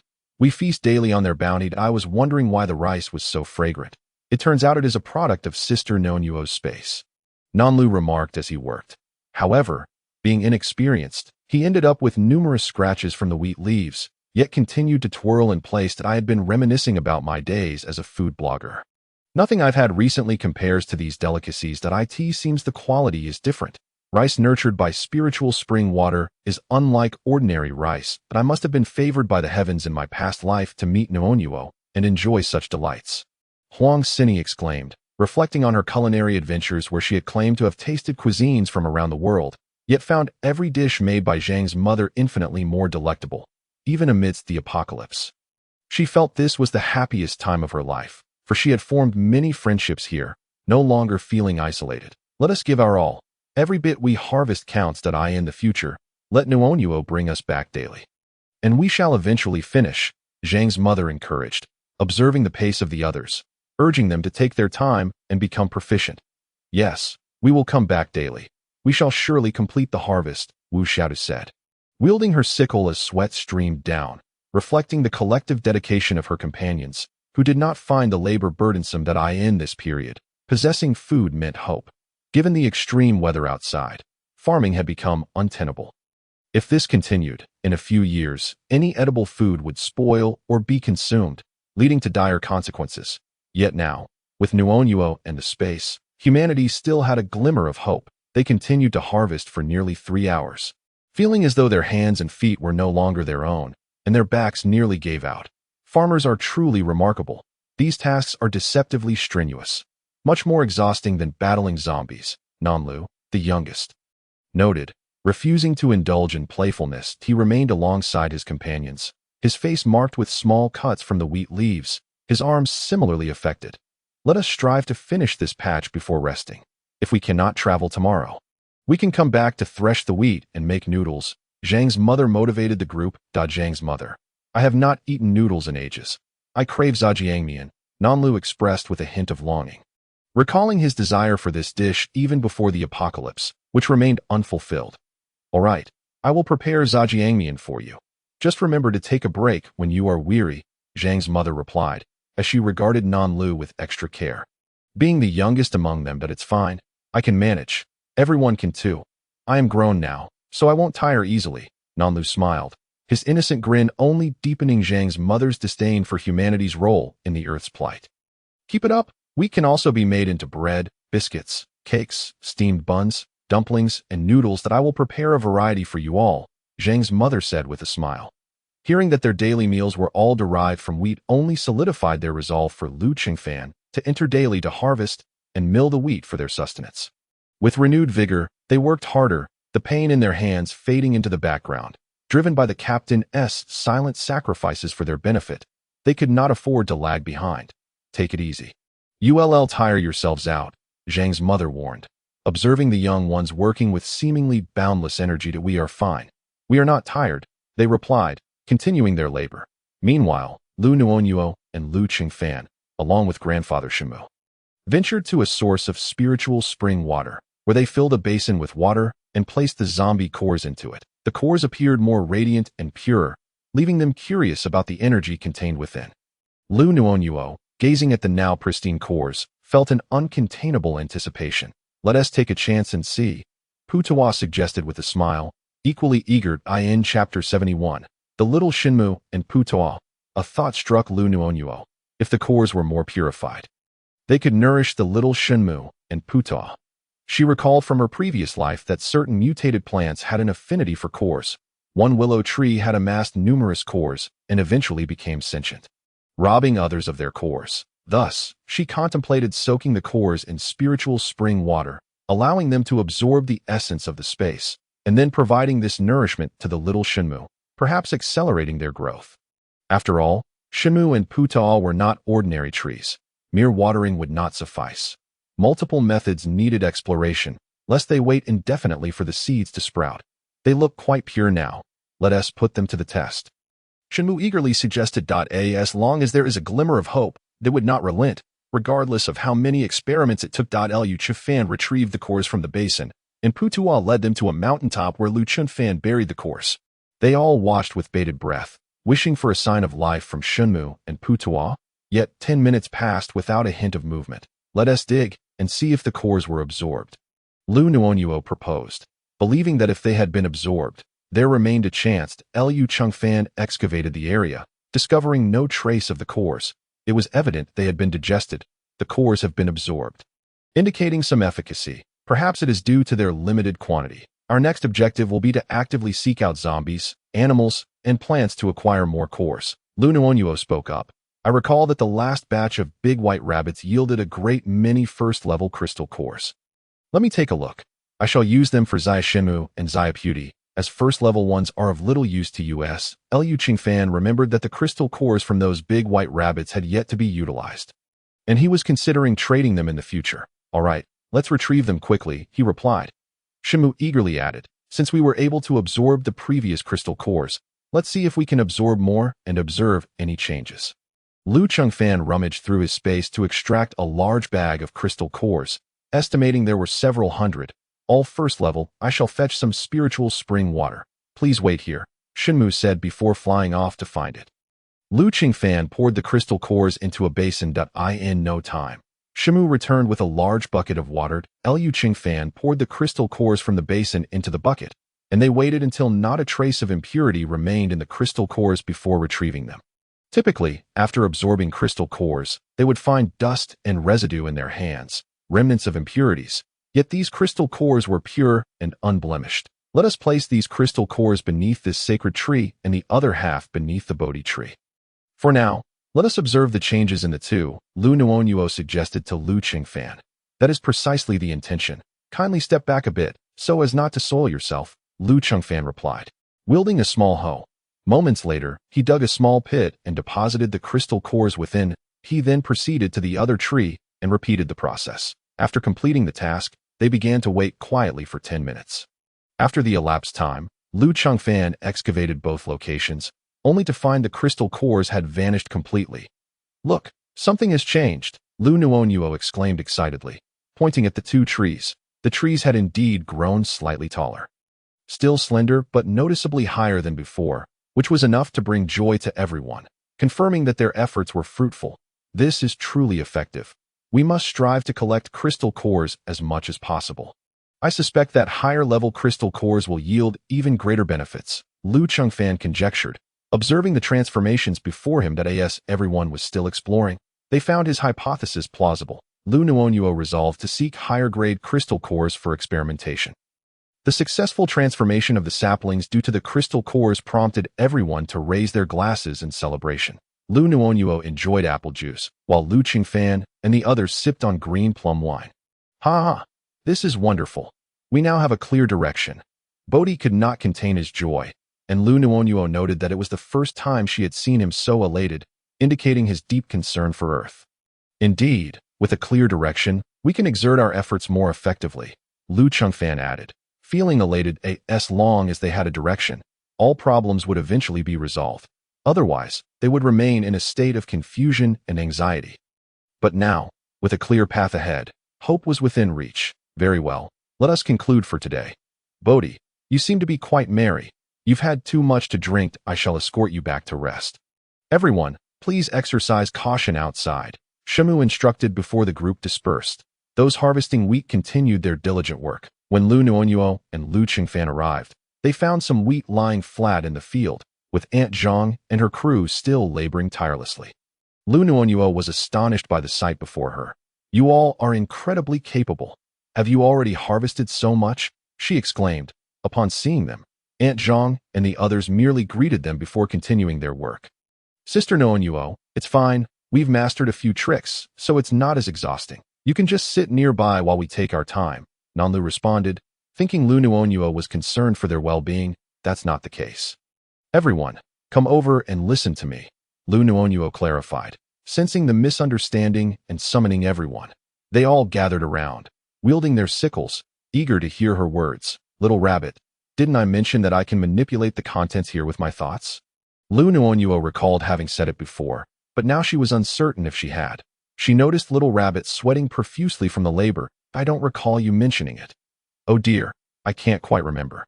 Perhaps I did say it, but I wasn't paying attention. Nuonuo, look at my hands and face. I've toiled for hours and could have used my thoughts. Wu Xiaorabbit pointed at the scratches on her face.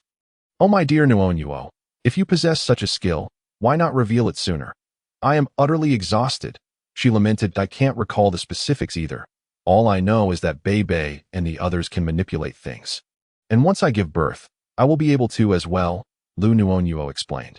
Typically, Bei Bei and the others manage things, and she had forgotten to remind everyone, not anticipating that they would all come wielding sickles. Grandpa Bodhi mentioned that they couldn't fly, but once the baby is born, he would teach them to ride swords. The powers of ice and Liu Chengfan's insulation could be harnessed for sword riding. I see. Everyone can treat this as a form of training. It's rather enjoyable, albeit tiring. However, The sense of accomplishment is quite fulfilling, Huang Sini remarked with a smile, feeling a swell of pride. Indeed, Aunt Zhang mentioned making various delicious flour dishes from the wheat we harvest. I can hardly wait, Xiao Lina chimed in cheerfully. In the past, she had not been a foodie, but since meeting Aunt Zhang, she had developed a love for all kinds of cuisine. Lin Roshi gazed at the wheat she had harvested, feeling a sense of achievement. Observing the eager expressions on their faces, Liu Nuonuo was puzzled. Did they still wish to harvest more? What is this operation? She wondered. Unbeknownst to her, everyone was concerned that their food supply might dwindle one day. Now, seeing the abundance of crops before them, they were no longer preoccupied with exhaustion. They simply wished to harvest and store them away, finding solace in the thought. Chapter 72. Together, we save the earth even without using thoughts. These tasks can be mechanized. We have machinery for that, Liu Nuonuo stated. In the past, she had collected various machines, including those for planting and harvesting crops. Currently, her space contained an array of ores and rare resources. And with the instructions available, she could reproduce machinery without concern for wear and tear. That is splendid. We can train here regularly, harvest crops, and improve our skills, Nanlu replied excitedly, his mind solely focused on collecting the crops. With so many crops available, he felt uneasy not participating in the harvesting personally. As if something were amiss, there's no need to rush. The warehouse is already stocked with plenty, thanks to Nan Nan and Bei Bei's efforts. The crops in the field can continue to grow without spoiling, so don't worry about them going bad, Liu Nuonuo reassured, amused by their fervor. Initially, she had felt the same way, wanting to harvest everything to feel at ease. But once the warehouse was filled, her excitement gradually subsided. This is indeed a powerful spiritual spring space. Sister Nuonuo is like the daughter of the heavens. We are invincible as long as we cling to her. Nanlu joyfully declared. In movies, this is how it goes. The protagonists are typically surrounded by companions as they battle and level up. As everyone witnessed Nanlu's exuberance, they couldn't help but laugh, thinking that he might as well be the favored child of heaven. There is one more matter to discuss. We need to release phoenixes on Kunlun Mountain and dragons in the SEA.in areas with dragon veins. We must plant sacred trees and Bodhi trees to restore vitality to the earth. Otherwise, our planet faces annihilation, Liu Nuonuo informed them. Contemplating the impending doom of Earth, she shared the reasons behind the apocalypse, and only then did they realize that this was their rightful duty, lamenting the plight of the animals and plants suffering alongside them. Sister Nuonuo, do you know where we can find these creatures? Nanlu asked, feeling disheartened. The phoenix is Bei Bei, and the dragon is Nan Nan, but they are ethereal beings in our space and cannot venture out. However, now that Bei Bei is nurturing life, we only require the phoenix, Liu Nuonuo explained.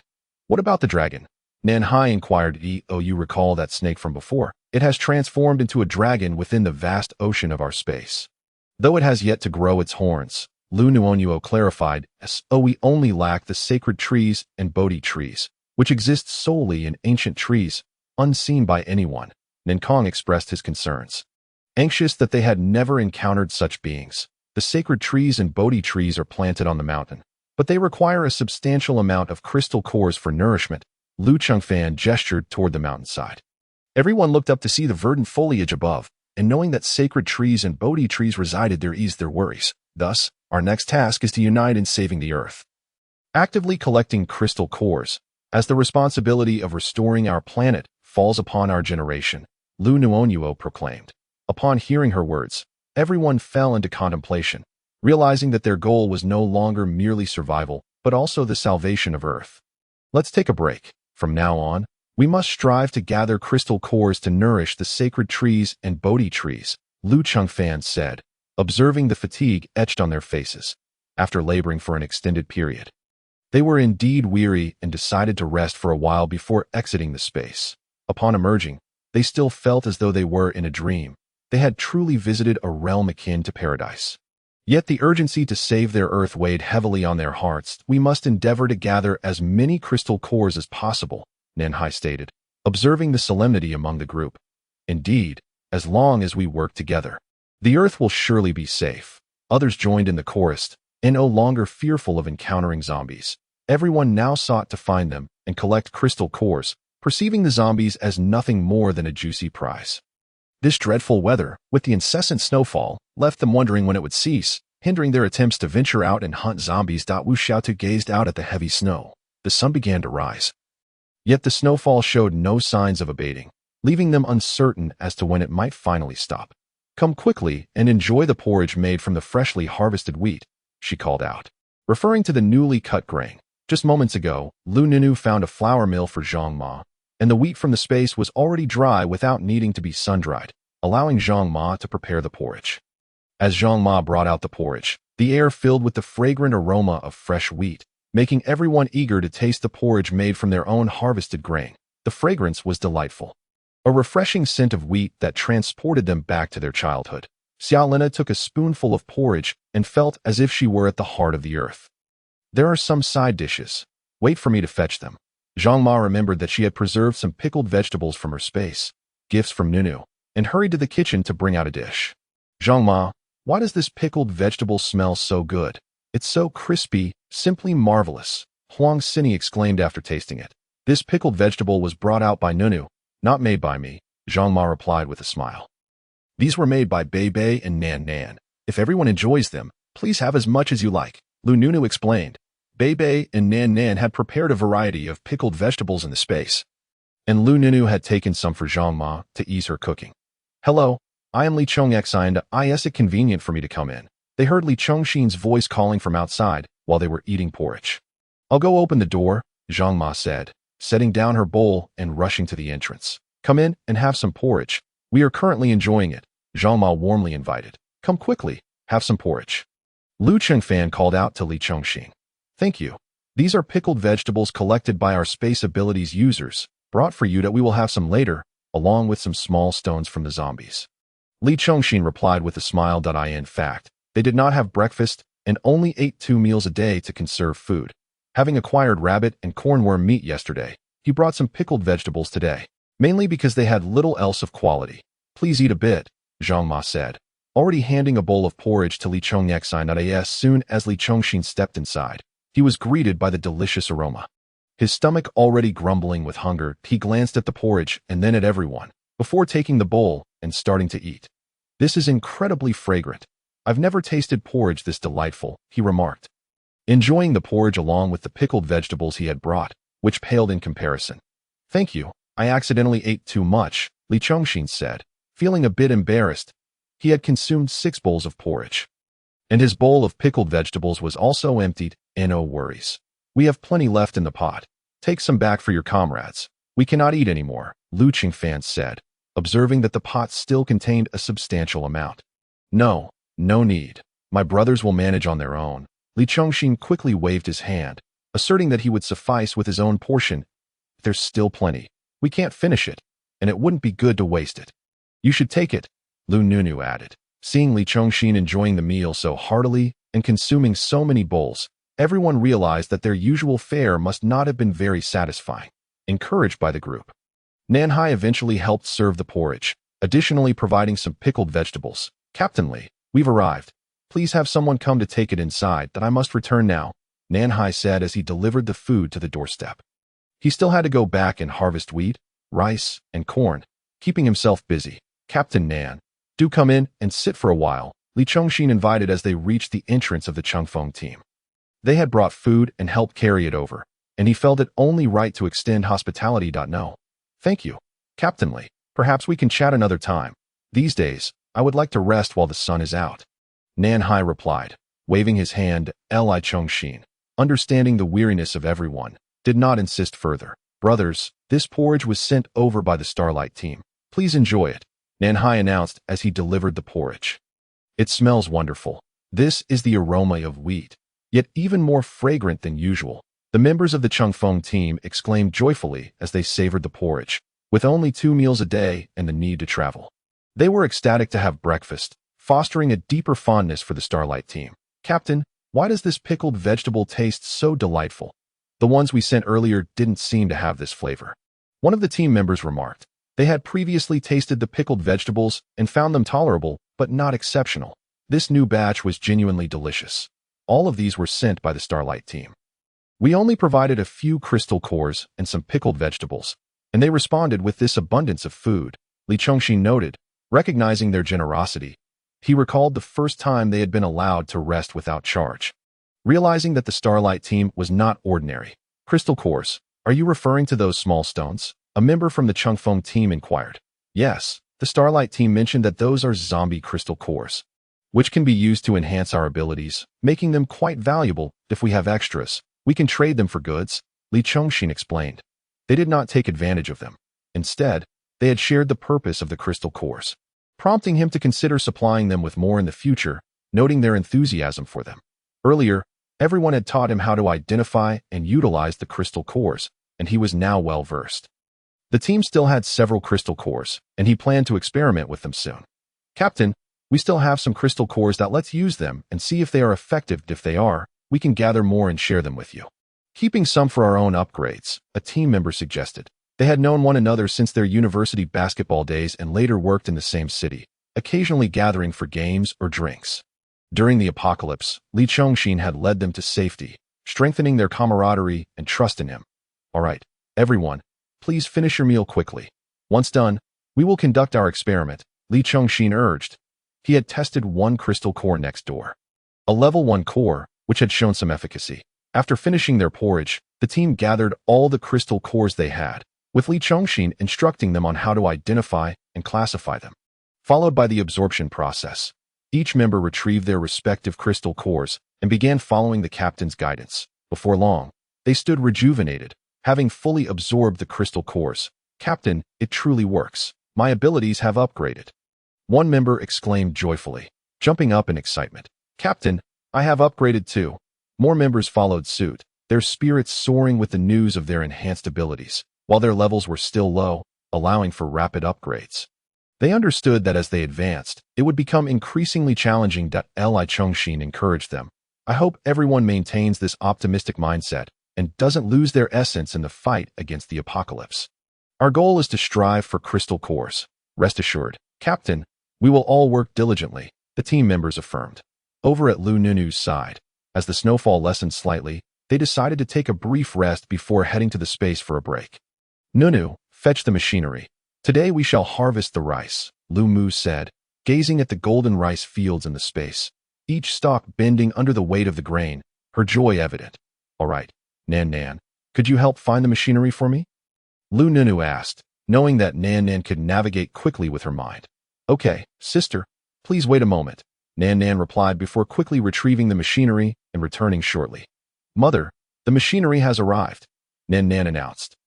Sitting in the driver's seat as she guided the machinery carefully, the machinery did not harm the grass as it traversed the lawn and only began harvesting the rice once it reached the field. Uncle Zhang was adept at operating various vehicles, and Nan Lu could also drive, so Nan fetched several more machines. Some began driving to harvest the rice, while others handled threshing and bagging. In no time, piles of rice were stacked in the warehouse. Zhang Ma and the others gazed at the abundant grain, feeling a mix of relief from hunger and a deep, inherited love for food. Leaving them speechless with joy, their hearts finally at ease. Tomorrow, we will harvest corn. Let's see how the weather is outside. If it improves, we will set off, Liu Qingfan announced to the cheerful crowd. Today, the snowfall had lessened somewhat, and they all hoped for better weather to facilitate their journey. Qingfan, why don't you take us to see the divine tree and the Bodhi tree? Zhang Ma suggested, recalling her past experiences planting various crops and eager to witness them again. Liu Mu spoke up, reminiscing about how Zhang Ma used to cultivate onions and garlic that surpassed those available in the market. Upon hearing this, Liu Qingfan led everyone up the mountain, where they encountered the bear Shinmu and Bodhi trees. Zhang Ma expressed her intention to manage them daily from then on. Liu Nuonuo reflected on Zhang Ma's impressive gardening skills and decided to entrust this task to her, acknowledging that Zhang Ma truly excelled in this area. Zhang Ma, from now on, this responsibility is yours, Liu Nuonuo said, gently touching the bear Shinmu and Bodhi trees. All right, leave it to me, Zhang Ma replied confidently as she gazed at the trees before her, assured of her ability to nurture them. After harvesting a bountiful supply of ripe corn from the space, Liu Nuonuo suggested they pick some tender corn as well. Let us gather some tender corn to boil. It will be sticky and sweet, a delight to the taste, she mused, her thoughts drifting to the delectable glutinous corn that she longed to savor. Are there still immature ears of corn? Zhang Ma inquired. Curious about the varying maturation times, they had only seen the mature crops in this area, leaving them intrigued by the existence of both ripe and tender varieties that's adjustable. Bei and Nan handled that.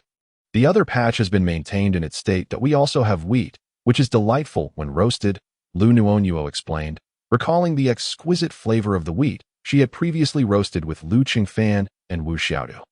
The memory of that aroma lingered in her mind, intoxicating and reminiscent of the fresh, green fragrance that filled her mouth, sweeter than chewing gum. That roasted wheat was truly delightful. Thinking of it now makes my mouth water. Wu Xiaodu chimed in, unable to forget the taste from their last encounter. In our childhood, we had fields around here. Our grandparents would take us to roast wheat. The memory is filled with such delicious aromas.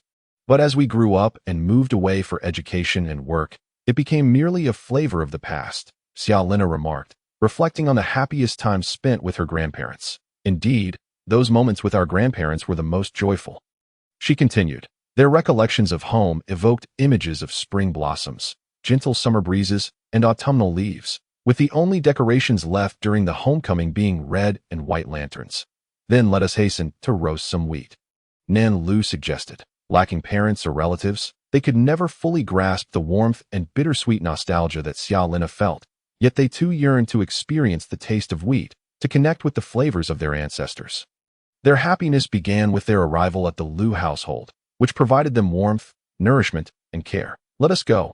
I'll drive us over, Liu Nuonuo announced, leading the group to their vehicles to head to the wheat fields. From a distance, the willows were budding green, and the warm spring breeze caressed the endless fields of wheat, rippling the gently flowing river. Each season possesses its own beauty and characteristics, having just witnessed the golden crops. Their hearts brimmed with joy, and now, gazing at the verdant wheat fields, they felt a renewed sense of hope that Wu Xiaotu, enchanted by the scenery, couldn't help but express her elation, feeling her heart relax in that moment. Nature is indeed magnificent, yet it has been ravaged by humanity. We must strive to restore the vitality of our planet, Nanhai reflected, contemplating the stark contrast between the beauty of the space and the devastation of Earth. Everyone nodded in agreement, understanding that only through their efforts could they hope to revive the Earth. They reminisced about summers filled with dancing fireflies, the cicada songs, and the unique melodies that frogs brought to the stillness of the night. However, as humanity continued to exploit nature, the Earth could no longer bear the burden and erupted, leading to the apocalypse. With people now paying the price for their past actions, that let's not dwell on such heavy thoughts. Let us focus on our efforts and enjoy ourselves. First, let's roast some wheat, and we can discuss the state of the earth later, Liu Qingfan urged, noticing the somber expressions on their faces. We're almost there. I can hardly wait. Your descriptions have made it sound so delicious. I must try it, Nan Lu exclaimed, breaking the tension as he eagerly jumped out of the car, with his enthusiasm sparking joy among the group. They rushed into the wheat field. After cutting the wheat, Liu Minrue kindled a fire, and everyone began to roast the wheat. Sister Nuonuo, is this ready? Nan Lu asked, feeling the heat, but unsure if it was done. It's fine, just roast it lightly for a bit.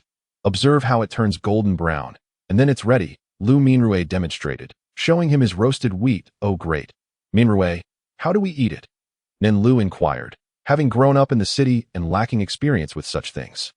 Simply take the kernels, rub them in your palm, and the husks will fall off easily. Then gently blow to remove the husks, but be careful not to blow the kernels away as well, Liu Minrue instructed, demonstrating as he took a bite of the wheat, savoring its delightful flavor that mirrored his previous experience. That I did it. It's so fragrant, fresher than chewing gum. It feels like my mouth is filled with the essence of spring, so sweet and delightful. Nan Lu exclaimed, relishing the first bite of roasted wheat. Oh no. I've lost both the wheat and the husk. Lin Ruashi lamented, having accidentally been too forceful that I roasted a handful. Let me help you, Ninkong offered, carefully blowing the husks off the freshly roasted wheat before handing it to Lin Ruashi. Seeing their comrade succeed, everyone followed Liu Minrue's lead and soon enjoyed the fragrant wheat. And we have corn and sweet potatoes as well. There are some corn nearby. Let's gather some to roast, and we can dig up some sweet potatoes too, Liu Nuonuo suggested, her appetite whetted after enjoying the wheat. All right, you all wait here. Nan Lu, Nan Kong, Nan Tian, come with me to dig for sweet potatoes, Nan Hai added, his cravings for sweet potatoes intensifying that he recalled a winter from his childhood when a kind old lady had given him a sweet potato for free. The taste of that sweet potato lingered in his memory, as if etched into his heart. Before long, they returned with a bounty of plump sweet potatoes, each one round and hearty, and the corn was likewise bursting with fullness. Even before roasting, the sweetness of the aroma wafted through the air, hinting at the deliciousness to come. Here's a grill. Let's place them on it, and we can eat soon, Liu Nuonuo announced, setting up a grill over the fire. Impatiently, they placed their treasures atop the grill, and soon the air was filled with the rich, sweet aroma of roasting sweet potatoes and the fresh scent of corn that smells divine. I can hardly wait to eat, Wu Xiaotu exclaimed, eagerly watching over the grill, recalling how they had missed out on such delights during their last visit. Chapter 75. The return of the big white rabbit after indulging in their feast within the space. The group ventured into the garden to harvest a plethora of vegetables and fruits. Sister Nuonuo, these cherries are enormous. I have finally achieved cherry freedom, thanks to you and my brother, Nen Lu exclaimed, delight shining in his eyes as he admired the vibrant array of fruits hanging from the branches, red, yellow, green, and all so vividly colored that they made one's mouth water. Upon spotting cherries the size of fists, the group was astonished. Are these truly cherries? They are simply too large and beautiful. These cherries are magnificent. Nuonuo, thank you. Thank you. You are like a fairy for having grown cherries, my absolute favorite. It feels surreal. Huang Xini exclaimed, marveling at the cherries dangling from the branches. Don't just stand there staring. Pick one to taste. They are naturally grown, free from pollution, and devoid of any harsh chemicals. Feel free to indulge. Liu Nuonuo laughed, observing their wide-eyed wonder as they hesitated to sample the fruits. I will take one to try, Huang Xini declared, unable to resist its so fragrant and sweet, with a crisp texture. Thick flesh and plenty of juice. The size is fantastic, and it's just delightful, she praised after tasting. Upon hearing her rave reviews, everyone eagerly plucked a cherry, savoring one after another. Had the cherries not been so large, they would have devoured the entire tree. Feel free to pick whatever you like. Once we've gathered enough, we'll head outside and check the weather. If it's nice, we shall set off, Lu Chunfan informed them. After enjoying their cherries, they casually picked some grapes and a few other fruits to take along. Outside, the snow continued to fall, though not as heavily as in previous days. The snow-clearing crew was still on duty, ensuring the paths remained navigable. The snow is still falling, and this slope is too slippery to descend. It's quite dreadful, Nanhai remarked, eyeing the flurries drifting from the sky. Wishing for a clear day tomorrow. Soon it will be our turn to be on duty. Let us check our supplies and prepare for the shift change. Nanhai addressed the crowd, remarking that everyone had eaten their fill. And thus, Zhang Ma had not prepared lunch. As the group gathered around the fire, playing cards, they listened to Nanhai's words, prompting them to inspect their attire and weapons. Captain, members of the Changfeng team are approaching, reported Nankong, who was observing the weather by the bedside. Upon seeing the sudden arrival of Changfeng team members, he rushed to inform his comrades that a wave of questions filled their minds. What could this sudden visit mean? Lu Chengfan promptly moved to the window to assess the situation. Captain Liu, trouble is brewing. Our leader has sent me to summon you. There are creatures lurking outside, and we hope for your assistance. While Lu Chengfan pondered the implications, the messenger from the Changfeng team called out urgently. We need reinforcements. Lu Chengfan responded. Let them come up. Everyone rose to see what was unfolding outside, as the Changfeng team members hopped into their vehicle and quickly relayed the situation. Captain Liu, there are animals appearing at the foot of the slope, and they are rapidly approaching us, scrambling up the hillside. As the Changfeng team's report concluded, Lu Chengfan and the others swiftly readied their weapons. Follow me to investigate. Nuonuo, you stay in the vehicle. Liu, keep Nuonuo company, Lu Chengfan instructed, casting a glance at Nan Lu. Yes, Captain, go ahead. I will ensure the safety of Nuonuo and my little nephew, Nan Lu replied loudly, although they genuinely adored their niece. Nuonuo had dreamt that she was carrying a boy, and the group, in solidarity, now accepted that she was indeed expecting a son. After all, a mother's dream is often considered a reliable omen. Perhaps the most profound connection between mother and child. Liu Nuonuo and Nan Lu remained in the vehicle, while Lu Chengfan led the others to survey the situation. Upon reaching the slope, Lu Chengfan spotted something climbing up in the distance. Isn't that the foolish rabbits from the other day? How have they returned? Captain, Those are the large white rabbits. How could they come back? Have they groomed a new leader? Nankong exclaimed upon recognizing the figures of the rabbits. Recalling how they had previously made a delicious pot of spicy rabbit stew from one of their leaders, the distant rabbits, having exhausted their food supply, ventured out to forage, after suffering significant losses a few days prior. The rabbit leader's offspring had taken the helm, ready to lead their kin in search of sustenance. Captain Liu, are these the rabbits you mentioned? Li Chongxin and his team, intrigued by the discussion, turned their curious gazes toward Liu Fan. Indeed, these are the very rabbits, Liu Fan confirmed, noting their audacity to return. We recently dealt with these large white rabbits. They have no idea what awaits them today. Nankong gazed at the rabbits in the distance. Rabbits are swift and possess sharp teeth, yet even the sharpest teeth cannot rival the edge of our blades. Many of these rabbits bore first-level crystal cores, and thus, anticipation surged within the group. They could hardly wait for the rabbits to approach. Observing the calm demeanor of the Xinguang team, the Chengfeng members felt a wave of relief wash over their earlier tension, now replaced by a sense of excitement. Adi, go inform your sister-in-law to prepare the nets. Once the rabbits arrive, she should cast the nets, and we shall commence the hunt, aiming to secure as many crystal cores as possible.